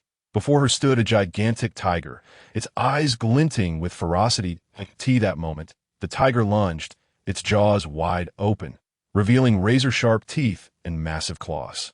Charging toward the girl, she reacted swiftly, her expression sharpening as she darted to the left, narrowly evading the fierce assault. Immediately, she leapt onto the tiger's paw, racing up its leg. When she reached its head, she spun in midair, utilizing the momentum to amplify her kick, wrapping armed color around her foot and delivering a powerful strike. Great fragrant kick, with a resounding thud, her foot collided forcefully with the tiger's head. However, despite the impact, she frowned in dismay, realizing her attack had inflicted no harm, not even a scratch on its hide. Enraged, the tiger roared, baring its teeth and lunging at her once more. With remarkable agility, she sidestepped, narrowly escaping its vicious bite. Yet, just as she was about to land, the tiger's massive paw came crashing down, generating a powerful gust. Upon landing, she quickly propelled herself forward, her body almost grazing the ground as she evaded the descending claw. After rolling several times on the ground, she sprang to her feet without hesitation, sprinting toward the tiger's underbelly in search of a weakness. However, this was no foolish beast. It would not idly wait for her to discover its vulnerable spot. With a fearsome roar, it swung its paw at her as she approached, and in an instant, she was sent flying by its overwhelming strength. The tiger let out another roar, menacingly pursuing the direction in which she had been flung. Meanwhile, Long Chuyi's brow furrowed even deeper, his gaze fixed intently on the tiger. Cough, cough. With a cough, the girl crashed through several trees before finally halting against the last one. She raised her hand to wipe away the blood trickling from her mouth. Her clothes tattered from the violent encounter with the branches, revealing numerous tears. Her once pristine hair was now matted with dirt, presenting a disheveled appearance. Breathing heavily, she took a moment to gather herself. Slowly raising her head, her gaze transformed into a piercing glare, sharp as lightning, with an indomitable fire burning deep within her eyes, radiating a regal and resolute aura. I could see that moment. The ferocious tiger charged at her once more. Yet this time, she did not choose to retreat or evade. Instead, she surged forward to meet the beast head-on, like a blade drawn from its sheath, charging at the enemy with unwavering determination from a distance. Long Chuyi observed with a concentrated gaze, his brow raised slightly, a smile unwittingly forming at the corners of his mouth. Truly, she is destined to possess the conqueror's haki, he silently praised. The girl, despite being battered and bruised, gritted her teeth and pressed on. She leapt high into the air, executing a single-legged downward strike with a fervor that seemed to disregard her own life, aiming directly at the tiger. In that fleeting moment, she transformed into a battle axe, radiating unparalleled strength and resolve. However, the tiger extended its massive paw and forcefully swatted the girl away. That instant, the tiger prepared to leap again, intent on devouring the bothersome little insect completely. Yet, just as it took to the air, it noticed a figure suddenly appear before it. Upon closer inspection, it was Long Chuyi, cradling the unconscious girl in his arms. The tiger let out an enraged roar, baring its sharp fangs as it charged toward Long Chuyi. However, as the tiger approached, its fur bristled with an overwhelming sense of unease. An instinctive warning from the beast told it that this seemingly frail human exuded an aura of extreme danger. Thus, the tiger halted, glaring intensely at Long Chuyi, baring its teeth and roaring in fury. Long Chuyi remained impassive, his gaze as frigid as ice, fearlessly meeting the tiger's stare. The two, one human and one beast, remained locked in a standoff, neither willing to yield an inch. Ultimately, the tiger succumbed, emitting a deep, reluctant growl before slowly turning away and departing the scene.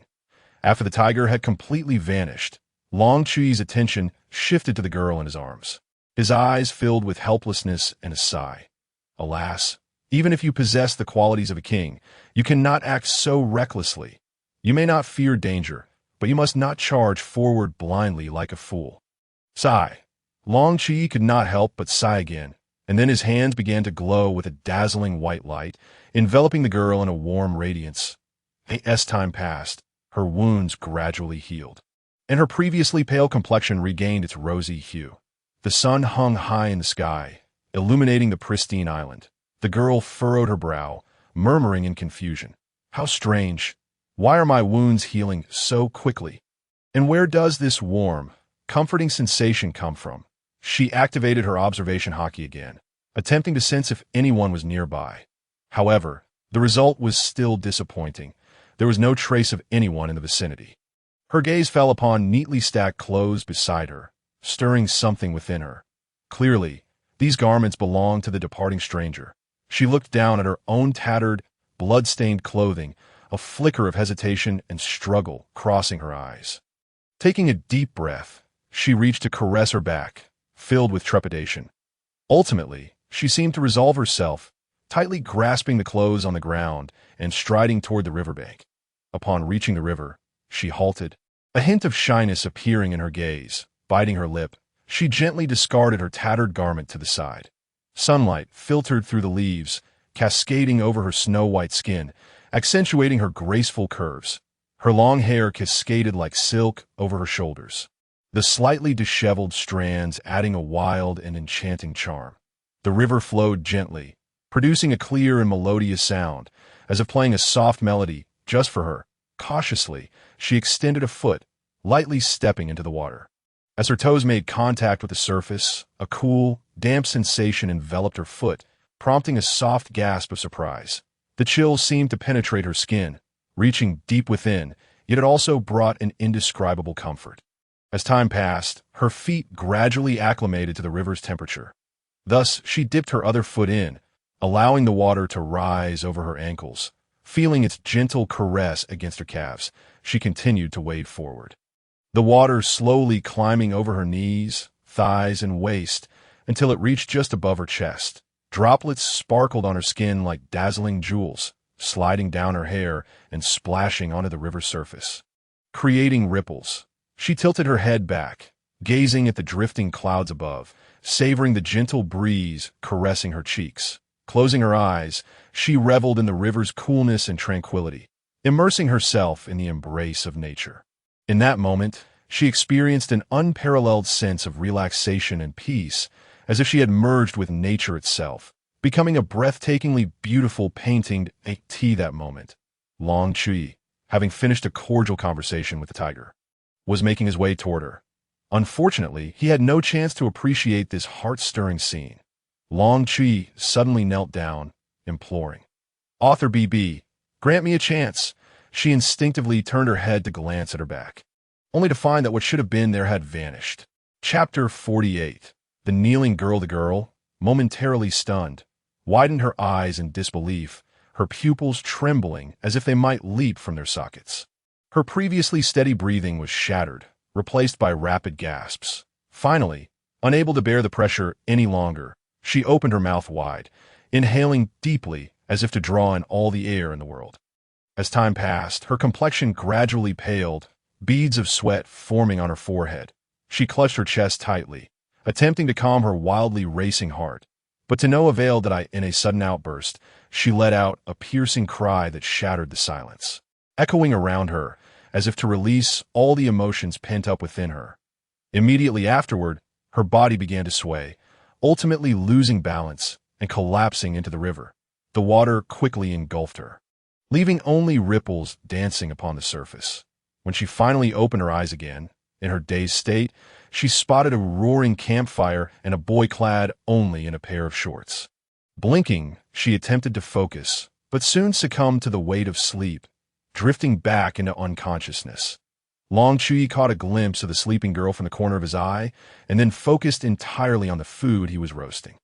The following morning, sunlight streamed through the leaves, casting dappled shadows. Long Chuyi slowly awoke, his gaze hazy as he observed the girl kneeling beside the grill, fixated on the meat that had already burned. He scratched his head in confusion, muttering to himself, What on earth is going on? The girl, noticing Long Chuyi's awakening, straightened up, a blush creeping onto her face as she spoke shyly. You're finally awake. Would you like to eat some grilled meat? As she spoke, her face flushed even more, and she gently touched her lips with one finger, while the other hand trailed down her neck. Or, perhaps you prefer to eat me first? Long Chuyi choked in surprise at her sudden words. Coughing violently, he coughed while anxiously exclaiming, What were you saying? And hurry and throw the burnt meat away. It's turned to charcoal. However, at that moment, the only thought echoing in the girl's mind was, throw the meat away. He doesn't tea like me. Woe is me. The girl's spirits plummeted, her head hanging low. She slowly stood up, whispering, All right, I'll take my leave then. Long Chuyi hurriedly grasped the girl's hand, questioning, Wait, why are you leaving? Since you dislike me, I won't be a bother. Please let me go, the girl said with a look of grievance. As if she might burst into tears at any moment. No, why do you look like the heroine who just got kicked out by the male lead? It makes me seem like the scumbag. Long Chuyi explained helplessly. Author, aren't you? There are hardly any girls related to you that can be counted on one hand. Long Chuyi, you crawl away. Why are you popping up again? Author, well, who do you think caused you to see the girl like that? Long Chuyi, Author BB, I spoke too loudly just now. I apologize, that lovely lady, let us eat first. Shall we? We can discuss everything else afterward, all right? Long Chuyi gazed at the girl, who appeared woefully abandoned, and quickly changed the subject. Really? You want to eat what I made? You don't dislike me? The girl asked, her eyes wide with anticipation. Long Chuyi smiled warmly at her, his eyes filled with kindness and tenderness. That he gently replied, Of course I don't dislike you. How could I? I just noticed the meat on the grill was about to burn. So I wanted to remind you, there is still time. How about I teach you how to grill meat? Saying this, Long Chuyi lightly ruffled the girl's hair. The girl looked up at Long Chuyi, nodding eagerly, indicating her willingness to learn how to grill meat. Yes, thank you. The girl gazed at Long Chuyi's earnest profile, unconsciously drawn closer to him. She pondered silently within her heart. This feeling resembles the scenes from my dreams so closely. Warm, comforting, and reassuring. I truly wish to draw a little nearer. At that moment, Long Chuyi smiled and said, All right, the preliminary steps are complete. Now we simply need to place it on the grill and slowly roast it over low heat. With that, he skillfully rotated the grill and evenly spread the freshly picked jam on top while meticulously explaining each step. However, when Long Chuyi inadvertently turned his head, he found the young girl gazing at him in a daze, with only a single person's distance between them. Not only that, but he also caught a faint whiff of floral fragrance that, in an instant, his face flushed with embarrassment after clearing his throat twice. He softly asked, would you like to give it a try yourself? The girl finally snapped out of her reverie, realizing her earlier unrealistic thoughts, and her gaze dimmed momentarily, but she quickly lifted her eyes again, crescent-shaped and smiling, responding, Sure. Subsequently, Long Chuyi made space for her to sit beside him, directing her on the rotation speed of the meat while he diligently brushed on the seasoning, his movements both skillful and natural. They were seated closely, mere inches apart. Their figures, illuminated by the flickering firelight, appeared exceptionally warm and intimate. From a distance, they resembled a newlywed couple savoring sweet moments together. I'll feed you. The girl blushed, carefully cutting a small piece of roasted meat and gently offering it to Long Chuyi's lips. Her eyes were misty, tenderly gazing at the man before her, the affectionate glimmer in her gaze intoxicating. However, Long Chuyi found himself at a loss, instinctively leaning back to evade her affectionate gesture. I think I'll manage it myself, he stammered, a faint blush creeping onto his face. He then swiftly grabbed a roasted leg from the grill and took 2 hefty bites. His mouth stuffed full and exaggeratedly gave a thumbs up, exclaiming, This is delicious. You should try some too. With that, he continued to devour the meat ravenously, seemingly attempting to mask his inner turmoil. The girl observed Long Chuyi's evasive demeanor, her heart sinking once more. She forced a smile, nodded gently, and then silently picked up a piece of roasted meat to eat, despite the alluring aroma and the tender, juicy texture of the meat. She found it utterly tasteless at that moment, as if something crucial was missing. Long Chuyi keenly sensed the girl's melancholic mood. He understood that she was trying to curry favor with him. Yet, faced with the current situation, Long Chuyi was uncertain of the reason behind it all. After they finished their meal, they lay together in the shelter Long Chuyi had constructed. Initially, there was a considerable distance between them. Long Chuyi lay with his back to the girl, feigning sleep, while she struggled internally, gazing at his back. As time passed slowly, deep into the night, Long Chuyi heard the sound of the girl stirring and sensed her gradually moving closer to him. He quickly sat up, only to find her kneeling as she approached, still maintaining a crawling posture. In that moment, their eyes met, and an indescribable awkwardness enveloped them. You believe me if I say I need to step outside to relieve myself. Long Chuyi scratched his cheek, casting a shy glance at the girl. After all, her current demeanor was so bashful, and it was unfortunate that he had caught her in such a moment, making it all the more embarrassing for her. However, the girl seemed resolute, hastening her pace towards Long Chuyi, her previously flushed face now regaining its seriousness. You saw it, didn't you?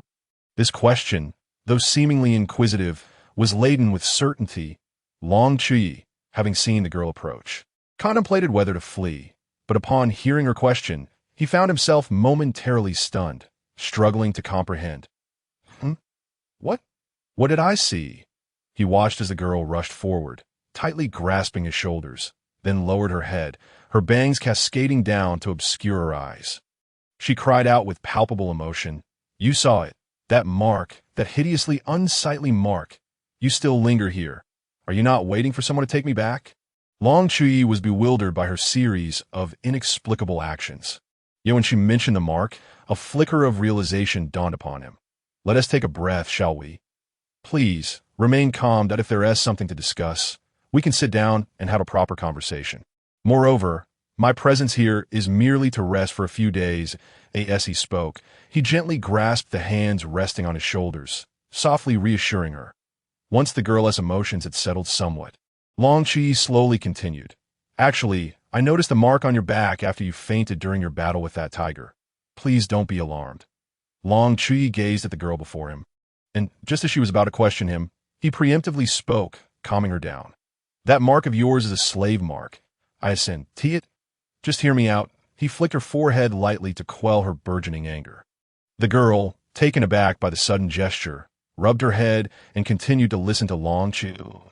In this world, only those daring enough would bear the emblem of the dragon hoof, correct? He pointed to the sky, then let out a resigned sigh. Even if you do not seek my favor, I want to disclose anything that I am merely passing through this island, and I will leave in 3 days at most. Long Chuyi looked sincerely at the girl, his eyes devoid of deceit. I, too, am a child persecuted by the nobility. I understand that kind of suffering. Oh, truly, you needn't feel this way. He gently ruffled the girl's hair, his heart brimming with compassion and lament. Once more he sighed, reflecting on how truly wretched this world is. The girl gazed silently at Long Chuyi, her eyes shimmering with an indescribable light. Time seemed to suspend as her gaze remained fixed upon him, as if seeking answers from his expressions and countenance. Ultimately, she said nothing, merely turning to walk away, leaving Long Chuyi standing there, puzzled. However, after taking a few steps, she halted, slowly unfastening the buttons of her top. Long Chuyi's eyes widened in disbelief. Uncertain of her intentions, he quickly covered his eyes with his hands, but the gaps between his fingers were too wide to conceal his view. Hey, what are you doing? Long Chuyi exclaimed in astonishment. A flush creeping onto his cheeks, he hurriedly turned away, yet his curiosity compelled him to sneak a glance. Minutes later, a shy voice emerged from behind him. Could you take a look at my back, please? Long Chuyi hesitated for a moment, then abruptly turned around. He was instantly captivated by the sight before him. The lines of the girl's back were smooth and graceful, her skin delicate as porcelain, emanating a soft glow under the moonlight. Her back rose and fell gently, showcasing an unintentional blend of sensuality and grace. Long Chuyi found himself entranced, completely oblivious to his surroundings. A gentle evening breeze swept through, causing the girl to shiver slightly. Breaking the silence, she shyly inquired, is there a mark on my back? Long Chuyi's gaze slowly shifted from the flawless expanse of her skin, as if awakening from a dream. His expression turned to one of surprise as he responded, "No, there's nothing. Absolutely nothing." Upon hearing this, the girl's body trembled once more, and she quickly donned her clothing. With a sincere expression, she knelt on the ground, her forehead pressed tightly against the cold earth, her voice filled with desperation. "I beg you, please remove that mark from my sisters as well, if you can free them from their marks. I will do anything you ask. Please." Long Chuyi regarded the girl kneeling before him, internally marveling. Truly, she possesses the qualities of a future ruler.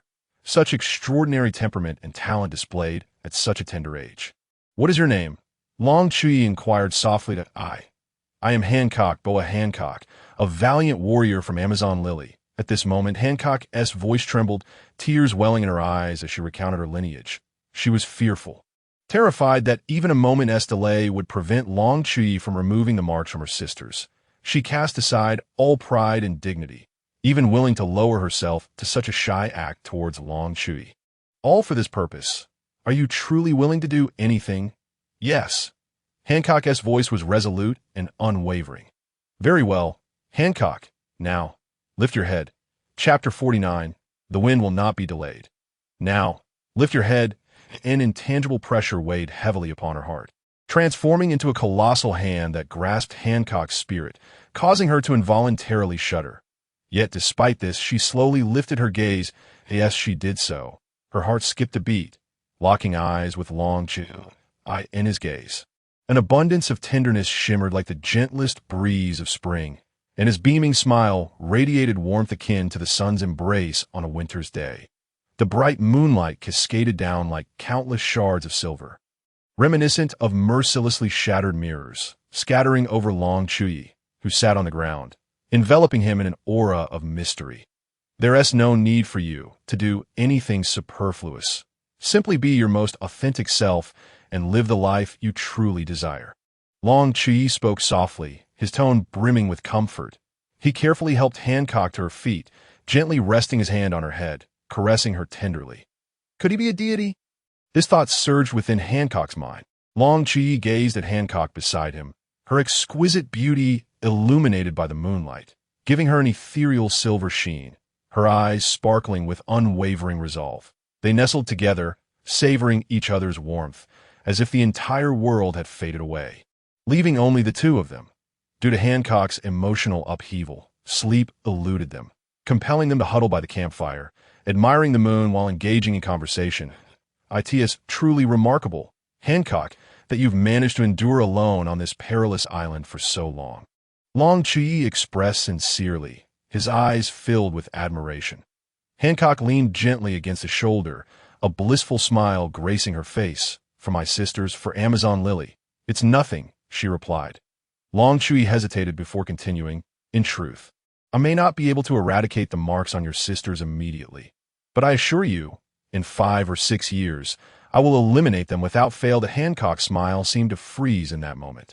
A fleeting pause akin to ripples stirred by a gentle breeze across a lake.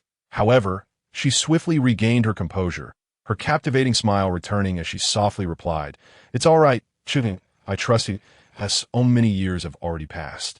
Waiting a few more years is of no consequence." Observing Hancock's forced smile, a wave of guilt surged within Long Chuyi, and he murmured once more, "I'm sorry."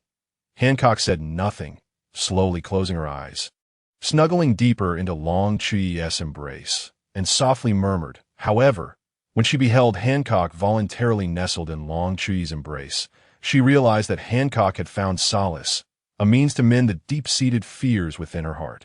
In Hancock's once dim eyes, a rare glimmer began to emerge, a light emanating from the depths of her soul. Witnessing Hancock's transformation, her own emotions plunged into a deeper conflict. On one hand, there was an insatiable curiosity about the secrets surrounding Long Chuyi, while on the other, a growing concern and attachment to Hancock's gradual recovery. These two sentiments clashed violently within her, leaving her momentarily at a loss for how to proceed. "Alas, little Hancock, let me see just how capable your newfound anchor is. Shall we?" Chapter 50. The unreasonable woman, Long Chuyi, slightly lowered his head, his profound gaze shimmering with tenderness as he quietly observed Hancock's tear-filled eyes. Gently, he lifted his hand, using his warm fingertips to carefully wipe away her tears. As though handling an extraordinarily precious treasure to oh my. Who would have thought that upon our first encounter, I was nearly knocked out by a powerful kick? Who could have imagined that this seemingly formidable girl would turn out to be as endearing as a little kitten? Long Chuyi said with a teasing smile, the corners of his mouth curving upward. Upon hearing Long Chuyi's words, Hancock's initial expression of reluctance to part transformed into one of bashful embarrassment.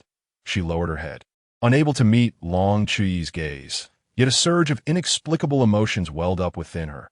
Noticing Hancock's demeanor, Long Chuyi found her utterly adorable and burst into hearty laughter, his voice bright and infectious. "Haha, all right. Don't be shy. I must be on my way now." With that, he slowly took 3 steps back, his previously light-hearted expression abruptly shifting to one of solemnity and seriousness. He extended his pinky finger earnestly, his gaze fixed firmly on Hancock. "Hancock, I promise I will return. I shall fulfill our agreement. And regardless of the obstacles I face, I will never forget the promise made today." Hancock stared blankly at the tiny pinky before her, its diminutive form seeming to carry immense weight in her eyes. After a moment, she gradually lifted her head, her eyes glistening with a complex array of emotions, and then extended her own pinky, gently linking it with Long Chuyi's. Long Chuyi smiled again, pressing his thumb firmly atop Hancock's. Hancock reciprocated, pushing back with earnest determination. "Perhaps I can truly place my trust in you," Hancock murmured, gazing at Long Chuyi perched atop the head of the Sea King beast.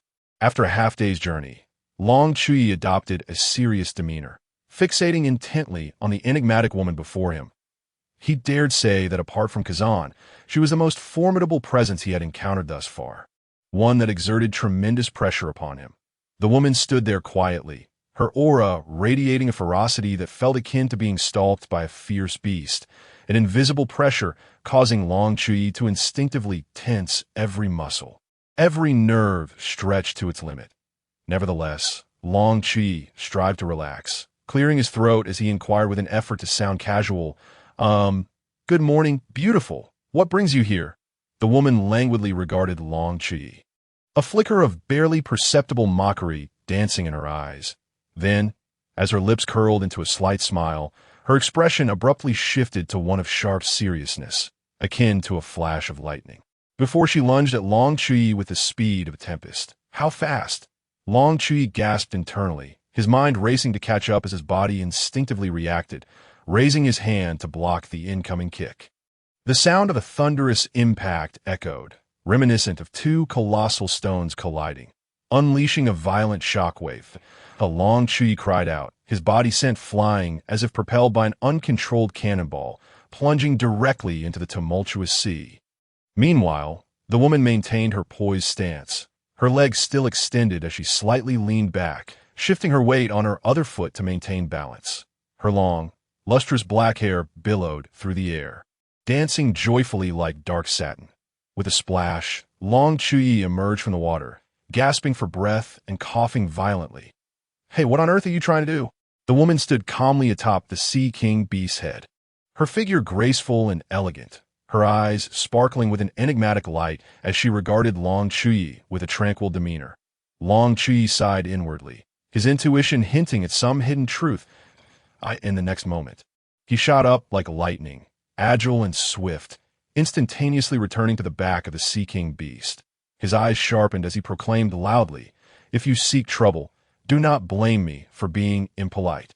With that, he gently pressed his foot forward, unleashing a formidable aura that erupted from him like a volcanic explosion.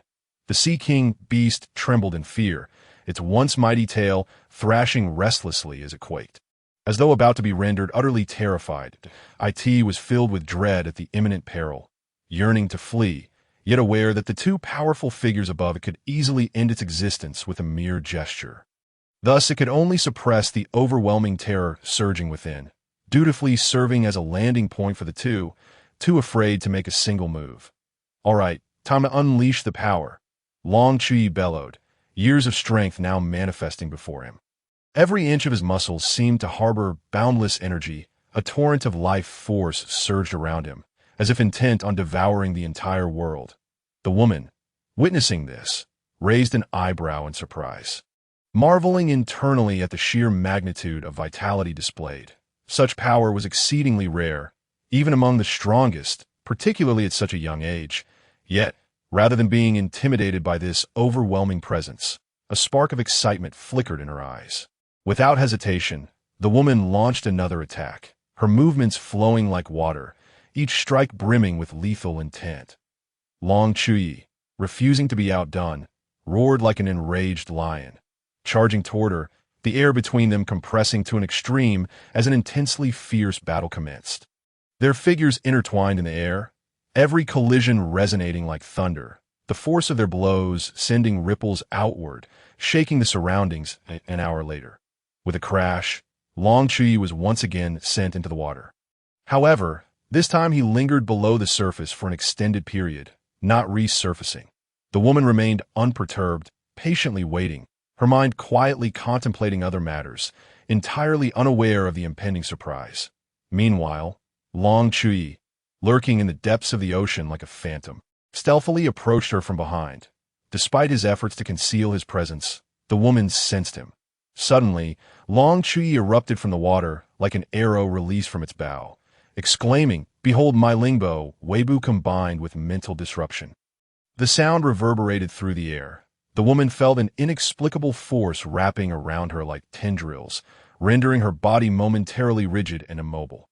Yet, this binding lasted only 2 fleeting seconds, but it was enough to stir a wave of panic within her. In that brief moment, Chuyi swiftly closed the distance. His form agile as a nimble leopard, he leaped high, ensnaring her slender waist with his legs, holding her tightly as though he were a sloth clinging to a tree trunk. Without a hint of space between them, his arms functioned as iron shackles, firmly encircling her flawless neck, the muscles in his arms taut, transmitting a relentless power that constricted her tightly. In that instant, Chuyi resembled a human restraint, binding her within his embrace. High imitation of the indestructible 7-day lock. This left the woman momentarily stunned. She stood there, eyes wide with disbelief, utterly unprepared for Chuyi's audacious maneuver. Her heart surging with an overwhelming sense of indignation. Clenching her pearly teeth, eyes ablaze with fury, she glared at him, her voice piercing the air with a commanding authority. "Let go of me, now." Each word seemed to carry with it an inexhaustible air of authority and wrath, rendering the surrounding atmosphere almost palpable. Fair maiden, I must impart some rather unfortunate news. To successfully unlock this, one must wait a full 7 days. Chuyi's tone, which had previously held a hint of playful sarcasm, now turned cautious, fearful of provoking the infuriated woman before him. Before he could finish his statement, he felt a tumultuous energy brewing within his restrained body, as if something was on the verge of exploding, sending his heart racing with a sudden intensity. In the next moment, his limbs were released. With a thud, Chuyi lost his support and plummeted downward. As he fell, he looked up and clearly saw the woman's hair, buoyed by a wild wind, billowing upwards. The very air around her exuded a chilling aura of death, as if she were ready to devour anyone in her path. Chuyi instinctively swallowed hard, feeling a dryness in his throat. He had scarcely uttered a few words when he was met with a relentless barrage of punches and kicks that fell upon him like a torrential storm, each strike imbued with overwhelming force, eliciting cries of agony from him. Simultaneously, he muttered to himself, "Tisich, unreasonable woman, weren't you the one who sought trouble first?" Chapter 51. Frost Moon Village. Chuyi found himself in a most awkward predicament. His head swollen like a small mountain, each utterance seemingly threatening to release a whisper of the brutality he had just endured. The woman, however, appeared unbothered, arms crossed over her chest, her graceful figure turned away from him, resembling a still, exquisite painting. Her lustrous black hair cascaded freely, swaying gently in the breeze. "Hey, little brat, with such formidable power, what do you aspire to achieve in the future?" Her melodious voice resonated like a celestial melody in the air, causing Chuyi's heart to flutter. It struck him then. Long Chuy's heart tightened suddenly, and his youthful face transformed into a mask of seriousness, his eyes shimmering with unwavering determination. To become the strongest in the world, to protect all that I cherish, and to abolish that loathsome institution of slavery, ultimately overthrowing the arrogant celestial dragons. His words brimmed with confidence and strength. As time languidly passed, the woman finally turned to face him, her deep-set eyes locking onto his, a subtle smile gracing her lips, hinting at profound meaning. Then, she approached him with a light step, each movement seeming to tread upon his very heart. Long Chuy's anxiety grew. He was uncertain of her next actions. To his utter surprise, she bent down, her warm breath brushing against his forehead, followed by a gentle kiss that left him momentarily dazed, standing there in stupefied silence. His mind a blank slate. Promise me, you will always protect the little hero, Kook, and safeguard the Nine-Snake Island. Her voice was soft yet resolute, imbued with a kind of magic that etched itself into Long Chuy's consciousness. By the time he regained his senses, she had vanished without a trace, leaving him kneeling there, lost in a tempest of thoughts. Yo-ho. Hello, old lady, do you know where this place is? The sudden sound of a knife piercing through the air interrupted him. Old lady, where are you up to? A gash appeared on Long Chuy's air. Robbery. In a way, old lady. Oh, you're so old and still out here robbing people? Quit the chatter. All right, here you go. But I can keep my underwear. Right? Humph. With a swift motion, she departed, leaving Long Chuyi waving a white handkerchief in farewell, while blood oozed from the 3 wounds on his arm. He had just borrowed some clothes and money from a pirate ship, and now all he had left was a pair of blue underwear barely clinging to him. Just as he was about to tend to his wounds, a small child with green hair dashed out of the alley, shouting at Long Chuyi, "Are you an idiot? Why did you let that old lady rob you?" Green algae head. You're the one with algae hair. Do you want to fight? Long Chuyi pressed his lips together, letting his inner thoughts spill out. Cough. Little brat, if you have nothing better to do, why not go play elsewhere and spare my eyes? He attempted to explain, only to realize the child was younger than him, rendering any adult-like demeanor unnecessary. How dare you underestimate me? No, I'm not underestimating you. I simply can't see you. Long Chuyi straightened his back and raised his chin, refusing to look down, standing a height of nearly 1.80 meters. He was well aware that he was close to his full growth. While the child before him barely reached 1.50 meters, he then strode past the child, intentionally bumping into him. Amusingly, Long Chuyi was still clad in nothing but his underwear, with 3 bloodied holes in his arm. The child, infuriated, scrambled to his feet and muttered under his breath, "How detestable! I will surely make you regret this," as he stormed through 3 narrow, dimly lit alleys. His gaze inadvertently fell upon the old woman who had just robbed Long Chuyi.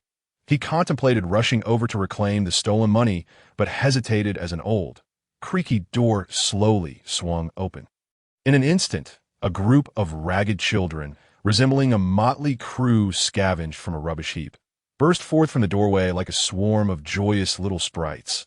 Their dirty but innocent faces shone with pure delight, reminiscent of daisies basking in the first light of dawn, evoking a sense of tenderness. These little ones surrounded the old woman, cheerfully calling out, their laughter ringing clear and bright, infusing the previously desolate alley with a rare vibrancy and warmth. The old woman gazed lovingly at the children, her eyes glimmering with a complex mixture of affection and remorse for her past actions.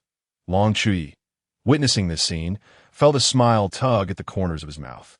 "Ah, pervert!" A woman's shrill scream shattered the tranquil atmosphere, drawing the attention of all nearby. Soon, the entire street was abuzz with cries directed at Long Chuyi as the girl shouted and the boys charged towards him with indignation. Panic washed over Long Chuyi's face. What ensued next was a comical chase with the residents. He ran, shouting, "Hey, wait! I'm not a pervert!" Just then, he reached the shore where a small merchant ship was anchored. Having drifted 50 meters away, with a sudden burst of energy, he leaped and landed perfectly on the deck. Wiping the cold sweat from his forehead, he finally caught his breath as the merchant inquired, "Why are the villagers on the shore shouting about a perverted rogue?" Long Chuyi, his face flushed with embarrassment, replied, Yes, there was a vile pervert who was spying on the women in the bathhouse. I happened to walk by and witness the scene. Later, I saw him panic and hide in a restroom. Oh, by the way, uncle, I was robbed by a pirate and was hoping to seek refuge with my uncle in Frostmoon Village. May I board your ship? Of course, I'm headed that way too. Oh, thank you so much. With a wave, Long Chuyi bid farewell to the merchant ship and turned to gaze at the island, exclaiming, "Hey, I'm coming." Author's note, bah, scoundrel. No pretense left. Long Chuyi. Ignoring, the turtle recites scriptures. Good day, sir. Could you kindly direct me to the finest sword dojo in this area? An elderly man, his eyes clouded with age, glanced at Long Chuyi. You wish to challenge the dojo? A flicker of doubt crossed his features. No, I merely wish to have a look around. Long Chuyi waved his hand in explanation. Oh, the old man elongated the sound, as if pondering something, his brow furrowing in contemplation before he simply stated, I don't know. Long Chuyi, upon hearing this, fell to the ground in exasperation, rising and rubbing his head, letting out a resigned sigh. All right then, please rest. I shan't disturb you any longer. With that, he turned to leave. The old man silently watched Long Chuyi's retreating figure, his eyes narrowing slightly, as if seeking to uncover something hidden within that silhouette. He murmured softly, what a robust aura, and so youthful, his tone revealing a hint of astonishment. Ah, old man, time to sleep, time to sleep. The elder shook his head, lamenting the passage of time. Subsequently, he reclined slowly on the beach chair, closed his eyes, and indulged in tranquility and comfort. Hello, beautiful. May I trouble you for directions to the most renowned sword dojo in our village? Long Chuyi inquired with a smile as he approached a passing young woman. The girl halted, turned to face him, and a flicker of puzzlement sparkled in her eyes at him. I'm sorry, but I'm not quite sure where the sword dojo is. However, we do have a rather famous Isen dojo nearby. Perhaps that is the place you seek. Her voice was melodious and delightful, evoking a sense of fondness. Oh, I see. Could you tell me how to reach Isen dojo? A glimmer of disappointment crossed the young man's eyes. Yet he continued to ask politely. The beauty smiled gently, pointing ahead. Just follow this road straight until you reach the end. Thank you. Long Chuyi expressed his gratitude with a nod and proceeded in the direction she indicated. You're welcome, she responded with a smile before turning to leave. Chapter 52. The fortune-telling young master sunlight streamed through the window, illuminating the wooden floor, where the dust danced in the beams of light. In the center of the dojo stood a girl with violet hair, her posture erect like a sword poised to unsheath. Clad in a white kendo uniform, her long black hair was tied high, with a few strands fluttering across her forehead. Her gaze conveyed determination and focus, as if the entire world had narrowed down to her opponent before her. She pressed her lips together slightly, her expression serious, embodying a fierce dedication to victory and a profound respect for the way of the sword. At that moment, her opponent was a tall young man, gripping a bamboo sword, his eyes reflecting a mix of tension and excitement. The girl slightly angled her body, the bamboo sword pointing diagonally to the ground. Her movements were both graceful and powerful. Begin! With a command, the boy launched the first strike, shouting as he charged forward. The bamboo sword sliced through the air with a whoosh aimed at Guyana. With a sharp glint in her eyes, she swiftly moved her feet, evading the attack with cat-like agility, and in an instant, she circled behind the boy. Too slow, her voice rang out, crisp and resolute. Without hesitation, she swung her sword, the bamboo sword striking accurately against the boy's back that he stumbled, nearly losing his balance. Again, the boy exclaimed defiantly. He readjusted his stance and charged at Guyana once more. The girl remained calm, observing his movements with keen eyes, waiting for the perfect moment. Just as the boy's sword was about to strike her, she suddenly crouched low, then swiftly rose, flicking her sword upward, sending his weapon flying. Your openings are far too numerous, she remarked nonchalantly, her expression serene, as if she had merely completed a trivial task. The spectators in the dojo watched the duel quietly, their gazes filled with admiration and envy. The girl's prowess was evident to all. Each of her movements was crisp and precise, every attack impeccably timed. She resumed her stance, ready for the next challenger, her eyes flickering with the flames of battle, seemingly inexhaustible. I in this Isin dojo. She embodied her passion and pursuit of the sword, becoming a paragon in the hearts of all that a man of balanced stature, neither towering nor slight, sat quietly, squinting slightly with a cup of tea in hand, observing the events unfold. Within the dojo, apprentices were fervently practicing their techniques. Suddenly, a young boy dashed in like a gust of wind, exclaiming, "Master Gung Silang, someone is looking for you." His voice, bright and resonant, shattered the previously bustling atmosphere. The apprentices, engaged in their training, halted their movements in unison. The man named Gung Silang, upon hearing the call, gently set down his teacup. The liquid within rippling as if echoing the earlier commotion. He smiled, his eyes twinkling with warmth, and waved to the boy that "You've worked hard. Please invite our guest in," he said kindly. However, the child shook his head, replying, "It's no trouble at all. I'll go get them right away." With that, he turned and ran out of the room. Before long, he returned, leading in the guest. "Hello, everyone. It's my first time here, and this unfamiliar place has me a bit bewildered." Long Chuyi greeted with a smile as he entered, then turned his attention to the boy who had escorted him. Is there any water to drink?" The boy, initially a bit shy, became even more flustered at the question. Just then, Gung Silang's calm voice emerged. "If you wouldn't mind, you could try our homegrown tea." "Oh dear, that would be too much trouble for you." Long Chuyi waved his hands dismissively, expressing his politeness. Yet, without hesitation, he took the antique teapot, raised it high, and promptly poured it into his mouth in one fluid motion, as though he had not had a drink in ages. "Ah, this is incredibly refreshing." After finishing, Long Chuyi set down the teapot with satisfaction, wiping his mouth casually with his hand. "Is that enough for you? If not, I can brew another pot," Gung Silang offered with a smile. That's more than sufficient. I truly appreciate TW, by the way. It's already noon. Aren't you all having lunch? Enough? Our dojo is not a place for you to freeload.